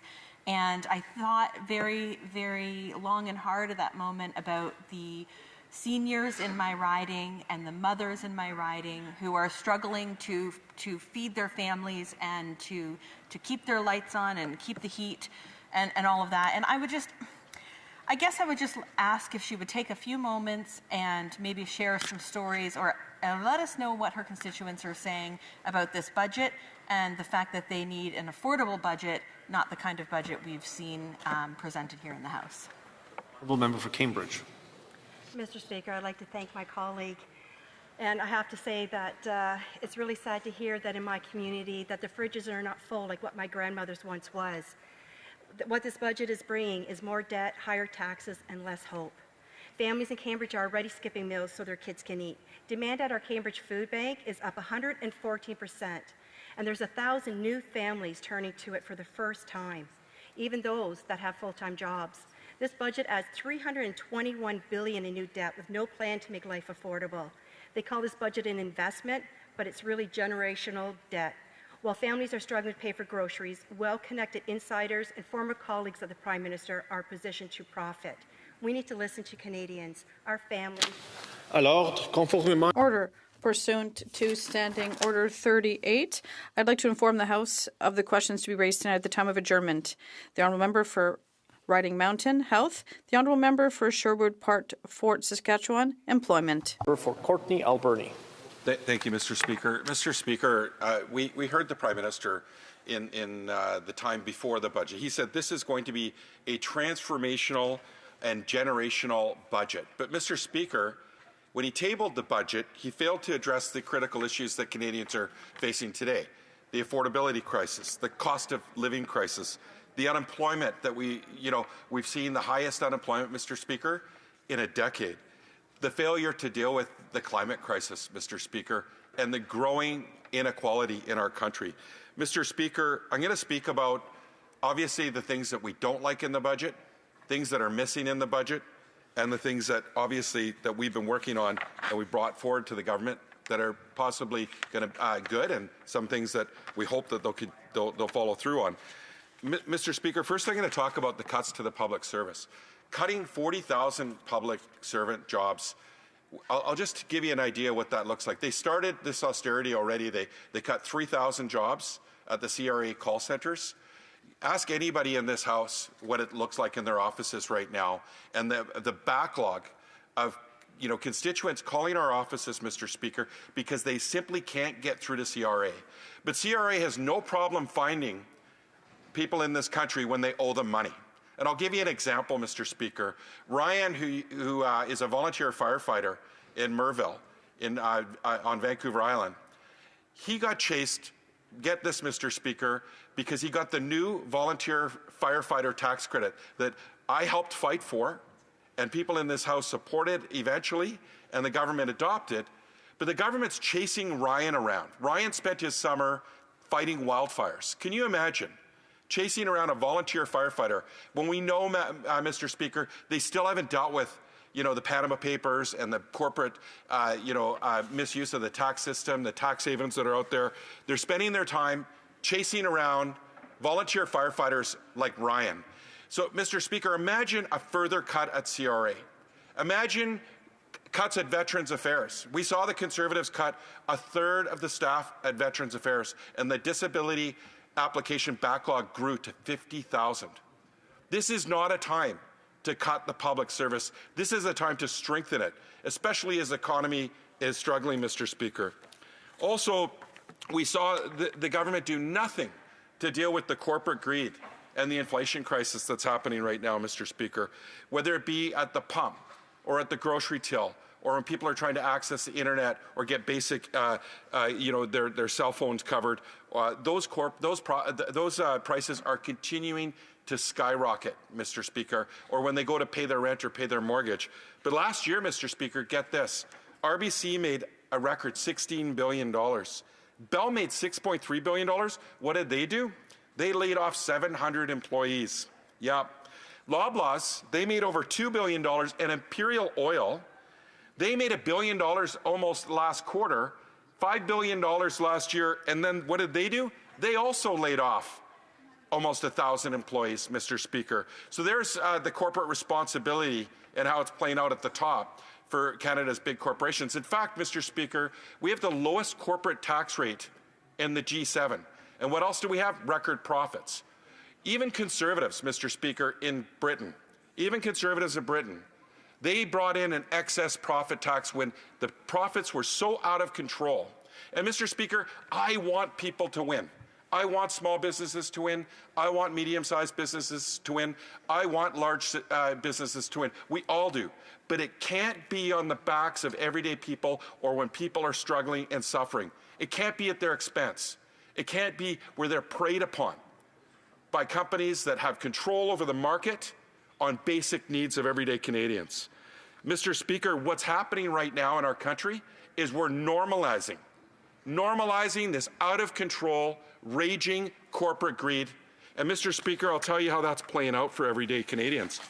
The gap between the richest 2/5 of Canadians and the poorest 2/5 of Canadians has reached the widest level since Stats Canada started doing this work and recording it and collecting data. The driver, Mr. Speaker, is highlighted that the share of disposable income primarily due to investment gains. That's what's driving it, Mr. Speaker. So this needs to be addressed. And in this budget, this government did nothing to address the corporate runaway greed that's taking place in this country. Mr. Speaker, also when it comes to the climate emergency, we have a climate emergency happening. They didn't invest in a clean energy grid across this country like they could have, a transformational opportunity, a generational and transformational opportunity that would have met the Prime Minister's needs. They failed to do that. Instead, they're focusing on building pipelines, Mr. Speaker. Pipelines that have no plan, no money behind it, no proponents, and they're continuing to bring forward these ideas that failed under the previous Conservative government. Mr. Speaker, they killed the Greener Homes program, a program that was employing contractors and labor right across this country. They just killed it. A very successful program and one that was certainly helping reduce emissions. In terms of housing, Mr. Speaker, they still haven't committed to an amount that is going to be for co-op non-market housing. As a product of co-op housing, I know what it's like to have safe, secure, and affordable housing. When they announced their $13 billion for housing, they still haven't committed a percentage of that will be non-market or a percentage of that will be geared to income, Mr. Speaker, with a set amount of the threshold that should be 30%, Mr. Speaker. So where are we at now when it comes to housing? We're at 3.4%. We can look to England and France, they're about 16, 17%. Denmark's at 21%. The Netherlands are at 34%. Well, you don't see the homelessness that you see here, Mr. Speaker. You don't see what it looks like. 3.4%, every MP can go outside in their community, they can go to a centre in their community, and they can see what 3.4% non-market housing looks like. Homelessness like we've never seen. Skyrocketing out of control homelessness, Mr. Speaker. So these are things that need to be addressed, and this government has failed to do that. There's many things that are missing. Pharmacare was mentioned, but no commitment, despite the fact that the Pharmacare Act passed in this House, and Liberals tout the Pharmacare plan that they were going to deliver. No mention of the toxic drug crisis, Mr. Speaker. Over 52,000 Canadians have died from a poisoned drug supply. We have the third highest death rate per capita in the world from toxic drugs, despite the fact that we've seen other countries like Portugal take a holistic, integrated, coordinated approach to responding to their toxic drug crisis. Mr. Speaker, mental health. The Mental Health Commission has now done a report that says it's costing the Canadian economy $200 billion a year. Unaddressed mental health. This is impacting everybody. Everybody in this House, everybody who's got a constituent in their riding. Nobody is left untouched by the mental health crisis that's happening. And it doesn't have to be this way, Mr. Speaker. But right now, provincial and territorial governments are spending half of what's being spent in the OECD on mental health. And it's costing the Canadian economy. This is an economic, nation-building, important investment that needs to happen right across this country. We need parity with mental and physical health, and it needs to be legislated, Mr. Speaker. There's still no mention of when they're going to, fund the salmon programs that are sunsetting at the end of March. Friendship Centres agreements sunset in March. They can't wait for an economic statement. No investment when it came to ship recycling, Mr. Speaker, or shipbuilding on the West Coast. Despite the fact that we need capacity, absolutely critical. We are Conservatives often talk about the need for BC ferries to be built in this country. But the former Conservative finance minister in 2010, he said that these ferries can't be built here, that they shouldn't be built here, basically. And he removed a tariff that was a 25% tariff that was meant to be in place to be there as a barrier so that ships were built in Canada instead of outside the country. In fact, they were built, those ferries in Poland, Mr. Speaker, which you know quite well. But those ferries should have been built in Canada. And that tariff should never have been removed. Lastly, I'm going to talk about the disability tax credit. Over 250,000 disability tax credit forms were processed in 2022. Now, Mr. Speaker, this amounts to about 250,000 hours of family physicians' time, and this was highlighted in the College of Family Physicians of Canada recent report. All that has to happen, Mr. Speaker, is if the government, instead of investing $10 million in this budget to help people get $150 to go pay a doctor to do it, they could just say, hey, if you've got disability in your province or territory, you automatically qualify for the disability tax credit. Seems to make sense. Seems to make sense, especially with a healthcare system that is way beyond capacity. We need to be innovative. We need to reduce red tape. We need to support people living on disabilities. Thank you. Questions and comments. Questions et commentaires. The Honourable Member for Hamilton West, Ancaster Dundas.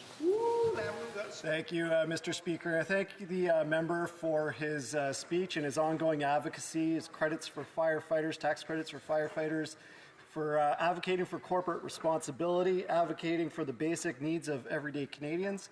But I also want to address a growing concern for Canadians, and that's the influence of the Donald Trump White House over the Canadian Conservative Party, importing trends from the U.S., cutting funding for public education, removing environmental standards, misogynistic manipulation of young men, vilification of immigrants in the global South. So I'm wondering if the member opposite has any concerns about the increasing influence of Donald Trump over the Canadian Conservative Party and conservative movements in Canada. The Honourable Member for Courtenay Alberni. Mr. Speaker, my concern isn't about the influence over the opposition, the official opposition. It's over this government.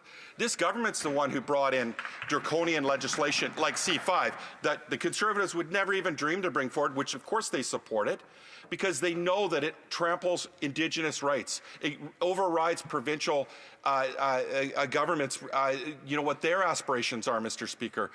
Continually, we're seeing the Liberals, run through with this agenda that is a conservative, Trumpian, Republican agenda. I can't even imagine what's happened to the Liberal Party, Mr. Speaker. Today's announcement on pipelines was a perfect example of trampling rights and responsibility. It's unbelievable to see this government's approach and the failure in their fiduciary responsibility when it comes to First Nations people and Canadians. Thank you. Questions and comments to Honourable Member for Cariboo Prince George. Thank you, Mr. Speaker, and to our honourable colleague. I've got a lot of respect for our colleague across the way. We've done a lot of work together on mental health, and he spoke about mental health in his intervention. What a garbage question from the Liberal colleague to ask that. It just shows that they're afraid of actually asking tough questions regarding, because they know what's going to come back. But through you, Mr. Speaker, to our honourable colleague, over 50,000 Canadians have died in the opioid crisis since 2016. That is a generational crisis, and yet not one mention of that in this budget. Through you, I'd like to hear my honourable colleague's comments on that. Honourable Member for Courtenay Alberni. Mr. Speaker, the government has, and I want to thank my colleague. He's been, working closely with me on the mental health issues for many years, and we both understand the Canadian government. They've got a document. It's Canadian Substitute Strategy. And it says we've got a coordinated, integrated, compassionate approach. But guess what, Mr. Speaker? There's no plan with a timeline, no money behind it. It doesn't matter. It means nothing, Mr. Speaker, without that. Absolutely nothing. It's pie in the sky. What they need to do is roll out a plan. They had an auto theft summit. I'm not saying auto theft isn't important. But the fact that they've never had a summit on the toxic drug crisis, it demonstrates the stigma right there. It demonstrates the stigma of this government not seeing this crisis as the crisis it truly is. It is the leading cause of death under the age of 59 in my home province of British Columbia, and this federal government failed to lead when it comes to tackling this crisis that's affecting people right across this country. Questions and comments. Questions et commentaires. L'honorable député. The Honourable Member for Rimouski, Matapédia. Mr. Speaker, the colleague has been denouncing various things, nothing on dealing with, really to deal with the housing crisis. But last November 17th, when the vote took place, that person abstained, and now he's denouncing a budget that does not at all solve the problems that were discussed, that he is discussing today. So I'm trying to understand, Mr. Speaker, when you do one thing, then say the other thing. They call this inconsistency. And I think this is why so many people are cynical about politicians and political institutions. So how can you denounce something that you let go by before, the honourable member? Clearly, this wasn't an NDP budget. And, Mr. Speaker, I went home. I promised I'd go home and listen to constituents. I talked to all 9 mayors in my riding, 3 regional district chairs, 17 elected chief councillors in my riding. All of them were unanimous in that they said, do not vote against the budget, do not bring down the government. That's what they said. And you know what? Almost all of them opposed this budget. But like the Stephen Harper did in 2005, like Jack Layton in 2006, and Ignatieff and Dion, when they abstained to not bring down the government right after an election because they were told by Canadians, the Canadians did not want an election. In fact, they told us to work together. That's what I heard from my constituents, and that's what we need to start doing more of here. Resuming debate, reprise de débat, the honourable member for Kitchener Centre. Thank you, Mr. Speaker. It was more than 5 years ago that this federal government launched its so-called safe supply. It was more than 5 years ago when they decided the answer to this growing drug crisis was to use federal taxpayer dollars to expand access to hard drugs, not treatment, not recovery, not healing, just drugs. And now, after a half a decade of chaos and heartbreak and $1 billion spent, what does this government decide to do? In this budget, they choose to walk away. They choose to let mental health and addiction support funding expire with no plan to renew it, no plan to replace it, and no plan to help Canadians who are living through the consequences of these policies that they've championed. They are passing the responsibility to the provinces and municipalities, claiming it's not their jurisdiction. They should have had that same mindset before starting the safe supply experiment. They're pretending their decisions had nothing to do with this crisis Canadians are facing today. Mr. Speaker, this government set fire to the barn, and now they're walking away, hoping for someone else to put out the flames. The human toll of this drug crisis is being borne in large part by those we ask to save lives, our first responders. Recent reporting from City News shows the scale of what they're facing. Vancouver Fire Rescue Services recently answered 54 overdose incidents in one day, the highest number of overdose responses ever recorded by that department. And these are not rare, isolated events. In 2024, the average was between 20 and 25 daily overdose calls. In Waterloo Region, we just had to put out an alert, an overdose safety awareness alert this week. Meanwhile, an article from Canadian Affairs showcases what paramedics, firefighters, and other frontline workers like our nurses are describing as their mental health and moral injury trauma, not from overdoses, but from the endless cycle of drug-related emergencies they are powerless to resolve. One paramedic candidly described attending calls day after day for the same individuals, often without any resource to offer any long-term help. These are not merely medical emergencies, these are social emergencies, rooted in addiction, homelessness, and untreated mental illness. And yet, first responders regularly arrive at scenes where there is nowhere safe to send people, no capacity for long-term treatment, and no effective wraparound supports. No durable strategy from this federal government to address the root causes. Essentially, we're sending paramedics and firefighters to fight a crisis that requires structural solutions while giving them nothing but repetition, burnout, and trauma. And addictions and mental health is mentioned exactly once in this budget, and it's only to say that the funding is ending. Another vulnerable group being affected by this crisis, Mr. Speaker, is our youth. They are now suffering deeply from this drug crisis. The data shows the trend is worsening. And even CBC has recently reported that doctors in London, Ontario are seeing alarming numbers of youth people, some as young as early teens, using opioids and other substances.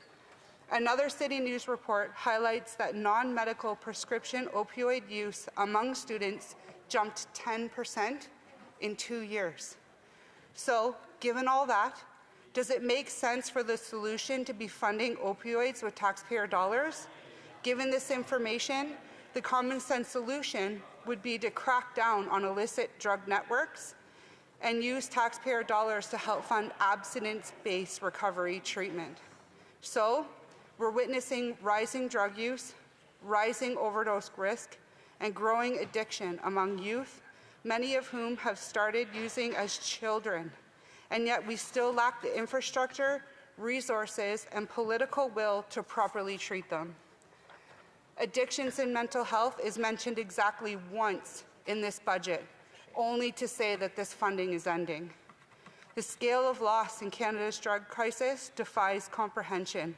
According to the federal government's own data, 53,821 Canadians have died from overdose since 2016. To put that into perspective, Canada lost approximately 45,000 soldiers in World War II. Mr. Speaker, this country has now lost more people to this drug crisis than we lost in the entirety of the Second World War. Let me repeat that. We have lost more people to this drug crisis than the entirety of the Second World War. Let that sink in. Let's think about this. A global conflict that spanned continents and years took fewer Canadian lives than drugs, untreated addiction, and government failure. And yet, despite the staggering loss, despite the fact that we're losing more Canadians to addiction than one of the deadliest conflicts in our history, this government has chosen to put zero new funding, zero new programs, and zero new hope into this budget for mental health and addictions. Communities are grieving at wartime scale. Families are burying loved ones larger than wartime scale. And the federal government is responding with silence.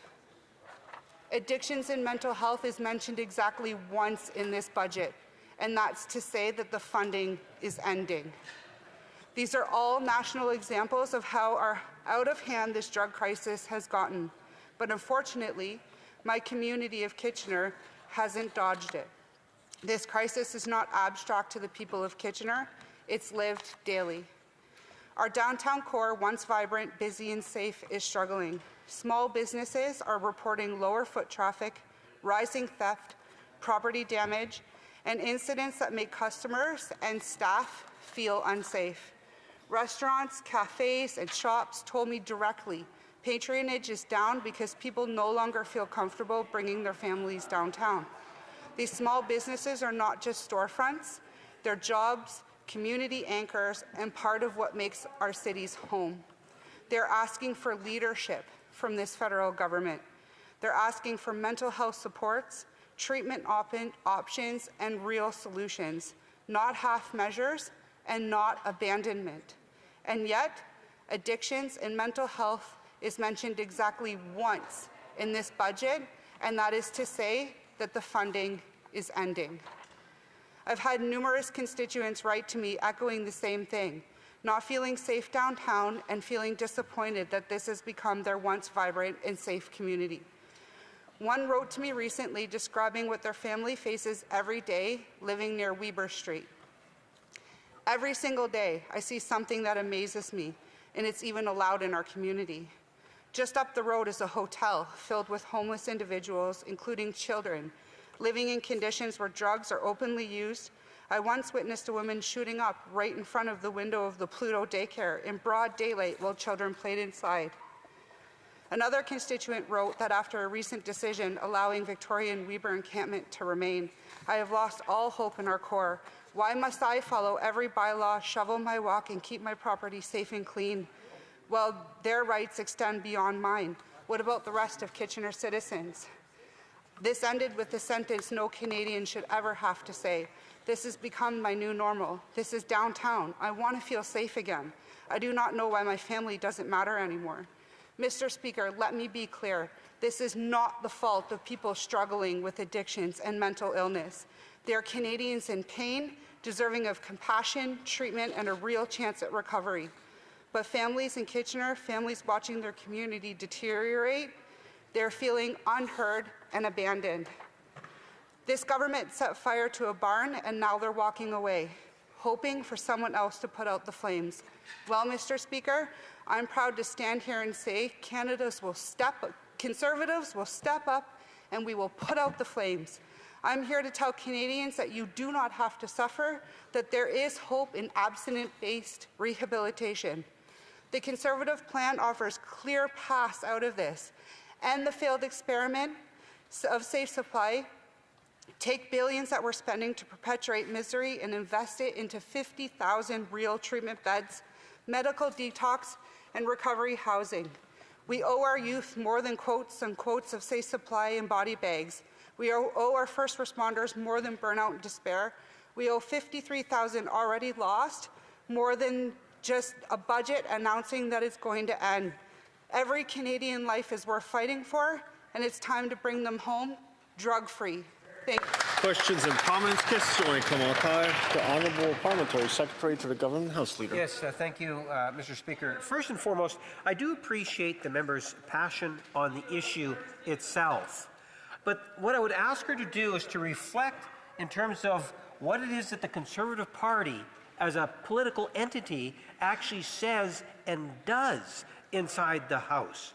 This is a government that has worked with the different jurisdictions, whether it's on the crime file, whether it's in the issue of overdoses, and we continue to do that. We have provided strong leadership through financial support, through working and supporting provincial and municipal initiatives. We have actually received on our legislation dealing with crime, virtual universal support. The only people that seem to oppose the initiatives that municipalities, provinces, and the federal government are doing in a cooperative... Honourable Member for Kitchener Centre. As a proud Conservative standing in this House, I will reflect on what we will do about this drug crisis. $1 billion has been already spent by this government only to perpetuate the problem. As a Conservative, I stand here today to say we will focus on recovery, we will focus on rehabilitation, and we will take the lead and we will do what's right for Canadians in this country. Questions and comments? Questions et commentaires. The Honourable Member for Abbotsford South Langley. Thank you, Speaker. And I want to thank my honourable member for her wonderful speech in addressing the concerns that Canadians face so much across the nation. I know, coming from British Columbia, many British Columbians face the same mental health and drug crisis situations that her constituents face. I want to know if she could elaborate and expand in detail about those situations and stories. For Kitchener Centre. I want to thank my colleague for his question.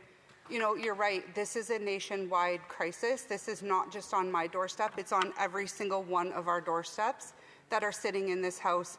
When I was out speaking with people, when I was door knocking in my community, you know, I don't think that there was one family that I talked to that wasn't either directly or indirectly affected by this drug crisis. That's just in my community. And I know that every single one of these seats in this House, their communities are the same. We need to start doing something about this. Questions et commentaires. L'honorable The Honourable Member for Abitibi-Témiscamingue. Thank you, Mr. Speaker, and I'd like to thank my Conservative colleague for her speech. What she said was based in her convictions, based in her heart, and I admire what she had to say. But I think there was something else said, which came from the heart from Minister Guilbeault, who said he would be, I'm sorry, you cannot name a member, use a member's name in the House. Well, I'd like to say that Stephen Guilbeault, or the member, has announced his resignation. What does she have to say about this?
Do you hear? But I also think that we need to all collaborate and really work together to find solutions, real solutions, rehabilitative solutions for our citizens. Prise de débat, resuming debate. L'honorable député de Beauharnois, Salaberry-Soulanges. The honourable member. Thank you very much, Mr. Speaker. First of all, before I begin, I would like to note that I am sadly but proudly wearing the white ribbon, which is for the 12 days of action against violence against women, which ends December 6th, and I believe next week that we'll have an opportunity to speak to that here in the House. And we remember the killing of women in 1989, women who were coldly murdered because they were women who were succeeding. So thank you over there to that fellow who's speaking loudly while I'm speaking. Listen, it's not easy to make speeches when we know that our colleagues aren't respecting us, when they're not listening, and when they're speaking at the same time as us. So thank you, Mr. Speaker. So, listen, we're here to discuss Bill C-15, which is the Budget Implementation Act.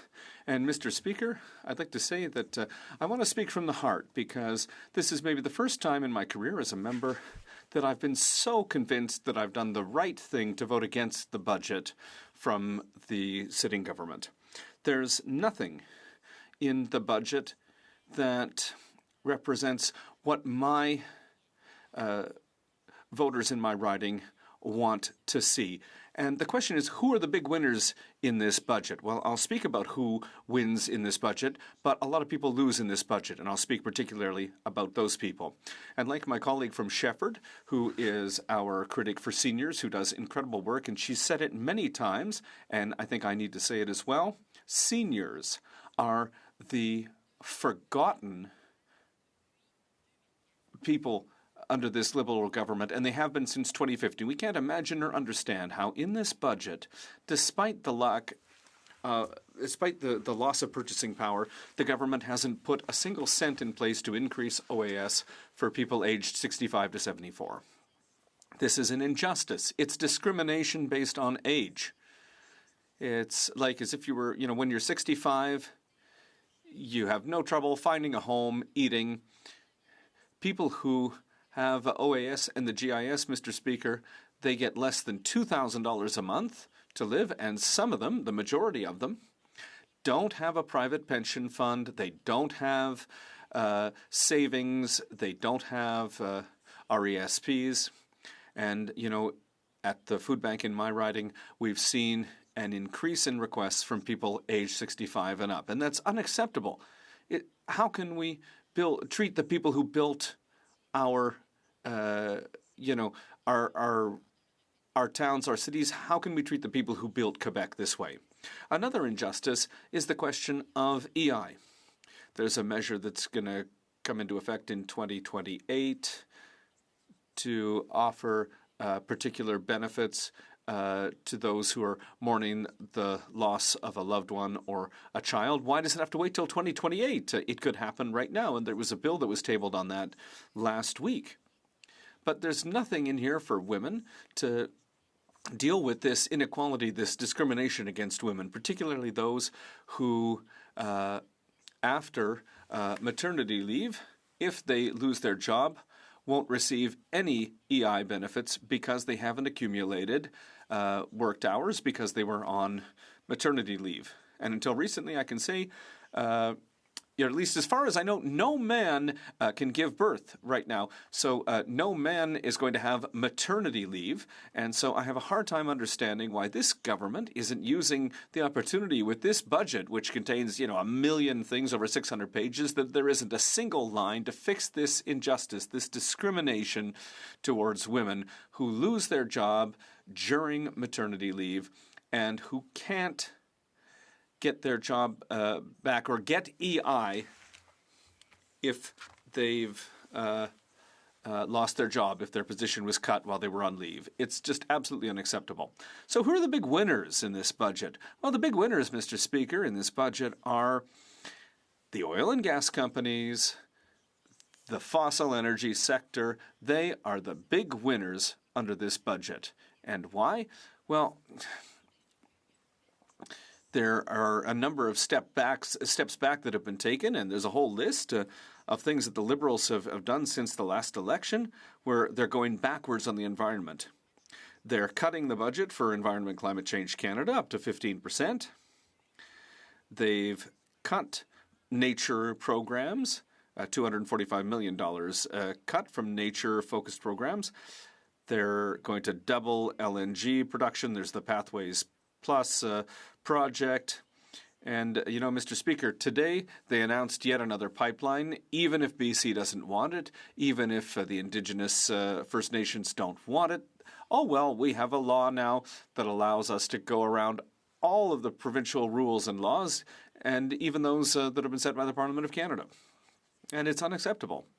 It's so unacceptable, Mr. Speaker, that it's caused the resignation of the Minister of Canadian Culture and Identity, who stepped down from Cabinet today. We know that he's an environmentalist, and when he was Minister of the Environment, he was able to make some progress, but unfortunately, since the return of this new Liberal government, well, they've been going backwards, and they've gone so far backwards that now they've lost a minister.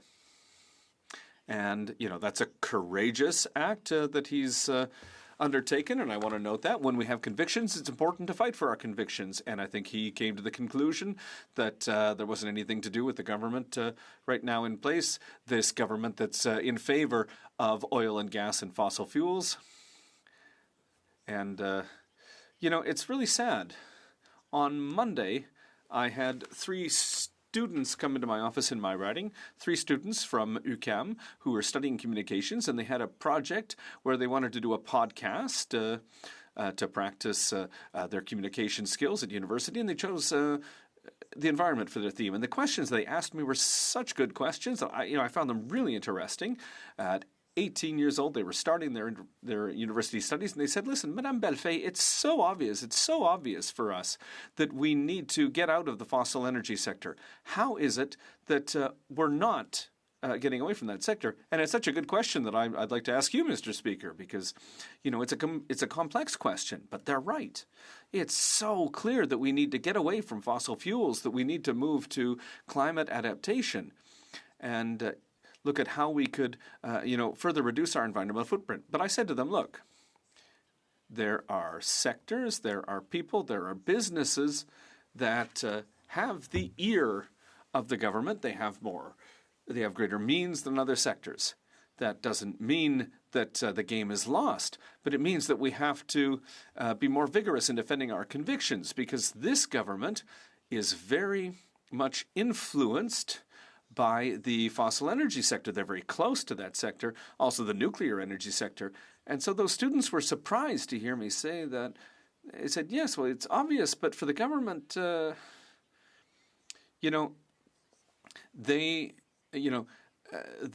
listening to the sector more than others. And, you know, we know how much money they're getting in tax credits, in the fossil fuel sector.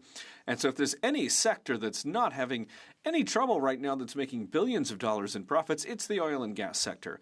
So these students had a hard time understanding why, for example, we're promising a pipeline on the Pacific coast in British Columbia in an environment with incredible biodiversity. Everybody knows it. It's well documented. Even if BC is opposed to it, for them it was, clear that what's happening is that there are political games that are being played to make gains, to put this area with its incredible biodiversity in danger. It's an area that's protected very carefully by a First Nation to, play political games to get support in Alberta. It's just scandalous, Mr. Speaker, that they're acting this way. And the students were right to be asking me these questions. And, I could speak for a long time about all the things that I find terrible in this budget, but there's one last thing that I want to mention as we finish here. For years now, I've been fighting for producers who make alcohol out of fruit, pears, blueberries, etc., have access to certain tax credits. And the member for Joliette at the Finance Committee 3 years ago fought to get some help for, among other things, the cider sector. But the Minister of Finance is somebody who has rural areas in his riding. He's a Quebecer. He's very well aware that the people who make, a few bottles of, for example, pear cider, aren't in competition with the major international players, and we should give them an exemption from the excise tax. So I'll be happy, Mr. Speaker, on that to answer questions. Questions and comments. L'honorable député. The Honourable Member for Guelph. Thank you, Mr. Speaker. I would simply like to ask my colleague if she'd like to recognize that benefits for seniors are the biggest social program in the federal government, higher even than the Canada Health Transfer, and higher than the Canada Child Benefit. So certainly when we think about our seniors,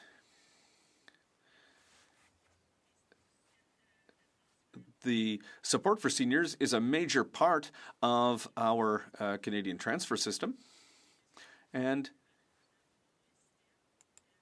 seniors, I believe, are also happy to have dental care now. The Honourable Member for Beauharnois, Salaberry, Soulange, Huntingdon. Well, listen. I thank the member for her question. It gives me the opportunity to say to her that, seniors are happy that dental care is less expensive, but between paying for a crown and paying for your rent, if you don't have money to pay your rent, if you don't have money to pay for groceries, well, listen, I think that the honourable member doesn't understand, Mr. Speaker, that OAS and the GIS are universal programs, and that the Liberals have consciously created discrimination between seniors aged 65 to 74 and seniors over 75. And that's unacceptable. And they should be opposed to that. And she should raise awareness within her government of this discrimination, which is completely unacceptable. Questions et commentaires. Questions and comments. The Honourable Member for Windsor West. Thank you, Mr. Speaker. I'd like to thank the member from Beauharnois, Salaberry, Soulange and Huntingdon for her speech.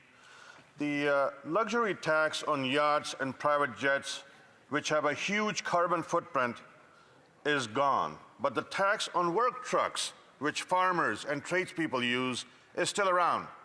Does she too believe, like me, that this budget is written for Bay Street billionaires? Because the farmers and tradespeople who keep this country fed and running are once again left holding the bag, Mr. Speaker. L'honorable député de Beau. The Honourable Member for Beauharnois, Salaberry, Soulange, Huntingdon. Well, I'd like to thank my colleague for his question, because I'm a member who represents a rural area with a lot of market farmers, a lot of grain farmers, fruit and vegetable producers, corn, soya. And you know what? This budget does not take into account the reality of our farmers and the support that they need, particularly when it comes to programs that are adapted to their needs. You know, programs, Mr. Speaker, that are coast to coast, they don't work in agriculture because East and West have very different sectors in agriculture. So with climate change, you know, you'd think that the government would be listening to agricultural producers and there'd be more for them in the budget. Questions and comments? The Honourable Member for Shefford. Thank you, Mr. Speaker. And listen, I'd like to go back to a question that was asked to my colleague from the member for Guelph when it comes to seniors. Now, I'm surprised by this lack of consideration, because in the last legislature, a majority of members of this House, a unanimous including the Liberals, there was a vote to increase OAS for seniors aged 65 to 74 rather. They recognized that the benefits that are in place right now aren't sufficient anymore with inflation, among other things, and we've seen that more and more seniors are going to food banks. I'd like to ask my colleague what she thinks. Before the budget, the Federation for Seniors said, there needs to be something for seniors. Our members need more help. And, I've had discussions with other awareness groups. Things are not working. They've asked us to come back. They don't understand why this government isn't listening to the seniors who built Quebec. I'd like to ask my colleague what she thinks. The Honourable Member for Beauharnois, Salaberry, Soulange, Huntingdon. Well, I'd like to thank my colleague for her question. I know she's passionate about seniors, and we're thankful to have her here at the Bloc to be the voice for seniors here in the House of Commons, because I think if the Bloc wasn't here, nobody would be talking about seniors here in the House. And to go specifically to what she was saying, yeah, I've spoken to seniors as well in my writing. 20% of my of the people in my riding are seniors. And when you see a senior who's worked their entire life, who isn't able to pay their rent, who doesn't have, enough room, who isn't able to qualify for tax credits, well, it's terrible. So I'm surprised to see the insensitivity from my colleague across the way when it comes to seniors, and I think that there need to be some better conversations with her to improve her knowledge. Simcoe Gray. Thank you, Mr. Speaker. I rise today on behalf of the great people of Simcoe Gray to speak to Bill C-15, the Budget Implementation Act. When the budget was announced, I, like many of my constituents, was shocked that the so-called new Liberal government could spend even more than the so-called old Liberal government. And what a decade it's been, Mr. Speaker. Almost every facet of Canadian life has declined. Our young people find it harder to get work, and many have given up of ever owning a home. Previously, middle-class families were able to save a little to get ahead, and now they struggle just to get by. Seniors, especially single ones, who rely on CPP and OAS to get by, are spending their golden years in poverty. Every crime indicator has increased. Homeless encampments are everywhere. Illegal drug use is rampant. Housing prices have recently cooled, but still remain near all-time highs. That's great if you own a home, but a disaster for those who dream of owning one themselves.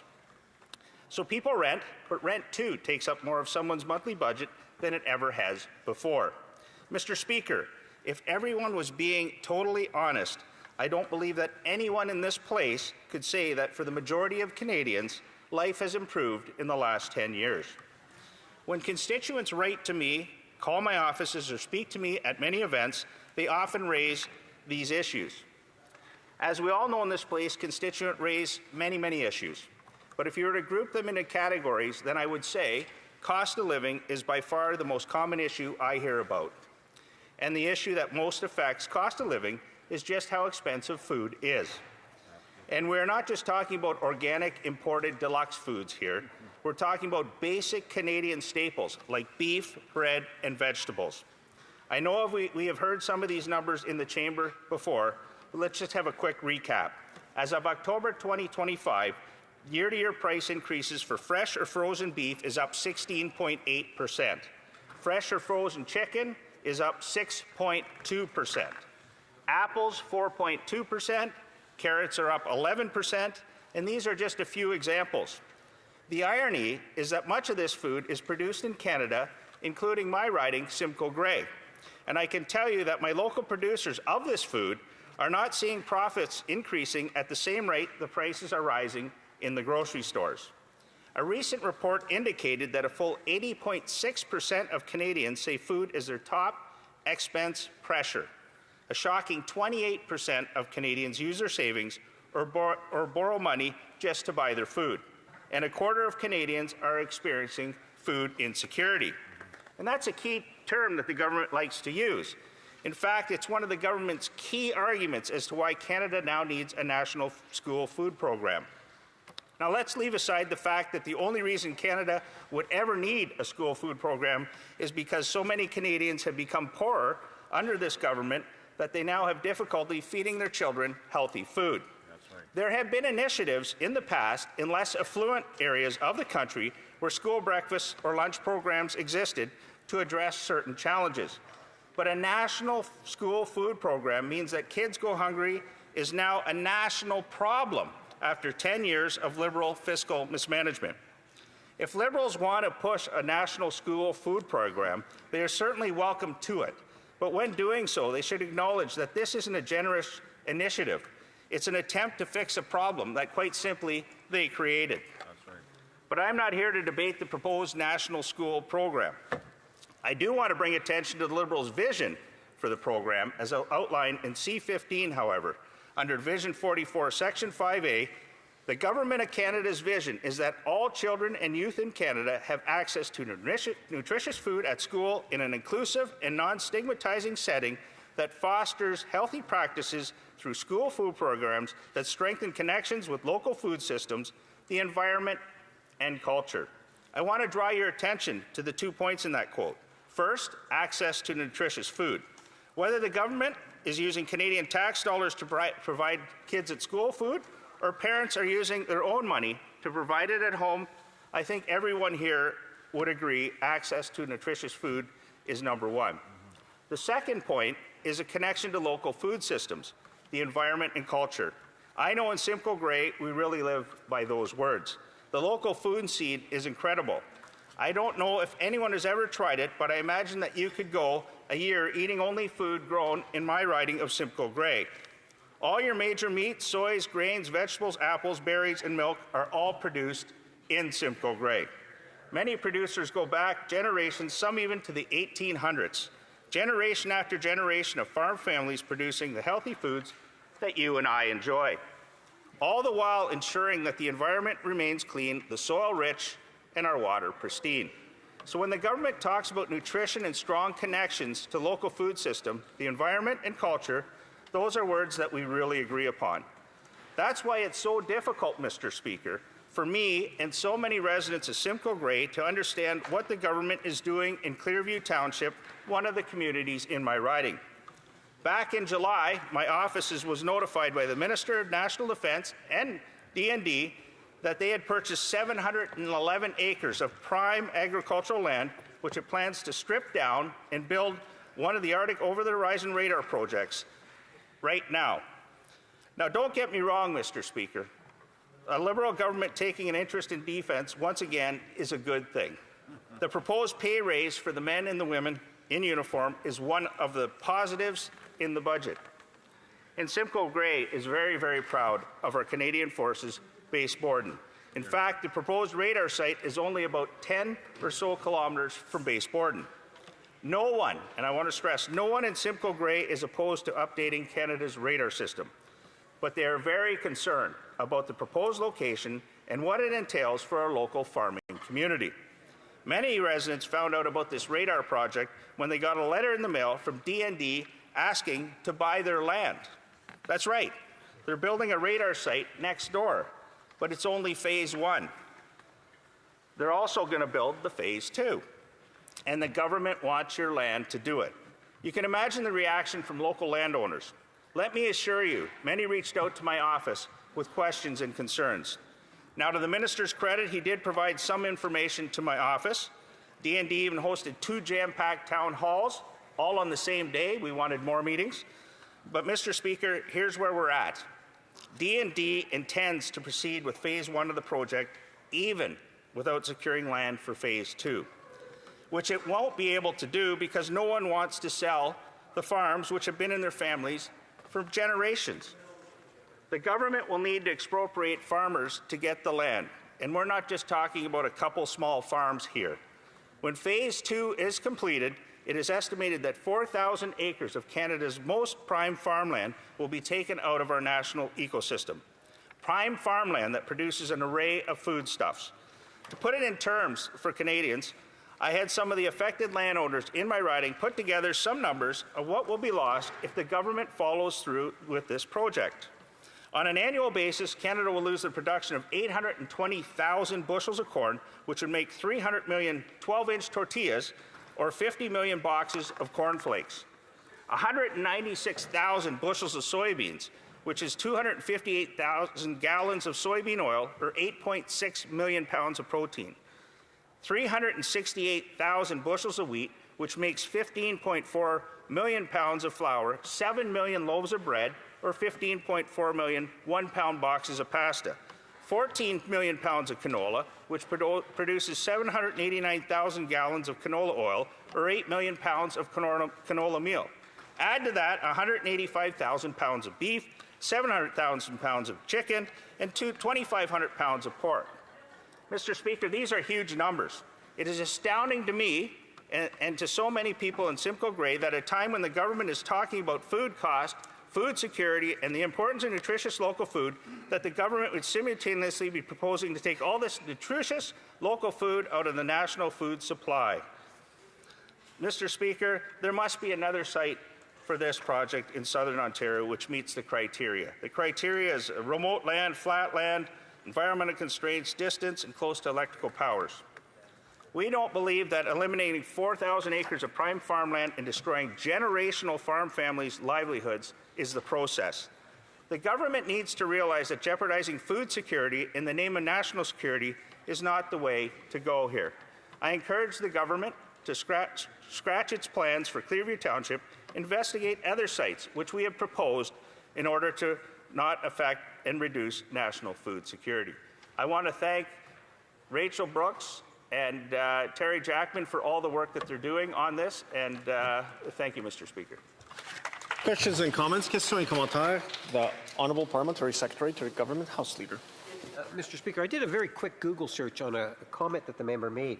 And it said the year-over-year price of chicken in Canada has seen an increase of approximately 1.5% according to the Consumer Price Index, though other sources report higher wholesale retail prices. And it goes on to give a bit more of an explanation. He had indicated that it was a price increase of 6.2%. Now, I'm not saying that this particular Google search is right on the mark, but is he absolutely confident in the percentages that he's been using? The Honourable Member for Simcoe Grey. Well, I'm not here to split hairs by any means, but those are the numbers that we got through our research, which is number one. But I would say, at the end of the day, I think if the member opposite went to a grocery store, I would think that probably those numbers aren't realistic. In fact, I know I often go to the grocery store and things are up even greater than that. So that is the average that we found, and I believe those are the answers. Questions and comments? Questions et commentaires. The Honourable for Barrie South Innisfil. Well, thank you, Mr. Speaker. I appreciate you recognizing me. And I also want to thank the Honourable Member. He's a hard-working member. He's adjacent to me, well-respected in his community, and I know he works hard. And I know he's dealing with an issue because I'm keeping an eye on it, and that is, and he referenced this, the D&D expropriation of almost 4,000 acres of farmland. This is prime agricultural land. There are generational families that have been on these farms. The Simcoe County Federation of Agriculture is engaged, trying to do everything they can to stop this.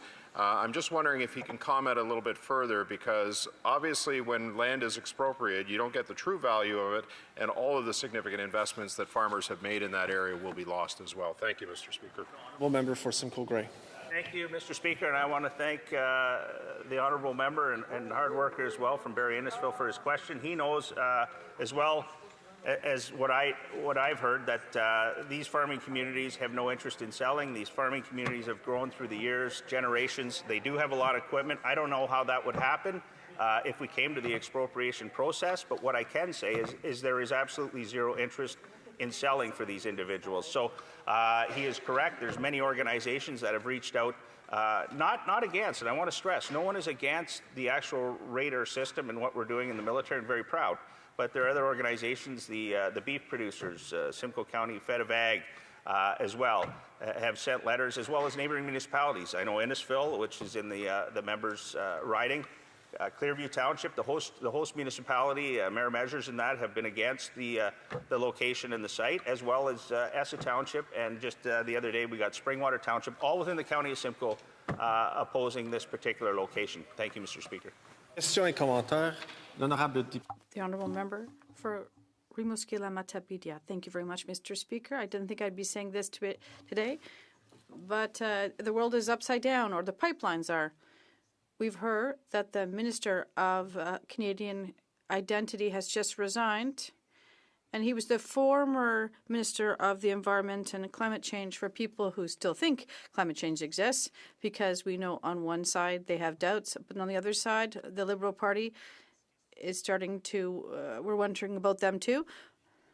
But a pipeline, one has been adopted, Trans Mountain, 34 million, and now a new pipeline? Roughly 20 billion. So my question for my colleague with respect to this budget, I'm wondering right now, are the Conservatives regretting not adopting this budget because they're doing everything they wanted them to do? More oil, pipelines, a new one? Does my colleague agree that the government is investing billions once again in fossil fuels? For Simcoe Grey. Thank you, Mr. Speaker, and I want to thank the member for the question. I certainly don't regret voting against this budget. My concerns were the deficit that we had, the expense, the amount of money. When you hear those numbers, the stats, that it's more than what we're transferring, the interest payments more than the transfers to the health care, that the GST, all we collect is more than that. So I don't, I'm not upset with my objection because I care about the next generations. When it comes to the pipeline, my opinion is I think we do need to get our resources to market. I'm not surprised that, if one of the members from the Liberal Party resigned. I actually thought the last term that would have been a lot more because they would have realized what they were doing to this country. Resuming debate, reprise de débat, the Honourable Parliamentary Secretary to the Minister of Canadian Identity and Culture. Monsieur le Président. Mr. Speaker, Budget 2025 is concrete, ambitious, and deeply focused on the needs of families on the North Shore. In an unstable international context where our supply chains and businesses are under intense pressure, our government has chosen to invest heavily to reduce the cost of living, modernize our infrastructure, and strengthen our economy. In Thérèse de Blainville, this means direct investments in our roads, our municipal networks, our community centres, and real support for housing, more jobs for our young people, and clear support for our manufacturing SMEs, which are the economic heart of the region.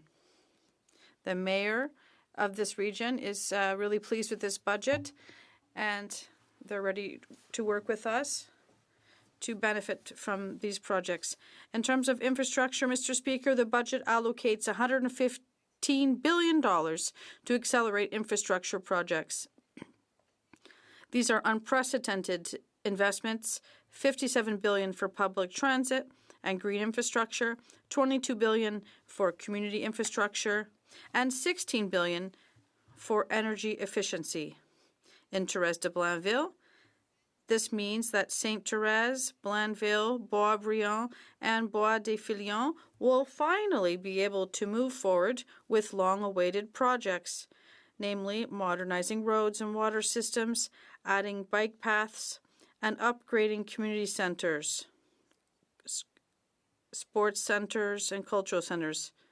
We have these projects and we're going to benefit from them in our region. And these investments will support thousands of skilled jobs in our region and improve the quality of life of our families. Mr. Speaker, families in the North Shore are feeling the pressure strongly from the cost of living. It's true. Budget 2025 provides direct answers.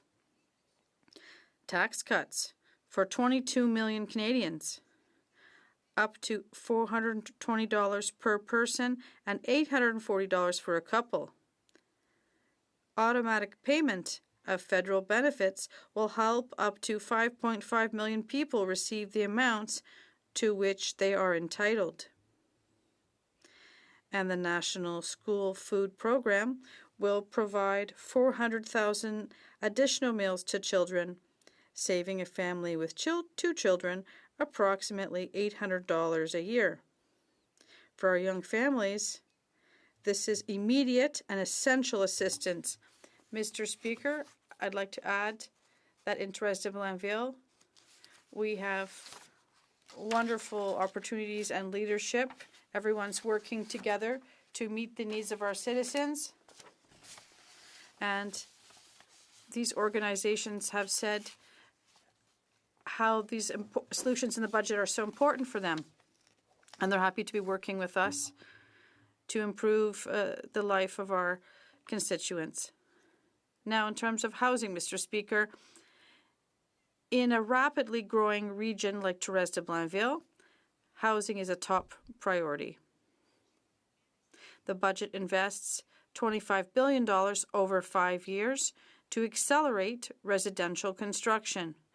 This includes $9 billion for Build Canada Homes, the elimination of the GST on new homes up to $1 million, a savings of up to $50,000, and more than $573 million per year in loans for affordable rental buildings. Thanks to these measures, our regional developers will be able to build faster, and our municipalities will be able to increase density around train stations to meet mobility needs. And we have a lot of potential in the region in terms of growth. And of course, public transit has to come with the housing because our region is sometimes clogged and we need to find solutions while we provide affordable housing. And that's why we have a budget for infrastructure. We're going to be working with the cities to find solutions while still investing in affordable housing for our seniors, our young people, and our families. Mr. Speaker, our SMEs, the local economy, what a lovely topic. The SMEs are the economic driver of Thérèse de Blainville. The 2025 budget strongly supports them. There's $10 billion in loans for businesses affected by U.S. tariffs, a super deduction of up to 125% for automation, and $40 billion in additional cash flow through tax payment deferrals. Companies such as Enertech Rail Equipment, Miratech, and Novatech will be able to modernize their facilities, invest in productivity, and protect quality jobs. This is direct support for more than 3,500 jobs in our region. And this economic strength with our SMEs and the investment we're making in these big projects across Canada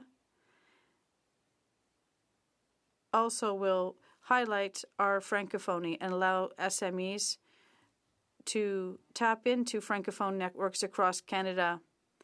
And this strong francophone force and bilingualism across Canada is an incredible asset to attract investment. Mr. Speaker, Budget 2025 delivers for our young people. They are important, with 100,000 jobs through the Canada Summer Jobs Program, 20,000 young people supported by the Youth Employment and Skills Strategy, and 55,000 additional work placements. This is important. In Thérèse de Blainville, where so many students are looking for their first job experience, these programs open concrete and lasting doors. And I understand the challenges of our young people right now. They're facing a digital transformation that impacts the type of jobs they can get. And also the situation with the U.S. in recent months is preventing companies from investing. So our budget is responsible, and it sends a strong signal to our SMEs that it's time to reinvest in our competitiveness and to spur growth worldwide. Mr. Speaker, seniors, they're very important as well in my writing. Protecting our seniors is essential. Budget 2025 creates the first national anti-fraud strategy, including a mandatory code of conduct for banks and a new financial crimes agency starting in 2026. In a region where our seniors are all too often targeted, this strengthened framework will enable effective action against financial exploitation. And our seniors are also asking for possibilities for physical exercise and reduced isolation. So we need to extend our infrastructure, and that's what we did as well for our seniors. And I'm already working to find the best infrastructure possible for them to improve their quality of life. Mr. Speaker, culture is a part of the soul of our cities, and Budget 2025 invests $770 billion to support local festivals, major events, community media, and Radio-Canada, of course. In Thérèse de Blainville, where our libraries, broadcasters, and festivals play an essential role, these investments are a breath of fresh air and concrete support for the cultural vitality of the North Shore. Right now, we're so proud. We are proud Quebecers and proud Canadians, so culture is important, and I'm very proud that our government has chosen to invest in culture in this budget, which is so strategic for our citizens. Mr. Speaker, workers now. The budget supports workers through $3.7 billion in income assistance for those affected by trade tensions, as well as a national online training platform. This means more tools for our workers, more retraining, and a strengthened partnership with regional unions such as the FTQ, the CSN, and Unifor. Mr. Speaker, in Thérèse de Blainville, people tell me that they're tired of parties that criticize everything but offer nothing. The 2025 budget delivers more housing, more assistance for our families, more infrastructure, more jobs for our young people, and more support for our SMEs. Thank you, Mr. Speaker. Questions and comments? The Honourable Member for Kamloops, Shuswap, Central Rockies. Thank you, Mr. Speaker.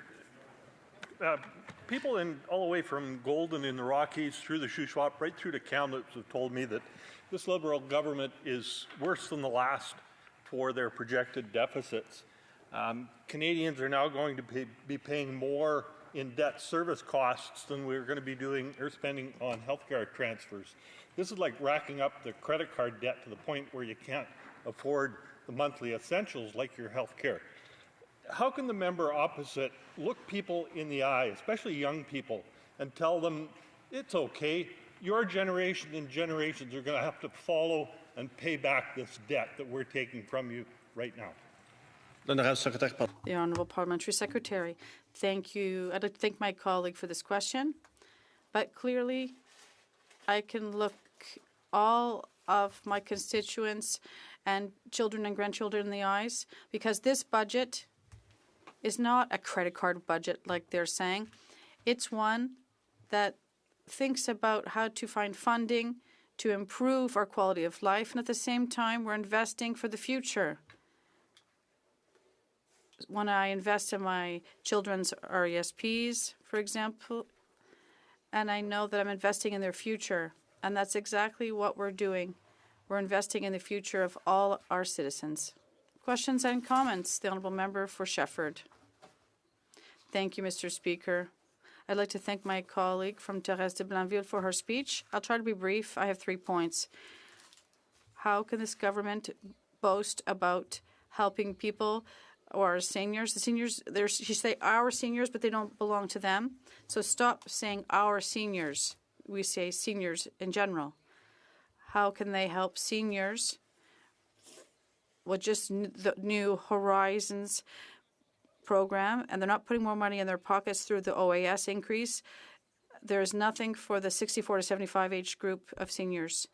And also, how can they say that we're helping local media with a local journalism initiative, and they've dropped community media and private media? How can they boast about helping companies, but they didn't meet their demands because there's a lack of labor, and they wanted something for foreign temporary workers? That's important to my riding. What does my colleague think of this? The Honourable Parliamentary Secretary. My honourable colleague, well, she asked many questions. And you're right, in terms of our seniors, I have a great deal of affection for the seniors in my riding. They are very close to my heart, like a big family, but I have a great deal of respect for seniors. And with seniors, I've had great discussions with them because they ask me a ton of questions, and they understand very well that in our budget, it is intended to improve their quality of life, reduce costs, and it provides infrastructure to help them. They know full well as well that for seniors, they're not just a monolith. There are some who are more vulnerable than others, and they agree to invest in programs that help the most vulnerable seniors in our society. Thank you. Questions and comments? The Honourable Member for Bourassa. Thank you, Mr. Speaker, and I'd like to thank the Parliamentary Secretary for the manner in which she summarised the budget.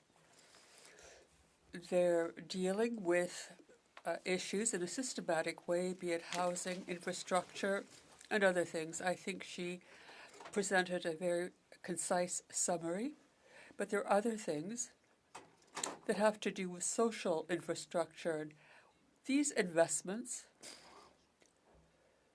they're not, as is said on the other, across the way, these are specific investments, and also these will be continuing investments. The Honourable Parliamentary Secretary. Thank you, Mr. Speaker. I'd like to thank my honourable colleague for his question because infrastructure is key. And I think the member, along with our cabinet, knows how important it is to invest in infrastructure, because when we listen to our citizens, when we listen to mayors and municipal councillors, we learn that we have to deal with the issue of infrastructure. Infrastructure that will support our citizens' quality of life and also create jobs in the regions. Please, the debate. The member for Barrie South Innisfil will have about just under 7 minutes before he'll be interrupted for private members' business. Okay, well, I'm going to speak fast then, Mr. Speaker, because I got a lot to cover under 7 minutes. Lots been said about the Budget Implementation Act over the last several days. A couple of focuses, highlights that I want to focus. Number one, the deficit. We heard that it's up to $78 billion. It was supposed to be 62. Prime Minister promised lower debt to GDP. He's raising both it and inflation. Promised to spend less. He's spending $90 billion more, which works out to about $5,400 and more inflationary spending per household when families can least afford it. He's adding $321.7 billion to the federal debt over the next 5 years, more than twice the $154 billion that Trudeau would have added over the same period. Think about that. Staggering numbers, Mr. Speaker, and it's really going to impact the affordability of Canadians. Adds $10 million to our debt every hour, and the federal debt is now $1.35 trillion. The interest on the debt will be $55.6 billion for 25-26, and that's more than the Canadian health transfers of $54.7 billion. GST revenue, $54.4 billion, and it amounts to about $3,360 per Canadian household. The GDP's already grown. It's just getting worse. But I want to spend my time focusing on the thing that's not in the budget, and that is a critical issue for us locally in Central Ontario, and particularly the riding that I represent, the riding of the member who's sitting behind me, Simcoe Grey. We've got many members who have an interest in Lake Simcoe and the health of Lake Simcoe, Mr. Speaker. The Clean Water Agency is addressed in the budget, minor increases in funding, but one thing that is not in the Budget Implementation Act, nor was it in the budget, was the restoration of the long-standing demand that I've made and members who surround Lake Simcoe, who enjoy the health and sustainability and viability of that precious crown jewel. There is not one dime allocated towards the health and the protection of Lake Simcoe, Mr. Speaker, and I'm profoundly disappointed. We made a commitment to reinstate the Lake Simcoe Cleanup Fund. As you recall, $59 million was initiated by the Conservative government back under Prime Minister Stephen Harper. We saw measurable improvements in Lake Simcoe in the health and the quality and the invasive species and the land restoration surrounding the lake. It was having a dramatic impact.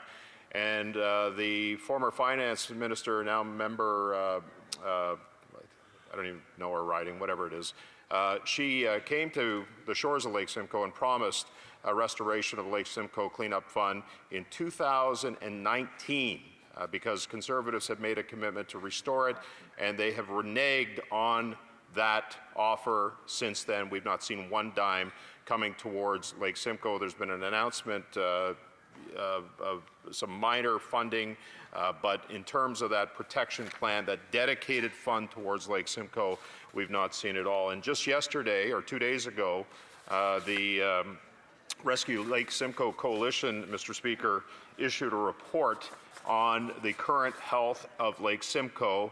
And I'll remind you again that it's the largest freshwater lake in Ontario. It is a four-season destination. The economic benefits of Lake Simcoe as a four-season destination, hundreds of millions of dollars in revenue is generated in businesses and seasonal fishing, cottages, etc. We depend on the lake for many things Mr. Speaker, not to mention drinking water, which is drawn from that lake as well. So in their report, they talked about the current state of the lake. They talked about phosphorus pollution, the fish habitat and fish health. They talked about invasive species. We're seeing quagga mussels have overtaken zebra mussels. Round goby are widespread. Starry stonewort is entrenched through it and has gone through boom and bust cycles. And in 2024, water soldier was confirmed near Keswick and in Innisfil as a significant emerging threat. In fact, I had an opportunity through a friend of mine, Barry Wisnowski, to fly over the lake in his aircraft, and we flew over the water soldier that's now permeating itself and rising above Cook's Bay, and it's quite relevant, in fact, and prevalent in Cook's Bay right now. And as an invasive species, this has the potential to create incredible damage. And so in their executive summary, the Lake Simcoe Rescue Coalition talked about 16 years after the Lake Simcoe Protection Plan, which was a provincial initiative. They talked about the costs of inaction are mounting. Declining water drives higher municipal expenses for stormwater systems, significant deferred maintenance for stormwater ponds, linear drainage assets. They said that the watershed remains under significant ecological stress. And the report and the review of the report talked about the current scientific conditions and the policy trends, and they were asking that Lake Simcoe be dedicated in a fund that is directed, again, similar to what the Conservatives had initiated in 2000 and it was early 2012, I think it was. I'm gapping on the date, but there was $59 million, as I said, Madam Speaker, that was dedicated towards the Lake Simcoe Cleanup Fund, and so they're asking for the restoration of that fund. And they're asking again, as I said, to anchor Lake Simcoe within the federal freshwater action plan. My colleagues and I who surround Lake Simcoe have written numerous environmental ministers. We have written the Prime Minister pleading with the government to restore the Lake Simcoe Cleanup Fund, a dedicated fund that saw measurable improvements, that put boots on the ground, that worked with the conservation authorities to make sure that the health and vitality of Lake Simcoe was to be protected, not just for now, but for generations to come, Madam Speaker. It's that critical to our area, and I'm disappointed that it's not in the budget. Thank you. The honourable member will have 3 minutes left in his speaking time the next time the bill comes up for debate. Comme il est 17h30, As it is 5:30, the House will now move to private members' business. Orders of the day. Business beginning debate at second reading of Bill C-230, an act to amend the Financial Administration Act and to make consequential amendments to other acts, debt forgiveness registry. Standing in the name of Mr. Chambers. Mr. Chambers, seconded by Mr. Diltel, moves that Bill C-230, an act to amend the Financial Administration Act and to make consequential amendments to other acts, debt forgiveness registry, be now read a second time and referred to the Standing Committee on Public Accounts. Debate, the honourable member for Simcoe North. Madam Chair, thank you very much for the opportunity to rise on behalf of the people of Simcoe North, but to advance an issue that has been of great importance to me, which is increasing the level of transparency for taxpayers in Canada. But before I begin my remarks, I would like to acknowledge my good colleagues from Louis St. Laurent, who is seconding my bill, and the member from Calgary Rocky Ridge, who followed this issue very closely in previous parliaments, which is one of simple transparency for taxpayers with respect to write-offs that the government provides in the form of write-offs, forgivenesses, or waivers of debts owing for corporations to the government. Of course, it's not the government's money that it's writing off. It's taxpayer money that the government writes off for these individuals. And so I would like to begin my remarks by just setting the frame that a few years ago, the member from Calgary Rocky Ridge, Calgary Crowfoot, which is, his writing has changed, I believe, since the last redistribution, Madam Chair. I should read my briefing materials more closely. That member identified that there was a large write-off to a corporation in, I think, around the year 2020. And he was able to ascertain from the CRA what was the size of the largest write-off. I think the answer back then was about $122 million. But we did not know then who that corporation was. We still don't know who that corporation was. Now the CRA actually provides even less transparency about its write-off activities. They will not even disclose to Canadians who the largest single write-off is every year. They hide behind an issue of privacy, and even subsequent ministers have decided to keep that information private, relying on Section 241 of the Income Tax Act and privacy legislation. But I believe it is a matter of the public interest, who these corporations are, and the reasons for which they receive waivers, write-offs, or forgiveness of the amounts owing that they owe the Crown, which, as I said previously, is in effect taxpayer money.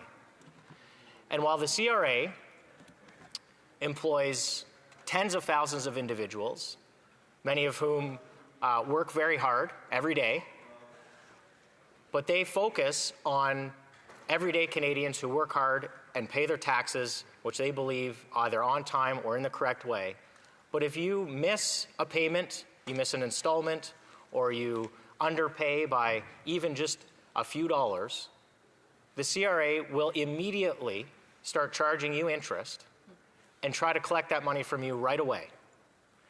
Whereas there's a process that happens out of the sight of the public, behind closed doors, where the CRA will tell a corporation that it is no longer pursuing the debt that that corporation owes the government. I think that this practice should change, and this bill, if enacted, would require the government on an annual basis to provide the names and the reasons for which these write-offs are given to these corporations, so that the public can see in full light what is happening with their taxpayer dollars. As I mentioned, it must be very frustrating for regular Canadians to understand that they work hard and pay their taxes on time, but that some corporations get a special break from the government. Now, of course, some corporations may have gone bankrupt. There may be other reasons for which they cannot pay, but the fact is that this information is still secret from the public. It is the public interest to understand why this is happening. I would also like to commend some work being done in the Senate. Not sure if I'm able to say his name, but Senator Down has led some great work in the Senate with respect to greater transparency for the CRA. I believe that this bill complements a bill that he has moving through that chamber that would help identify the tax gap and report to Parliament the amounts of money that the CRA thinks it should collect every year versus what it does collect every year. And so I view these pieces of legislation to be very complementary. I think it's important to also recognize that because the government is in a fiscal position, that it is in perpetual deficits, we cannot sustain a situation where the government is continually waiving debts that corporations owe it, either through non-collection or errors in assessments in the first place. We have to do a better job of collecting the debts that corporations owe the government so that we can lower the tax burden on Canadians overall.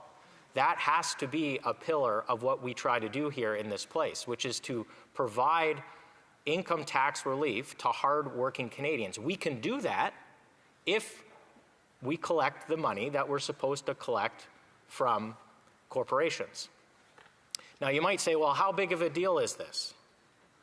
Just last year, in the public accounts for the final year of 2023, 2024, 5 corporations, 5, had over $1 billion of their debts owing to the government written off.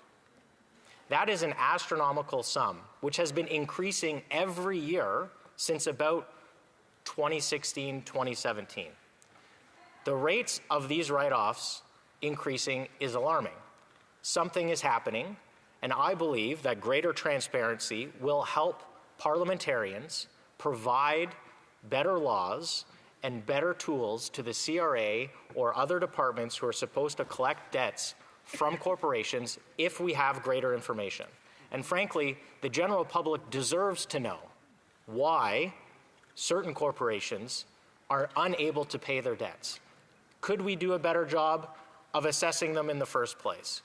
Could we understand whether there are frauds being perpetrated on the Canadian public or on the Canadian taxpayer? For example, it was widely reported last year that within the CRA, there was fake tax returns and fake refunds that were processed to a number of fraudulent, organized, likely connected, organized criminals, not just through COVID supports, the wage subsidies, and the CERB, but through filing false income tax claims and false HST claims.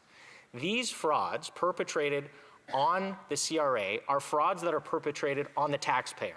These are frauds that are perpetrated on the Canadian people, and the Canadian people deserve to understand why this is happening, how much is being lost, and what we can do to prevent this in the future. As I say, the overall objective is to ensure that we can lower the tax burden on all Canadians.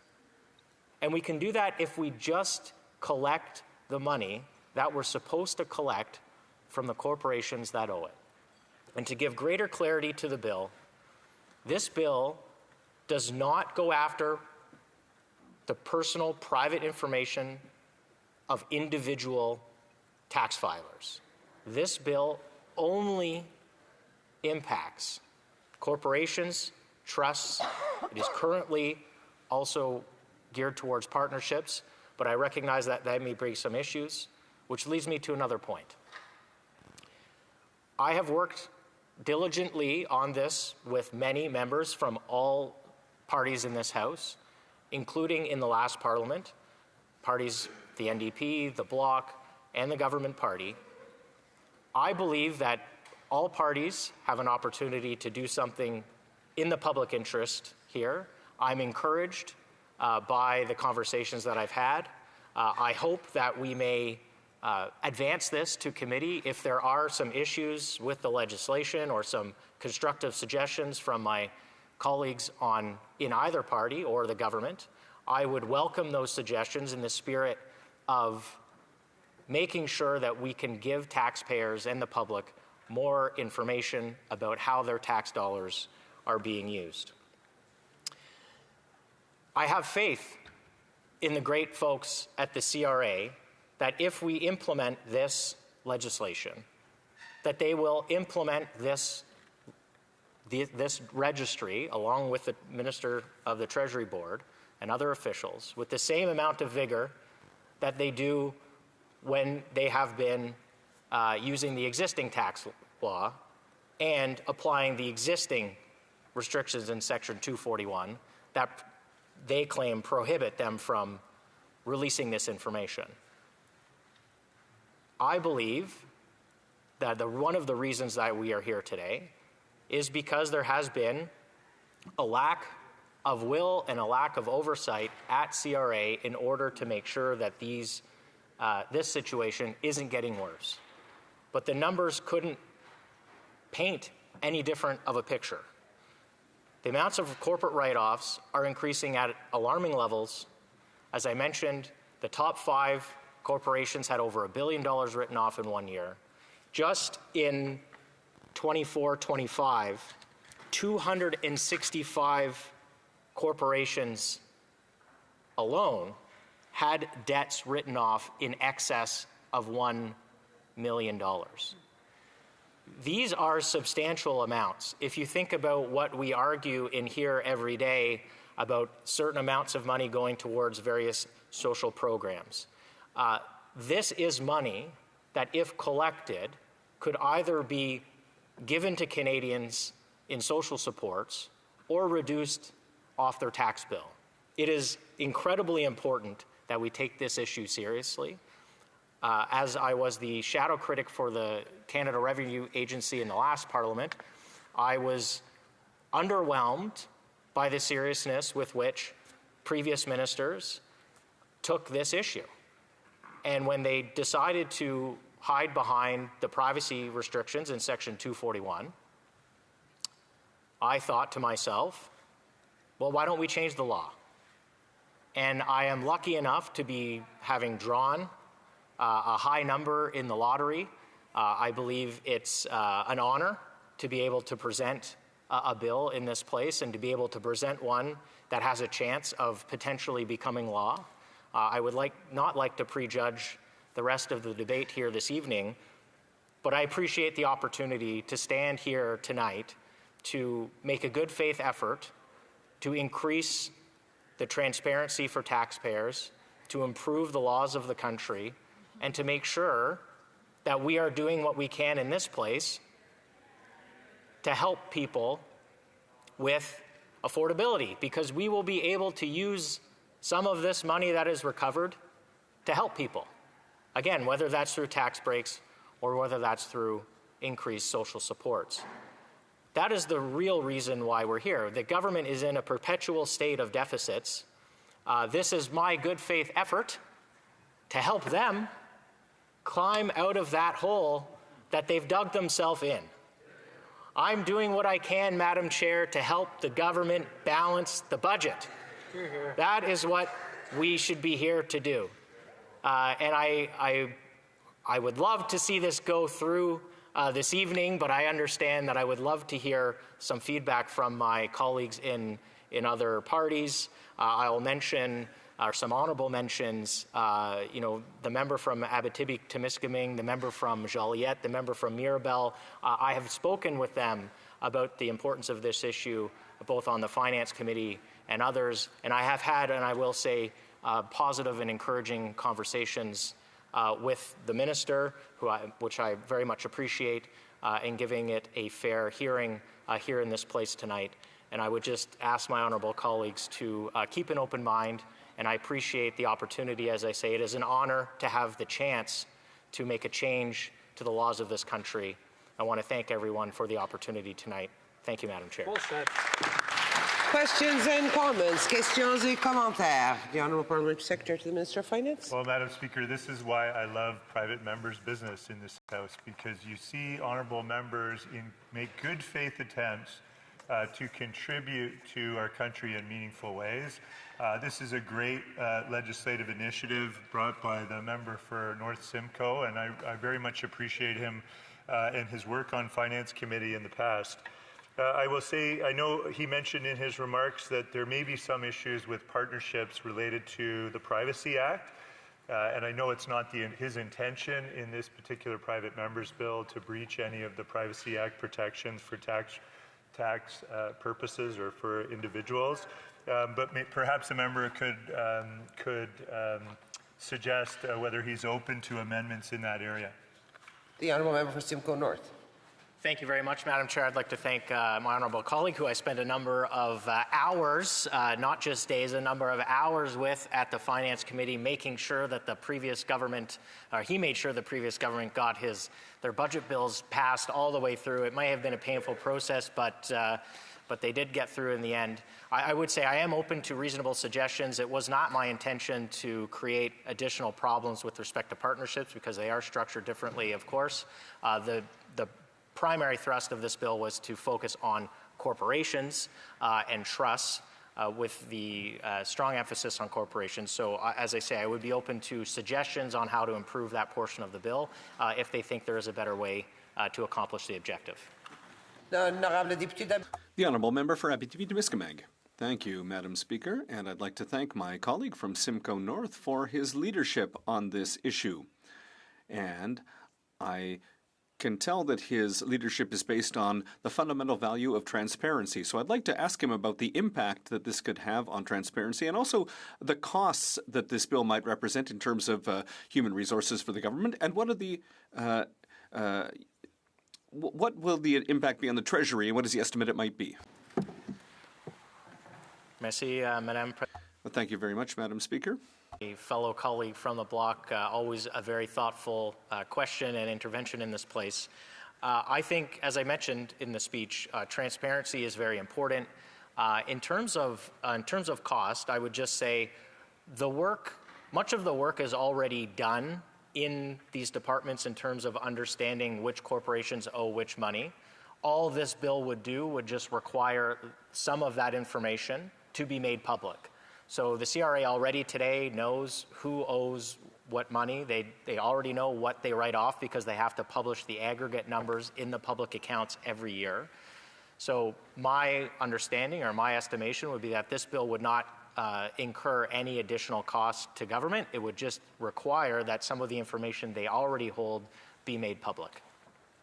Honourable Member for Calgary-Crowfoot.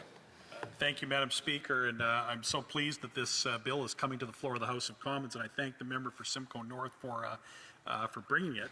And he talked about this a little bit in his speech about the urgent need for this bill because this addresses a problem that is getting worse. As recently as I think 2020 it was, the CRA would at least, in an order paper question, give the dollar figure for the top write-offs.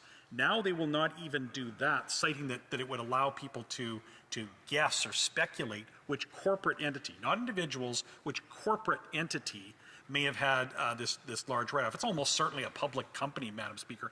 Does the member think really that a public company that has its taxes written off by the government is entitled to its privacy, and that this is not in the public interest? This is an urgent problem, and I'd like him to add to his comments on its urgency. Honourable Member for Simcoe North. I would like to once again thank the honourable member from Calgary-Crowfoot for his diligent work on this file and helping me in my quest to draft this legislation.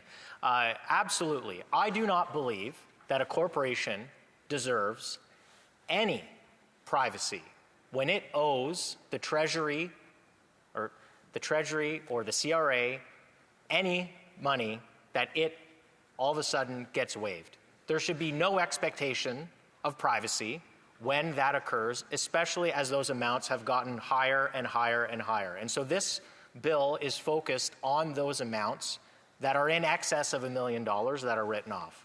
I'm open to suggestions on other thresholds, but I do not believe, and I strongly agree with my colleague, that there should be no expectation of privacy when these amounts of that size are written off. Thank you, Madam Chair.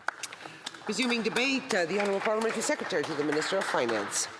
Well, thank you, Madam Speaker. I'm pleased to rise today to speak to Bill C-230, an act to amend the Financial Administration Act and to make consequential amendments to other acts.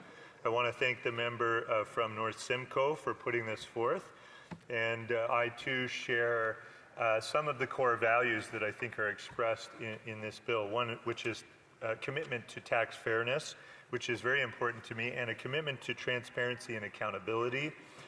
That's why our government put forward the National Anti-Fraud Strategy recently, as well as a commitment to a financial crimes agency, among some other commitments that we've made.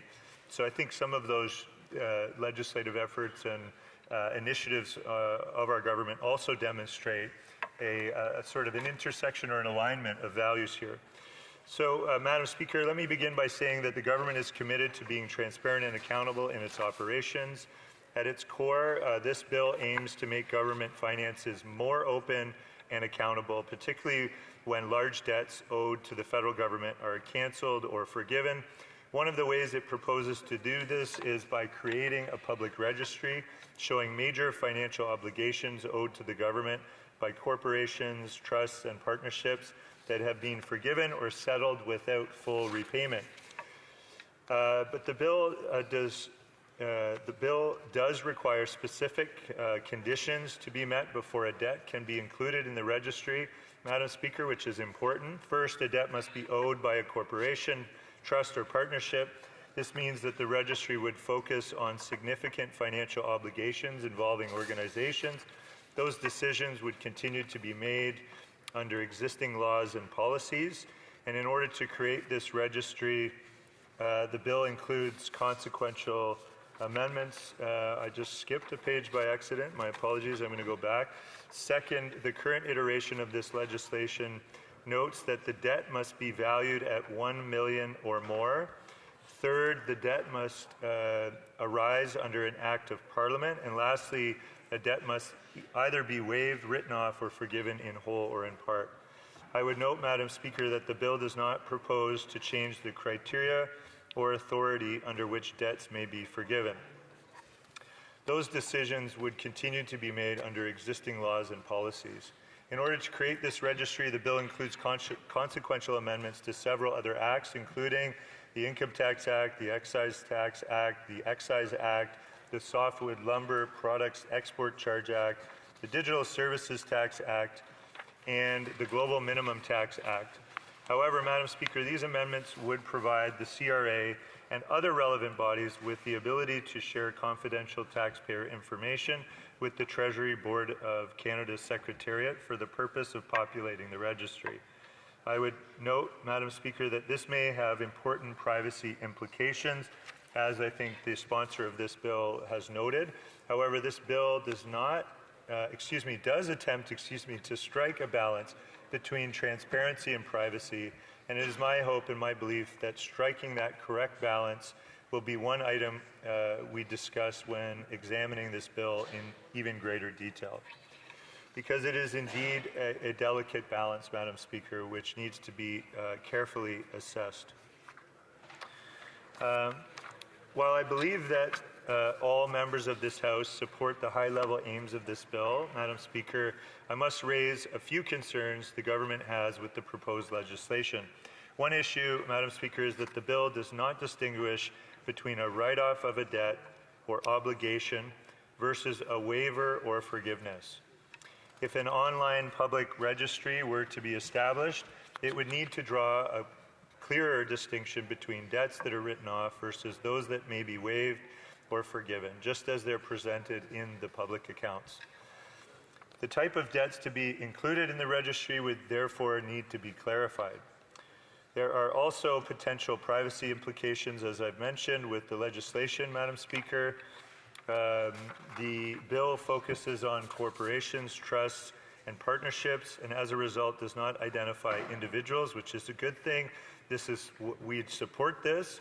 However, it is possible that in the case of partnerships, the name of an individual could be disclosed, in which case the Privacy Act could be engaged. The bill would therefore need to address these privacy concerns by explicitly prohibiting the disclosure of the names of any individuals. On this side of the House, Madam Speaker, we believe that the proposed $1 million threshold for reporting debts is also quite low. The government believes that this threshold would need to be increased in order to reduce the administrative burden of maintaining the registry. It would also follow the same materiality principles already used in government financial policies to help reduce the risk of reputational harm. For example, publicizing smaller write-offs could discourage businesses from engaging with government programs. With that being said, Madam Speaker, a new proposed registry must leverage existing reporting mechanisms so as not to strain resources and to remain consistent with current documents and procedures. So, Madam Speaker, the government believes that Bill C-230 is an important piece of legislation that could potentially strengthen financial reporting and transparency. I would like to again applaud the member for Simcoe North for advancing this legislation. One of the features of private members' business is that they often advance priorities that have broad support in this House. So in conclusion, in that spirit, as with any proposed legislation, it is essential to carefully examine the bill Those of us in this House must consider not only its intent, but also its practical implications for government operations, stakeholders, interests, and Canadians at large. So should this House vote in favor of this bill, Madam Speaker, I trust that we will do that exact work of scrutinizing this bill at the committee stage. Look forward to working on that with the member across the way and hopefully finding a way to get another private member's bill through this House of Commons. And I appreciate him again for his good faith attempt, I think, to address an issue that he and many government members care about deeply. Thank you. Resuming debate, the Honourable Member for Abitibi-Témiscamingue. Thank you very much, Madam Speaker. First of all, at the beginning of my speech, I'd like to take the time to thank, I've had the opportunity to be supported by an excellent parliamentary intern, and I want to thank my intern for the incredible work that's been done recently. And so it's as a public accounts critic that I speak today to support this initiative from my colleague from Simcoe North. His desire to hold this government to account and to be transparent is very good. I appreciated his answer. He said that it wouldn't cost more. To the question I asked him earlier, he said it wouldn't cost the government more because this information already exists within CRA. His bill aims to create a public register in the form of an online searchable database of all debts owed by this government to a legal person, a trust, or a partnership. It also specifies that to avoid all debts being made public, it would only apply to those equivalent to more than $1 million that will be written off in whole or in part, or that are subject to a waiver. This register will indicate the name of the legal person, the trust, or partnership. I'd also appreciate that our colleague has included the concept of trade names to prevent certain companies from hiding behind a number. I'm sure that my colleague shares my frustration when I consult the public accounts and see that certain companies are only identified by a number.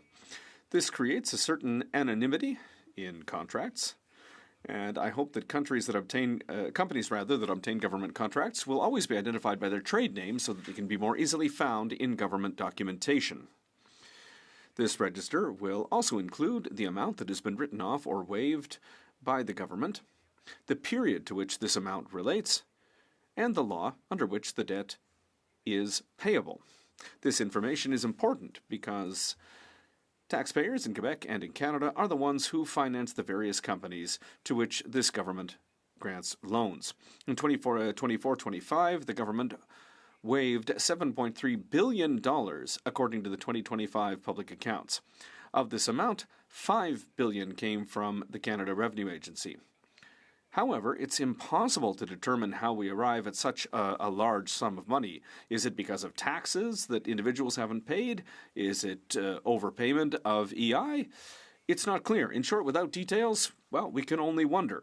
Fortunately, journalistic work has helped us to see a little more clearly. According to an article in the Globe and Mail, this government in 2024 wrote off or waived more than $18 billion in debts and other obligations, an increase of $13 billion over the previous year.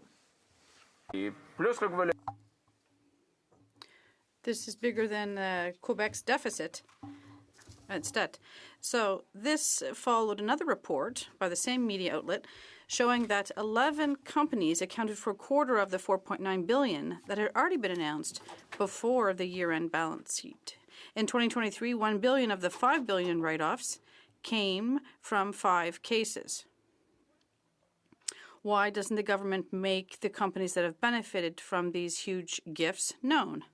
It seems to me that these sums are owed. These sums could be used to finance housing, to finance health transfers, or to ensure that we don't run up a $78 billion deficit. While my former colleague from Terrebonne, Ms. Sinclair Desgagnés, was fighting to help SMEs get more time, the government was offering huge gifts to large corporations. Mr. Speaker, this lack of transparency is even more troubling when we look at what's happening on the ground in regions such as the Gaspé Peninsula. where entrepreneurs have been struggling just to survive, while large corporations quietly benefited from tax deductions amounting to billions of dollars. Small businesses are struggling to repay the modest emergency loans they took out during the pandemic. One business owner had invested thousands to develop local tourism, only to discover the repayment terms, although extended, were still impossible to meet for a highly seasonal business facing inflation and rising interest rates. Yet, all she asked for was an extension. And we've also seen cases like this in my region of Abitibi-Témiscamingue. Collectivités ont confirmé. Community Futures Development Corporations have developed that her case is not unique.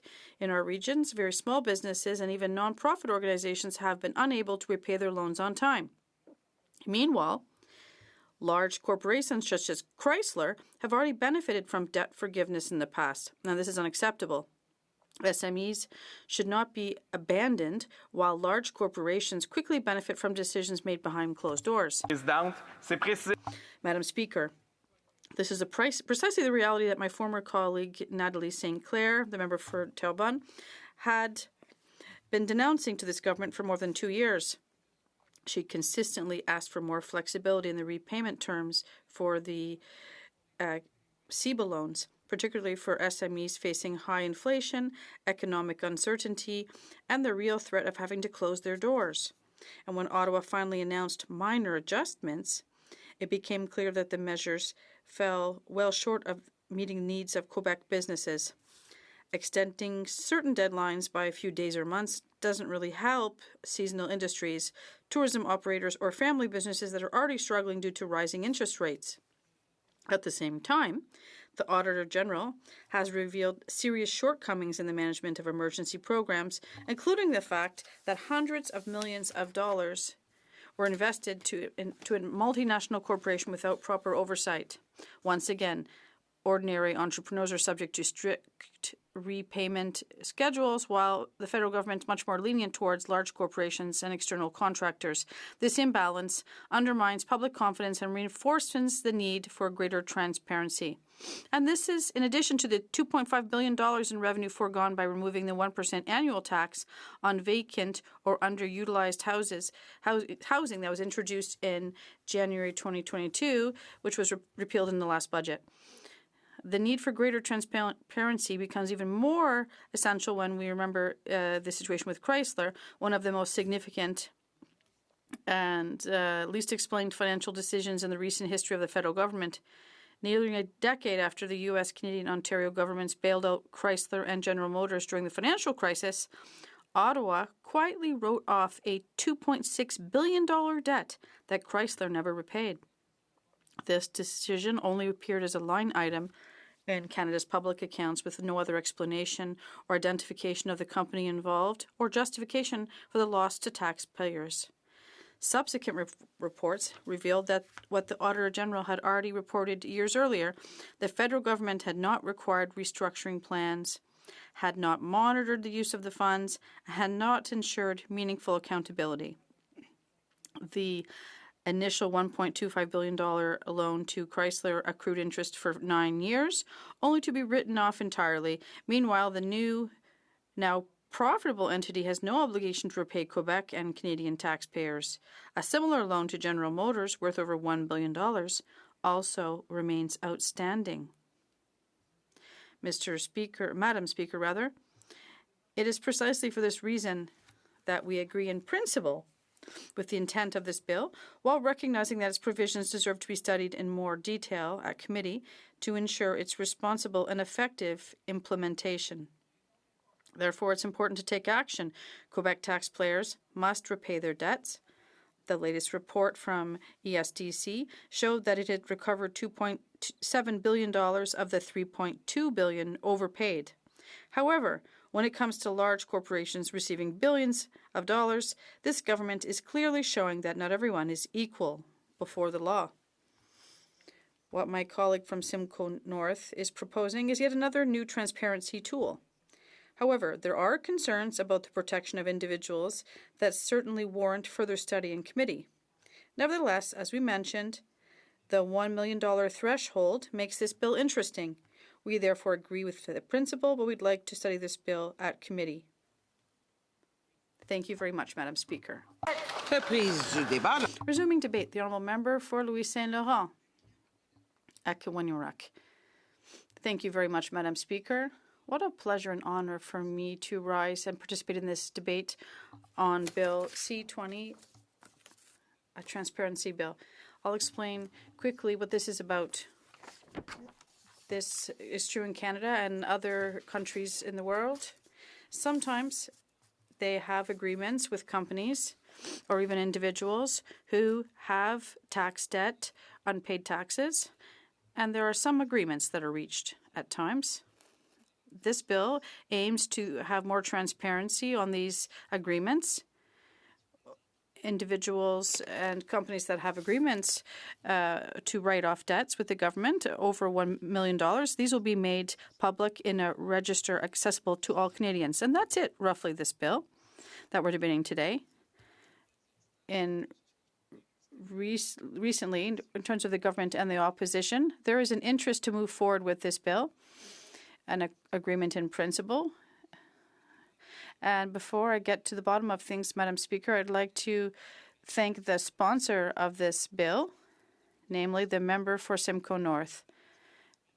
Have been elected in 2021. I can assure you that just in the last 4 years, he made a very great impression to everybody who has to work with him. We have seen from the other parties saying that he's a very strong man and very strong parliamentarian. And I can assure you, Madam Speaker, that I'm very proud to work with this man who is very bright, very wise, very hardworking man.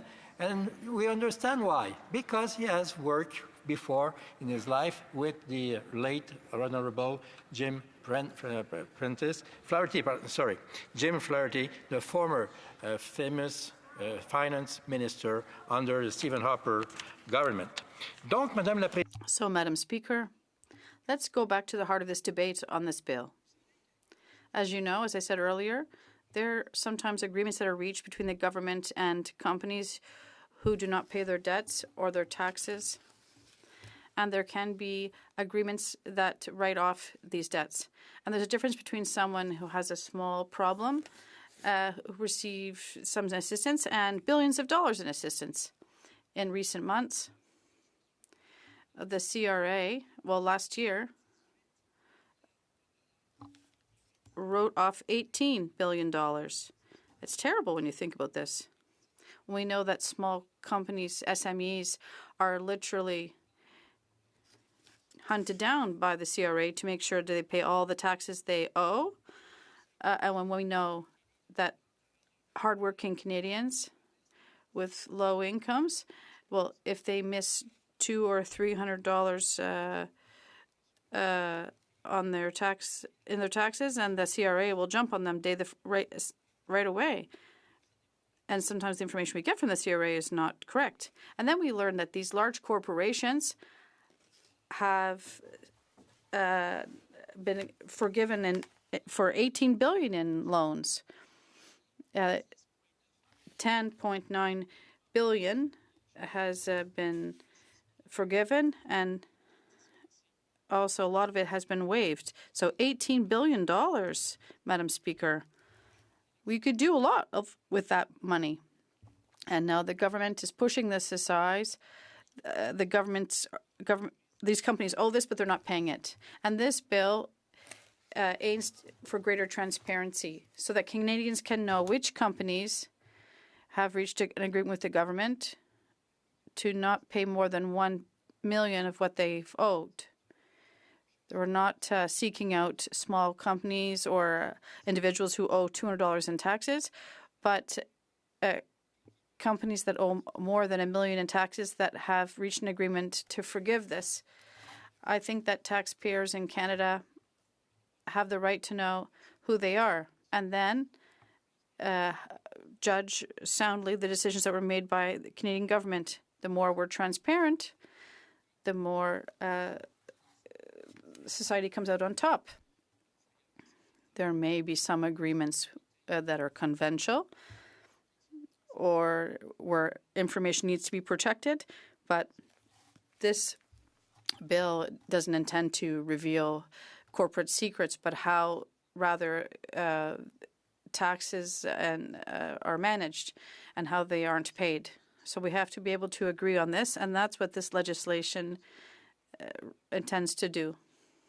And this is a very good thing. Because, Madam Speaker, a government that is responsible and that's not afraid to make, it shouldn't be afraid to make its decisions public.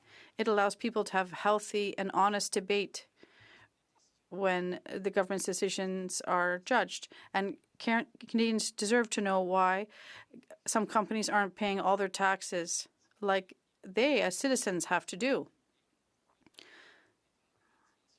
So these big write-offs, how come we don't know who receives them? When I looked at this bill, I was quite surprised to learn that so much money has been written off. We're talking about $18 billion for last year. And Madam Speaker, we have to admit, well, since I'm the official critic for revenue and I'm the successor from the colleague for Simcoe North, and he is always, I hope to be as relevant and as my colleague, but our CRA has to improve its reputation.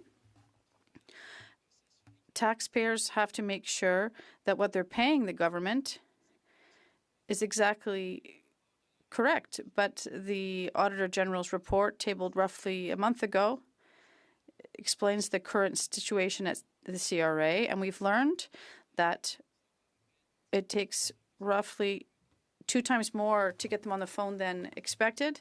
And when they do speak to an agent, that has to give them relevant and accurate information. According to the Auditor General, this report has revealed that often the information that is given is not correct. So, Madam Speaker, workers who don't have enough money to hire an accountant and they have to do their own tax returns, they say, okay, the CRA told me I should do this, I can write X, Y, Z, and this will be fine. But 4 to 5 times the information they receive is not correct. And if a few weeks later they receive a notice from the CRA that they owe certain sums and because they didn't fill out their forms properly and they have to pay quickly or interest will add up because the information they gave wasn't correct, well, the situation is striking. And today we've learned that $18 billion has not been paid properly by companies and individuals as well. And this is quite shocking. So that is why this bill aims to update the information and make sure that everything is done according to the rules. And my colleague has made relevant observations about the protection of information, privacy, and data that can be confidential. Madam Speaker, I'd like to reassure everyone in this House that this bill's objective is not to expose companies or reveal secrets, corporate secrets. If companies reach an agreement to not pay $2 or $3 million in taxes that they owed, well, it's only normal that Canadian workers are informed of this. So, Madam Speaker, obviously our party supports this legislation from my colleague, and we hope that the government will be agreeing with this principle, and we have to work at committee on this bill. And that is the nice thing about democracy. For those who listen to question period, sometimes they see that we have very virulent debates. Of course, this is the case. But on the other hand, when we can find an agreement with all parties to increase the transparency of government and to give more information to Canadians, so the Canadians come out on top. Thank you very much, Madam Speaker. The Honourable Parliamentary Secretary to the Leader of the Government in the House. Thank you, Madam Speaker. And just to pick up where the member ended off, because I think there's a great deal of merit to that. You know, in what most Canadians will witness when they tune into Parliament, for those that do tune into it, or that is televised, it's often the question period.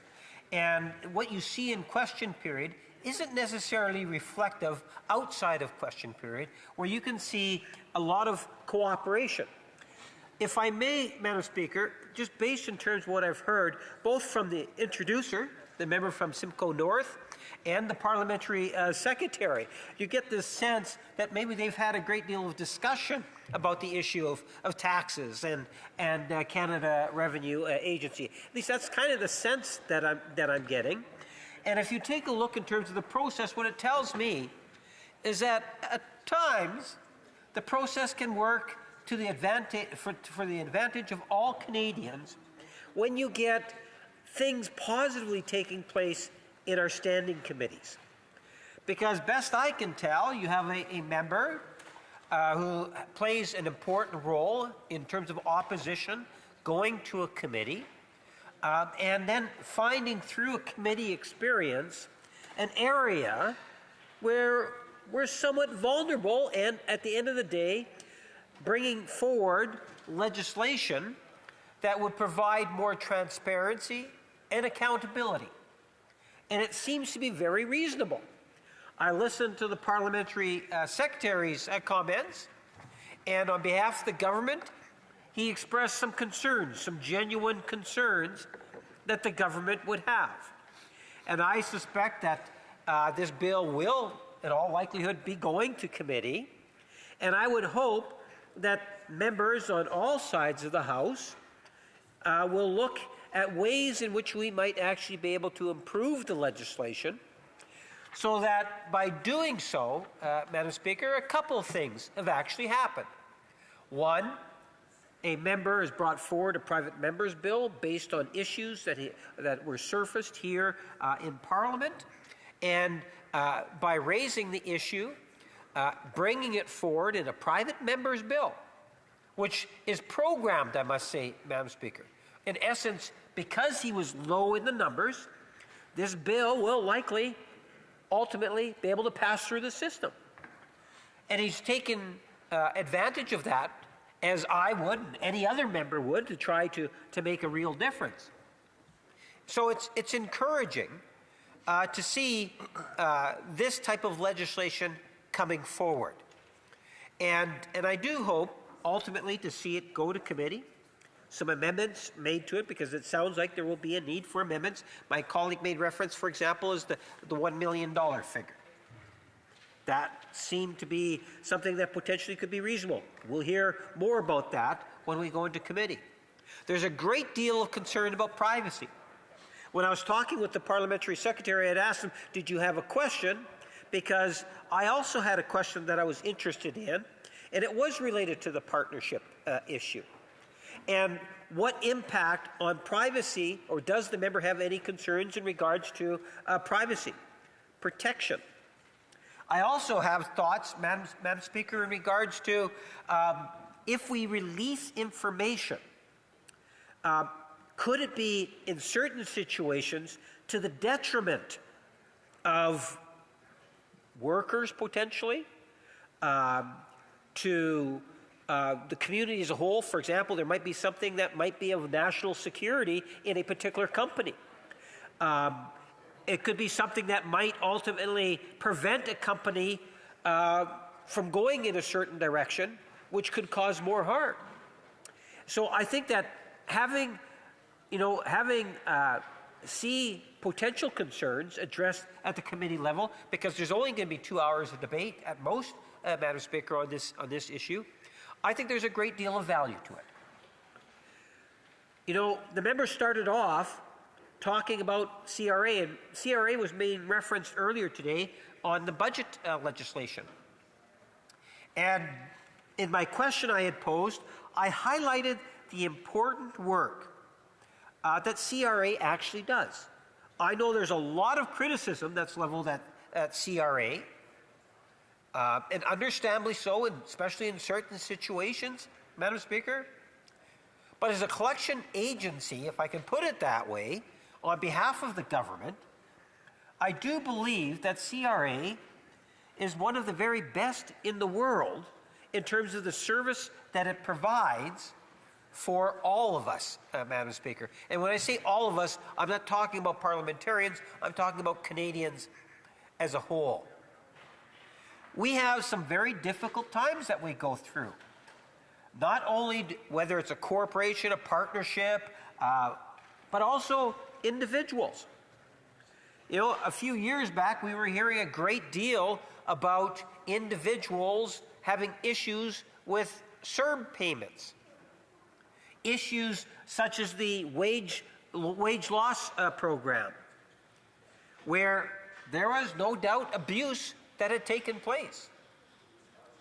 And in certain areas, sometimes it was intentional, and other times it wasn't intentional. And where it wasn't intentional, Madam Speaker, was there going to be any grace being given? And at the end of the day, Madam Speaker, when I had opportunity to talk to CRA on behalf of constituents of mine, what I found is that CRA does have a great deal of discretion. And we see that not only for the corporations, as it was pointed out, I think someone said 5 corporations, $1 billion. That's a heck of a lot of money for five corporations or businesses, if I'm quoting the person correctly. And there does need to be accountability and transparency in situations. But we also recognize that there are extenuating circumstances at times that might actually justify not sharing information. And a good example of that is the private individual. So we have individuals that do abuse and do break laws within our taxation system, Madam Speaker, individuals. And there is privacy laws that we have in place in order to protect. Equally, I would suggest to you, the same principle applies universally with all of individuals or all the different sectors that go through Canada Revenue Agency. But for a vast majority, that's not an issue.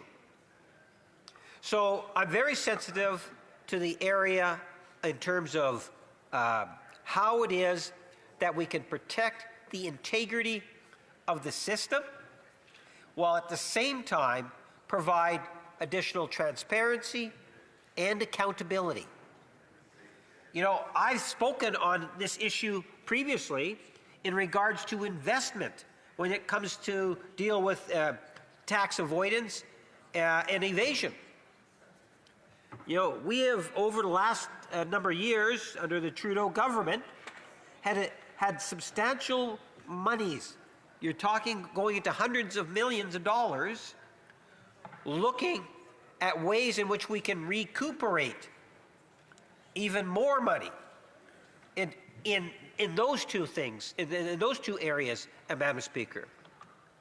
And so whether it's, you know, initiatives like that, budgetary initiatives to try to deal with the issue of tax fairness, or legislation like this, it is about tax fairness, accountability, and transparency. We need tax dollars. All governments need tax dollars, Madam Speaker. Canadians don't mind paying taxes if, in fact, they believe that they're being treated fairly. And at the end of the day, that there is a benefit. And that is something in which all of us have a responsibility to move towards, Madam Speaker, because we want to keep the high level of respect for the CRA, and if there's things that we can do for increasing transparency and accountability, I think that's a positive. Thank you, Madam Speaker. Resuming debate, the Honourable Member for Calgary-Crowfoot. Thank you, Madam Speaker, and I am glad to be able to speak on this bill. I feel quite strongly about the issues around this bill. This came to my attention a few years ago as a problem when, you know, in an order paper question, which is something, unlike question period, is something that the government is required to answer.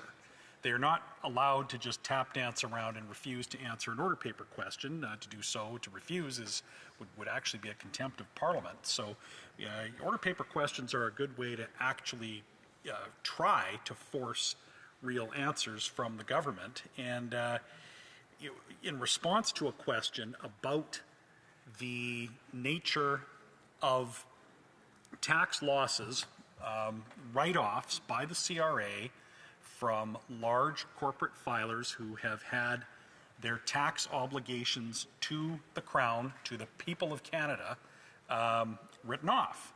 And the information we got back was very minimal. We got, if I recall correctly, we did get the dollar figures for the larger write-offs that had occurred. And,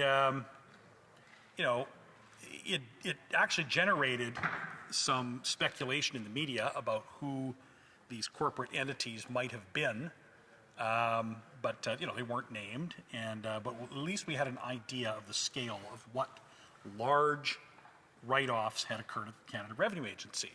So in subsequent years, though, now the CRA has taken an even less transparent approach to these questions and outright refused to answer them, citing privacy. And we're not talking about individuals, we're talking about corporate filings.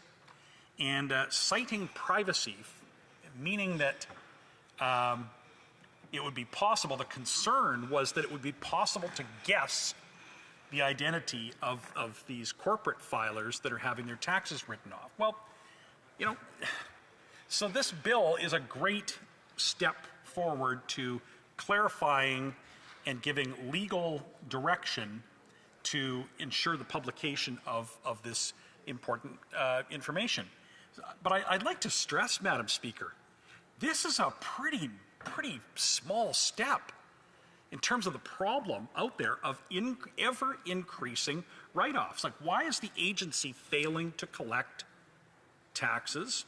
What is going on out there that is triggering these write-offs? I mean, if we knew who it was, we'd be able to identify maybe whether it was a matter of bankruptcy, and we'd be able to know whether there was maybe public money that is tied up also, whether there were subsidies paid to the business. We would have a better idea of the whole overall problem if we had the information. So it's part of a pattern of ever decreasing transparency from this government. This is a trend that is getting worse, and it is actually very unfortunate that we're having to resort to actually legislation for something that really the CRA ought to be doing on its own, and consciously chose to stop giving, or to even reducing the amount of information that it gives to Canadians. And I know it's private members' business, we can't really debate back and forth, but earlier tonight, we heard praise for the CRA and the wonderful work they do, and no doubt there are thousands of good, solid, hard-working people at the CRA. But, Madam Speaker, we have an army in this country of 59,000 tax collectors, and they write off these enormous amounts. They fail to collect from offshore filers. They give special breaks to offshore filers. And they don't answer the phone. They don't give correct information when they do get to the phone. So there's some really serious problems at this agency, and this bill is just one small piece that I support vigorously to try and improve the CRA. Yeah, here. The honourable member will have 5 minutes to resume his speech when the bill next comes up for debate. La période prévue pour les... The period for private members' business has expired, and it falls to the bottom of the precedence list. Alors, à ce moment-ci, conformément à l'article 38 du règlement, une motion portant ajournement de la Chambre est réputée avoir été présentée et appuyée. En conséquence, la question est la suivante, que cette Chambre s'ajourne maintenant. The honourable member for...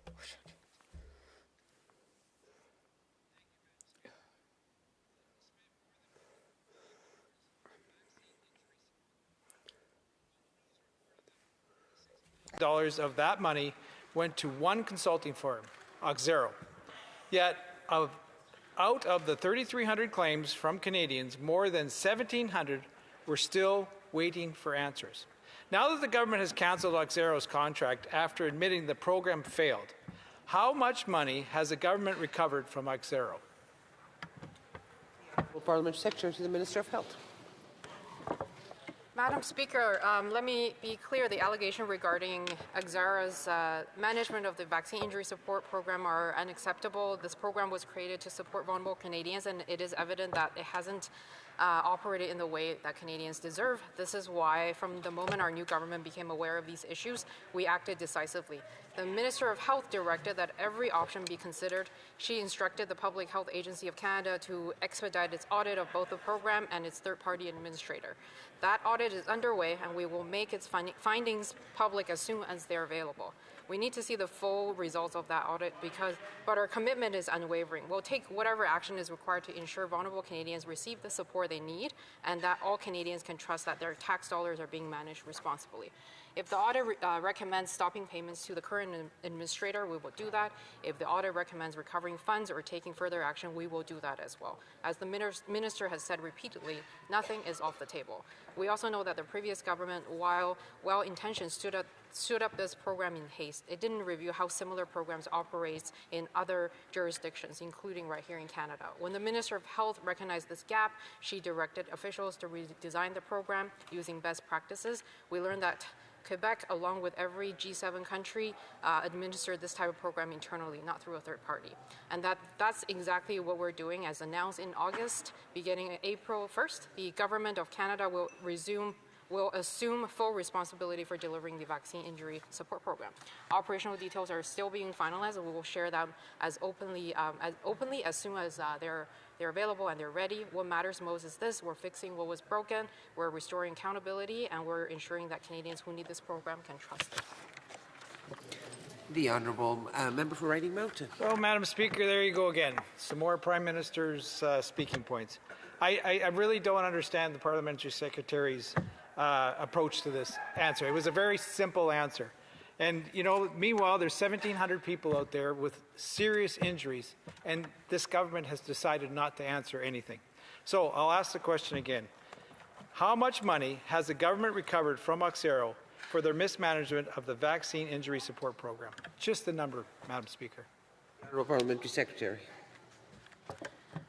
Thank you, Madam Speaker. I want to emphasize that everyone recognized the problem with the vaccine injury support program. Our new government acted immediately to fix these problems. We're bringing management of the vaccine injury support program back to the government and instructed the Public Health Agency of Canada to expedite its audit of the program and the company delivering it. As despite what member has said, I already answered the question. Because the audit is ongoing, as soon as it's completed, we'll make those results available, and we'll keep all options on the table moving forward so that vulnerable Canadians, so that all Canadians can have faith that we will be there for Canadians when they need the help, and we are spending tax dollar in a way that's transparent and accountable. Thank you, Madam Speaker. The Honourable Member for Sherwood Park, Fort Saskatchewan. Thank you, Madam Speaker. Tonight I'm following up on a question I raised previously about the ongoing youth unemployment crisis in this country. Youth unemployment is persistently high, still well over 14%, more than a full percentage point higher than it was a year ago. And that's over 440,000 young Canadians between 15 and 25 that are currently unemployed. Madam Speaker, in this context, Conservatives put forward our Conservative Youth Jobs Plan, calling on the government to unleash the economy, fix immigration, fix training, and build homes where the jobs are. And we identified some very specific proposals for achieving that result. Unfortunately, with this budget, we're not seeing progress. We're seeing the government move backwards. And I want to highlight tonight in particular some significant new problems created by this budget in the area of training. Now, we call on the government to fix training by offering relatively more support to students seeking in-demand skills. That is, if students are pursuing studies in a field where there is desperate need in the labor market for those to do those kinds of jobs, we think it's reasonable for government-funded grants to kind of magnify that market signal to help students see and understand that there will be likely more economic opportunities if they pursue studies in that field. Liberals decided to go in effectively the opposite direction because you'll notice in the budget on page 217, the government actually proposed to eliminate student grants for students going to many private institutions. Now, the post-secondary system, you have public, you have private not-for-profit, you have private for-profit. But the issue is that there are many vocational programs which are simply not available in public institutions. There are certain kinds of programs that if you're interested in that particular career as a student, you will opt to go to a private institution. And there's obviously nothing wrong with that. These are good careers that are needed, and this reflects demand in the labor market. So telling students who are trying to access skills and in-demand professions that they can no longer access student grants because of the institution they're going to, but continuing to offer those same grants at the same level to students at universities just isn't fair. It doesn't seem to me reasonable that a young person studying traditional Chinese medicine, to be a chiropractor, to work in the beauty industry, to work in other kinds of industries where the formation simply is generally not offered at universities. To say to a young person in that field, well, your field is not worthy of student grants, but then somebody who goes to study philosophy or public policy like I did or some other program at a university does have access to that full grant. That seems to me like profession prejudice, like discrimination against students that are opting for careers that don't involve university education. And I think we need to be honoring, dignifying, appreciating the careers that people work hard in, regardless of whether they involve studies at a university.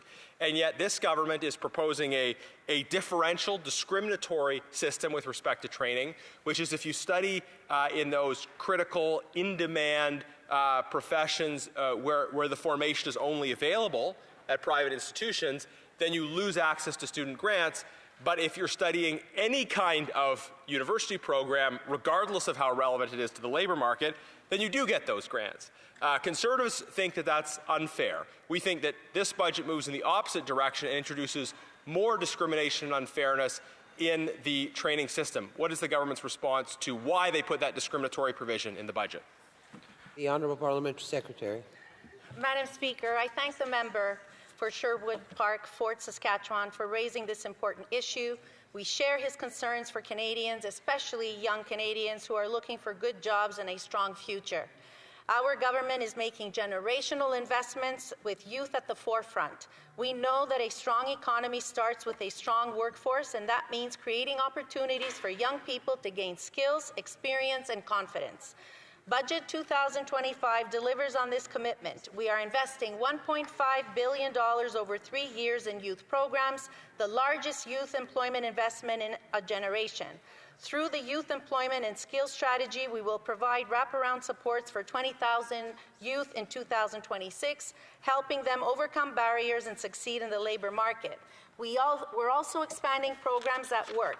Canada Summer Jobs will create 100,000 work opportunities in summer 2026, and just in my colleagues' riding alone in 2025, the number of organizations that benefited from this program were 42, and it created 159 jobs for the youth in his riding.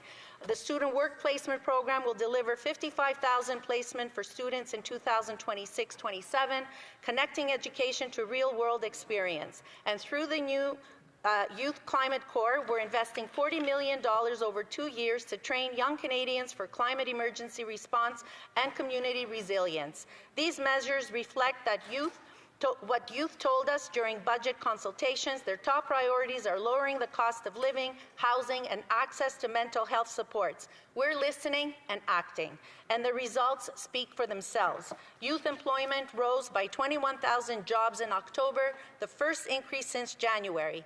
Youth unemployment dropped by almost 1%. Programs like Canada Summer Jobs deliver lasting impact. 88% of participants are employed within 2 years of completion. The Student Work Placement Program benefits employers too. 97% say it strengthens their business. And youth in the Employment and Skills Strategy see real gains. 76% are employed 1 year after programming, with earnings up by almost $9,500. Madam Speaker, these investments aren't just numbers, they're opportunities. They mean more young Canadians are building careers, contributing to their communities, and driving our economy forward. At the same time, we're tackling the skilled trade shortage head-on Budget 2025 invests $75 million over 3 years to expand union-based apprenticeship training and nearly $1 billion annually to make trades training more affordable and accessible. And because I had prepared my remarks before my honourable colleague's question this morning, which is a little bit different than the one that I thought he would come back to, I just want to reassure him that students who are currently enrolled and benefiting from the student grants help for non-universities or for universities or educational institutions that do not qualify, if they are already enrolled and they continue toward in that vein and continue their studies until they get their graduation, the program remains the same. So whether it's building homes, Madam Speaker, responding to climate challenges, or powering innovation, young Canadians will lead the way, and our government will be there, investing in their success and building one Canadian economy that works for everyone. The honourable member for Sherwood Park for Saskatchewan. Madam Speaker, my colleague spent a lot of time talking about the Canada Summer Jobs Program. As she knows, this is not a new program. It has, in fact, existed in this country since I was a very small child, which was a long time ago, Madam Speaker. What's new with this program is that the Liberals have established a very short duration for these jobs. The average is 8 weeks. So we've got effectively not summer jobs, but summer half jobs for many students, which is not what young people need and not what employers want, but they're shortening the duration in order to suggest that they've created more jobs than they would have if they were normal length summer jobs. But I do want to come back to the issue around training and the discriminatory measures introduced in this budget. The Parliamentary Secretary said this will not affect any current students. But what about future students, Madam Speaker? What about that high school student who says, you know, I would love to be a chiropractor. I would love to explore the field of acupuncture. I would love to work in a salon. But my family struggles financially, and I will no longer get students' grants in these programs. How is that fair? Honourable Parliamentary Secretary. Thank you, Madam Speaker. The member opposite says he cares about youth employment, but when it mattered, he and his party voted against a budget that delivers real opportunities for young Canadians. Budget 2025 invests $1.5 billion over 3 years in youth programs, creates 100,000 Canada Summer jobs, that's 24,000 more than last year, positions, funds 55,000 student work placements, and launches a youth Climate Corps to prepare youth for the jobs of tomorrow. And these investments are working, Madam Speaker. Youth employment rose by $21,000 in October, the first increase since January, and youth unemployment dropped by almost 1%. Programs like Canada Summer Jobs, even though he thinks they're not important, see 88% of participants employed within 2 years, and the Student Work Placement Program benefits 97% of the employers. We're building opportunities for youth. The member opposite continues to vote against them. We will always be there for the youth, Madam Speaker. The motion to adjourn the House is now deemed to have been adopted. Accordingly, this House stands adjourned until tomorrow at 10 a.m. pursuant to Standing Order 24-1.